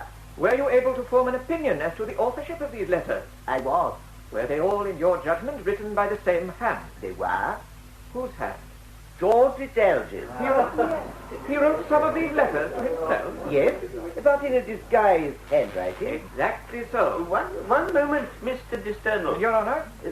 The jury will no doubt wish to hear an explanation from you as to why the prisoner should write letters to himself, accusing himself of these crimes. I was coming to that, Your Honor. It is our contention that the object was to bring him into contact with the police so as to ascertain all they knew about the crimes. I see. Please continue. Thank you, Your Honor. It is your considered opinion, then, Mr. Gurrin, your expert opinion, that all these anonymous letters were penned by the accused. It is. There is no doubt in your mind on this score. None whatsoever. Thank you, Mr. Gurrin. Less than a year later, this expert was to admit that his testimony had helped to send an innocent man, Adolf Beck, to prison in 1896. We now come to another outrage. The killing of a horse on September the 21st. The defense will no doubt say, and fairly say, that that crime could not have been committed by the prisoner because he was lying in Stafford jail at the time. I will, however, ask the jury to suspend their judgment in reference to this matter until they have heard the whole of the case. The letters which will be read will show that the writer of them was not acting alone, but in conjunction with some other person. And I put it to the jury, if there were a gang operating in the way suggested, what was more likely than that one of its members should commit a similar outrage in order to create evidence for the defense? Later, Inspector Campbell was cross-examined by Mr. Vachel, defending counsel. Mr. Campbell, have you discovered who killed the horse on September the 21st? No, sir. I beg your pardon, sir. We have an idea. Have you made an arrest? No, sir. Has anyone admitted to you that he did it? Yes. Is that person in court? He is. Here. Brought here by the police? Yes. What is his name? John Harry Green. He lives at Green Farm. Yes, the farmer's son. Green was never prosecuted. He was allowed to leave the country and go to South Africa. Defense cross-examined Police Constable Cooper. Constable, you have said you traced the prisoner's footmarks from the vicarage to the field where the horse was found. Yes, sir. When did you do this? Sometime after 9:30 on the morning of August the 18th. When the ground had been trampled in all directions by miners going to work and by curious sightseers. There were other footprints, yes, sir. Yet you managed to single out those of the prisoner from all the others. Yes, sir. A remarkable feat, which you seem to have accomplished in true Sherlock Holmes fashion. Order! Order! Now, could you describe how you compared the print made by the prisoner's boots with the ones you found? Well, I put the boot by the side of the print, flat on the ground, pressed it down with both my hands, and then I eased the hand near the heel and pressed it down with the hand nearest the toe. You put the boot by the side of the print, not in the print itself. No, sir. I see. Please go on. Then I measured the print together with some more and compared them with those made by the boot. They seemed to be the same. Seemed, Constable? Yes, sir. Constable, you say you measured these impressions? Yes, sir. With a foot rule or some such instrument? No, sir. I had no rule with me. Then how did you measure them? With bits of stick, sir. Oh, bits of stick? Yes, sir. And a straw. If there are any more interruptions, I shall have the court cleared. Carry on, counsel. Bits of stick and a straw. I see.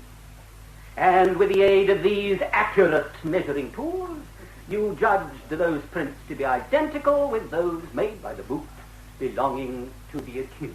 Yes, sir. That is all. It is now 7:30.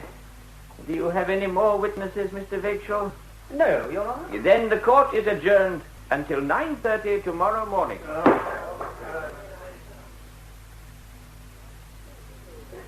You are Dr. J.H. Butter, a police surgeon. I am. What did you find on the prisoner's clothing taken from the vicarage? I examined the jacket, vest, and a piece of skin cut from the horse. On the jacket I found some reddish stains which on being tested proved to be mammalian blood. That is the blood of an animal which suckles its young. Yes, that is right. What else did you find on the clothes? I found 29 hairs on the jacket and 5 on the waistcoat. Did you compare them with the hairs on the strip of skin taken from the horse? I did. And with what result? I found them to be similar in colour, length, and structure to those on the piece of skin. Thank you. Does the defense wish to cross-examine? Yes, Your Honor. Dr. Butter, you described the stains on the clothing as being mammalian blood. How do you distinguish the two, animal blood and human blood? It's not possible to make such a distinction. You cannot tell the difference. No, there is no known test whereby animal's blood can be distinguished from that of a human being. Or a human blood stain from a splash of blood from underdone meat? No, you could not tell. Thank you for being so clear on this point. How did you obtain the clothes and the piece of horse's hide? They were brought to me. By the police? Yes. In separate containers? No, together in a sack. So, the clothes and the piece of skin were bundled up together in the sack, possibly for several hours. I believe so. Now, Dr. Butter, I should like you to think carefully before you answer my next question. Is it not possible that the horse hairs you found on the coat and vest came to be there through having been rubbed off from the piece of hide in the sack? I cannot say for certain. That was not my question. I asked you, and I repeat the question, is it not possible that the hairs came to be there in the way I described? Yes, it is possible. I deny that I had anything to do with the mutilation of the horse on August the 17th, nor was I connected with the outrage in any way, or with any of the other outrages. You were offered bail. Why did you refuse? I did not feel inclined to accept it because of the commotion which the case had aroused. This would have made it difficult for me to go backwards and forwards to business without being the object of curiosity and possibly hostility. I also felt that another outrage might be committed while I was in prison. And you would have an alibi. It would have been clear that I could have had nothing to do with it. At the time of your arrest, you are reported as saying, "I am not surprised at this. I have been expecting it for some time." Is that correct? Yes, I did say that. I suggest that these were remarks that a man might use who had something on his conscience. No, I had no such thought. Were these the remarks of a guilty man, as the prosecution contended? Or were they those of a man who felt he had been marked down as a victim? One question haunted George's mind. Was there a deliberate plot to ensnare me? It is difficult, in summing up, to overestimate the importance of detecting those guilty of these outrages which have created a reign of terror in Great Wireley and disgraced the fair name of the county.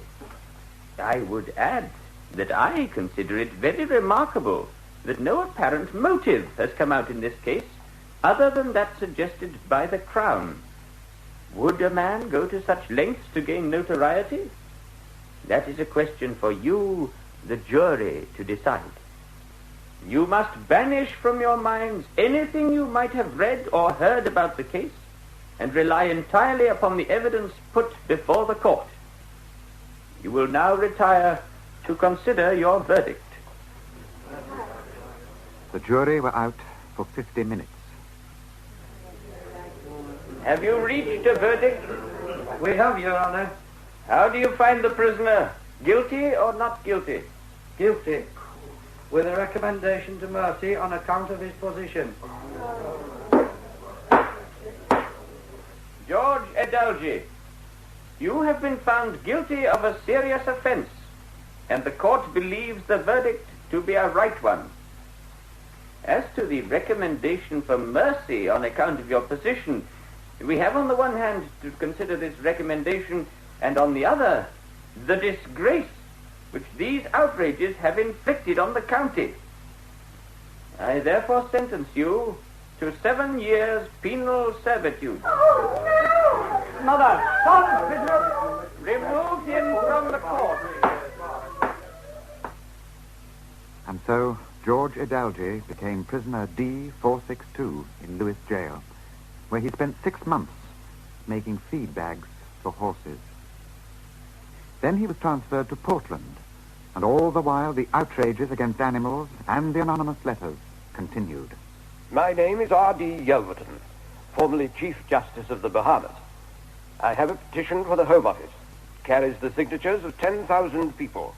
They include hundreds of lawyers and barristers. A letter from Captain Anson, Chief Constable of Staffordshire, to R.D. Yelverton. It is right to tell you that you will find it a simple waste of time to attempt to prove that George Edalji could not, owing to his position and alleged good character, have been guilty of writing offensive and abominable letters. His father is as well aware as I am of his proclivities in the direction of anonymous writing, and several other people have personal knowledge on the same subject. Could you please give me the names of these several other people? There was no reply. George's name was struck from the roll of practicing solicitors. Then, on October the 16th, 1906, with 4 years of his sentence still to run, events took a new and mysterious turn. D462. I have a name, Mr. Marriott. Now, lift your lip. Come on, land up. The governor wants to see you. See me? Why? Probably wants to ask you if you need an extra pillow. Now, go on. Don't keep him waiting. Oh, very well.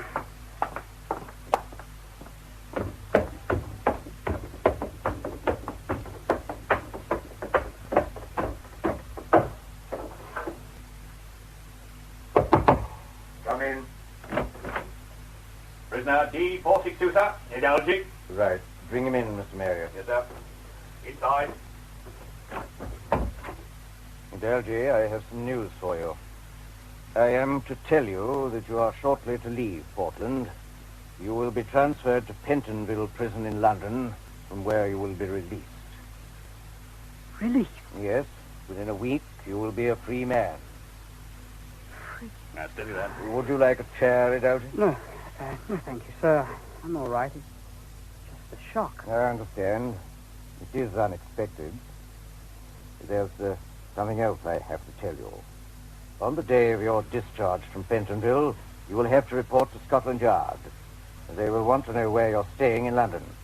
You will have to report to them every month and let them know at once if you change your address. Why do I have to report, sir, if I've been pardoned? No, Idalgi, you have not been pardoned. You are to remain under police supervision. But why? Am I innocent or guilty? You will be a discharged convict. More than that, I cannot tell you. I don't understand. That is all, Idalgi. You may return to your cell. Mr. Marriott? Sir? Go on. Oh, thank you, sir. After his release, George remained in London. Unable to practice as a solicitor, he picked up his pen and began a series of articles on his case for the Umpire, a weekly paper. Released on a 4 years ticket of leave on the 19th of last month, after serving 3 full years out of the 7, to which I was so unjustly sentenced. These were the articles which Sir Arthur Conan Doyle received from George Idalgi towards the end of 1906. From then, until well into the new year, Sir Arthur devoted all his time to studying the case. You know, Alfred, when I received the knighthood, I did so believing that nothing should ever be allowed to disturb the established order of things. But I'm afraid that belief no longer stands on firm ground. Because of this case, sir? Yes. There are times when justice demands that we raise our voices against authority, whatever the cost may be, whatever the pain of shattered illusions. But supposing Idalgi is innocent, sir, how could there have been such a terrible mistake? Mistake? It might be something worse. And judicial crimes are not done with impunity, even to the most humble. Somehow, somewhere, there comes a national punishment in return. Well, I'm familiar with the published facts of the case. Now we must meet the young man himself. Yes, sir. Where shall we fix the rendezvous? I think the Grand Hotel Charing Cross. Book us some rooms and arrange for George Idalgi to meet us there. Excuse me, sir. Could I help you? Yes, we're meeting someone here in the foyer, Mr. Idalgi. Oh, yes, sir. I think you'll find him over there, Where? sitting by the window. Oh, yes. Yes, I see him. Thank you. Good heavens. What is it, sir? Do you notice the way he's reading that newspaper? Yes, sir. How very odd. He's holding it close to his eyes. His head is sort of twisted on one side. Yes, most significant. Well, let's go over and introduce ourselves. Idalgi? Yes?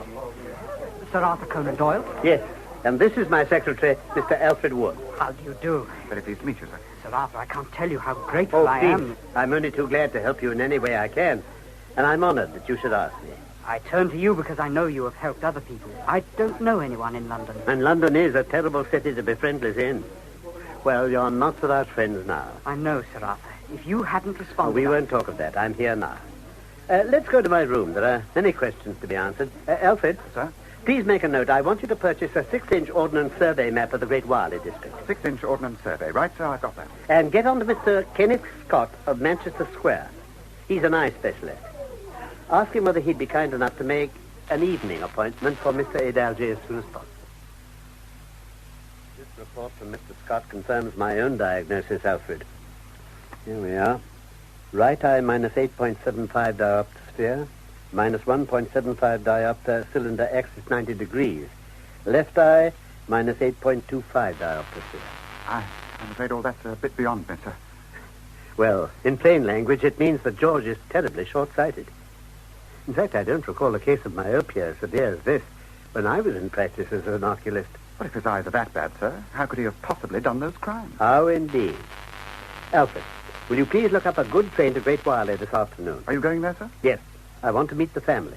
And there are a number of inquiries I have to make. Very good, sir. I'll see to the ticket. Not ticket, Alfred. Tickets. I'll need you with me. Yes, sir. But if they still think George is guilty, why did they let him out of prison? If we knew that, Reverend, we would understand many other things. One can only surmise. But I'm of the opinion that the authorities have compromised with their consciences. I believe they were shaken by all the agitation, especially by such journals as Truth. I am afraid there has been very little of that in the case against my son, Sir Arthur. How was George looking when you saw him? Not too badly, Mrs. Adalje, considering his ordeal. He's been under a great strain. But then you all have. Yes, indeed. It must have been a difficult time for you. It's been a nightmare. What made them pick on George? He could never have done those horrible crimes. When I sat in court and heard them accusing him, I felt I was going mad. We've never harmed anyone. Why did they say those terrible things? Why? I think I can tell you in a word. Prejudice. Racial prejudice of the most vicious kind. You and your family are the victims of a malignant disease. And it is not yet over. You mean the attitude of the villagers? Yes, Mr. Wood. Oh, most of them have been very kind. But there are always those who will pass by on the other side. Yes, that's the nature of the world, I'm afraid. Your position here as vicar can't have been easy. Perhaps we are being tested in some way. It has been a heavy cross. And one that you've borne with honor. I was convinced of your son's innocence before I came here. But now, having met you all, I'm doubly certain that a great wrong has been done, and I shall do all I can to get those in authority to admit it. May God guide you. Sir Arthur, do you think we shall ever know who did those horrible things? Perhaps we shall, Miss Adalje. We must pursue the trail and see where it leads us. But now, we must go. Yes, we must. Won't you and Mr. Wood stay for supper? No, thank you. You're most kind, but we have work to do. Could you please tell us how to get to Bridgetown? I will show you the way. Well, good night to you all. Sir Arthur? Thank you. Courage, Mrs. Adalje. Come, Alfred.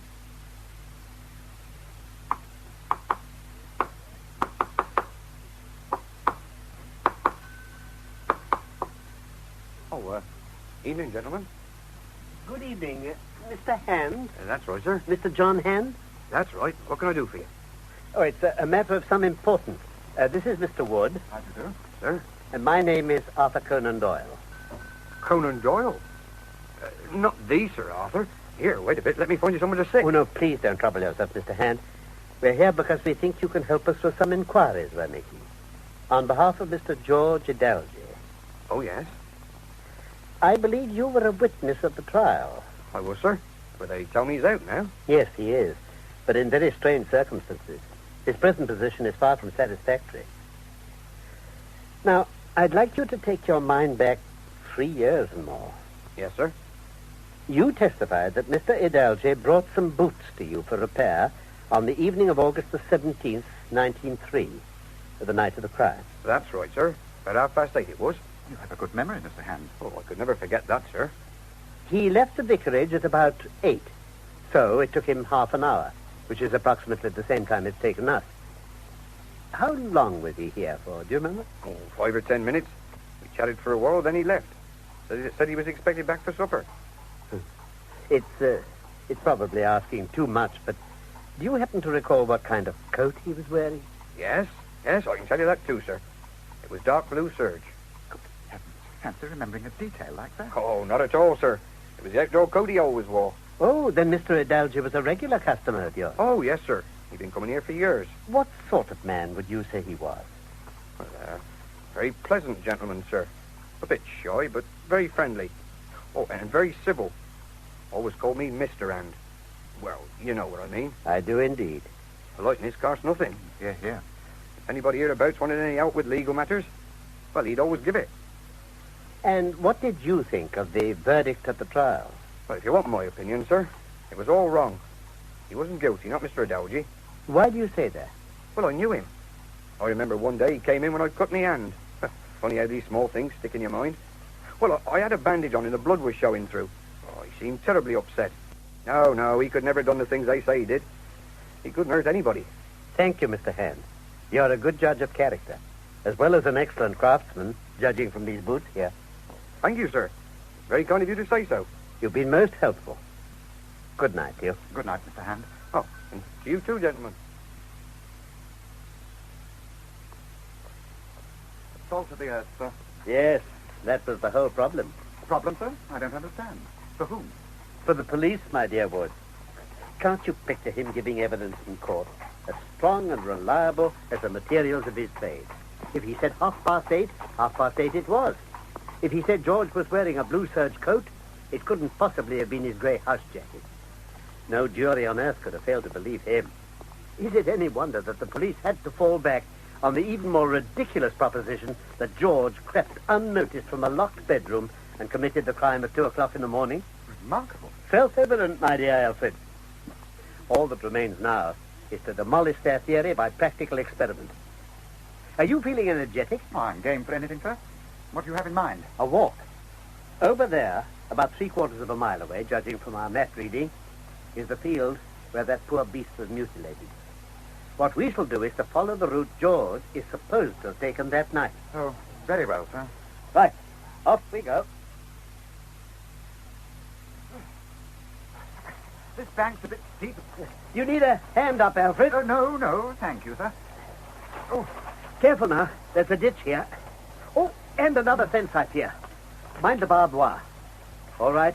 Yes, fine, sir. Oh, quite an obstacle, of course. I think we're approaching the field now.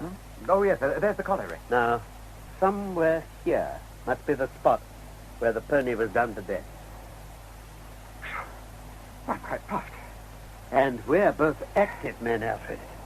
Imagine this course being run at night by someone who's nearly blind and with a score of police scouring the neighborhood. Pretty far-fetched notion, isn't it? It's grotesque.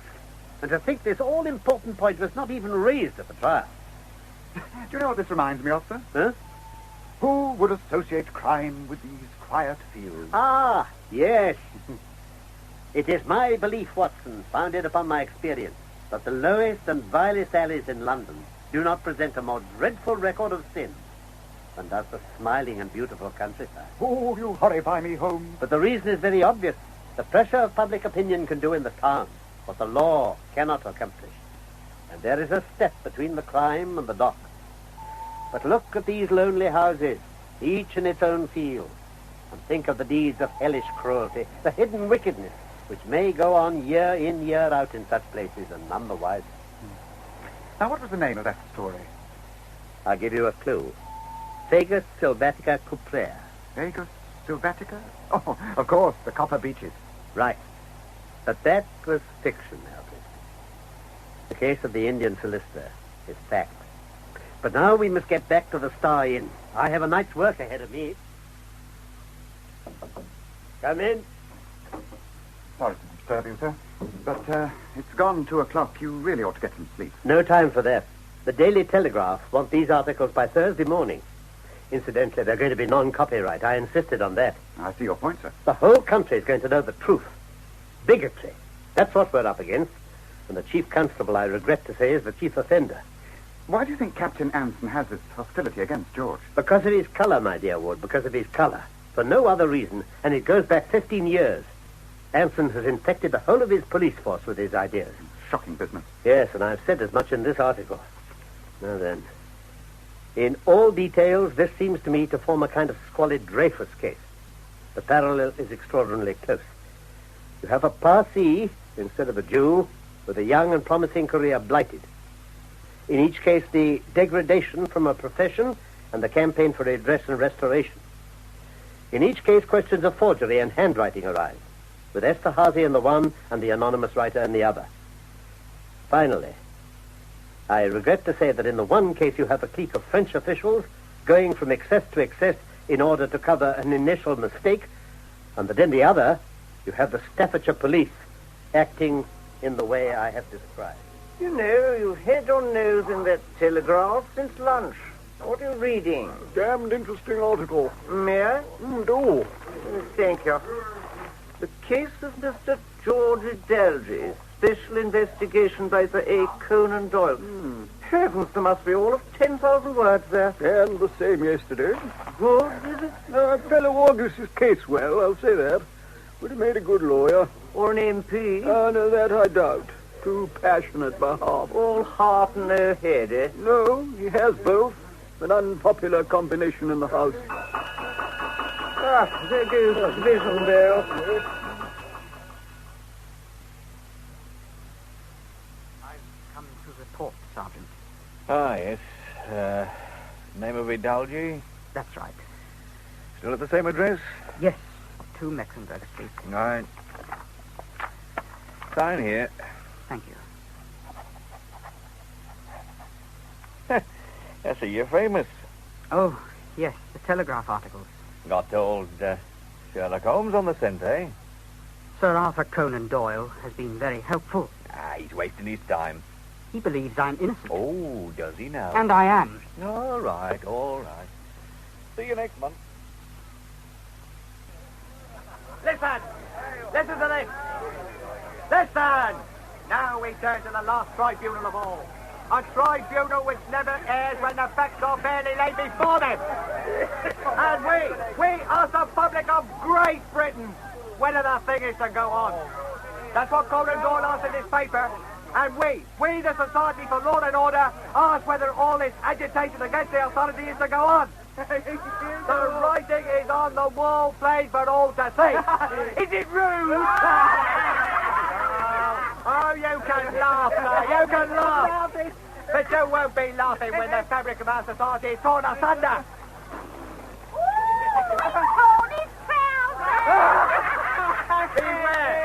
Beware those who would undermine the forces of law and order for their own ends. The creation of anarchy. Rubbish! It is far from rubbish. I tell you, Conan Doyle is playing a dangerous game, defending a convicted criminal. Oh, George Adelgy is no ordinary criminal, I grant you. He's a very clever man. He's won gold medals, and he's written a book on railway law. But, whose side is he on? Liverpool! We live in perilous times. We are surrounded by enemies who seek to destroy us. And what better way than by spreading unrest and disaffection? We have the finest police force in the world. What right does Conan Doyle to cast a slur on their integrity? Mind you, Wood, I deprecate a public outcry, but we have no alternative. The door's been shut in our faces, and we must force it open. I rather think the Home Secretary has his shoulder to it on the other side, sir. Then we shall see whose is the stronger. I fancy it'll be mine.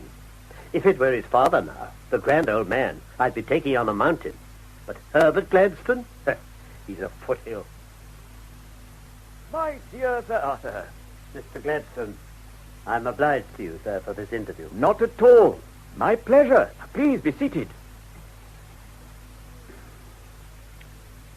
I need hardly tell you that my concern over the case of Mr. George Idalgi is shared by many of our fellow citizens. Yes, I gather the correspondence columns of our newspapers are somewhat fuller than usual. It is not merely a question of letters to the press, Mr. Secretary, sir.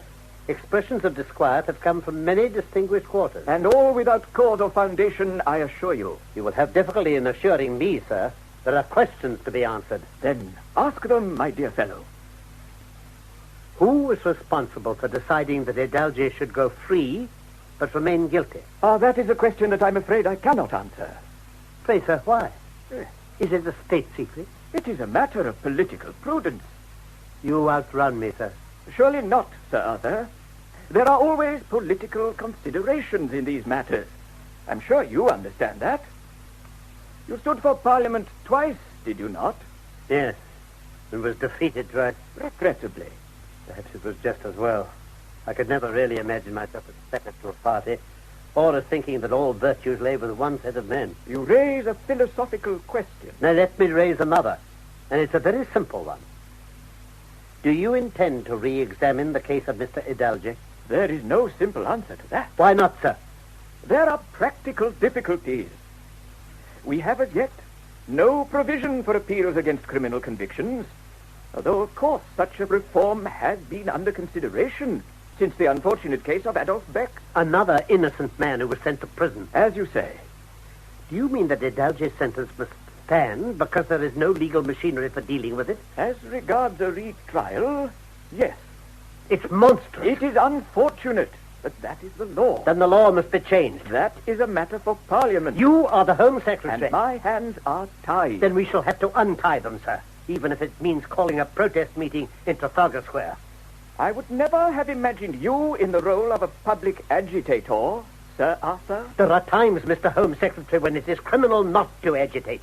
I am saddened to think that you should regard me as an enemy. I sympathize with your predicament. Not mine. Idalge's and his family's. They are the ones who are suffering. Your concern for them is admirable, though I cannot share your certainty that there has been a miscarriage of justice in this case. But you will admit, sir, that these are exceptional circumstances. They are, I agree, not normal. Yet you will do nothing. No. Something can be done. I am prepared to appoint a special committee of unbiased men to examine and report on this case. And there will be public hearings? No useful purpose would be served by such an arrangement. The atmosphere would be too highly charged with emotion. The sessions will be held in camera, but the committee will study all relevant data, and they will be asked to make recommendations as to what course we should take. If any. If any. Well, it's something, but it's not ideal. Nothing is ideal in this world, Sir Arthur. And have you decided to do this in response to public pressure? Oh, no. The government never submits to pressure of that kind. Inform the House when we may expect to hear the names of the members comprising his special committee to inquire into the Adelgy case and their terms of reference.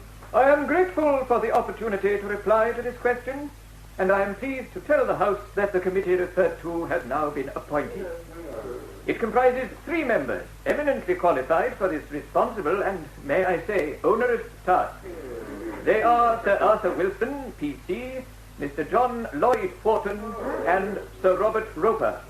Their brief is to examine all the evidence in the case, to apprise me of their findings, and to recommend such action as they consider necessary or desirable.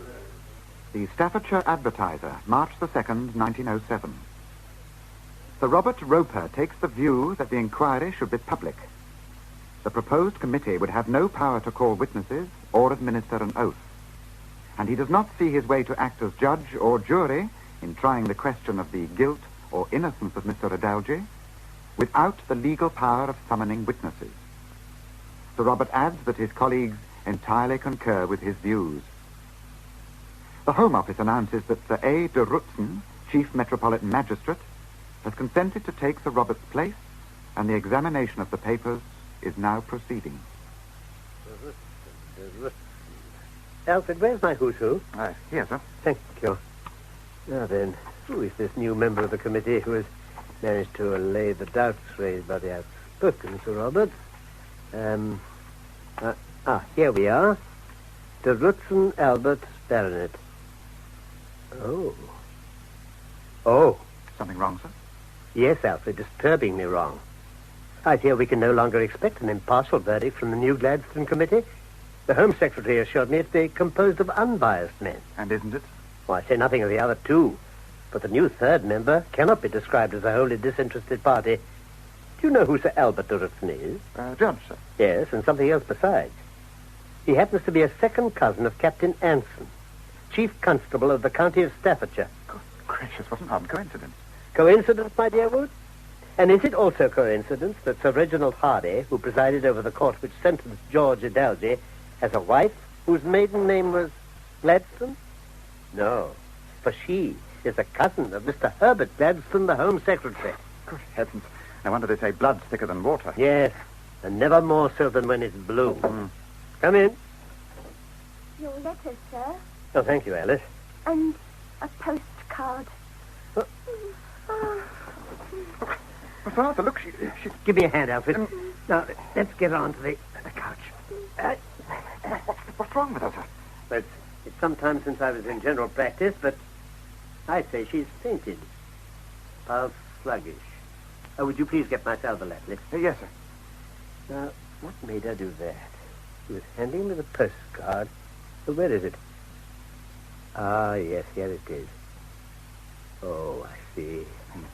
Here we are, sir. Thank you, Al. I'll just sprinkle a few drops on my handkerchief. That's her inhaler.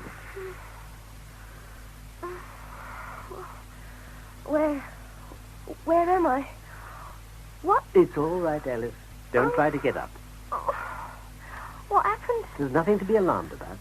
You fainted. Oh. She isn't ill, is she, sir? I don't believe so. I'd say she was suffering from delayed shock. Am I right, Alice? Oh, no, sir. Really, I'm not. Are you sure? Yes, sir. Please, sir. Can I get back to work? In a moment. Now, why did you faint? I don't know, sir. I think you do. No, honest, sir. I think you read this postcard before you came in, and the contents upset you. Oh, sir. There now. There's no need to cry. It's all over. Oh, Sir Ralph. Oh, I don't know what you must think of me. I think your curiosity is stronger than your constitution. Oh, I feel so ashamed. Then we'll say no more about it. How are you feeling now? Oh, all right, sir. Thank you. You think you can stand? Yes, sir. Now, steady. Steady. Oh, I really am sorry, sir. Please forgive me. I do, Alice. I don't understand, sir. Why should a postcard make a faint? Read it.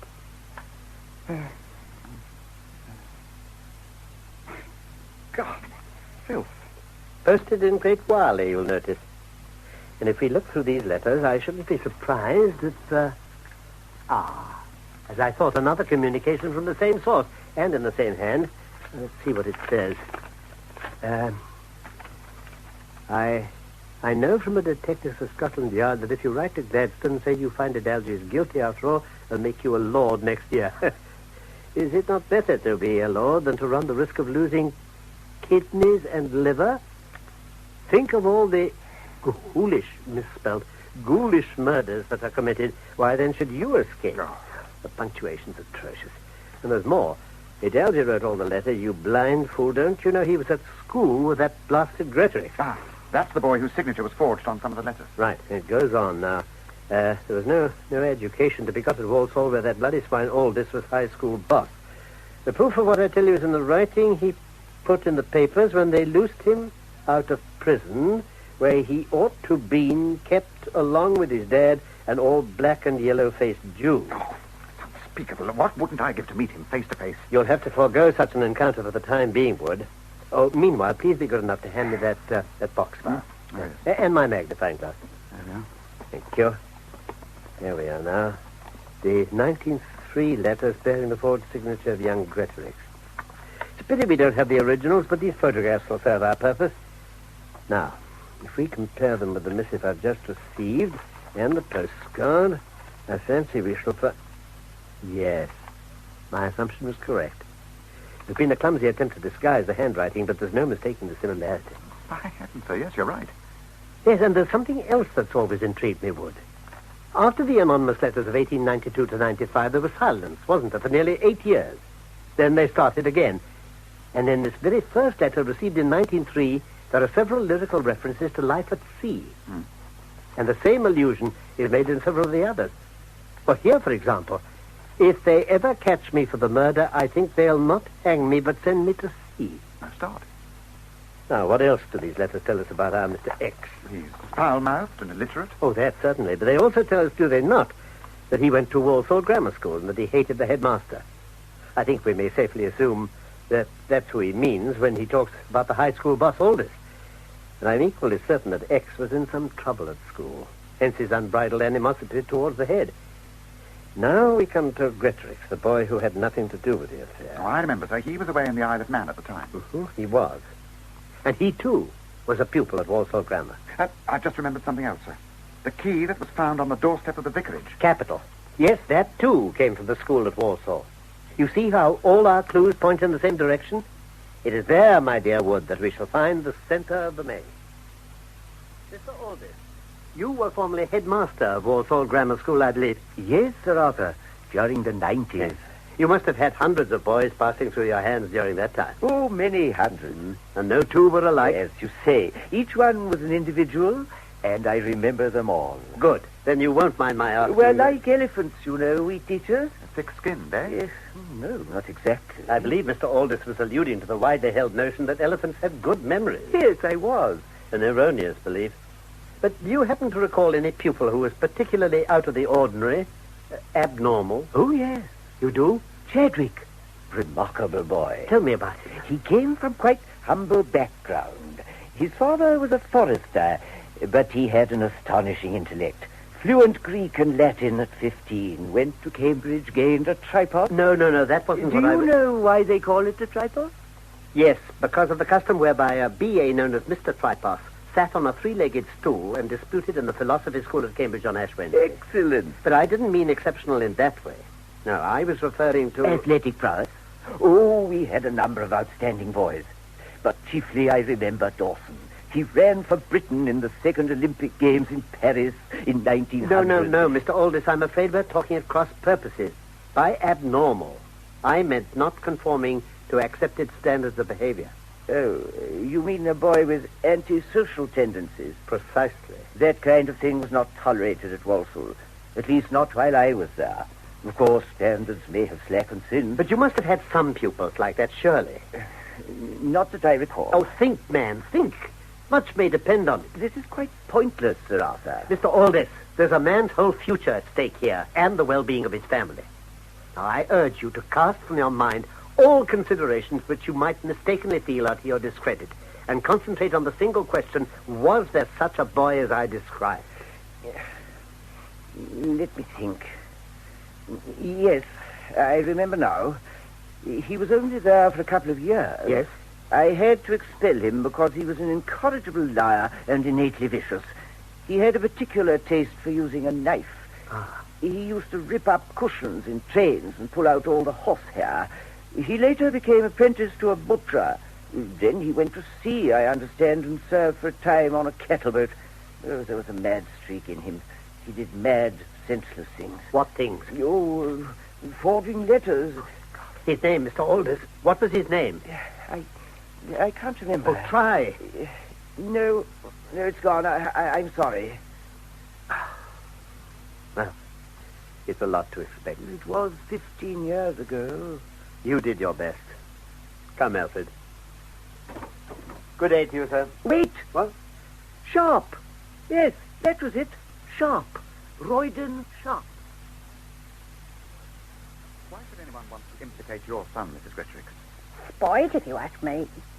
But it doesn't make any sense, whichever way you look at it. Bobby wouldn't do a thing like that, writing those horrible letters. Besides, he wasn't ever here at the time. No, we know. Proper mystery it is. Yes, indeed. Your son was at school in Walsall with George Adalji, I believe. Yes, he was. Do you think Adalji was behind it all? Well, I know they said he was. And they sent him to prison for it, but... Oh, I don't know. It never seemed right to me. George Adalji and my Bobby were chums. Bobby often brought him home for tea. Very polite lad he was. Oh, it's a real old jigsaw puzzle, the whole thing. I've never been able to work it out. Nor can we hope to until we have all the pieces. Tell me, do you happen to remember a young man by the name of Royden Sharp? Remember Royden Sharp? I'm not likely to forget him, especially that time when all the cattle maiming was going on. What happened then, Mrs. Grettrick? Summer it was. I've known the Sharps for years, and I'd gone round to their house, for a chat. We were talking about the poor animals, and Royden was there. Well, he'd been away at sea for 7 or 8 years, and come home 6 months previous. He seemed to get very excited when the animals were mentioned. Kept saying George Adalji had done it. In fact, he had it in for the whole family. Don't ask me why. Anyway, he got up all of a sudden. He went to a cupboard and got out a funny kind of knife. Big thing it was. Never seen anything like it. Could you describe it? Well, it didn't come to a point. More rounded it was, with a sort of bump at the end of the blade. Go on. And then he said, "Look at this. That's what they kill the cattle with." Oh, I felt quite ill. And the look on his face. Oh, I couldn't describe it. As though he enjoyed telling you about it. That's right, sir. That's it exactly. How did you know that? It was obvious, Wood. We're dealing with a man of sadistic propensity. The knife was a horse lancet. Conan Doyle managed to get possession of it. How, we need not inquire. He had his methods. He made a sketch of it and included it with a report he sent to the Home Secretary. The case against Royden Sharp. The wounds in all the outrages up to August the 18th were of a very peculiar character. In every case, there was a shallow incision. It had cut through skin and muscles, but had not penetrated the gut. Had an ordinary cutting weapon been used, it must certainly, in some instance, have penetrated far enough to pierce the gut with its point or edge. Note that the blade of the horse lancet is very sharp, yet it could never penetrate more than superficially. I submit this very large horse lancet, obtained by Royden Sharp from the cattle ship, as being the only kind of instrument which could have committed all the crimes. This seems to me in itself a complete case, and if I, a stranger in the district, have been able to collect it, I cannot doubt that fresh evidence would come out after his arrest. He appears to have taken very little pains to hide his proceedings, and how there could at any time have been any difficulty in pointing him out as the criminal is to me an extraordinary thing. Conan Doyle submitted his detailed and carefully reasoned report to the Home Office and awaited their reply. In May 1907, the findings and recommendations of the Gladstone Committee were made public. Mr. Ernley Blackwell of the Home Office. The committee reports, in our opinion, the conviction was unsatisfactory, and we cannot agree with the verdict of the jury. On the other hand, we agree that Idalgi was the writer of the letters of 1903, and that he has, therefore, to some extent, brought his troubles upon himself. I demand to see the Home Secretary. The Home Secretary is not available, Sir Arthur. I am acting for him. And who might you be, sir? My name is Ernley Blackwell. I take it you've come about Idalgi. I've come to protest about this outrageous verdict. I say to you, sir, and I say to Mr. Gladstone, that these miserable findings are an affront to the civilized conscience. Idalgi has therefore to some extent brought his troubles upon himself. What meaningless rubbish is this? I must ask And why you, has the Home Secretary decided that no compensation can be granted? It's intolerable, and I'm not alone in thinking so. Countless members of Parliament have shown their concern by their questions in the House. One pressed the Home Secretary to confirm that Idalgi was innocent. And the answer? It is a matter of opinion. It was not a matter of opinion when the Gladstone Committee declared Idalgi guilty of writing the anonymous letters. And on what evidence? On that of a single so-called expert. Really, sir? Why has no action been taken against Royden Sharp? Why has nothing been done about my report? If you've taken the trouble to read it. I have. Then you'll know there's a prima facie case. I know nothing of the kind. Our law officers advise us that there is no case against Sharp. You have maligned an innocent man. Innocent? Royden Sharp is no more guilty than I am. You are guilty, sir, of willful blindness. Sharp wrote the letters and Sharp did the killings. No other verdict is possible. I would advise you, Sir Arthur, not to persist in these allegations. Mr. Blackwell, do you maintain that George Idalgi is raving mad? There is no indication to that effect. Has there ever been any suggestion that he's mad? Not to my knowledge. Then do you seriously suggest that he sent me 7 violent letters threatening my life? I can do no more than refer you to the Gladstone Committee's report. Here we are, page 6. These letters can have only a very remote bearing on whether Idalgi was rightly convicted in 1903. Mr. Blackwell, it was always apparent to me that the criminal in this case was insane. I am now beginning to wonder whether insanity has spread to the Home Office. You have heard my final words, Sir Arthur. The case of George Idalgi is closed. It is not closed. I will not leave the job half finished. Once more, Conan Doyle charged into battle. During June to August, he wrote further articles in the Daily Telegraph, asking, Who wrote the letters?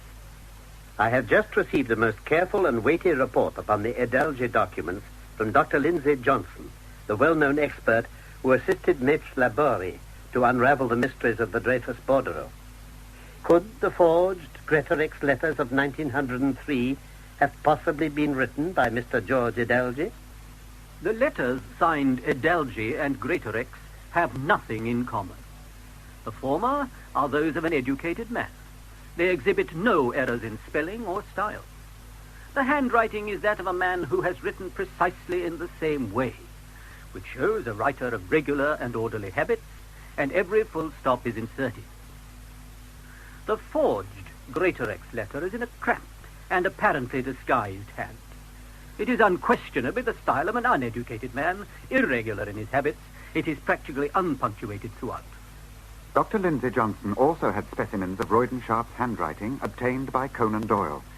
Everything pointed to Sharp as the author of the anonymous letters, and it was an independent verdict. I have purposely avoided reading your articles in the paper lest they should bias my mind. The conclusions to which you have come are exactly the same as my own, though founded upon a far closer scrutiny and upon more elaborate methods. The case of George Edalji is closed.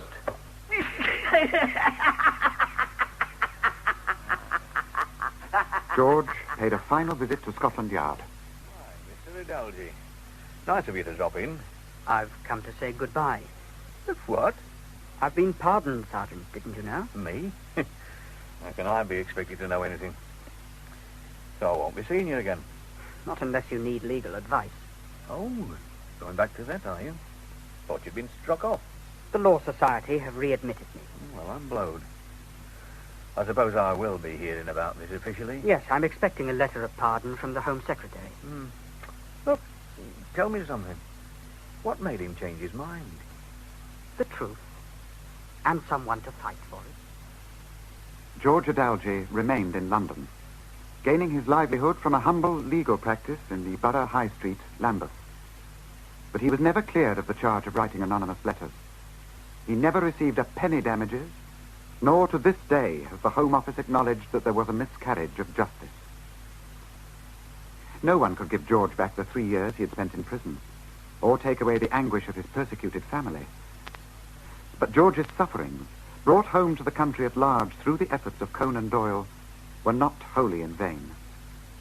They led directly to the creation in 1907 of the Court of Criminal Appeal, after 32 previous attempts to set up such a court had failed.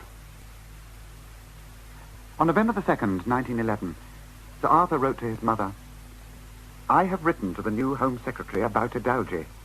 I'll win that fight yet." I was wrong. I had underestimated the strength of the enemy. The sad fact is that officialdom in England stands solid together, and that when you are forced to attack it, you need not expect justice, but rather that you're up against an unavowed trade union, the members of which are not going to act the blackleg to each other, and which subordinates the public interest to a false idea of loyalty. What confronts you is a determination to admit nothing which inculpates another official, and as to the idea of punishing another official for offenses which have caused misery to helpless victims, it never comes within their horizon. Oh, Elsie, sir, could you get me a list of all the chemists in the Great Wiley area? I shall need to write to them. Very good, sir. The fight goes on. Indeed, sir. And go on it did. Proof of this can be found in a letter written to a chemist in Cannock and presented by his son-in-law in 1971 to the Victoria Theatre, Stoke-on-Trent, where this play was being staged. Undershore, Hindhead, Hazelmere, August the 31st, 1907. Dear Sir, could you tell me if anyone has purchased aniseed, either as balsam or in any other form of late? It is, as you know, used to attract horses, and may have been so in this case.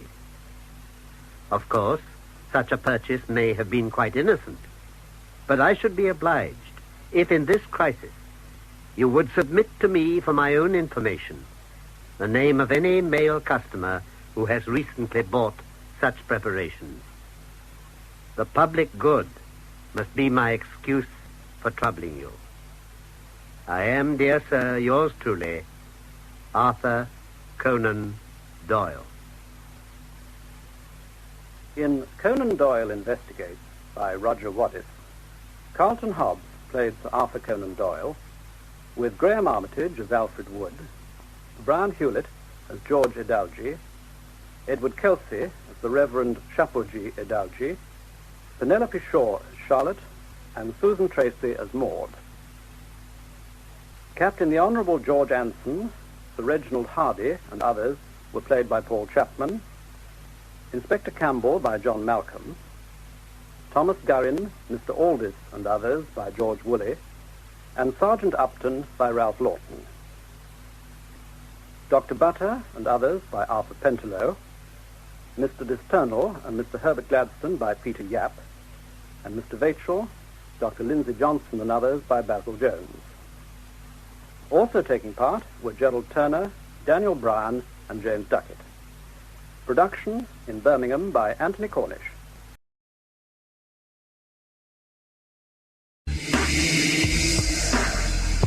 This is BBC 7. Well, if you're scared of flying, the next 90 minutes are going to do nothing to allay those fears. And you can thank James Follett for that. Anything that can possibly go wrong, goes wrong for Flight 510.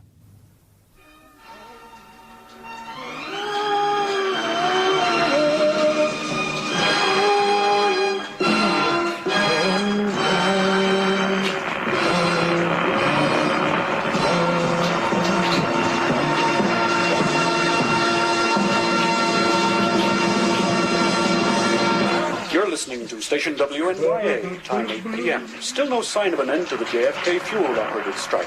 Union boss Jim Ryan is now threatening Transair flights unless Mayor Cohen intervenes. But it now seems certain that Percy Mansion won't be drawn into the arena. Air temperature 47 and steady. It's a cold November night in New York, with Queens and Brooklyn getting their first snow flurry. So here's old Blue Eyes to warm us up.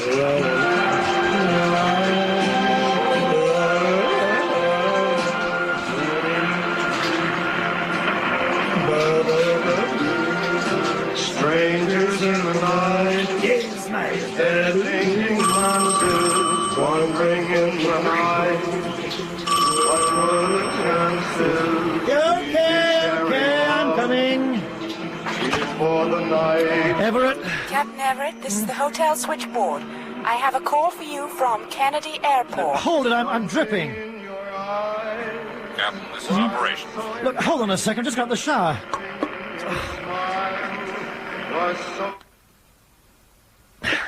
Yes? Are you ready for your flight plan details, Captain? I'm trying to do 3 things at once here. Pencil. OK, I've got one. Right, go ahead. Well, surprisingly, you've got a headwind component, so you've got a long flight time. Yeah. Flight level 330 to Gander, and then climbing to 370 for your oceanic crossing on track Victor. God. And then the usual airways routing.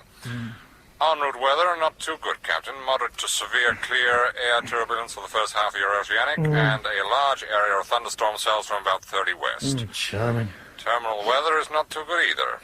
London, Heathrow, Gatwick and Manchester are all going in for a probability of thunderstorms with associated heavy rain.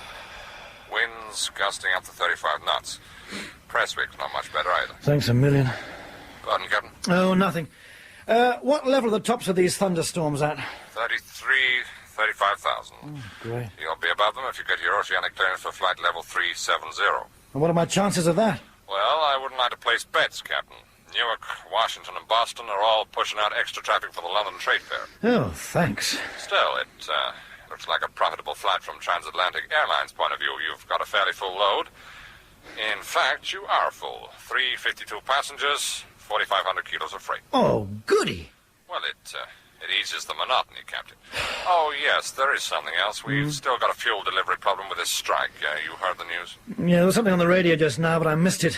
I was in the shower. There seems to be lots of atmospheric disturbance about. I think that's local. I'll check it out. The problem is, Captain, that you're going to have to uplift JP4. Oh, hell. I'm sorry, Captain. There's no JP1 fuel being pumped into Kennedy. Look, Wide-cut gasoline is all we can get our hands on. Still, there is one consolation. A share out of what JP4 there is has been agreed on between all the airlines for tonight's flight, so you won't be getting much of the stuff. How much? Flight plan fuel, 68,000 kilos. Oh, for God's sake. 68 tons is over flight plan. You're fine for London with Manchester as your alternative. Now, look. If I'm going to have to feel my way along the curb among the thunderstorms on my track Victor, and have to contend with on arrival, I would like at least another 30 or 40 minutes holding fuel. Sorry, Captain, but it's flight plan fuel or nothing. Okay. Now tell me the good news. I'm sorry? Well, surely you have some good news after all that. Severe, clear air turbulence, thunderstorms, and JP4 in my tanks. It is only a few squirts. Were you expecting good news, Captain? Oh, forget it. I'll see you in the operations office. Mary, will you please stop fussing? The air tickets, Ted. Are you sure you transferred them to that suit? Well, sure I'm sure. Well, show me, otherwise I'll worry. Look, honey, passports, tickets, travel checks, hotel reservation, £100 in English money. Oh, let me look at the money, Ted. Well, what is this? Don't you believe me? Oh, I'd just like to see what it looks like now. Well, there it is, all in different colors. Ah, they don't have 10-shilling notes anymore. You, didn't have to wait all this time for a trip home, honey. Oh, I didn't want to go without you. And you were always too busy. Anyway, I stopped thinking of it as home years ago. Hey, what do you suppose English girls go for now instead of nylons? Oh, I'll tell you one thing they don't go for. Something you've got now that you didn't have then. Money? Middle-aged spread, my sweet. Why, you little minx, come here. It's going to cost you. Oh, no, Ted, stop it. Getting old, am I? I didn't say that. Oh, Ted, put me down, you idiot. Joanna and Trevor will be here any minute. You're not so light yourself. Look, Ted, Joanna Think I might shake the English reserve? They're not reserved. Nor am I. Excited? For the 1000th time, yes. Oh, that's them. Now stop assing about and put me down. Apologize. They'll hear us. Open it. Not like this, Ted. We must look ridiculous. Go on, you can reach the latch. Oh. Good evening, Miss... Oh. Are we interrupting something, Mr. Jackson? No, come in. Good evening, Joanna. Good evening, Mr. Jackson. Hello, Joanna, Trevor. All right, Ted. You've proved your point. Now put me down. Just proving something to Mary. Come in, you two. Thank you. To yourself, more like. Does he make a habit of that, Mrs. Jackson? Thank God, no. If you did, Mr. Jackson, I'd have to think about increasing your life insurance to protect your UK division. You'll be the one who need increased insurance if you didn't bring those exposition plans. Oh, you're not going to talk shop on the flight. 7 hours is not to be wasted, Mary. I've got everything. The plans, copies of the Ministry of Defence contracts for the Hotspur guidance system for your approval, and growth forecasts for the next 3 years. Don't worry, Mrs. Jackson. We'll plan your assault on Oxford Street and Bond Street. Well, if you people are ready, I'll give you a hand with your cases. We've got a taxi waiting. I tried to tell her if you're planning on buying a lot of clothes in London... I can't really believe I'm going back. But Trevor said you hadn't been home since you were married. 1947. I was a GI bride. Married the same week as Princess Elizabeth. Didn't you get terribly homesick? I've only been here a week and I can't wait to get back. I was ill with it the first year. Come on, you two. This is the era of women's lip. Grab a valise each.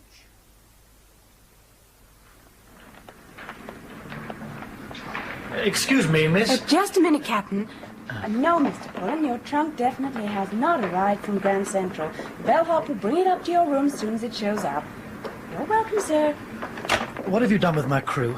Oh, yes. They checked out before their wake-up call. Your flight engineer wanted to do some last-minute shopping. They said they'd be back in time for the airport pickup. Thank you. You're welcome, Captain. Have a pleasant flight home. Hello, Skipper. Getting worried about us? It's all Taft's fault. Hey, look at that, Captain. 2 Batman suits for the twins. $15 each. Well, I shall keep them on the flight deck for this trip. They might come in handy. Why's that? Flight plan fuel with register diversion, track Victor, moderate to severe clear air turbulence, a headwind and thunderstorms en route and arrival, and we're uplifting JP4. Try repeating it without smiling. I'd better cable my wife. The strike? Yes, that's it. One big fuel share-out. It's what I've suspected all along. Someone in operations hates us. I've considered having an attack of amnesia at the airport and going home on a British Airways flight as a passenger. How much fuel? 68 tons. Well, that's okay. Oh, there's the airport coach.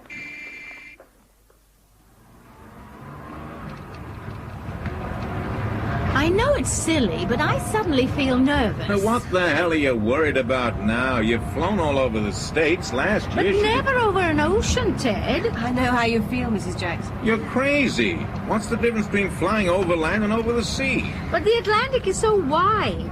That Liverpool boat took us 10 days to get here. A crummy troop ship. It broke down about 6 times. And what happens if an aeroplane breaks down? Oh, I've made the crossing 20 times now, Mrs. Jackson. You'll find those Transair Orion Jumbos are the most comfortable aircraft you've ever been in. We'll be upstairs in the first class section, with a spacious lounge and a bar behind the flight deck where you can stretch your legs. Thank you, Trevor. It's a pleasure, Mrs. Jackson. Oh, I wish you'd call me Mary. Both of you. Well, if Mr. Jackson doesn't mind. Anything to keep her happy.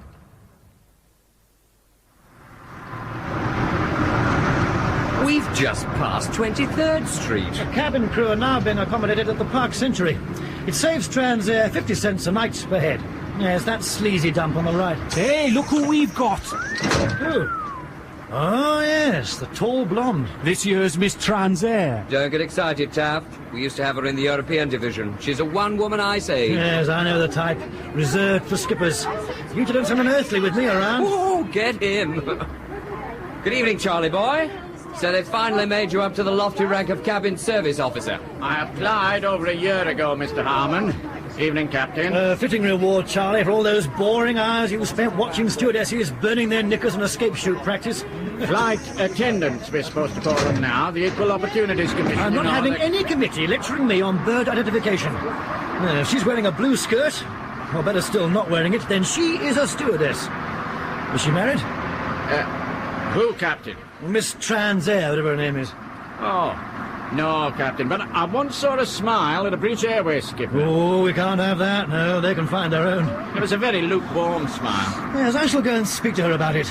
Dazzle her with my charm. 50p you get nowhere, skipper. You haven't got 50p. You haven't got charm, so who's arguing? Good evening. Good evening, Captain. I don't believe we've flown together before. We haven't. I saw your photo in the staff magazine a few weeks ago and you were made Miss Transair. Really? That's a coincidence. I remember seeing yours a few years ago when you were married.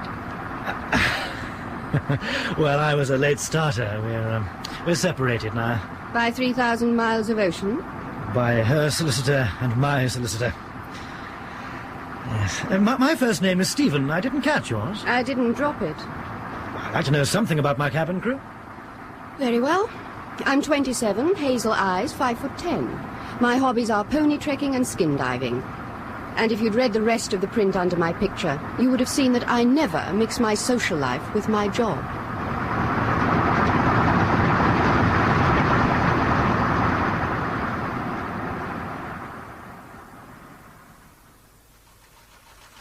Your flight briefing sheets, Captain. Thank you. Anyway, I don't care if she's the chairman's mistress. That's not the way to talk to a skipper. 50p. What?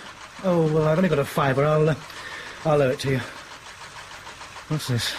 The runway 28 right vases at London, the US. See, what that girl doesn't realise is that a skipper isn't exactly that influence.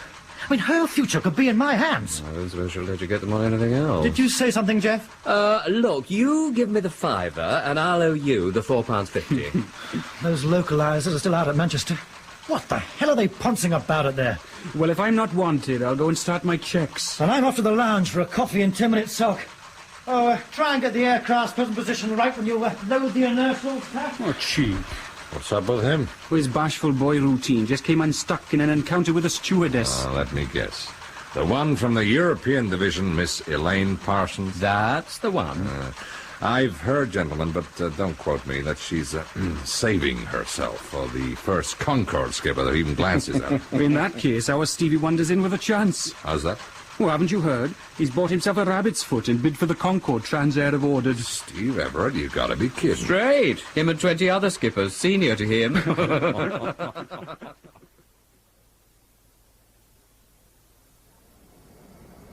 Cabin pre-taxi check complete, Charlie. All galley and cabin service equipment secured, toilet doors closed, door areas clear. All passengers secure. First class cabin pre-taxi check completed, all passengers secure. Okay, thank you, ladies.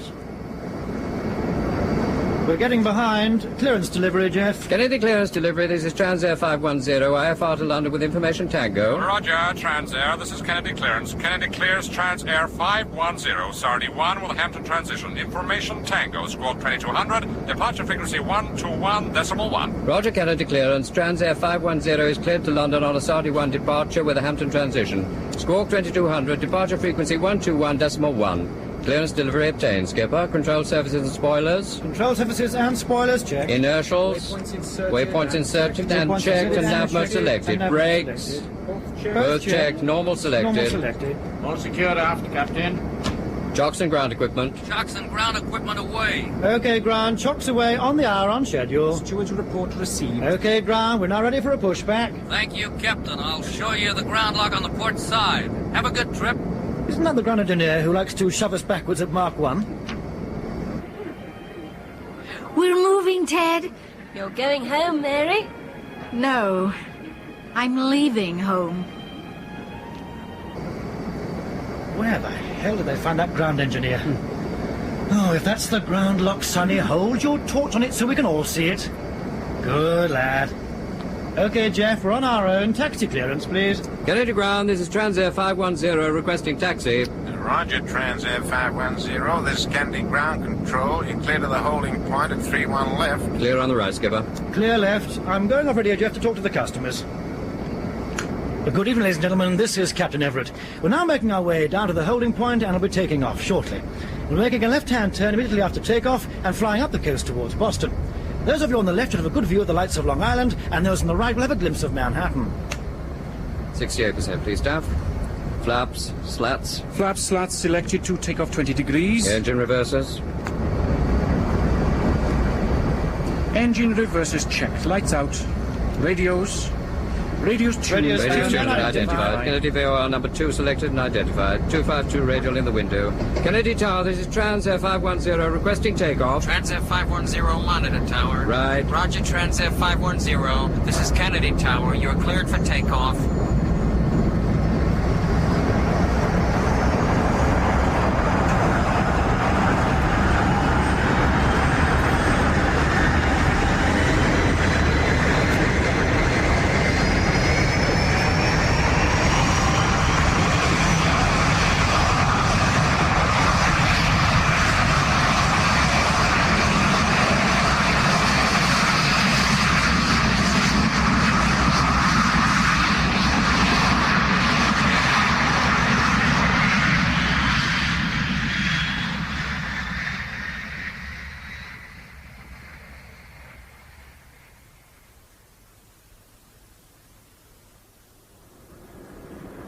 Miss, could we have some more coffee here, please? Yes, sir, I'm fetching some more. Oh, well, that was a better meal than last week. We'll have one evening in London when I'll take you all out of the best restaurant. Thank you, Ted. Bring that works manager you've hired, Trevor, and his wife. Coffee, sir. Ah, thank you. Oh, darling. Oh, I'm terribly sorry, sir.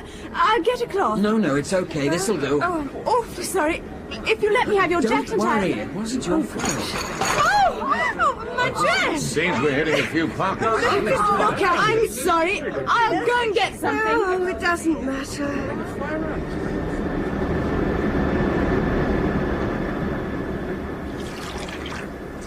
An accident? Coffee all over 2 in row 6. Oh, they were a bit vicious. Oops! Oh, I was praying for a smooth trip. It's the wrong time for me. A few more bumps like that and you'll hear the rattling noise from all the aspirins I've taken. I'm sorry to trouble you, ladies and gentlemen, but in view of this continuing turbulence, it would be advisable if you remained he's in put your the seats cabin for the time signs being up. and kept More your work seatbelts for us. fastened. Well, girls, I'm managing. We just about got dinner cleared away, Charlie. I know, love. You should see what it's like below in the economy class. A shambles. Absolute shambles. Sorry to trouble you, Captain, but I was wondering how much longer this is going on for. I still haven't started the film. Don't let us stop you, Charlie. Well, it's no good me starting these old Mark 1 projectors with all this banging about. They'll only jam, and I'll break my neck trying to rethread them. So, oh dear. Sounds like a disaster in the bar. You know, I think he holds me personally responsible for this weather.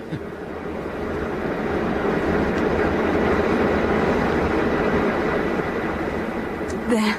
Are you sure that'll be all right now? Yes, it's fine. Don't worry, it wasn't your fault. Will it be like this all the way across? Oh, I hope not. Well, if you're sure it's all Yes, right. it's fine. Thank you.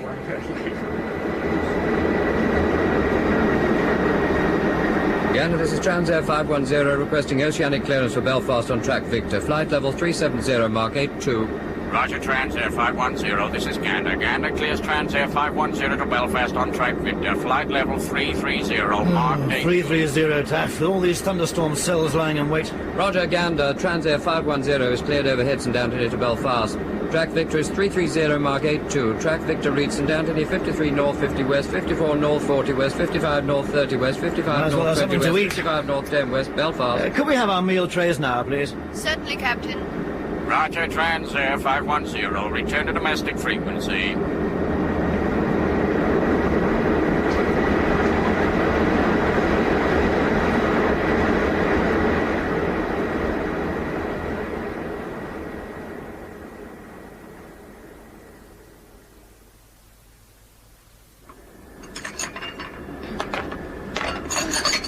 They'd left most of it. Look. Eventually, you'll learn the uselessness of trying to please flight deck crews. Oh, has Charlie abandoned the film? Yes, those stupid projectors.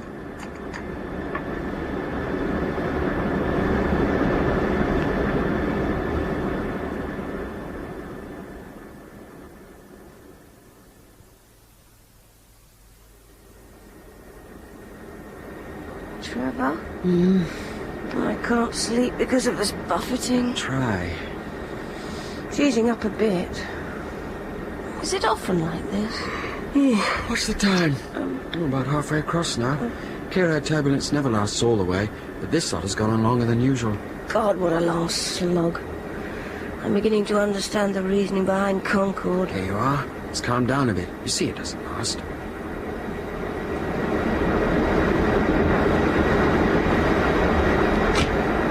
Sorry to trouble you again, Captain, but what are the chances of this lasting? I was hoping to start the film, otherwise they'll be wanting their money back. Bit late, isn't it? Well, we've taken the best part of 600 quid for headsets and most of the passengers are awake. We'll be into some Q&M in 30 minutes. I'll keep the cabin signs on. Ah, thank you, Captain. I'm not doing it for you, old son. We have to thread our way through that little lot. Look at the weather radar. Solid. Absolutely solid. Some coffee, Charlie, before we're into it.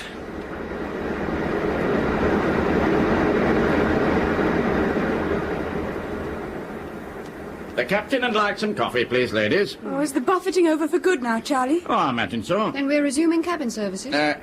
No. Not just yet.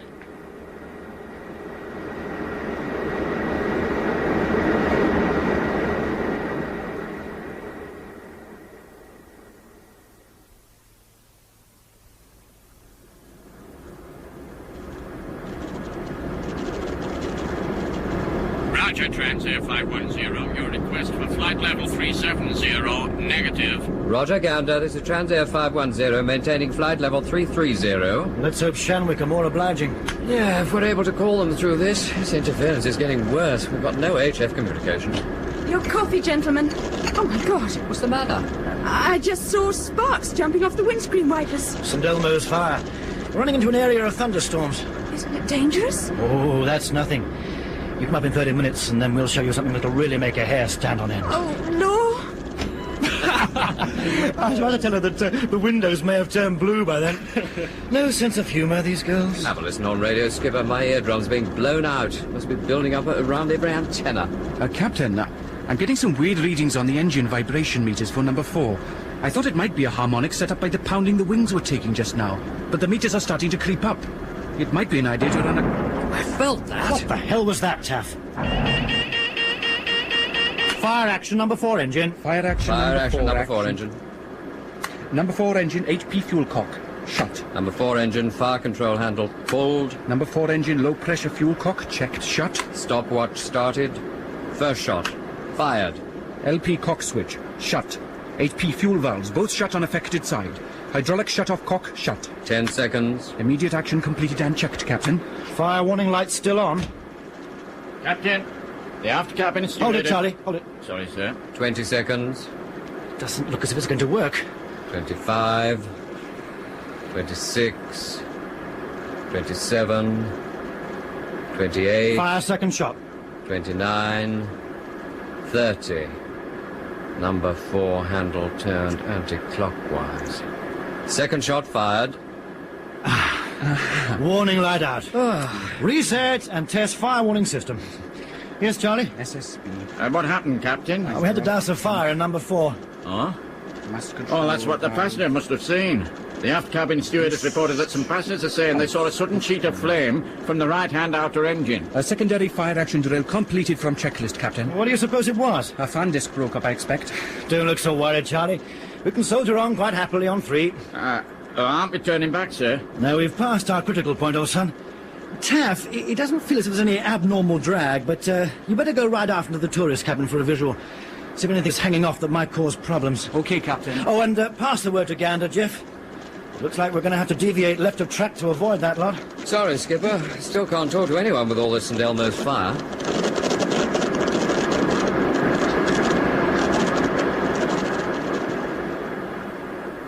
Have you noticed that the engines sound quieter? We thought you were asleep. Mr. Jackson's well away. It's probably a slight change in pressure that's affecting your ears. Hold your nose and blow. No, they're definitely quieter than they were. Oh, God, it's starting to get bumpy again. Shall I open my blind? You won't see anything. Look! Lightning! Look at it, Trevor. We must be in the middle of a thunderstorm. Now, don't be silly, Joanna. They're flying around it. That's why the aircraft keeps backing. Well, what's happening, eh? Look at the lightning, Ted. Isn't it fantastic? You can see the clouds lighting up from inside. You've woken me up to look at lightning. You woke yourself with your disgusting snoring. I never snore. It's funny being so near to a thunderstorm and not being able to hear it. Have you ever seen it as bad as that before, Trevor? No. But doesn't lightning mess up their radio? That's what I was thinking.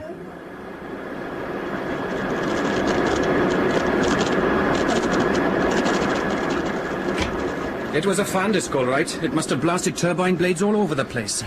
There's no sign of the thrust cone and reversers, and I got a look at the front. The air door inlets are in shreds. Anyway, there's nothing hanging off the engine. 300,000 for a new engine. Oh, bang goes our profit-sharing bonus.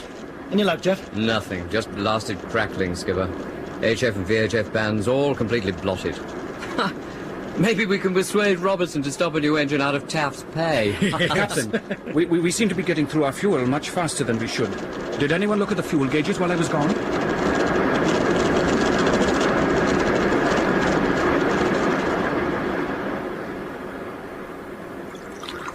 Swallow it all down. Oh, thank you.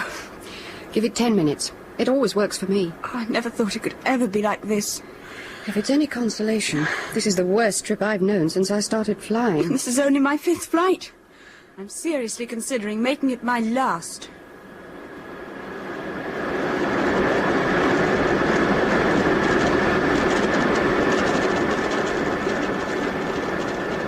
But you must have seen something, Taff.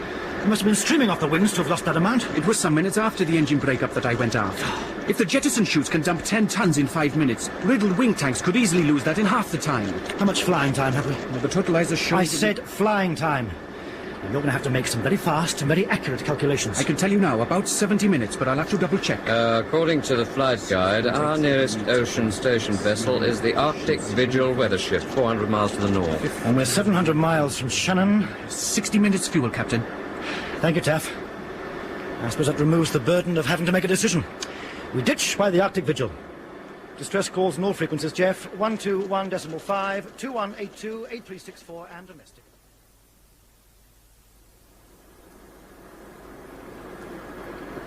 It's all right. They're both asleep. It was VE night. Piccadilly was crammed. I lost my boyfriend and my left shoe in that order.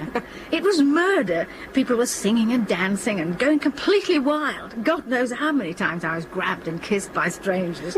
And then this American sergeant noticed I'd lost a shoe. So Mr. Jackson wasn't an officer? Ted? Oh, no. And he'd only been made a sergeant the week before. Oh, my God, what's happened? What the hell was that? The wingtip's on fire! Look! On fire! Oh, Trevor! Stewardess! Trevor, get one of the stewardesses! It's no good, everyone trying to call the stewardesses. Sit down, Trevor, and you, Ted. Why the hell do we have to fly with this crummy outfit? We're gonna crash. Mary's right, sit down! Ladies and gentlemen, will you please remain in your seats? There is no cause for alarm. Captain Everett has everything under control. Please go back to your seats and fasten your seatbelts. Where are they? There you are. The fire's going out. Oh. Our outer surge tanks are on Warning fire. We lights have out, insufficient Captain. fuel to reach Shannon. This is Transair flight... Oh, blast. This is useless, Skipper. That bloody JP4. You can come off radio, Jeff. Now, let's concentrate on getting down in one piece. What about this aileron, Taff? I can't hold her straight even with rudder. No pressure on all systems. I've got the figures for you. If we go down at 50%... Yes, Captain. We're going to ditch in 25 minutes, Charlie. Brief your staff and get the passengers ready. Interphone is set for ditching. Report as soon as you're ready. Yes, Captain.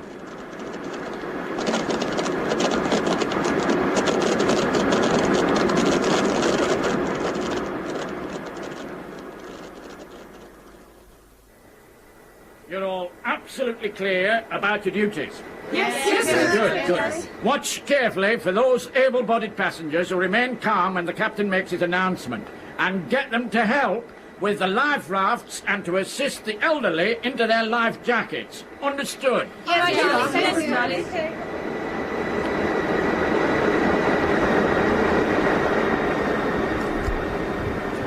They're just like doctors. They won't tell you what's the matter. I'm certain we're losing height. Where the hell are the stewardesses? Miss, we want to know what's going on here. Ladies and gentlemen, could I have your complete attention, please? This is an emergency announcement. What? We shall soon be forced to make an emergency landing. Oh, my God. Please remove ties, collars, remove dentures, contact lenses, glasses, and high-heeled shoes. Put your chair back in the upright position and stow your table. Your life jacket is under your seat. Where? Put it on, but do not inflate it until you are outside the aircraft. I don't believe it. I just don't believe it. Take your teeth out, Ted. How the devil are you supposed to wear this thing? Trevor, I haven't got one. It slipped down on my side, honey. Do you all have a cushion each? I can't get this on, miss. Oh, just a minute, please, sir. Do you all have a cushion each? Yes, thank you, miss. How the hell am I to tie this behind my back? Oh, no, sir, don't pull that. You were told not to inflate your life jacket. Oh, hell. I'm sorry. Would you like me to help while you give out the cushions? Oh, would you? Make sure that they're tied properly and that they don't pull that red knob. Right. Thank you. Sir, would you help with the life raft? Sure, what do I do? Well, I'll be back in a minute. Do you all have a cushion each? Are there any life? No, madam, the tabs must be passed around you. Yes, that's right. That's right. Captain Everett, ladies and gentlemen, we have full control of the aircraft and will be making a controlled landing in 20 minutes. We have plenty of life rafts, and we broadcast our position to rescue services. There you are. Please follow the instructions of the cabin crew at all times, and please study your safety instruction card. What card? Passengers who do not have a cushion, please hold up one hand. Why all this fuss about cushions? Where are these life rafts? Thank you. Just read your card, Mr. Jackson. Hey, Mary, what the hell are you playing at down there? I'm helping these people. Now be quiet. And take your teeth out. Attention, everyone. When the cabin signs are flashed and you hear the command, place, place the cushion on your lap and take up the placing position as shown on your safety instruction card. I haven't got a card. When the aircraft is stopped, unfasten your seat belts and leave quickly by the nearest exit. Leave your hand baggage. Can't do that. And remember not to inflate your life jacket until you are outside the aircraft. I can't even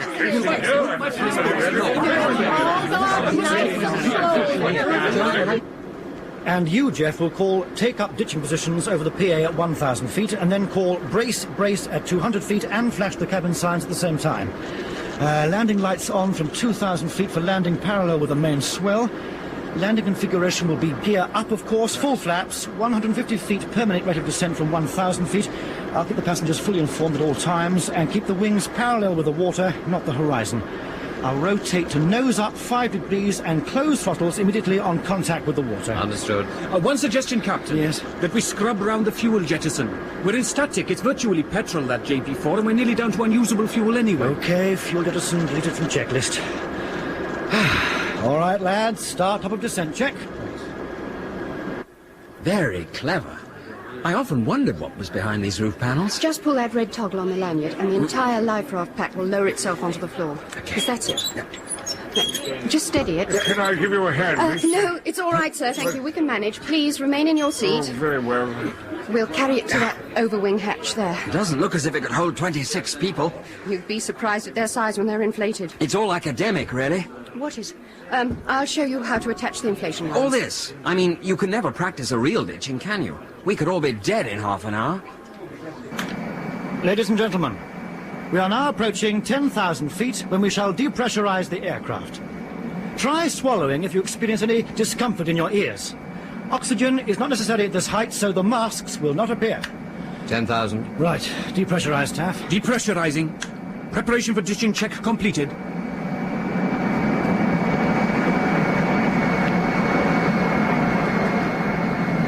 All first-class galley switches off.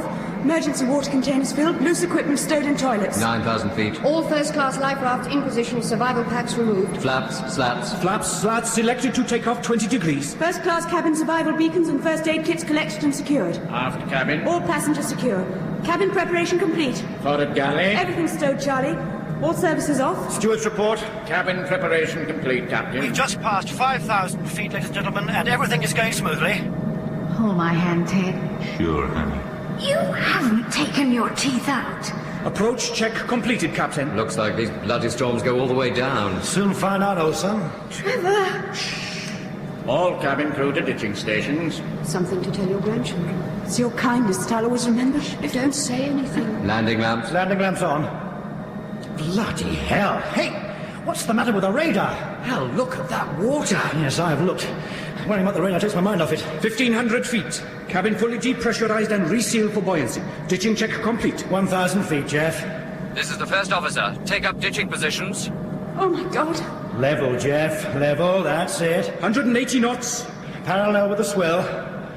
Now hold it there. 4 seconds between the crests. 150. 6 seconds between crests. We'll time them across the lights when we're lower. 500 feet. 140 knots. 3, 4, 5. Brace! Brace! Right down, Ted. Get your head right into the cushion. 5 seconds, Jeff. Start rolling. Port down. 2, 3. Level, level. Starboard down. 2, 3. Keep it like that, Jeff. You're in perfect phase. God, what the hell are they doing? Trying to keep the wings parallel to the waves. Now shut up. 100 feet. You're out of phase. No, no, no. Come on, level. They aren't regular. Start again. That's it. Why don't they get it over with? That's fine. Now keep it like that. Can't. I'm getting out of phase. Next crest. Steady. Steady.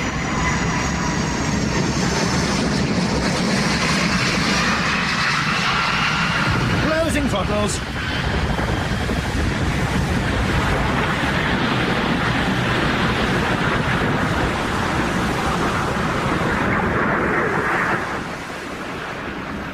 HP cocks shut.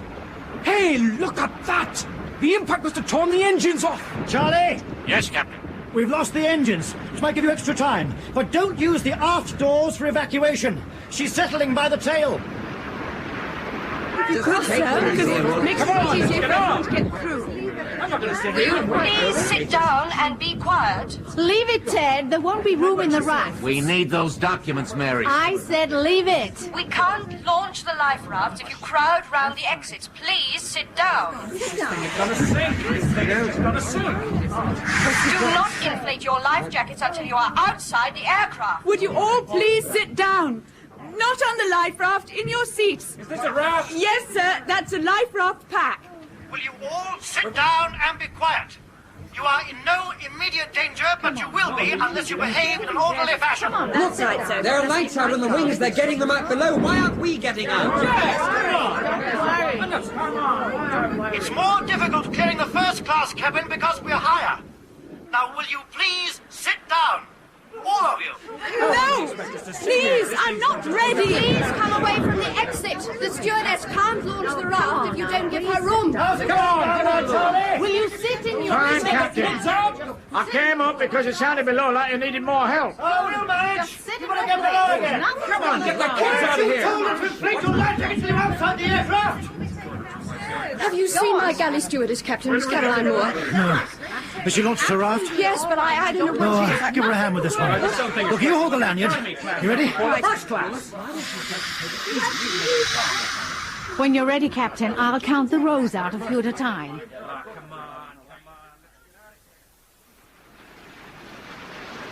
Okay, I've got you.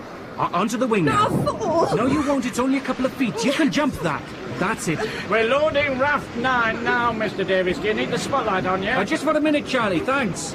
All right, now sit down and wriggle forward on your bottom. Never mind your dress. Can't I stay on the wing? I want to stay on the wing. Grab her, Charlie. Where's Trevor? I want Trevor. Now, come on, love. Just let yourself slide forward so I can get up into the raft. And nice and warm inside. Just like little igloos. Trevor, where is he? You're holding up the others. Now get into the raft before I kick you in.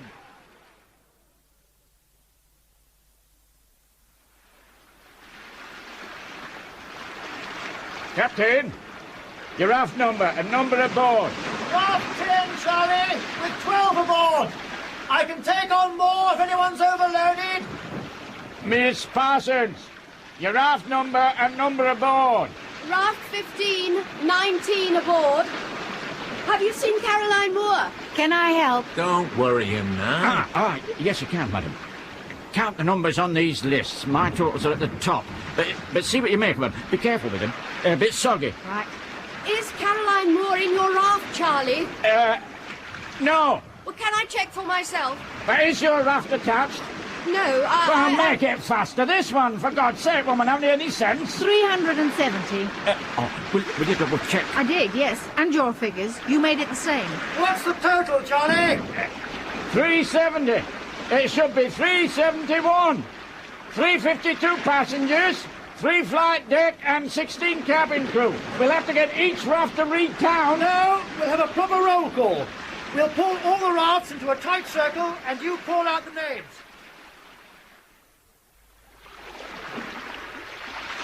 Steward Michael Littleton. Here, commanding raft 5. Stewardess Caroline Moore. Stewardess Caroline Moore.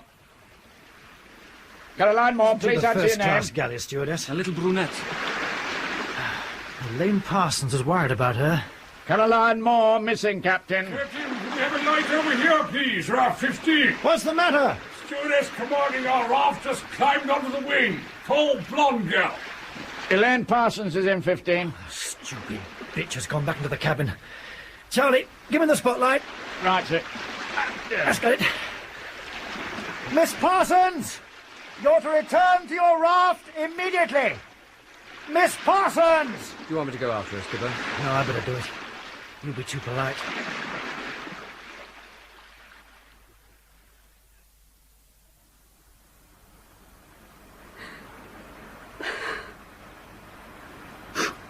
Miss Parsons! I'm up here, Captain. You are supposed to be commanding a raft. Then they'll just have to manage without me. I set the survival beacons and I made sure the passengers were all right. Have you any idea what might have happened to her? This door was her station. Where the panic was. She'd got the door open. I remember her yelling at the passengers to get back. The stupid bastards, they must have pushed her into the water. We don't know that for certain. No, it's obvious, isn't it? Why didn't we have any help up here? Well, everyone went to their stations as per the drill laid down in the manual. You could have overruled the bloody manual. Charlie came up. You could have got him to help. Charlie had 300 passengers in economy class to worry about. Oh, come on, before this lot sinks under us. Well, it doesn't look as if it's going to. Any luck, Skipper? Oh, all we want now is Taff on board. We might even try a takeoff. No sign of her? No. Well, I've organised a rota for the beacon so they're not all on together. Save the batteries. Well, they last 48 hours. We'll be picked up long before they're exhausted. Just being on the safe side. Still a lot of lightning around the horizon, so it's possible the beacons won't be heard till it's cleared up. But you gave our position before we came down. Didn't you? You said over the PA that search and rescue had been notified. I said we had broadcast our position. But it's certain we weren't heard. Oh. Well, our HF and VHF was completely obliterated by the electrical atmospherics and the QNIMs. No, Shamwick have probably been having communication problems with all traffic. And it's just possible that they won't raise the alarm for another hour. Well, even so. It still won't take that long before we're found. SAI aircraft have only got to fly along our route. We are a long way north of track. Why? Well, we deviated slightly north to avoid some selves. And then the fan on number 4 engine broke up and ruptured our tanks. And that left us without fuel for Shannon. So we turned north for a ditching near the Arctic Vigil Ocean Station vessel. And that's when the wing fire started? Just gas in the tanks. And they were vented to atmosphere. It was inevitable, I suppose. The point is that we're far enough off track to add another 500,000 square miles of the area that SAR aircraft will have to sweep before they find us.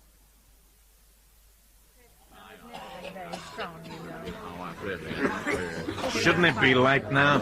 What are you doing, Ted? Now, how do you unzip this? I want to take a look outside. Leave it, Mr. Jackson, otherwise we'll lose heat. I've been seasick for 2 hours. I need some air. Look at that, will you? Oh, thick fog. Does anyone require more blankets? Oh, could I have another one, please? One here, please, Captain.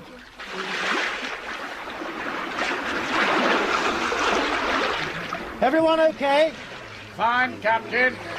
We've had some seasickness cases, but everyone's bearing up well. Shouldn't we have been picked up by now? Sometime today, Mr. Jackson. Captain, what are the chances of running the galley burners from the battery so I could make hot drinks? No. Why not? Because I say so. I could at least try. All right then, Miss Parsons. We'll go aboard and have a look, shall we? I think we'd better get one thing straight. You will not argue with me in front of passengers. I was thinking of their well-being, Captain. You may not have an aircraft now, but I've still got passengers. You mightn't have a job when this is over. I don't know what your priorities are, Captain, but mine are the passengers. In that case, you can move in here and help us to run things. What? Several passengers and other rafts have been taken ill. Now, Taff is at the moment checking the freight hold to see if this thing will stay afloat. And if it's safe, we're going to move them in here. So we shall need the batteries to run the lighting. Understand? I'm sorry. Just so long as we understand each other. Still nothing. I had the aerial poking out of the window. What are you doing with the portable radio? Listen.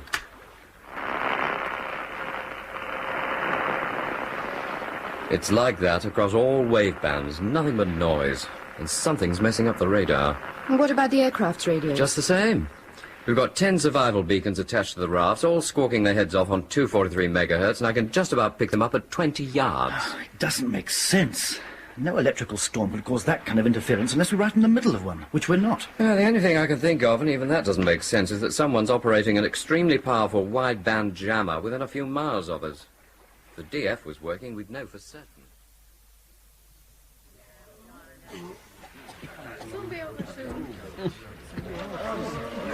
Why haven't we had an aircraft? Oh, give them time. Oh, God, it's cold. Coach. Yeah, it's a fog. Yes. It's best if you close the cover.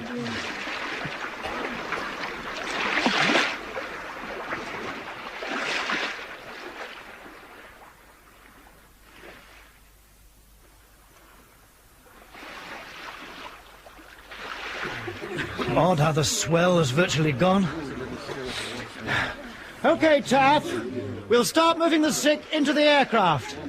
We'll keep them near the exits and have the 2 spare rafts standing by at all times. Hey, did you hear that? Sounded like engines. Flares! Where's the flare? Wait a minute. Shh. Jeff, did you hear that noise? Definitely diesels. Fire a flare, Taff. Right. Will everyone please keep quiet? Or whatever it was, it's gone. Oh, no. But they must have seen the flare. Oh, God. Okay, fire another. Right-o! There she is!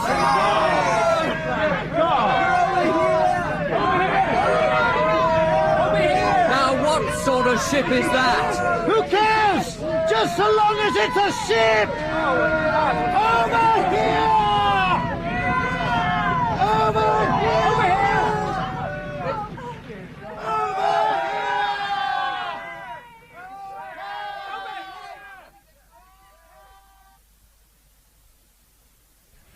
Six, 67, 68, and stand your goods, please. Otherwise I'll lose count. 69, 70. Anyone half counted twice or not counted? It was warmer in the life rafts. Why the hell are they keeping us on deck? Give them time, Mr. Jackson. 370, Captain. Thank you, Charlie. They're all in good shape, but there's 2 women beginning to feel the effect of this wind.